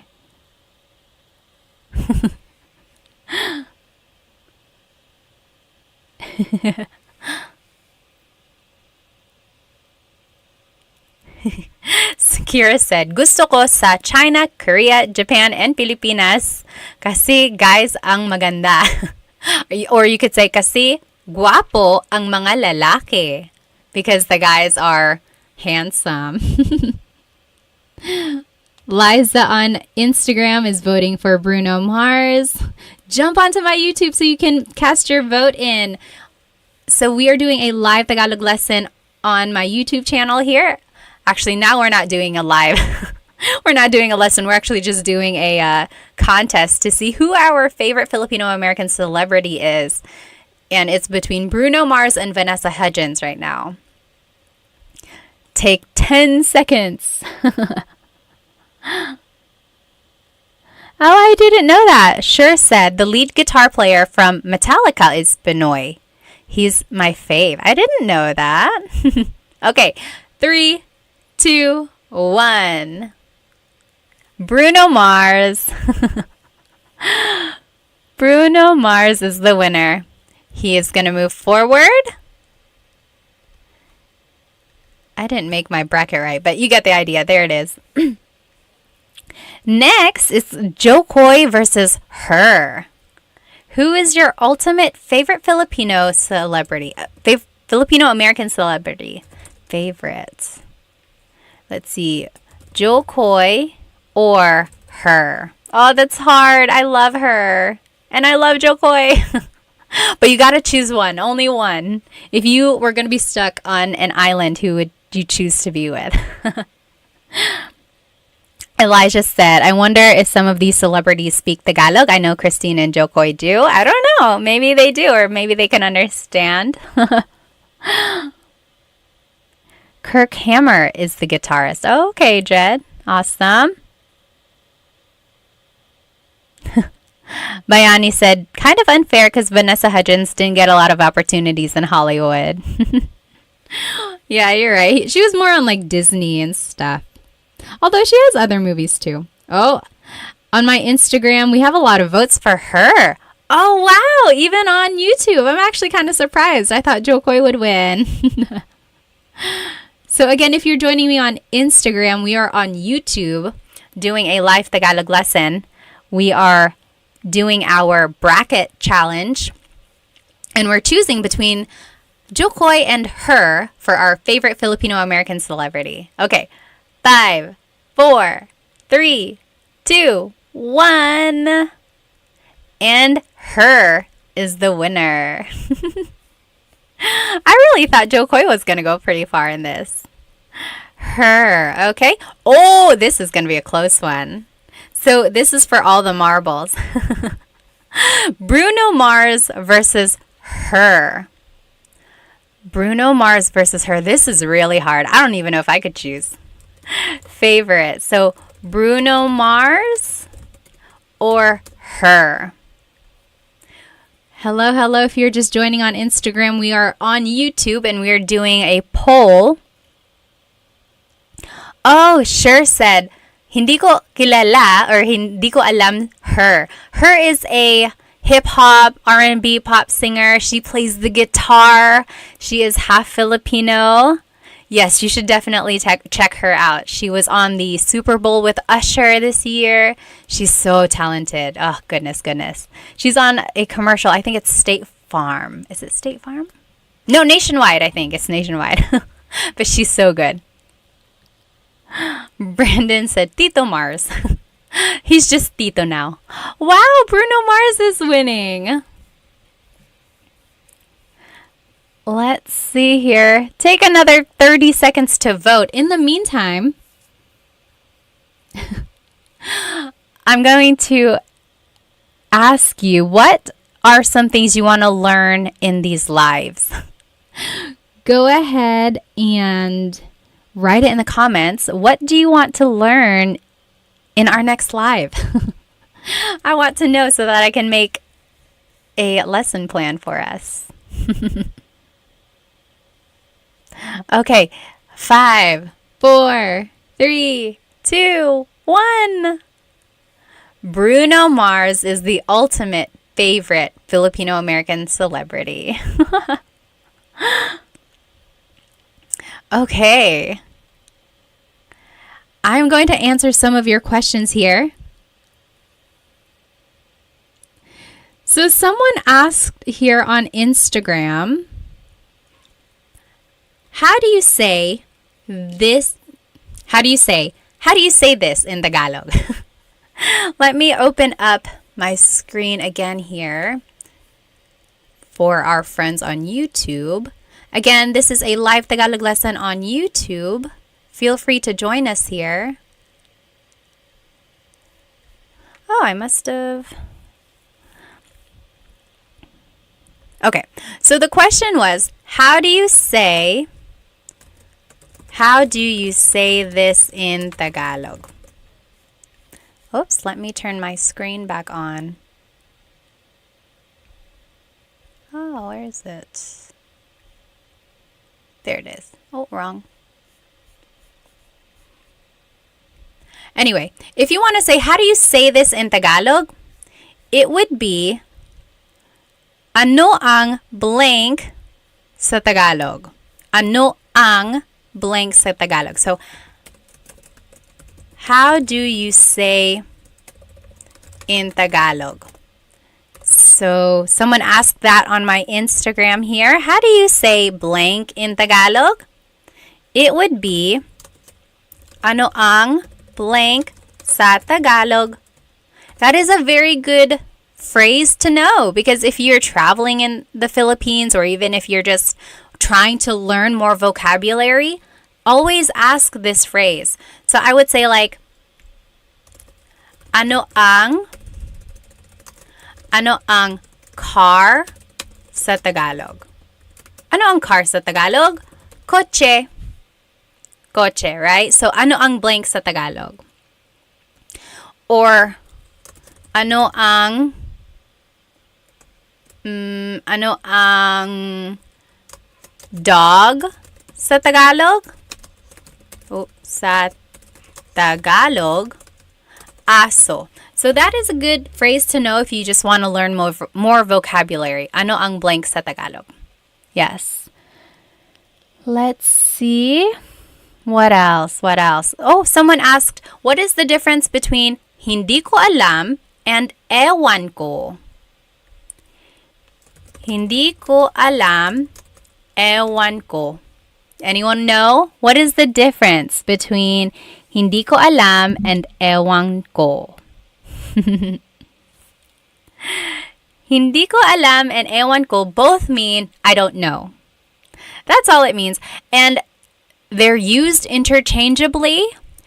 Ewan is more slang. Like it's just quick and easy. Whereas hindi ko alam is, I would say, the more proper or formal way to say it. Yep. Odisari said formality. Yep. Pretty much. That's the only difference there. Let's see. A couple more questions before I let you go. David said ewan ko is more abrupt. Sometimes, yeah, maybe if you're like a little upset with someone, you're like ewan ko. Yeah, it could be. All right. Anyone have any other questions about anything we talked about? Sorry if I missed your question or your comment. Otherwise, I will see you next time. And let me go ahead and turn my screen back on.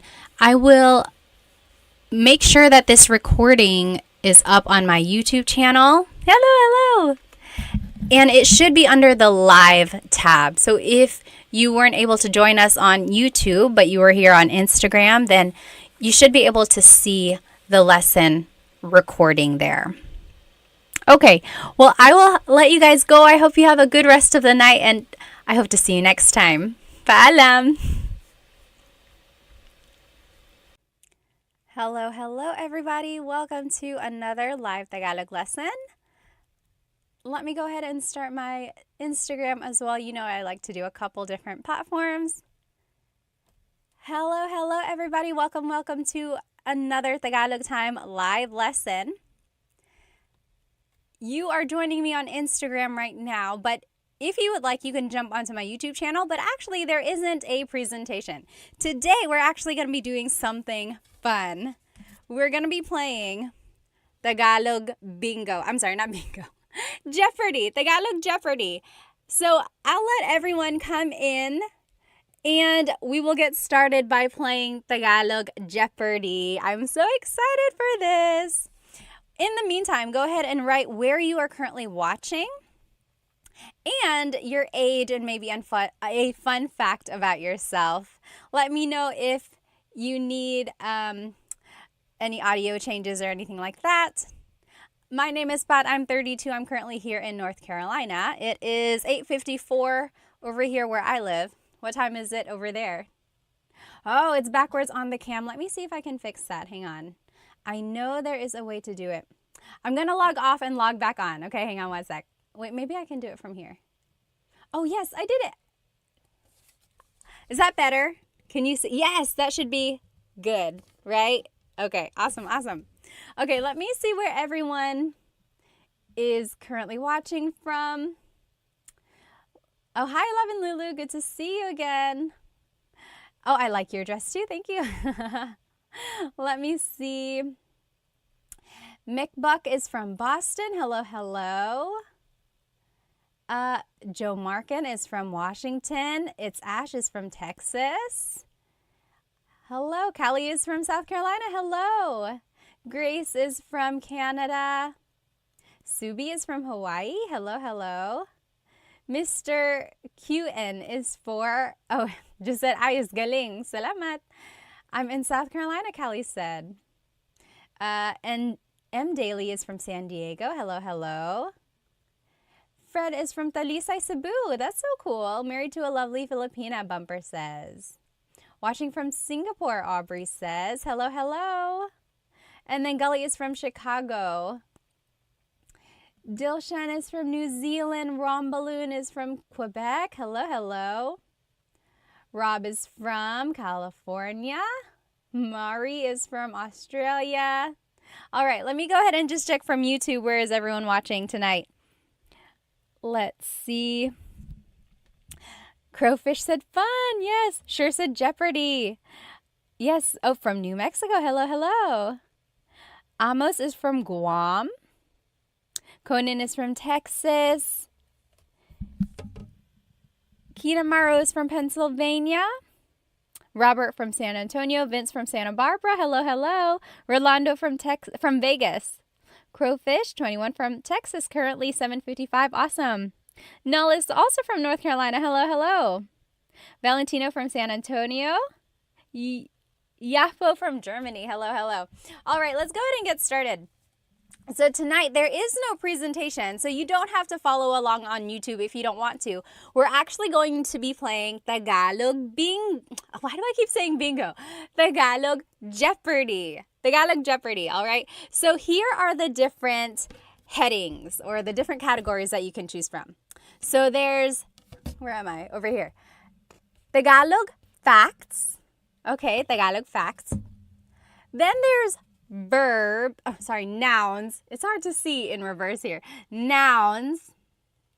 Then there's verbs. Common phrases. Questions. So just like some common questions in Tagalog. And then Philippines trivia. So it's not even really Tagalog. It's just about the Philippines in general. Okay? Who would like to go first? Just type it in the comments. Name your category and then the price. So it goes from 100 to 500. I tried to make 500 a little bit harder, but it can only get so hard, right? All right, so what do you think? Anyone want to try what? Oh, okay. Sure said phrases for 100. All right. Phrases for 100. Common phrases for 100. Okay, here we go. Ready? This is easy. How do you say, hi, how are you in Tagalog? How do you say, hi, how are you in Tagalog? Write it in the comments. Hi, how are you in Tagalog? So, phrases for 100. The clue was, hi, how are you? What is it in Tagalog? Anyone know? TMD Texas said, ¿Cómo estás? Very close because it is from Spanish. ¿Cómo Very good. ¿Cómo ka? ¿Cómo ka? And if you want to be respectful, ¿Cómo po kayo? ¿Cómo po kayo? So anytime you're using po, you have to change ka to kayo because you change a singular you pronoun to the plural you pronoun. So, ¿Cómo po kayo or ¿Cómo ka? Very good. Sure said, what is kumusta ka? Yes, if you want to be official, make sure your answer is in a question format. If not, it's okay. All right. What is the next question that we should do? Hang on, I saw some up here. Okay, TMD Texas said, trivia for 500. Okay, go big or go home, obviously. Philippines trivia for 500. Let's see what it is. Where is it? Right here. Oh, can I get it? Trivia for 500. So, see, this one's not very hard. What is the national animal of the Philippines? What is the national animal of the Philippines? So we're doing Philippines trivia for 500. What is the national animal of the Philippines? Yes, TMD Texas said carabao. Calabao in Tagalog, calabao. Carabao in English. Carabao, caribou, water buffalo, all of that is the same thing. Calabao. So that is the national animal. Talamomo said pusit. Pusit is a squid. Very good. Williams said the Jollibee. Almost. Oh, Amos on YouTube said the eagle. So the Philippine eagle is... I'm trying to think now because I guess it depends on who you ask. Some would say the Philippine eagle is the national animal. Some would say the kalabaw. But I can see either way. Yes, good answer, good answer. Nay Hidden said aso. Aso is dog. No, not quite. Okay, what should we choose next? So if you're just joining us, we are doing Tagalog Jeopardy. And here are our categories: Tagalog facts, nouns, verbs, common phrases, questions, and Philippines trivia. And it goes from 100 to 500. Okay, Brandon said verbs for 300. Verbs for 300. Here we go. I want you to give me a Taglish version of how you would say walking. Like, I want to go walk. I want to take a walk. How do you say it in a Taglish version? Anyone know? If you've taken my class, you kind of know what I'm asking for. So I'll give you like two chances. You could either say the Tagalog phrase for to walk, or you could say the Taglish phrase. How would you say? Oh, very good. So Thalamos has the idea. He or she said, mas strolling ako. Very close, very close. David Jr. said, walk mo. Very good. Yes, sure said, magwalking. So if you've attended some of my classes or even here on these lives, I've given you the hint to use Taglish when you can. So if you don't know a verb in Tagalog, turn it into a mag verb. So magwo-walking ako. I will go walking. Mag-cook ako. I will cook. Or magsisleep ako. I will sleep. So in that way, you're using the English verb, but you're kind of doing the Tagalog conjugation. Okay, so magwo-walking. That was kind of what I was looking for. Anyone know what to walk is in Tagalog? How would you say, I am walking in Tagalog? What is the Tagalog way to say it? Levin Lulu said, let's go walking na. Yes, that also works. Yes. Oh, Brandon Connor said, lalakad or maglakad, Makbak said. So very good. So you might hear maglakad. So maglalakad ako or naglalakad ako. But you might also hear the verb lalakad. Lalakad ako. I've heard that as well. They are used interchangeably. Some might prefer one over the other. So yes, lakad, maglakad, lalakad. Very good, very good. All right, let's keep going. What is our next question? Someone choose. So Tagalog, what is it? Tagalog facts, nouns, verbs, common phrases, or questions. I'm going to scroll up and see what people suggested earlier, just so you don't have to keep writing it in. Let's see. It's too far to scroll back. Okay, Tagalog facts for 300, KFXXO said. Tagalog facts for 300. Here we go. Are you ready? Name 3 languages that have influenced Tagalog. Name 3 languages that have influenced Tagalog. So there's been lots of influences in Tagalog, like not just 3. I'm sure like lots and lots, there are lots of components of Tagalog that have been, from different areas. But yes, name 3 that have had like a very major impact in the language. Very good, very good. So I'm seeing Spanish. Oh, Arabic. I didn't think of that. That wasn't one on my list. Yes, English. There's one more. Yes, there it is. So grub down Chinese. So I'm seeing Japanese in there as well. Yes, my main 3 from what I've kind of looked up is Spanish, then Chinese, actually, and then English. So those are 3 main influences in Tagalog. And of course, Tagalog itself is an Austronesian language, as they call it. So there's a lot of overlap in languages in the Southeast Asia region. So there's a lot of like similarities there. Very good, you guys. Okay, next, let's see. What has What has everyone suggested? Question for 200. Question for 200, someone said. Here we go. How would you say, where are you from in Tagalog? So questions for 200, the question was, how would you say, where are you from in Tagalog?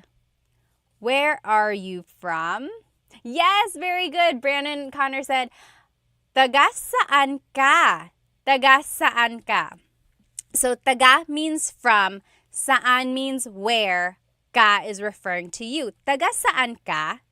Taga saan ka? Now, how would you reply? Very good, very good. Almost polyglot said on YouTube, taga saan ka? Conan said, saan mo? Not quite, not quite. Yes, taga saan ka? And then how would you reply if you wanted to say, oh, I'm from Manila? Yes, Brandon Connor, you got it right. So, taga California ako. Makpak said taga Boston. And then you could say ako. Very good, very good. Ria Rossi, taga Tondo. Talaga, you must be tough. TMD Texas said, taga dito. I'm from here. Very good, very good. And David Jr. just said, San Diego po. You could say that. Very good. So if you want to say, where are you from? It's taga saan ka? Taga saan ka? Where are you from?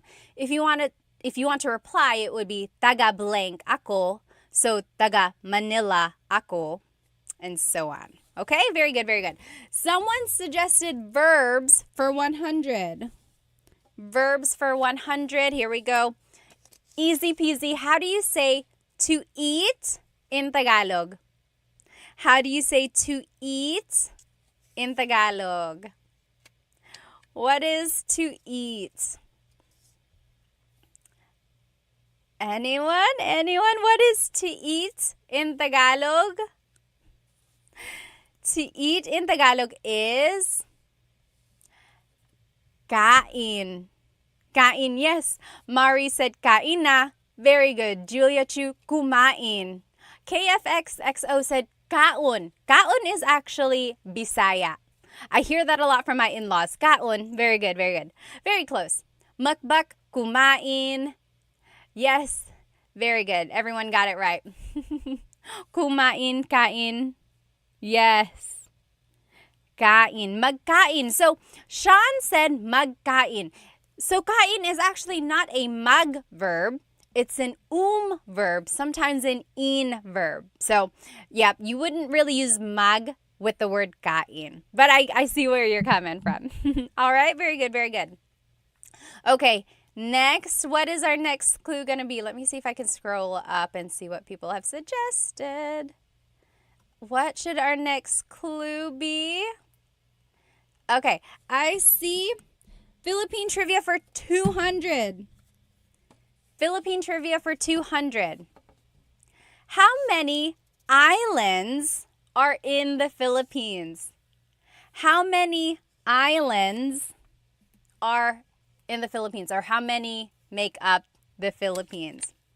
This one is tricky, depending on who you ask. Yes, so Ria Rossi says 7,107. So that's a very common number. I think it's in like some songs. It's just like the trivia that everyone knows. 7,107. And then, see, R. Woody said 7,109. Some people are saying 7,000, 7,100. It really depends on whether or not it's high tide or low tide. This is what the internet says, and the internet is never wrong, right? Just kidding. Well, when it's low tide and all of the islands are out, yes, Samantha, you got it right, 7,641.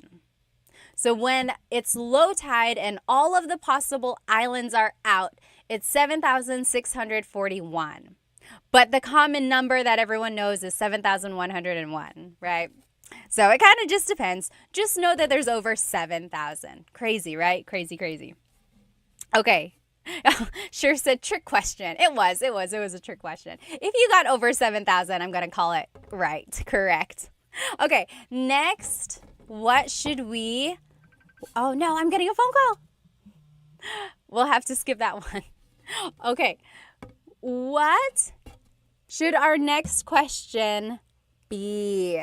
So we have Tagalog facts, we have nouns, we have verbs, we have common phrases, questions, and then trivia. I think my nouns is falling down here. Okay. Oh, Kenneth said, how many of the islands are inhabited? That is a very good question. I don't know the exact number, but I know it's not all of them. Like a very large amount are just almost like rocks in the sea, and they count that as an island. Very good question. Okay, let's see here. Tablamo Game said nouns for 100. Nouns for 100. This is going to be easy. Ano ang dog sa Tagalog? Ano ang dog sa Tagalog? Easy, right? Easy 100. Ano ang dog sa Tagalog? Ano ang dog sa Tagalog? Yes, Going Banana said aso. Mukbuk said aso. Very good. You all got it right. Yes, Adriano, Lainey, Brandon, Connor, you got it right. Very good. Yes, almost. Polyglot on YouTube. Very good, very good. So dog in Tagalog is aso. Did you hear my question? Ano ang dog sa Tagalog? What is blank in Tagalog? Keep that question in mind the next time you want to say something in Tagalog. Don't get stumped by not knowing a vocabulary word. Just ask, ano ang blank sa Tagalog? And that's a good way to kind of get some vocabulary. Yes, Sure said, what is aso? Every time I see your question, I'm like, oh, are they asking? But no, you're just answering in the Jeopardy format. Yes, very good. Okay, Gatu said, Tagalog facts. Let's just do Tagalog facts for 100. Tagalog facts here. Oh, what is the name of the Tagalog alphabet? What is the name of the Tagalog alphabet? Do you know? I love the Tagalog alphabet because it's very phonetic. Oh, Brandon Connor said, baybayin.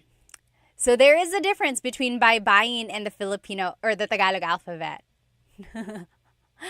Yes, Ria Rossi got it. Abacada. So the abacada is the alphabet of Tagalog. Baybayin is the ancient Philippine script. So baybayin is considered like the oldest type of writing in Tagalog, in the Philippines. And that's also why Tagalog is considered to be like the oldest language in the country. And some people say that's why it's the national or one of the national languages, because it's like the oldest documented language in the country. But anyway, so baybayin is like symbols and represents kind of like the old ancient language. And that's what Tagalog is derived from. So that's not technically the alphabet, although it has a lot of influence in the language altogether. But the Tagalog alphabet is called abacada. Abacada. And I think it's very interesting because it's like all the letters are just the sound, like abacada. And then whenever you're saying the word, that's the sound of the letter. I don't know if that made any sense, but I think it's very interesting. Okay, what is our next clue? Are we going to do Tagalog facts again? Nouns, verbs, common phrases, questions, or Philippines trivia? Anyone? How about over here on YouTube? What would you like to do? YouTube. There's a little lag on YouTube here, but we'll let them choose this time.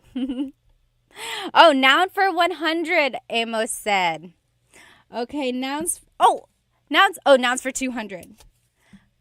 Oh, how do you say hands in Tagalog? Hands. How do you say hands in Tagalog? There's something about this that I want to make sure you know. So it might seem easy. Oh, see, Adriano said kamay. Kamay. How do you say hands? Is kamay correct? Yes, Going Bananas, you got it. Mga kamay. Mga kamay. So kamay is hand. One hand, kamay. But if I want to say hands, both hands or multiple hands, it's mga kamay. Mga. Don't forget the mga when you want to make something plural. So in English, we always add an S at the end. But in Tagalog, if you want to make something plural, it's mga. Mga kamay, hands.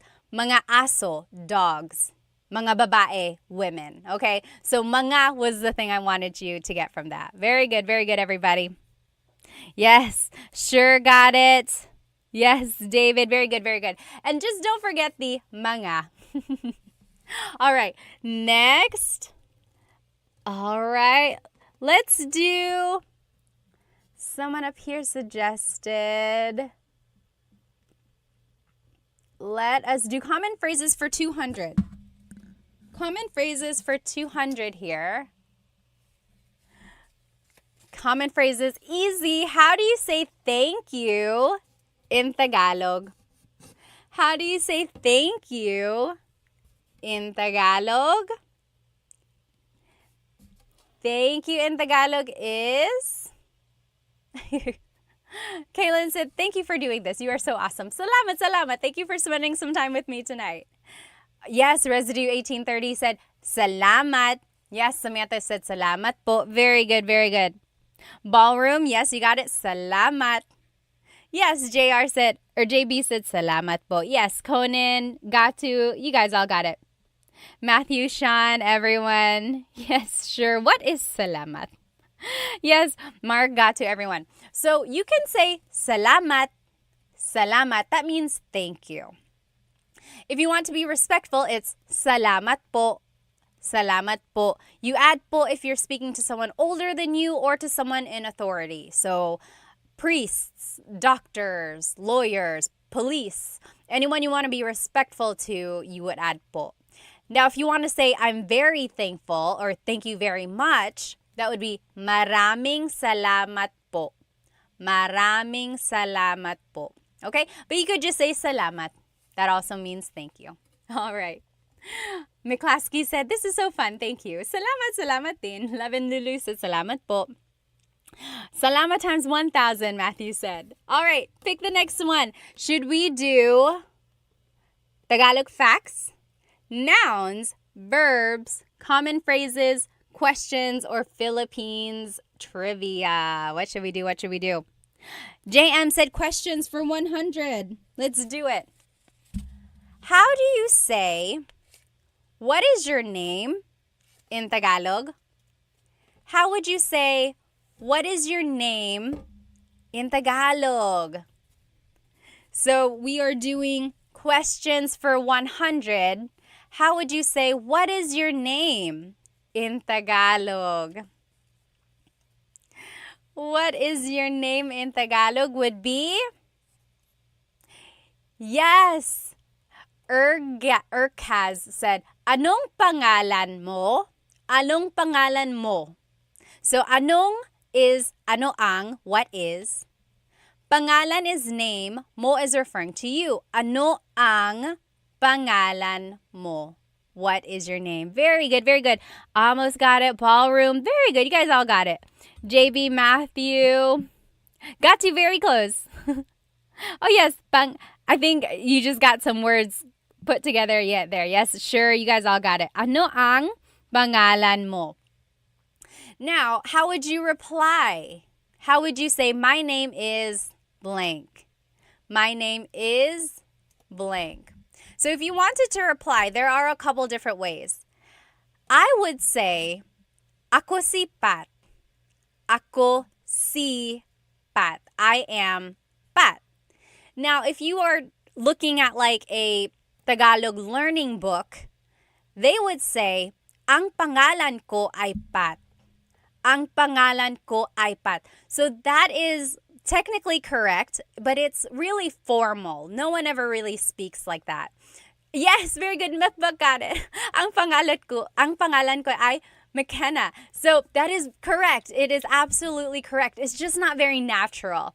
If you were to say it in a common conversation, people would be like, it's like Shakespearean almost. So it's easier to just say, ako si Pat. Ako si pat. I am pat. Very good, very good. Okay? Very good. Next, I saw verbs for 100. Oh, we already did 100. Verbs for 200. Let's do that. Verbs for 200. How do you say to cook in Tagalog? To cook. How would you say to cook in Tagalog? To cook in Tagalog. To cook in Tagalog, let me see. Urkaz said, why don't we say, ikinagagalak kong makilala ka anymore? So do you know what see, I can't even say it without reading it. Ikinagagalak kong makilala ka. That means, like, I am happy to meet you. It's like great meeting you almost.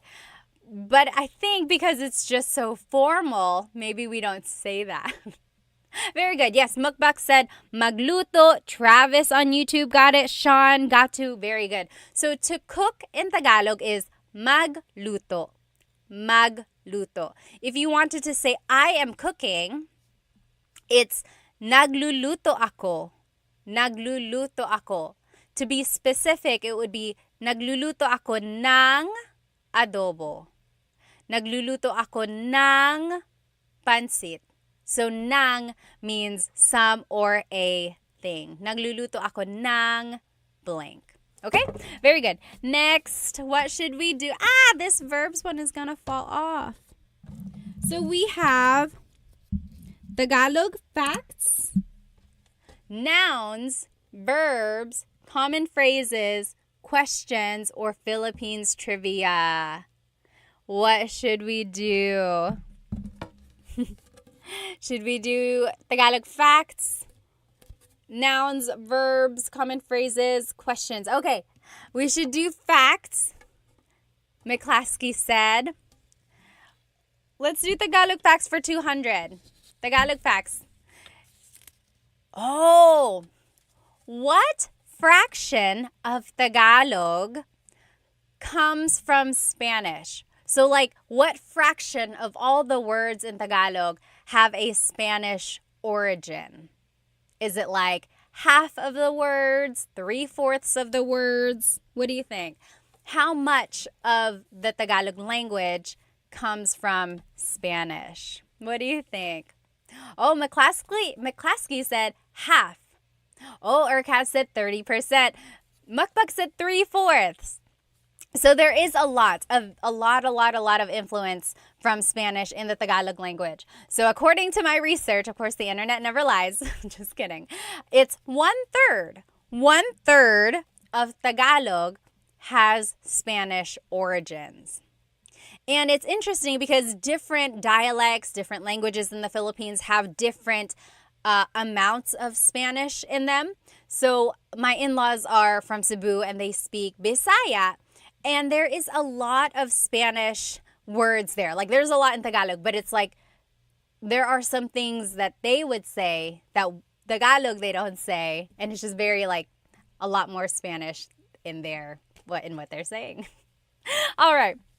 Yeah, so it's 1/3. 1/3 of Tagalog has a Spanish origin. 1/3 of all the words. Okay. I saw Philippine trivia. Let's do Philippine trivia for 100. Name 2 countries that colonized the Philippines. Bonus points if you can give a time period. Name 2 countries that colonized the Philippines. Sean said, no way, it's as high as 33%. According to my research, again, the internet never lies. Well, it's 1/3. 1/3. And again, there's some variations because it's like, even though there are Spanish words, sometimes people prefer to use the true authentic Tagalog word for a certain thing. Yes. Oh, very interesting. TMD Texas said Spain and Japan. KFXXO said Spanish and the US. Oh, Japan and Spain. I'm seeing, Spain and India. I've never heard that one before. Yes, I'm seeing a lot here. So Spain, Japan, the US. Oh, Let's see here. So E. Christ said Spain from 1800 to 1930 is actually way before the 1800s. I'll give you that hint. Yes. JB said Spain for 333 years. U.S. from 1989 to 1946. Sure, Spain for 300 years. U.S. after World War II. Yes, very good, very good. Okay, so Spain colonized the Philippines in the 1500s. And the oldest city in the Philippines is Cebu City. So Magellan and his crew all landed in Cebu. Magellan was actually killed by Lapu-Lapu. So Lapu-Lapu and his team kind of kicked Spain out. And Spain kept returning. And it wasn't for a while that Spain actually colonized. So like Lapu-Lapu killed Magellan. Their fleet kind of left and tried to keep coming back. But then they just kept getting like attacked by the natives. But then ultimately, maybe like with more and more weaponry and the development of war and everything like that, eventually Spain was able to colonize the Philippines in the 1500s until the early 1900s. Then in the early 1900s, late 1800s, like early 1900s, the U.S. came and colonized the Philippines. The U.S. bought the Philippines from Spain, and then the U.S. was there until World War II. So now people are saying Japan, right, in the comments. That's because during World War II, Japan occupied the Philippines. It was very, very sad. They were very, very mean. If you talk to people's grandparents or great-grandparents, they have some really, really bad stories of things that the Japanese did to Filipino natives there. There's like the Bataan March, and then just things they did to kids, and just a lot of torture. And then a lot of towns and cities were destroyed.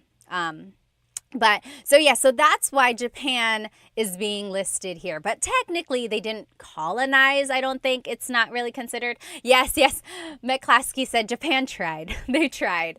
They really did a lot of things there. And then after World War II, the Philippines was granted independence. And their Independence Day is actually coming up, June 12th. June 12th is the Philippine independence. What's interesting, actually, June 12th is the Philippine independence from Spain. July 4th is the Philippine independence from the U.S. And what's interesting, we'll get back to our Jeopardy game. I get so sidetracked. I remember in high school, I took AP U.S. history, and my teacher asked, when is the Philippines Independence Day? And I was so confident that it was June 12th. I know for a fact that it is because I was in the Philippines on June 12th one year when I was a kid, and there was a big celebration for Philippine Independence Day on June 12th. So I shouted it out. I was like, June 12th. And my U.S. history teacher said, no, it was July 4th. And he was very sure about that. And that's what it said in the book. And you're exactly right. G.W. Wenny said July 4th is considered Filipino American Friendship Day. That's kind of like when the U.S. granted us like independence from the U.S. But in the Philippines, their Independence Day, they consider it to be June 12th because that's when we got independence from Spain. Very interesting. I'll never forget that. Like, I was so confident. I was like, June 12th. And he was like, no, it was July 4th. And I was just so confused because in the Philippines, it was celebrated on June 12th. So now I get it. Okay. All right. Next. So are we going to do Tagalog facts, nouns, verbs, common phrases, questions, or Philippines trivia? Okay, Sean said it wasn't bought. It was a settlement given to the U.S. after the Spanish-U.S. War. I see. It was like their settlement there. Yeah. Yes, Sean said given the Philippines. Very good, very good. Oh, interesting. Dio said the reason the U.S. granted independence was because they didn't want to rebuild the Philippines after World War II. Oh. Okay, Jay said phrases let's do phrases for 300. That's 400. We're just going to do 400 because that's what I grabbed. How would you say, we already did this. My name is blank. My name, just try it again. How would you say, my name is blank? I didn't realize I made another one for that. So remember, we learned, how do you say, what is your name? Ano ang pangalan mo? And then if you want to say, my name is, it would just be, ako si blank. Ako si Pat. Very good. Okay, I saw one up here. Let's see. Trivia. Let's do trivia. Philippine trivia for 400, David Jr. said. Philippine trivia for 400. The last Philippine trivia here. Hang on. Can we get it? Who is the current president? Oh, Alpha, thank you on YouTube. Became a Tagalog Time subscriber on YouTube. Thank you so much. Who is the current president of the Philippines? Oh no, lost my audio and microphone. Is it back? Can you hear me on YouTube? It said lost the audio on the microphone. Hello. Let me know if you can hear it again. Okay, very good. Almost polyglot. So I think you can hear me because you're answering. So who is the current president of the Philippines? So yes, President Bongbong Marcos. Who is Bongbong? BBM, yes. So Ferdinand Bongbong Marcos is the current president. He is the 17th president of the Philippines. His father was the president as well in the 1960s to the 1980s, Ferdinand Marcos. So Ferdinand Marcos has had like varying degrees of whether people like him or not. Some people have said he actually really helped the Philippine economy. There were a lot of developments. Some say that the Philippine peso was actually worth the most during his term. But then also there's the understanding that he had some dictatorship qualities. He really enforced martial law, and he had a really, really long term from the 1960s to the 1980s. Like, he prolonged everything. And then there's just the reputation where his family kind of spent government's money and they got money from, other things. So there's some people fully support him. Other people would like to think otherwise. But the current president, Bongbong Marcos, is his son. And their whole family really has a long line of politics, like his sister, cousins. A lot of them are senators or just government officials in other areas as well. So that's just some facts. There's just some information. Feel free to look them up on your own. Okay. So next, are we, oh gosh, and there it goes. There's the verbs. So are we going to do Tagalog facts, nouns, verbs, common phrases, questions, or Philippine trivia? These sticky notes are the worst, I'm telling you. Okay. Hello, guitar. Said hi, Pat. All right. Let's see. Oops. Let's see. Okay, my class Clee said I was in the Philippines when Duterte was elected. Interesting. Yes. Annabis said only 17 presidents. That's wild. When you think about it, so if the Philippines got its independence in the late 1900s or mid 1900s, and now it's to 2024, and then you had a president who had a really, really long term, that doesn't really leave a lot of time for the other presidents, right? Yeah, so 17 presidents for the Philippines. Okay, nouns 300, Mari said. Nouns for 300. Oh, this might be a word you don't say a lot. Ano ang cloud sa Tagalog? Ano ang cloud sa Tagalog? Ano ang cloud sa Tagalog? Do you know? What is cloud in Tagalog? Valentino said, you're doing great even with those stubborn sticky notes. I know. Next time I'm going to tape them or something.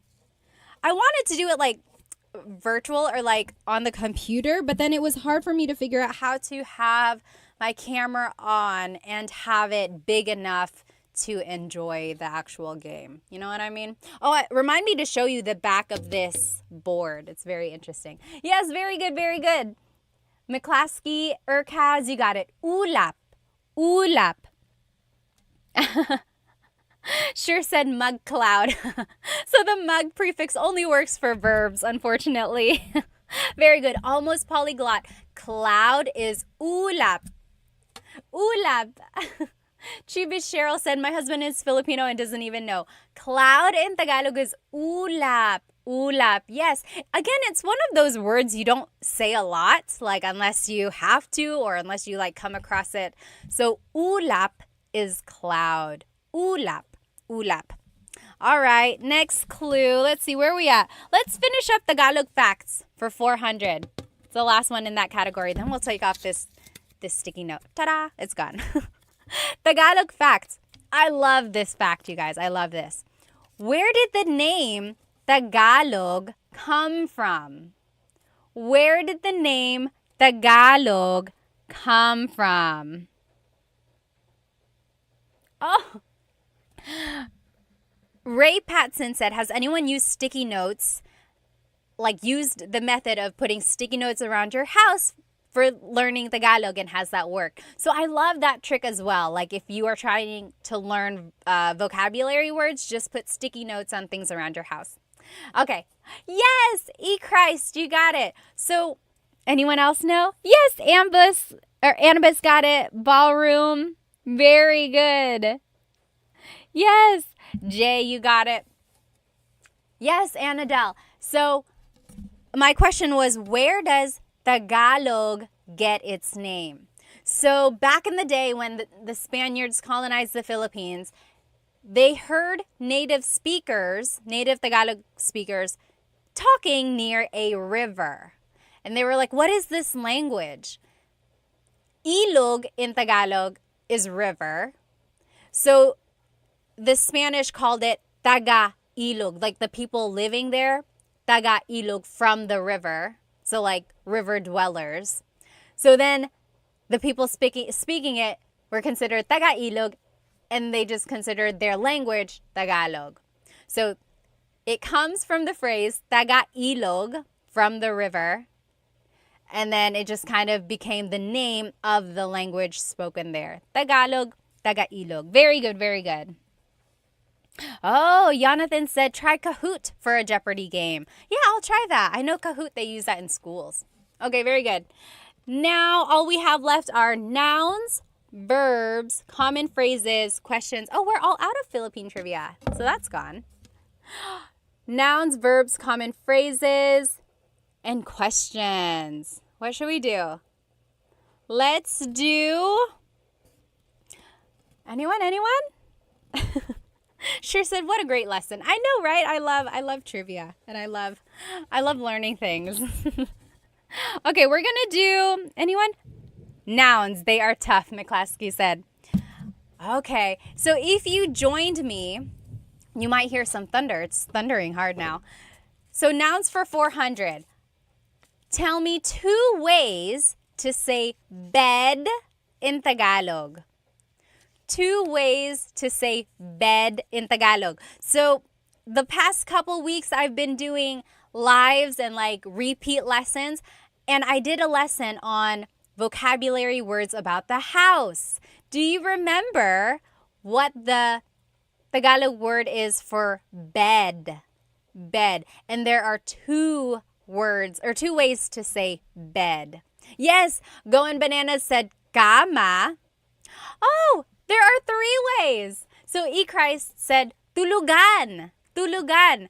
Tulugan means a place to sleep. Yes, that wasn't included in our lesson. So there's kama, which means bed. Christ said tulugan. Tulugan means a place to sleep. There's one more. Yes, McClaskey, you got it. Higaan. Higaan. Higaan is a place to lie down. Very good, very good. Very good. Yes. Sean, Jay, Claudio, you guys all got it. Conan, yes, higaan. Very good, very good. So those are 3 ways to say bed. Kama, tulugan, and higaan. I like that in Tagalog, you can just kind of turn a verb into a noun. So tulog is to sleep, tulugan is a place to sleep. Higa is to lie down, higaan is a place to lie down. Yes, Sir David R, you got it right. Very good. Let's finish off nouns since there's only one left. What is our last noun clue? Oh, this is kind of similar. How do you say chair in Tagalog? How do you say chair in Tagalog? Chair in Tagalog, two ways. I like this second way to say chair. It's not used a lot. Oh, yes. Binyeves said silya. So, okay, we'll say 3. That wasn't on my list. Yes, Mukbak said upuan. Upuan. Christ, you got it right. Oh, Annabis, it's tulog. Tulog means chair. Tulog. Not tulo. Tulog. Very close. Yes. Yes, Mark said upuan. Jay, maupo means, manupo. It's almost like you're saying manupo. It's not quite manupo. Yes, silya, upuan. And then there's another Tagalog word. It's considered like a very deep Tagalog word. What is like a deep Tagalog word for chair? Anyone know? The deep Tagalog word for chair is salumpuet. Salumpuet. Literally, salo means to catch. Salo. Puet is your bottom. So, something to catch your bottom. Salumpuet. Salumpuet. That's like the deep Tagalog word for that. Okay? Now, do we want to do verbs, common phrases, or questions? Baku said, is that commonly used day to day? No, absolutely not. So not a lot of people say salumpuet. That's just like a deep Tagalog word, almost like a trivia, good thing to know. But upuan or silya, those are what's used a lot. Okay, so Juan Diego said verbs. Let's do, yes, sure, that's correct. Verbs for, let's do 400. Verbs for 400. What is to sweep in Tagalog? What is to sweep in Tagalog? To sweep in Tagalog is the same as the noun of broom. Yes, Mr. Q and Binyebest, walis. Walis. So, nagwawalis ako. Nagwawalis ako. I am sweeping. Listen that I'm saying nagwawalis. Nag. I'm using it as a nag verb. Nagwawalis ako. But I could also say, winawalis ko ang sahig. Winawalis. So I'm using it as an in verb now. So when it's an in verb, it's an object-focused verb. And so, hello? Okay. So when it's an in verb, it's an object-focused verb. And then it's like focused on the floor. Winawalis ko ang sahig. However, when it's a mag verb, nagwawalis ako, it's focused on me. It's an actor-focused verb. Very good. Let's finish off verbs since we only have one left. What is to wink in Tagalog? What is to wink in Tagalog? Do you know? What is to wink? I remember learning this when I was a kid and I was like, wow, because it's not a verb you hear every day. Do you know what is to wink in Tagalog?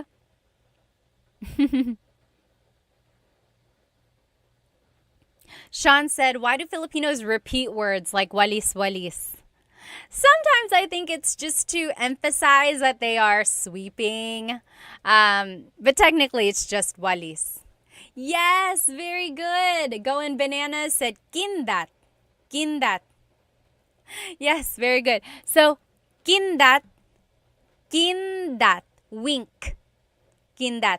So, kumikindat ako, I am winking. Kumikindat ako. Kindat, wink. Okay? Very good, very good. 2 more categories, only 4 more clues. Let's do common phrases for 3. Common phrases for 300. What are 2 ways to say, I don't know? 2 ways to say, I don't know. How can you say, I don't know, 2 different ways? Yes, Justin Dizon said, hindi ko alam. Hindi ko alam. And then Cosmo Scary said, ewan ko. So those are the 2 ways you can say it. Hindi ko alam means I don't know. Ewan ko means I don't know either. So they are used interchangeably. Hindi ko alam and ewan ko. Very good. Let's finish off common phrases since we only have 1 left. Common phrases. How do you say goodbye in Tagalog? Or like, how would you say it in a casual way?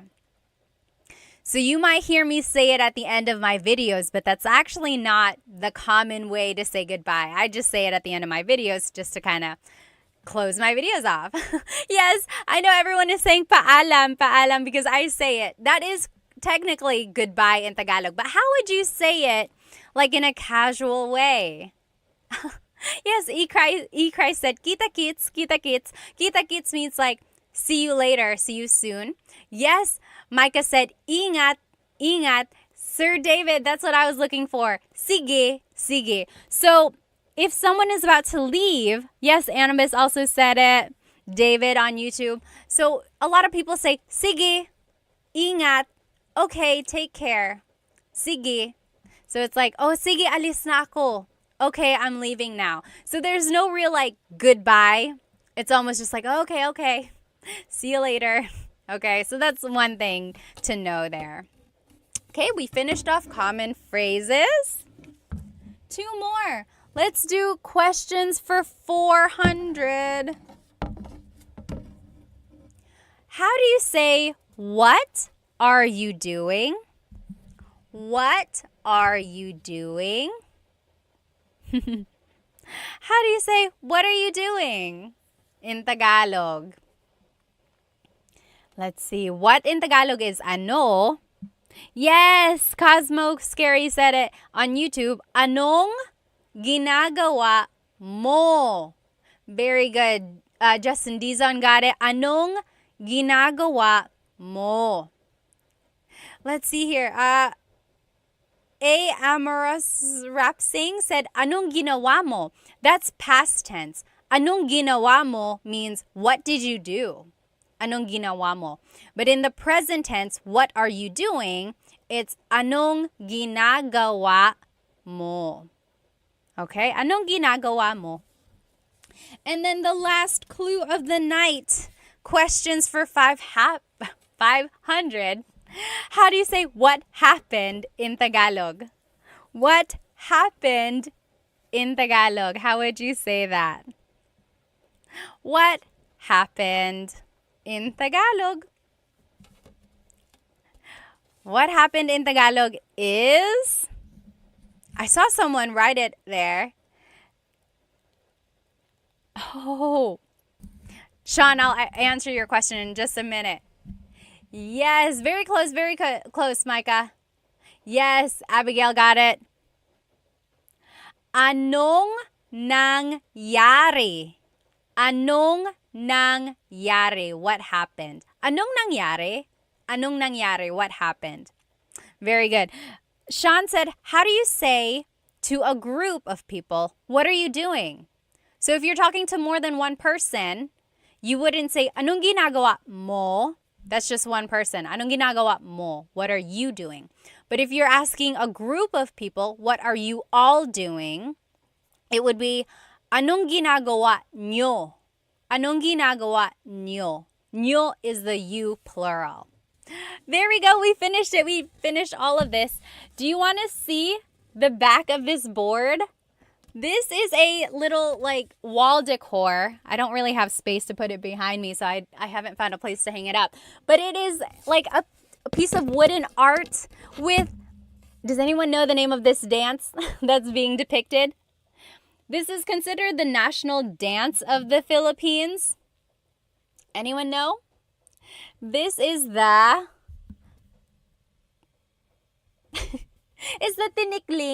tinikling dance.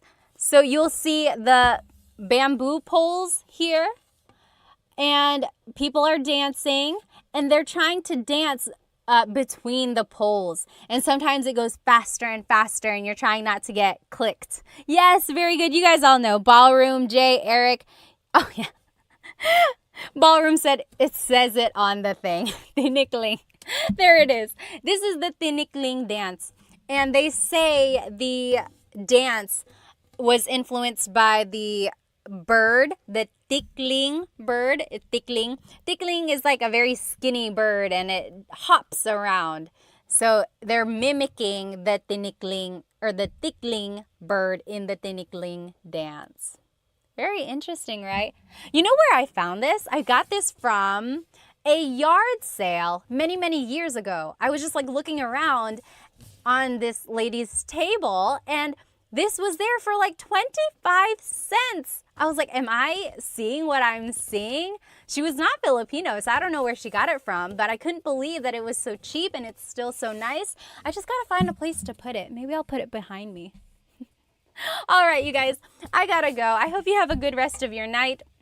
I hope you have a great weekend. We will try doing this game again. If you jumped onto this live late, I will do a repeat live. I'll try to figure out how to stick these on a little bit better.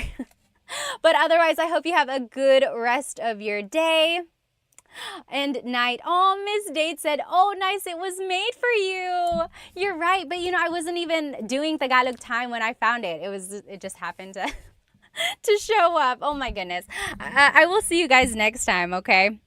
Let me just read some of these comments before I leave. Oh, Sean said, is it for sale, Ate Pat? No, I can't even. I want to put it up. I just don't know where to put it up, but it's not for sale. It's all mine. Sorry. All right. I will see you guys next time. Have a good rest of your weekend, everybody, or good evening and good weekend. Bye-bye. See you.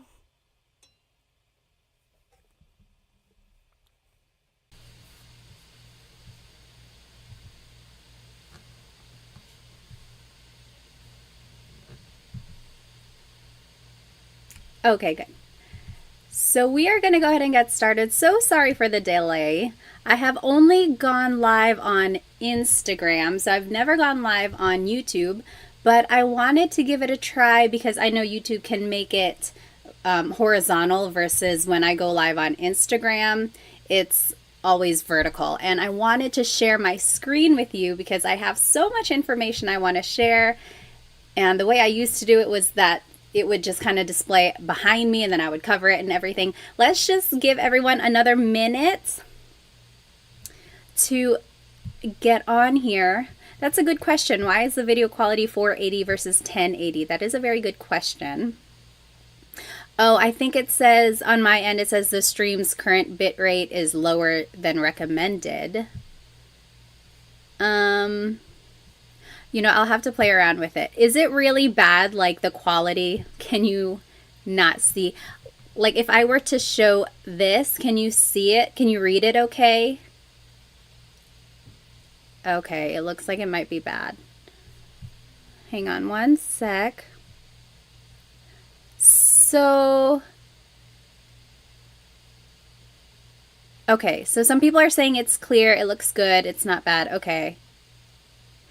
Okay, we'll just keep it like this for now. If it goes really bad, then let me know. Alrighty, so today we are going to be learning some possessive pronouns and question formation. Also, how is my audio? Is it okay? Is it fuzzy? Is it too soft? Let me know. And sorry if I'm looking to the side because I have two monitors here. This one is where all of the information is, and over here is where all of the comments are. Okay, good. So it looks like the quality is good. We're going to go ahead and jump right into this. So go ahead and grab yourself a piece of paper and something to write with. Audio sounds good too. Good. We got everything going. We're going to get going here. So I'm going to actually turn off my face just because I'm covering up some of what we need to see. So this is what we're going to be learning today. So we're going to be doing some possessive pronouns. So my, your, his or her. Then we'll learn some adjectives. Then we'll put it all together into a simple sentence structure. And then at the very end, we will learn some question words, how to ask questions in Tagalog. And one of those question words is ba, which I'm sure you've heard many times if you've talked to anyone in Tagalog. Let me just catch up on some of these comments here. There is a delay on my end, so if I'm saying it, you're probably hearing it maybe like 10 seconds later. Okay, alrighty. So let's jump right into it. So here are some possessive pronouns. I will say that there are different types of possessive pronouns. We are going to be learning my, your, his or her, ours. But then there are also other possessive pronouns that are mine, yours, like it's yours, and then theirs. That's a different type of possessive pronoun. These possessive pronouns are the ones that can go in a sentence. If you hear me pause, it's just because I am catching up on some of these comments. I really don't want to miss anyone's questions. Okay, alrighty. So let's just start by going over some of these possessive pronouns. Ko is my, bahay, or I'm sorry, like bahay ko, my house, bahay ko. Mo is your singular. So bahay mo, that's your house, bahay mo. Nya is his or her, nya.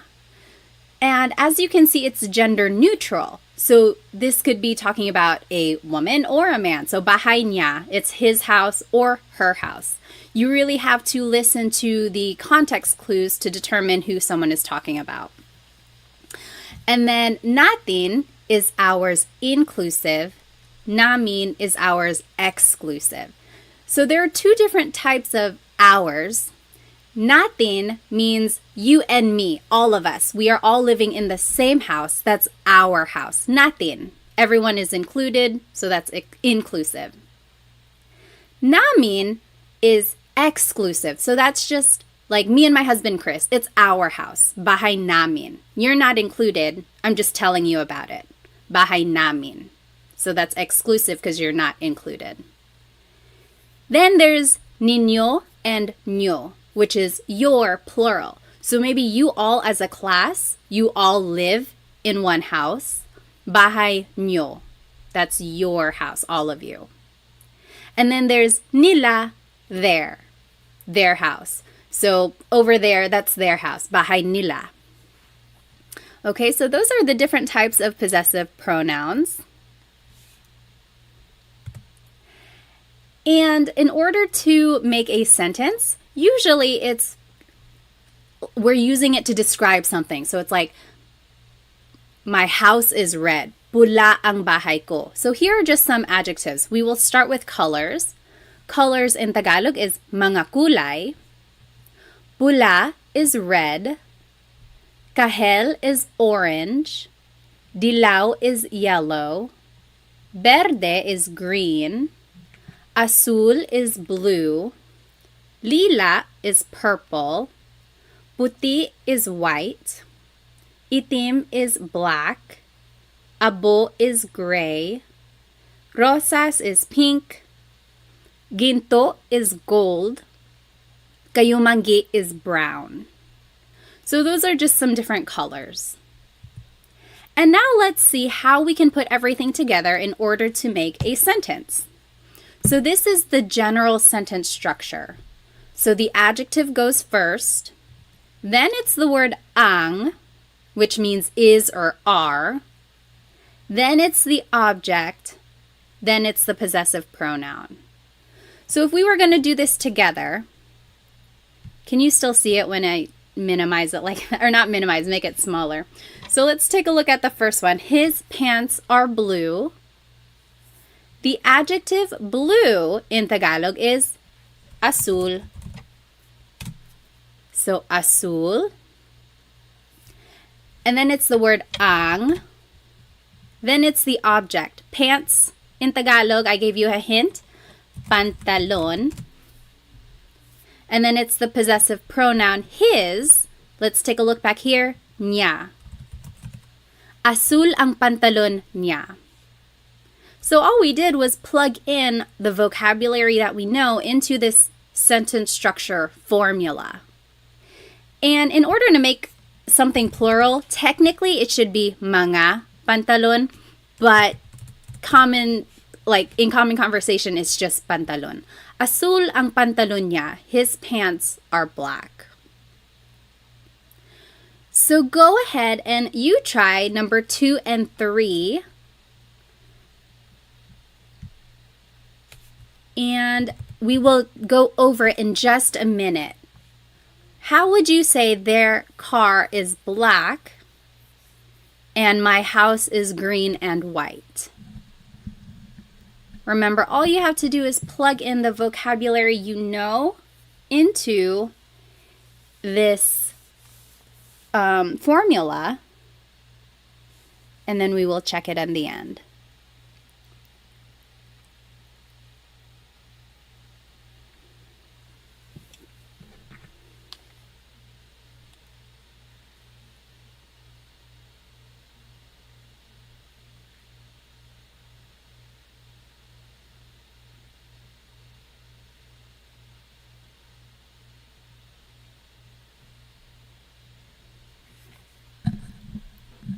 Yes, okay, so I am seeing some of the right answers, or one of them is already in the chat. Go ahead and take maybe just another minute or two just to answer or translate what is their car is black and my house is green.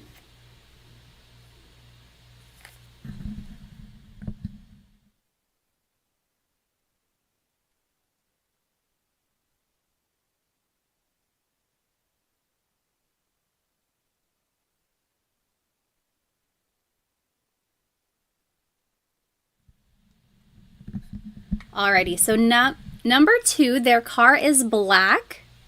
Tenfold for 10. Itim ang kotse nila. That's what they said. Itim. That's the adjective. Then it's the word ang, which means is or. I'm sorry, is or are. Object car is kotse. And then the possessive pronoun there is nila. Itim ang kotse nila. Yep, that is correct. Itim ang kotse nila. Number 3, who wants to give it a shot? Write it in the chat. My house is green and white. What do you think?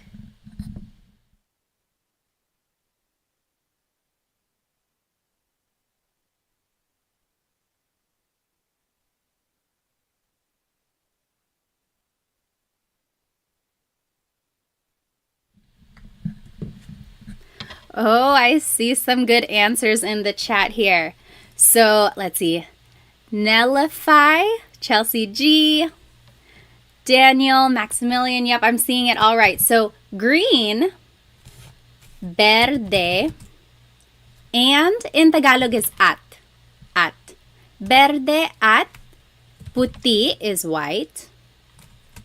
Ang, house is bahay, and my is ko.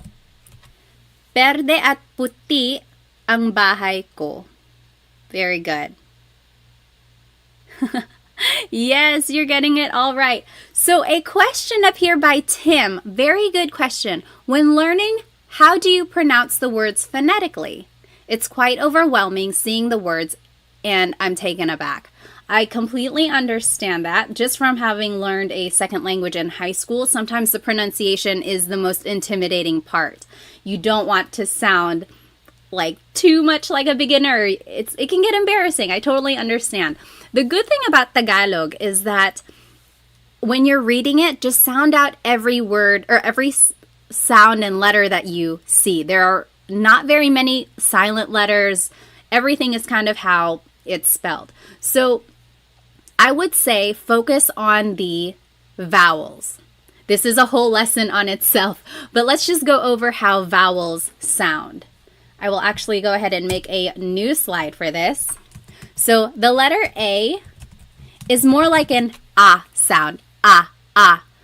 And sometimes in English, the letter A is very short, like bat and hat. We don't want it flat like that. We want it more open, so ah, ah. Not like an opera singer. It's not ah, but really make your mouth. Let me turn on my camera here. I think that might help. Sorry again, this is my first time coming on YouTube for the live. Yes, okay. So let's talk about pronunciation. So the letter A, ah, ah, ah. Not ah and not ah, just ah, ah.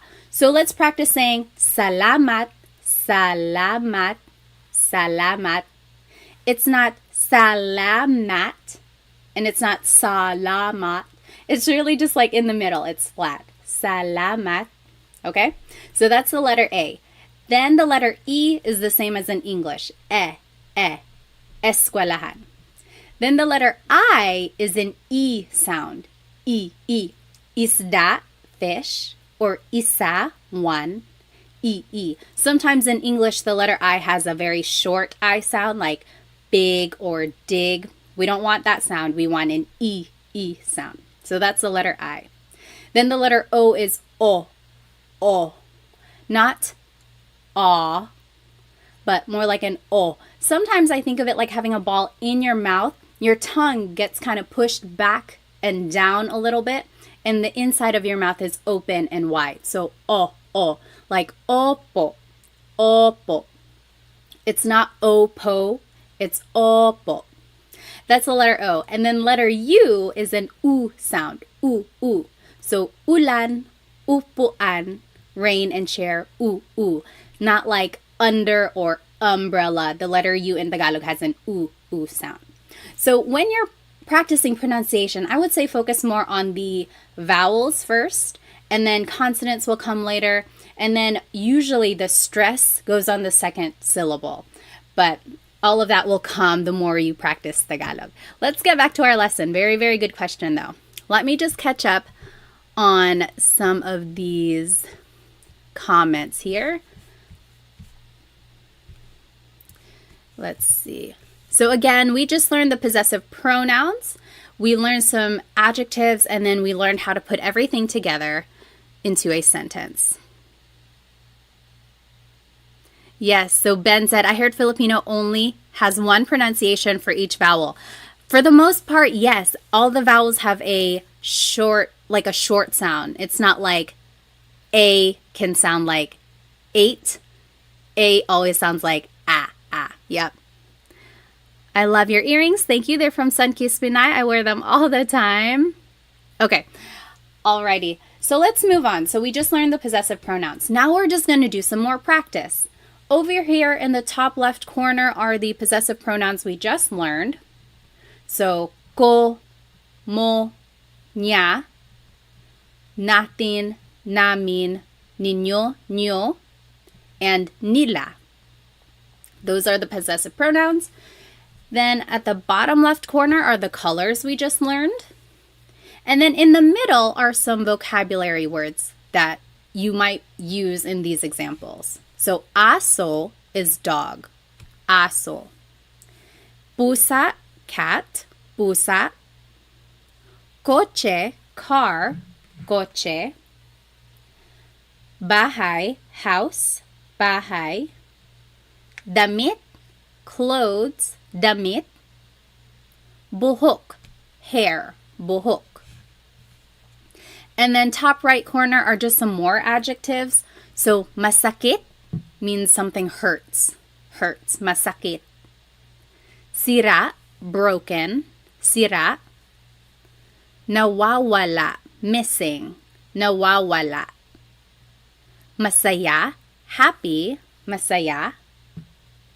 Bago, new. Bago. Malayo, far, or far away. Malayo. Masarap, delicious. Masarap. And then malamig, cold. Malamig. So that was a lot of adjectives, a lot of vocab there. All of those things you might be able to use in these examples coming up. Then just to review, here is the sentence structure that we just practiced. Adjective goes first. Then it's the word ang, which means is or are. Then it's the object. And then it's the possessive pronoun. The possessive pronoun goes at the end. And then here's the example. His pants are blue. Azul ang pantalon niya. Everything just was plugged into this formula that we learned. So let's do the first one together. Your singular hair is black. So remember the adjective goes first. Black in Tagalog is itim. Then it's the word ang. Then it's the object. Hair is buhok. And then it's the possessive pronoun your, which is mo. Itim ang buhok mo. Any questions on that example or anything we've learned so far? If you have a question, just type it into the comments or in the chat. Otherwise, go ahead and do 1 through 5, and then we'll go over it. So just do half of them first, and then we'll go over it. So 1 through 5. Don't write it in the chat yet, just because I want everyone to be able to do it on their own. So go ahead and do 1 through 5, or I'm sorry, 2 through 5, and then we'll check it.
Let's see, is it available for replay? I think it might be recording. As for the rewindable, let me see if I can change that. I'm not sure.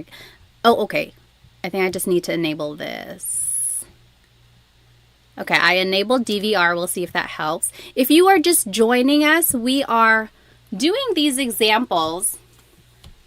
So we learned the possessive pronouns and some adjectives, and then we are using this sentence structure to make a simple sentence. We did the first one together. Your hair is black. Itim ang buhok mo. Then you just plug everything into this formula up here. Take about 1 more minute, maybe 1.5. I'll give you some time.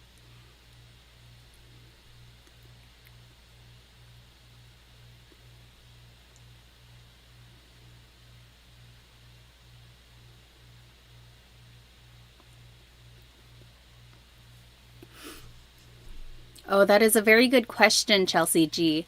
When would you say ma before the color? Like maitim ang buhok ko. Let me think about it. I want to give you a clear and concise answer. I'll think about it, and then after we do the examples, I'll answer your question. Very good question.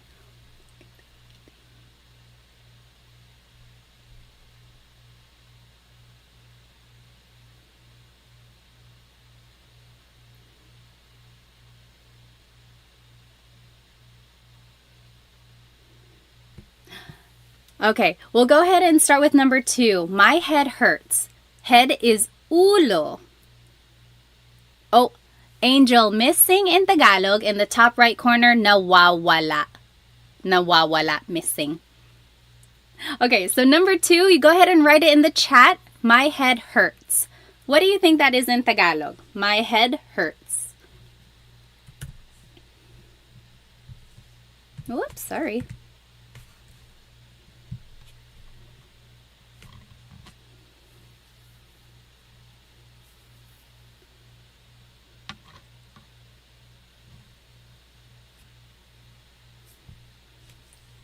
Yes, Maximilian, masakit ang ulo ko. So remember, adjective goes first, masakit. Then it's the word ang. Then it's the object ulo. Then it's the possessive pronoun ko. Masakit ang ulo ko. Yep. Number 3, my hands are cold. Hands in Tagalog is mga kamay. What do you think that is in Tagalog? My hands are cold. Let's see. My hands are cold.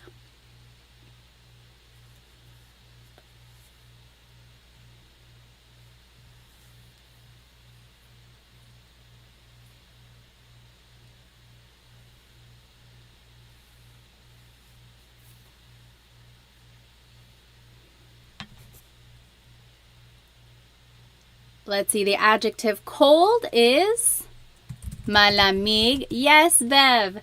Malamig ang.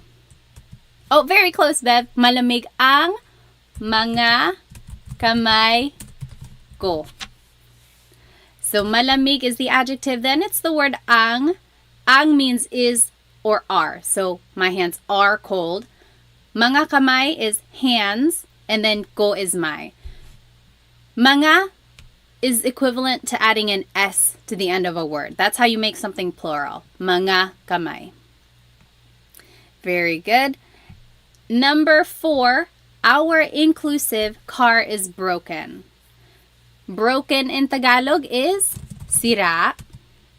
Then it's the word ang. Then it's the object car, which is kotse. And then the possessive pronoun our inclusive is natin. Sira ang kotse natin. Sira ang kotse natin. So remember the difference between inclusive and exclusive. Inclusive means it's all of ours. We all use the same car. It is our car. So, sira ang kotse natin. But if it's exclusive, that's just me and my husband, it's our car. Not yours, ours. I'm telling you about it. And then the last one, go ahead and write it in the chat. Their cat is missing. Their cat is missing. How would you say that in Tagalog?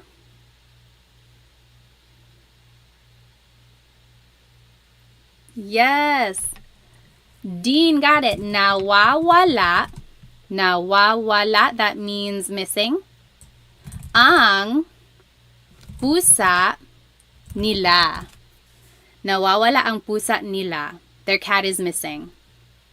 So remember everything, all of the vocab is already here. It's just a matter of plugging it into this sentence structure. Let me catch up on some of these. No, you're not slow. Totally fine, totally fine. When would you use I versus ang for the verb is? Let me think about it. So, I see what you mean. Because sometimes I can mean is. So Rachel asked a good question. When would you use I, ay, versus ang for the verb is?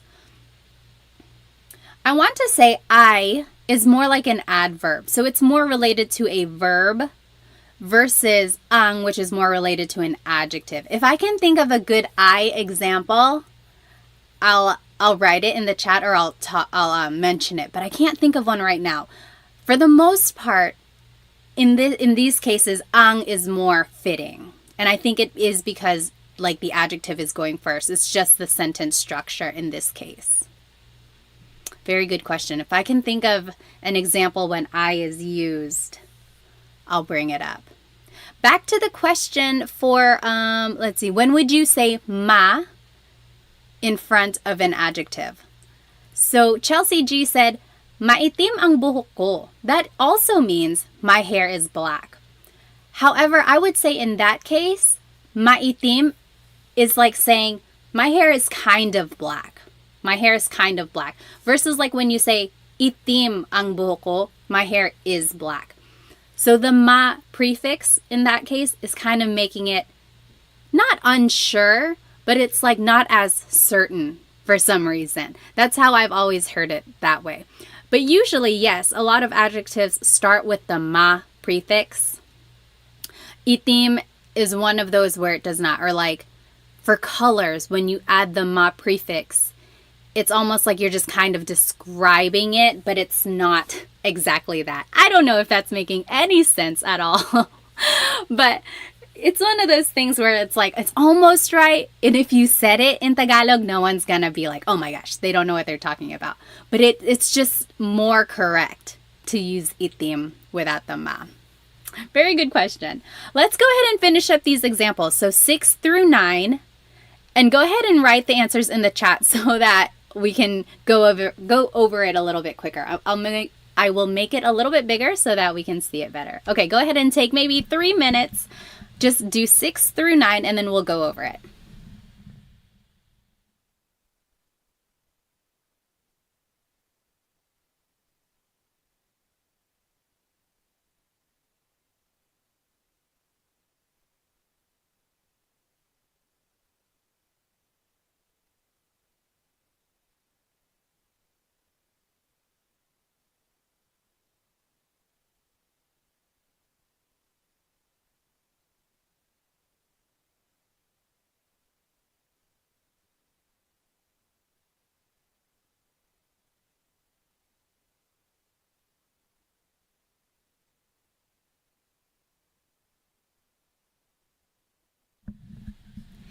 If you are just joining us, your audio is not broken.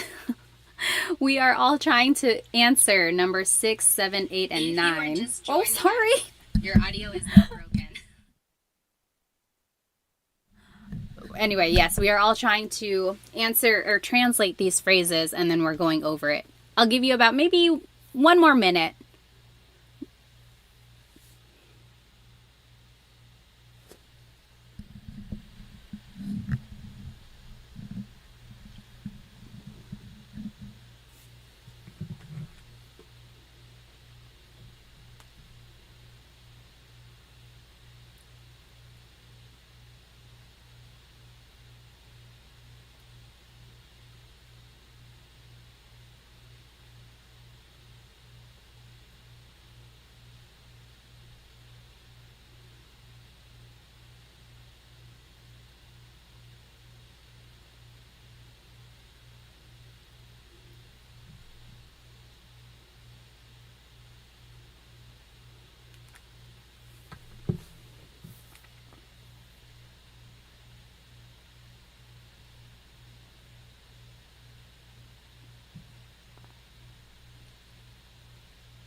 Okay, let me go ahead and just read some of these comments. So Dean asked, some adjectives have repeated, or I'm sorry, I've seen or heard some words like adjectives repeat the first syllable, like sasakit.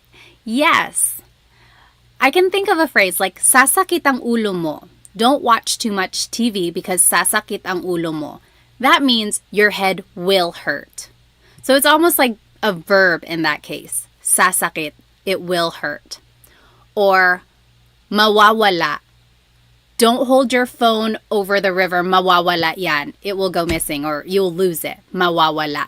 So sometimes these adjectives can be used like a verb.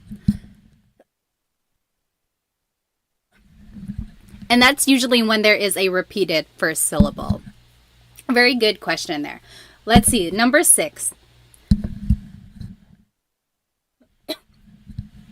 Your food is delicious. Someone said it.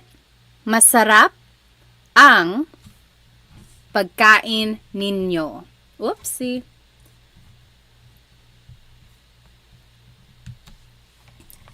Delicious is masarap. Then it's the word ang. Then pagkain is food. Your, ninyo or nyo.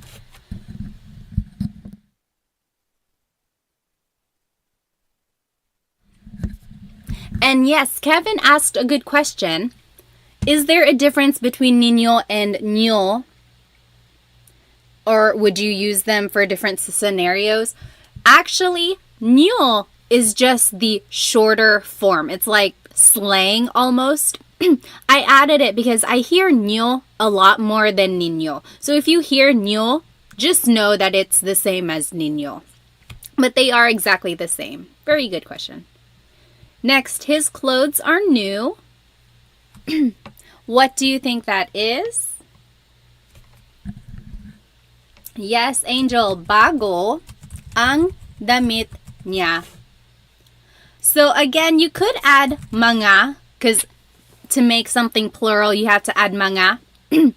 But damit sometimes is understood as just being plural already. So you can add mga, or you don't have to. Doesn't make a difference. Bago ang mga damit niya, or bago ang damit niya. My kids are happy. Kids is mga anak. How would you say that in Tagalog?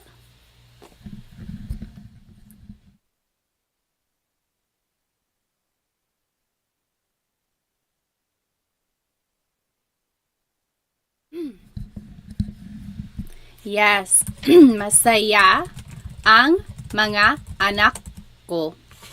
My kids are happy. Masaya ang mga anak ko. Lastly, our exclusive house is far away. So, our house is far away. Malayo ang bahay namin. Malayo ang bahay namin. Our house is far away. Good. Yes, Angel, you can add mga, but again, you don't have to. That's perfectly fine if there's no mga damit. Any questions about possessive pronouns or adjectives or this sentence structure that we learned?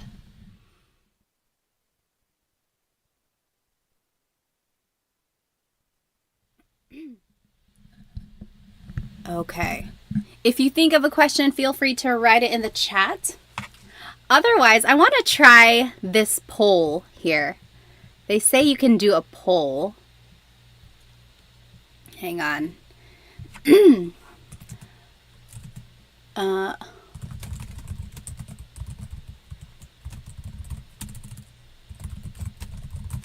Okay.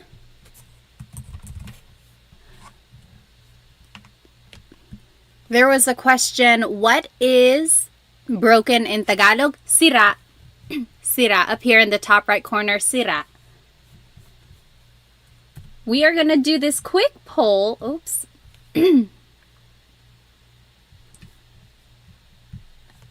Let's see. Okay. See if that works. We're going to do a little contest to see what our favorite food is. Oh, it's not even showing up on your screen. Hang on one moment.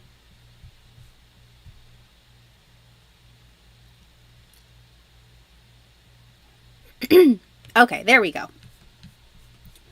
So let's see what everyone's favorite Filipino food is. We have this little bracket. We're going to see what the winner is. Can you guys see the bracket?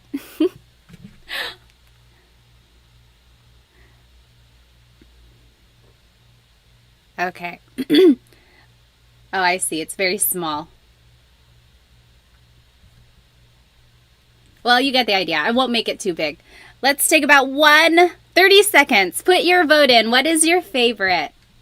Adobo or kare-kare? Right now, we are answering the poll. What is your favorite? Adobo or kare-kare? So adobo is soy sauce and vinegar, bay leaves, lots of garlic.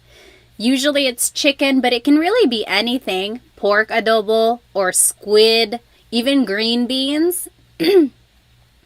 Then kare-kare is usually beef, and it's like a peanut butter sauce. So yummy.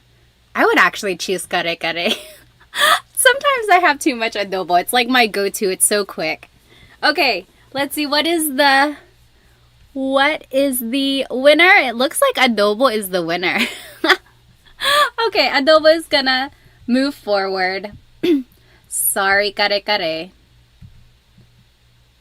And then let's do another one here. Whoops. What? Oh, no. Okay. And then Pansit or sinigang? Which would you choose? Hang on.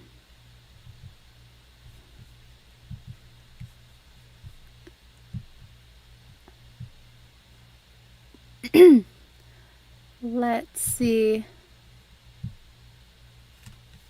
Now I can't do a poll. Whatever. Which would you choose? Pansit or sinigang? Which would you choose? Oh yeah, adobo 1. So 70% by 30%. Por kare-kare. Favorite food. Sinigang or pansit? Okay, there. I started the poll. Put your vote in. Take 1 minute. And we'll see which one wins. Ooh, it's close.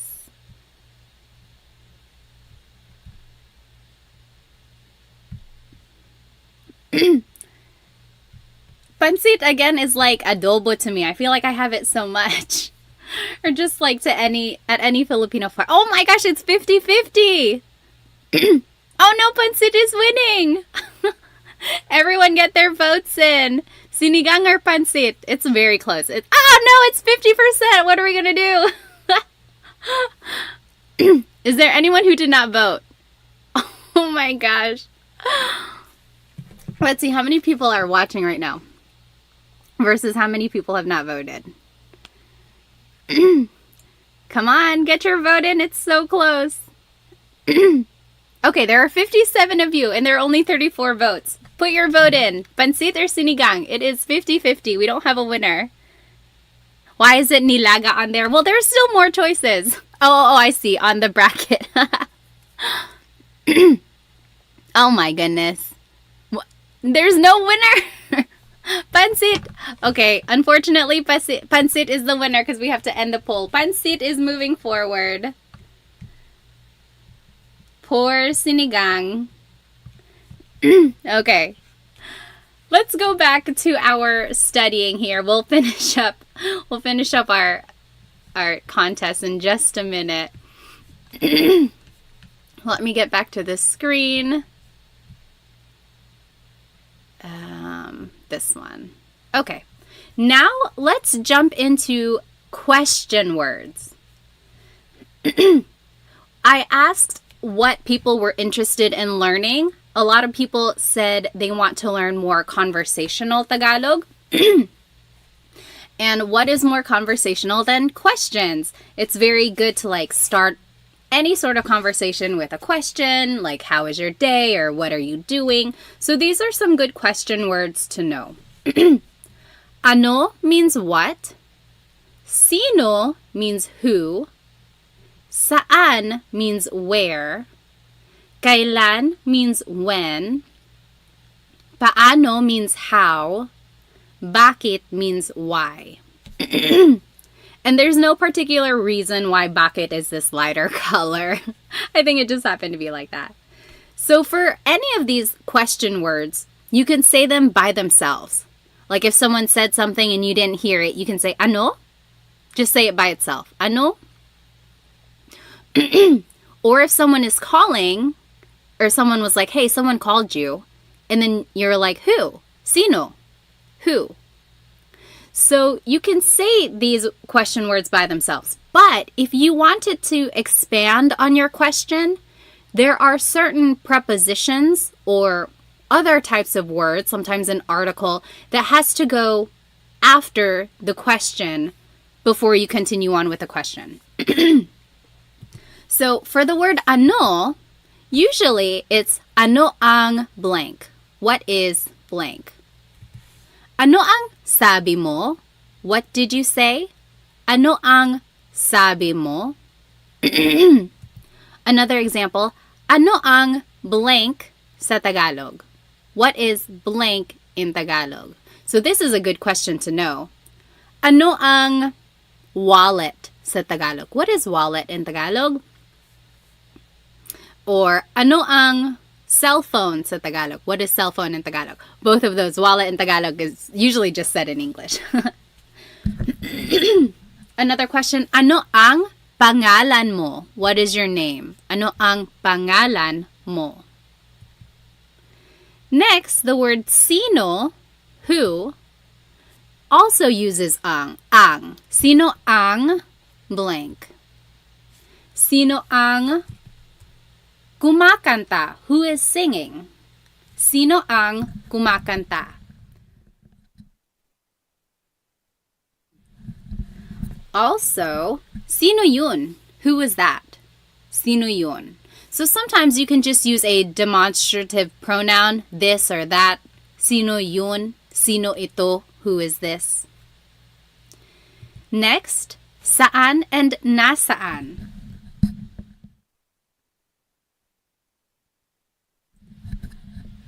So there are two types of where, saan and nasaan. Saan always goes with a verb, like, saan pupunta si Jake? Where is Jake going? Saan pupunta si Jake? Or I'm sorry, nasaan always goes with a noun. Nasaan ang CR? Where is the bathroom? CR is comfort room, and that's what a lot of Filipinos call the bathroom in the Philippines. Nasaan ang noun?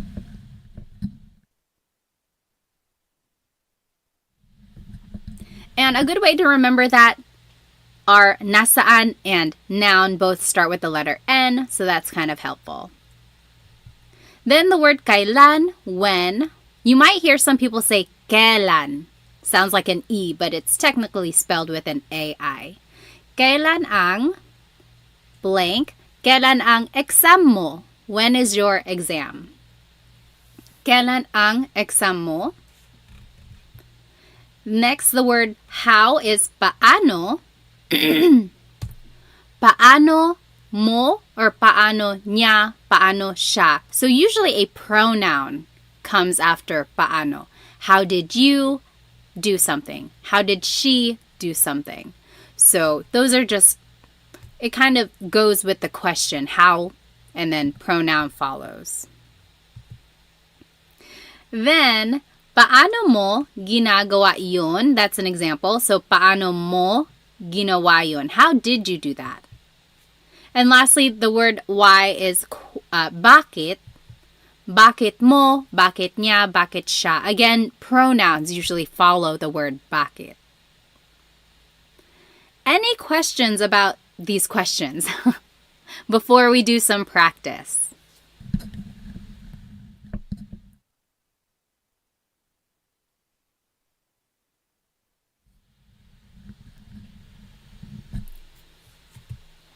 Let's see here. So on this next slide, in the top left corner are the question words we just learned and the usual sentence structure or the format of the question. Bottom left corner are the possessive pronouns we just learned. And then to the right are the questions that I want you to translate into Tagalog. So let's do the first one together. What is your name? What is your name? So let's take a look at the word ano. Usually it's ano ang blank. And I gave you a hint. Pangalan is name. So what is your name? Ano ang pangalan? Your, take a look at this bottom left corner, mo. Ano ang pangalan mo? Yeah, very good, Dita. Ano ang pangalan mo? You go ahead and do 2 through 6, and we'll go over it.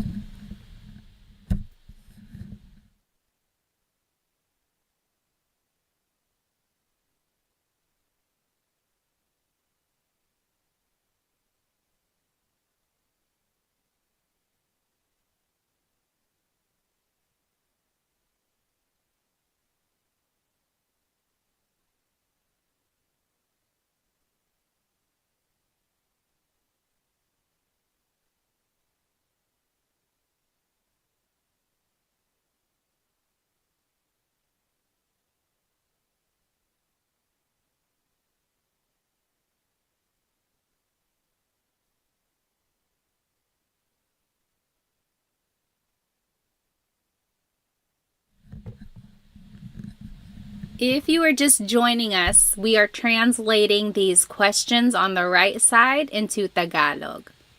And we learned the Tagalog words, which are up here. They are the question words, and then the possessive pronouns are down here. Yes, James, good. So if you know the answer, you can start typing it in the chat, and you are welcome to check your answer. I'll give you maybe another minute or two.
Okay, take 30 more seconds. And if you're not done, no worries. We can all do it together.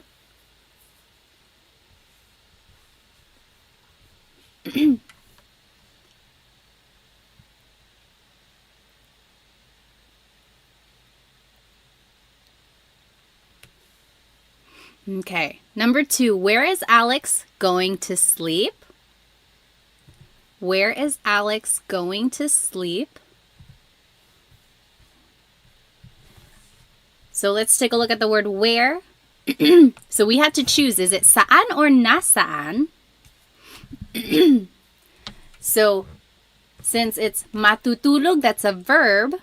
Saan matutulog si Alex. The word si is the linking word before a proper noun. So anytime you're talking about a person, it's si. Saan matutulog si Alex? When is your birthday? Birthday in Tagalog is kaarawan. What do you think that is in Tagalog?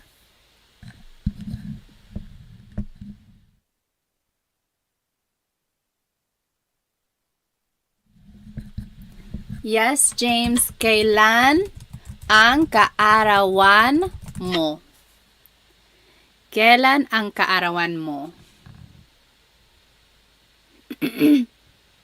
Oh, good question. So Maximilian said ni or si. So take a look back at number 2. Sometimes ni is the linking word. That's more of a possessive linking marker though. Like bahay ni Alex, coche ni Alex. So that's Alex's house, Alex's car. That's ni. But if you're talking about what Alex is going to do, it's si. So saan matutulog si Alex? Okay, next, who is their father? Tatay. Tatay is father. Sino ang tatay? There in Tagalog is nila. Nila. There is a question up here. Oh, Chelsea, when do you use ang versus yung? So we've been using ang, but sometimes you might hear sino yung tatay nila. Ang translates to is or are. Yung is also is or are, but it's very specific, like there, like that specific dad. So who is their dad versus who is their dad? Okay, that's a very bad explanation. A good thing to, or like a good explanation is the dress versus the dress. So, ang damit versus yung damit. Yung is the emphasis, the dress. It's that particular dress or that particular dad or that particular thing. That's when yung is used. Yung is used a lot, actually, in common conversation. But ang and yung are usually interchangeable. If you use one over the other, you're not wrong. It's not going to be incorrect. The more you hear Tagalog, I think you'll catch on to when people use ang versus yung. When in doubt, go ahead and use ang, I would say, because it's usually more correct a lot of the times. But yung is also used a lot. Okay, where is your house? Bahay. Where in Tagalog is either saan or nasaan. We're asking about a noun, so it's going to be nasaan. Nasaan ang bahay mo? Nasaan ang bahay mo? Yep. And then lastly, why are you scared? Why in Tagalog is bakit. And then it's usually the pronoun. You is ka. Bakit ka natatakot? I don't expect you to have known this because we didn't talk about the pronoun ka in this lesson. But if you have heard this phrase before or if you are familiar with ka, then that is the pronoun that you use. So it's different from mo because this isn't a possessive pronoun. Ka is a subject pronoun. And some verbs use a possessive pronoun, some use a subject pronoun. And that's another lesson in itself. Any questions about this lesson? So yes, James, what is the difference between nasaan and saan? Very good question. So saan always goes with a verb. So where is he going to sleep? What is he eating? What are they watching? Anytime it's asking about a verb, or I'm sorry, that last one wasn't one. It's like anytime it's related to a verb, you use saan. But if you're asking about where something is, then you have to use nasaan. Nasaan and noun, that's kind of how I look at it. I'm just reading the comments here. Yes. Okay. Any questions on these examples? Let me go ahead and let's finish our food battle here. If you weren't here for our first session of the battle, adobo, oh gosh, it's not capturing that window. Hang on one moment. So we are doing a bracket challenge here, just with our favorite Filipino foods. Adobo out one kare-kare, and pansit out one sinigang. What a heartbreaker. Next, let's do lumpia versus lugaw. Let's see. Favorite food. Lumpia versus lugaw. Take 1 minute. Lumpia or lugaw? Pansit for life. Very good question, Trish. So Trish asked, when would you use asan? So some people say, asan yung susi ko? Where are my keys? Asan yung CR? Where is the bathroom? Asan is short for nasaan. That's all that is. It's just a shortcut way to say it. Okay. Oh, so ano ang lugaw? Lugaw, also known as arroz caldo, depending on where you're from in the Philippines. It's like a rice porridge. It has ginger, chicken. Some people put tripe and rice. The rice is what makes it really thick. It's super yummy. Sometimes it's topped with fried garlic or chicharon. I've seen that too. Yep, also known as arroz caldo. Oh my goodness, lumpia is winning by a landslide. I'm not surprised. I mean, you can't go wrong with fried spring rolls. Okay, so lumpia is the winner there. And then last one, dinugaan versus lechon. Hang on, let me make a new poll here. For lugaw, I like lugaw. I guess I have to be in the right place for it. If I'm sick or if it's cold. Dinuguan versus lechon. Rain asked, ano ang dinuguan? Does anyone want to explain what dinuguan is? So dinuguan is a kind of like a stew, usually made with pork, and there's like long green peppers in it, garlic, some ginger too. But the main ingredient is pork blood. So if you look at it, it's like a really dark, almost black color, and that's from the pork blood.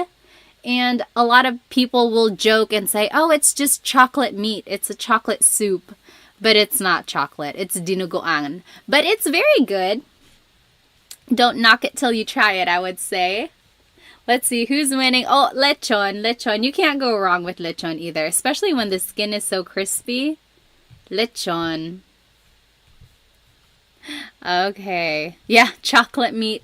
Yeah, I think everyone has heard that, especially if you have someone who's not Filipino at a party. They're going to say, oh yeah, try this. It's just chocolate meat. Okay, let's go back to our lesson here. Now, we are going to be learning about this word ba. Let me switch over. Oops. Let me switch over to the other slide. There we go. So, ba. This is a question word. There is no real translation in English, but it's used when the question is asking for a yes or no answer. So, for example, kumain ka na ba? Yes or no. Have you eaten yet? Yes or no. Or, ready ka na ba? Are you ready yet? Yes or no. So, anytime it's asking for like a yes or no question, it's usually it has a ba in there. But whenever you want to add ba, there are certain placements of it in the question. It's not like the word po, where you can add po at the end of anything you say to make it respectful. Ba, you actually have to add in certain places in the phrase or in the question in order for it to make sense. Okay, so usually, ba goes after the word na, which means already, or after a pronoun like ka, mo, or ko. So if any of those appear in the question or in a phrase, ba would go after that. We will see examples of these. So, nandito na ba si Benji? Is Benji here yet? There's the word na. So ba goes after that.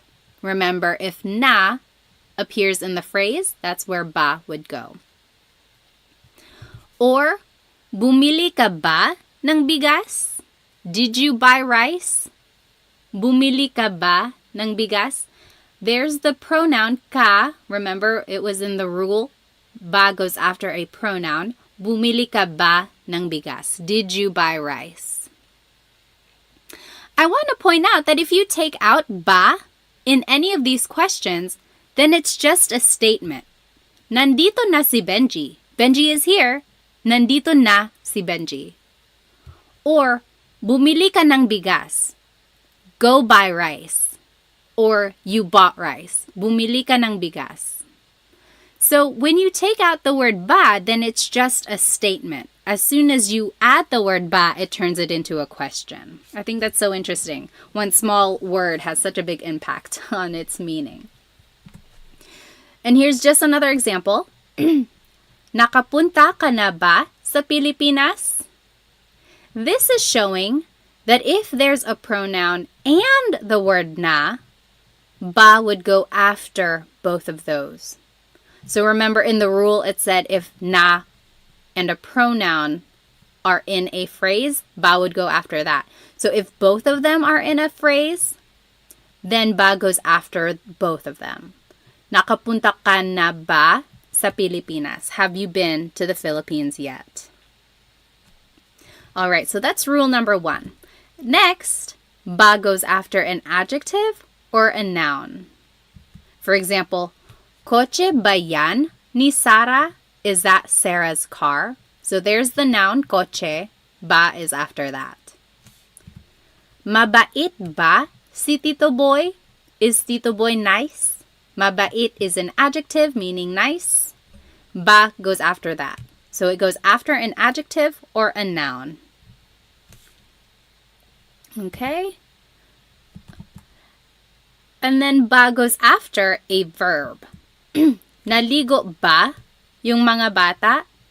Did the kids take a shower? Naligo ba yung mga bata? And then magtatrabaho ba si Mark bukas? Will Mark go to work tomorrow? So there's the verb magtatrabaho, meaning to go to work, will go to work. Ba goes after that. So for the most part, ba goes after the first word. It's usually the second word. If you see these last 4 examples, it's the second word in the question. However, you have to watch out for na or a pronoun because it would go after that.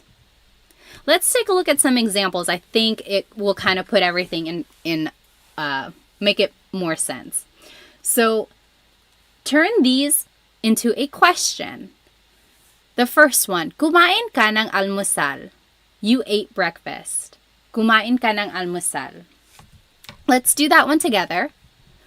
Remember our rules. Let's just go word by word. So kumain ka ng almusal. Usually ba goes as the second word. Kumain ba? But, you got to keep reading. There's ka. That's a pronoun. Remember rule number 1. Ba has to go after that. So it would go after the word ka. Kumain ka ba ng almusal? Kumain ka ba ng almusal? Because remember, technically it goes after a verb, like in rule number 3. But you got to keep reading and you'll see that there's a pronoun and it goes after pronouns. So I want you to go word by word throughout these examples and see if you can figure out where ba would go. So for number 2, nasa eskwelahan na ang mga bata. The kids are at school already. Where do you think ba would go? You can type it into the chat. Nasa eskwelahan na ang mga bata. Where would ba go?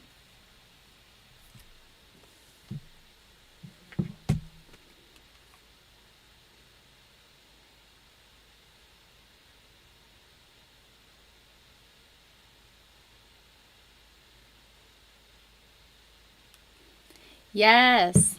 So after na. So nasa eskwelahan na ba ang mga bata? Are the kids at school already? Nasa eskwelahan na ba ang mga bata? Remember, it goes after the word na. Galit si nanay. Mother is mad. Galit si nanay. Where would ba go in this phrase?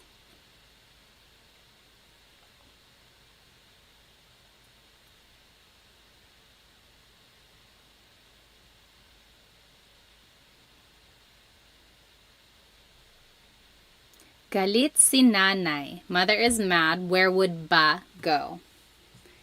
Yes, Maximilian. So after an adjective, so galit is an adjective meaning mad. So galit ba si nanay? Is mother mad? Galit ba si nanay? Yep. Up here, that should be number 4. Bahay yan ni Ate Mary. Bahay yan ni Ate Mary. Where would ba go? Bahay yan ni Ate Mary.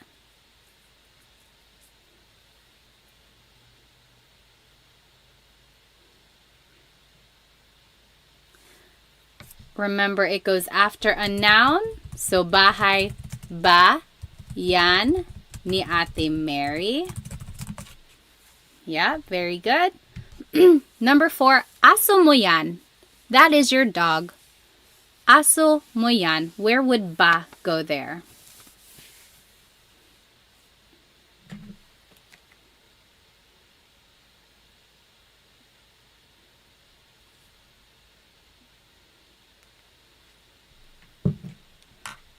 After mo, aso mo ba yan? Yep. Aso mo ba yan? Very good. And then last one, pupunta dito si Luke bukas. Luke is coming here tomorrow.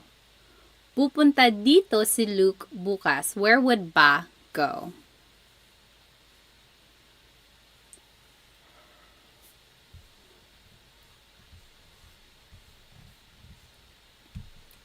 Yep.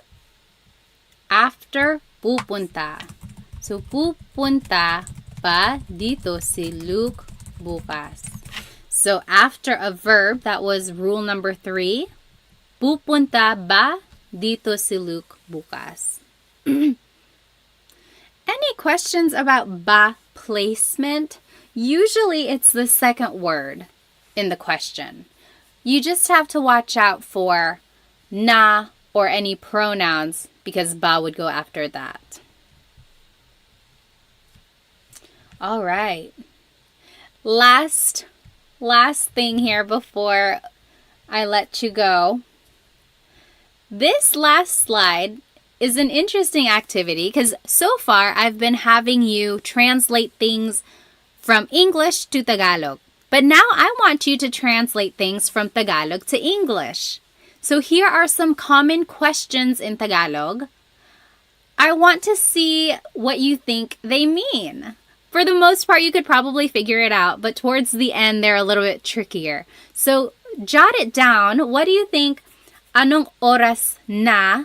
What do you think that means? Do 1, 2, and 3, and then we'll go over it. Translate these questions to English.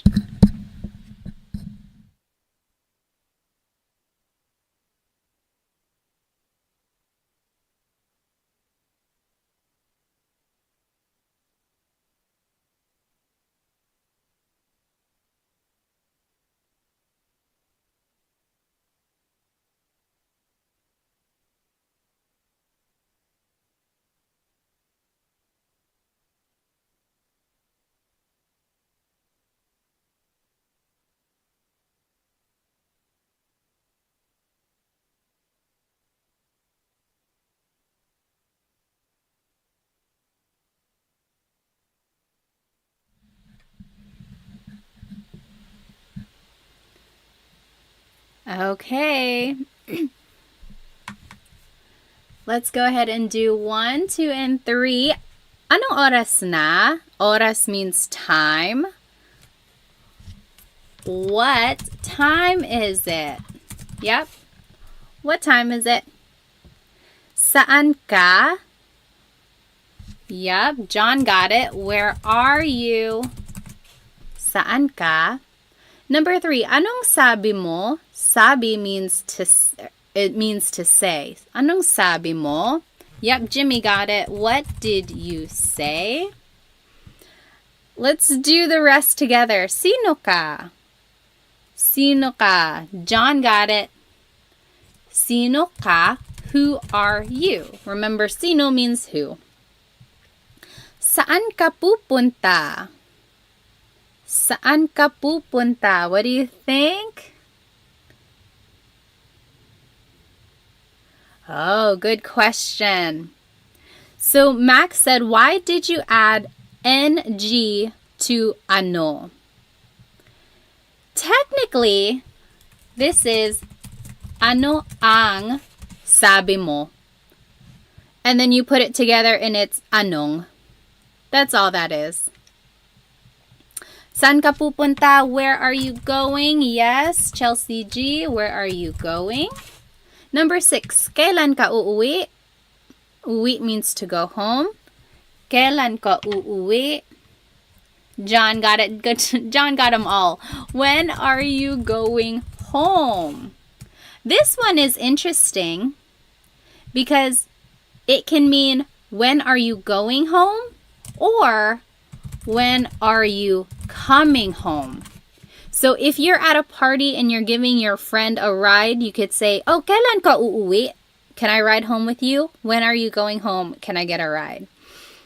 But if your mom is calling you and she's like, hey, kailan ka uuwi? When are you coming home? It would be the same thing as well. So it's either going or coming. You just got to listen to the context.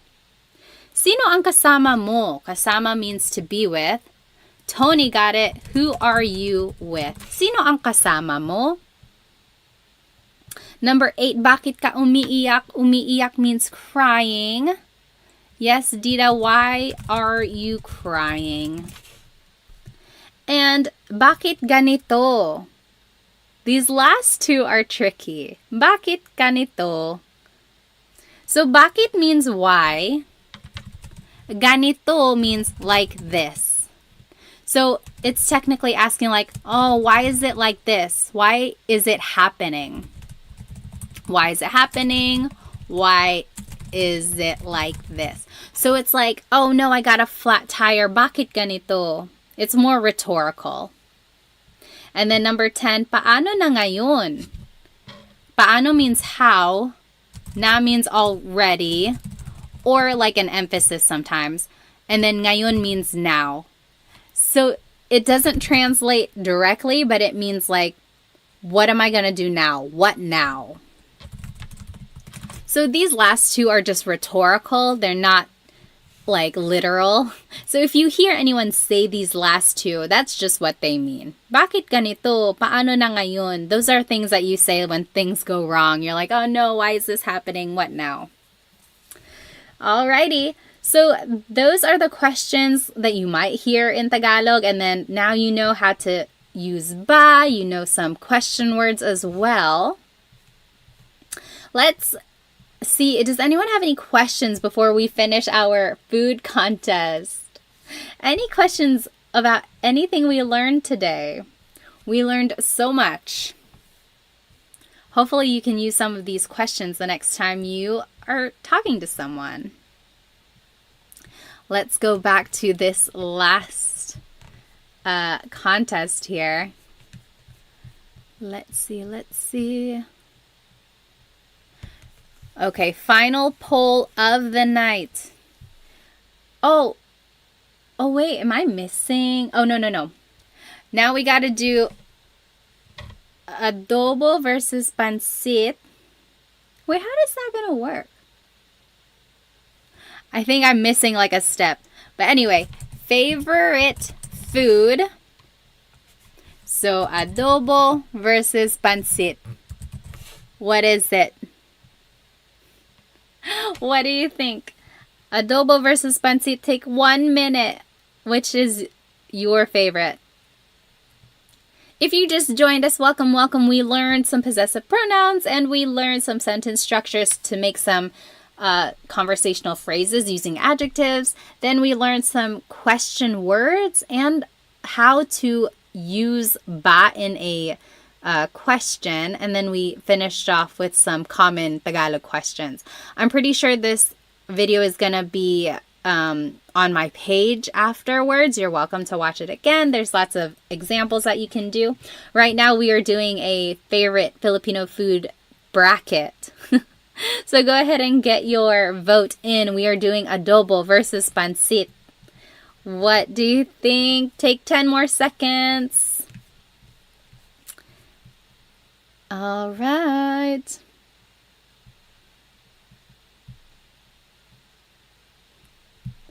Okay, let's see. Oh, adobo is the winner. Adobo with lots and lots of rice, of course. Okay. And then last one. Or I guess we would have another one after this. Let's see. Lumpia versus lechon. Favorite food. Lumpia versus lechon.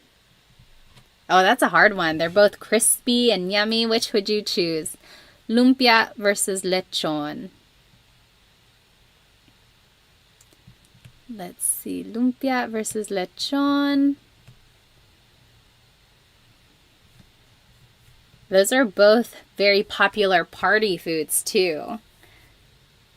I think I would probably choose lumpia. Oh no, it's 50-50 again. Make sure to get your votes in. Every vote counts.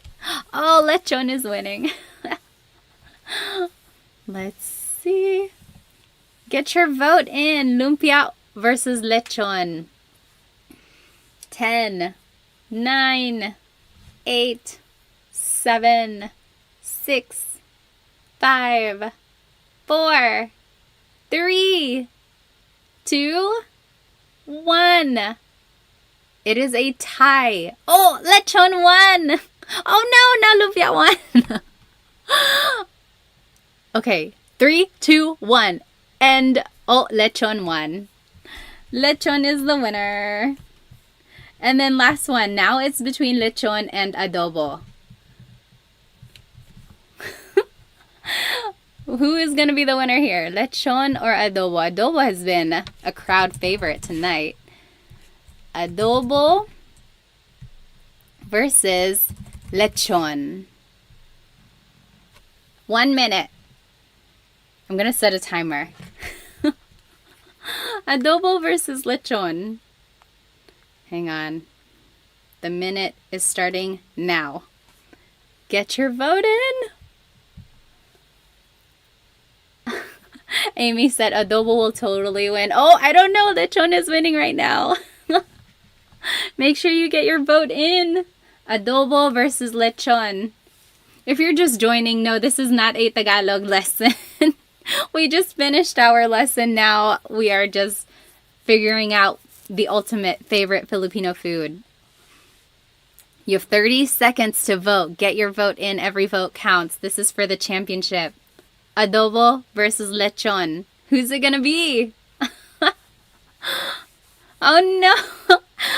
Lechon is winning. Amy, you jinxed it. I'm just joking. Let's see. 10, 9, 8, 7, 6, 5, 4, 3, 2, 1. Lechon is the winner. It does take a long time to make a lechon. It's totally worth all the effort. Lechon is the winner. Okay. When do I do my live Tagalog lessons? I haven't done one until like tonight. I used to do them pretty frequently on Instagram. And then I went to the Philippines and then life got so busy. But now I'm hoping to do these a little bit more. Thank you so much for sticking with me. And sorry I was late. I was trying to figure out this whole technology thing. I usually did them on Instagram. And on Instagram, it's usually vertical. So this was my first time doing these on YouTube because I wanted to share my screen. So it looked like it was working. Hopefully we can do it a little bit more efficiently next time. Let's see. I think Dita was asking, what is the difference between saan and nasaan? So yes, saan always goes with a verb. Saan ka pupunta? Where are you going? Saan ka matutulog? Where are you sleeping? Versus nasaan is with a noun. So nasaan ang mga bata? Where are the kids? If you're asking about a thing, you have to use nasaan. Nasaan noun. Nasaan noun. That's how I remember it. Okay. Well,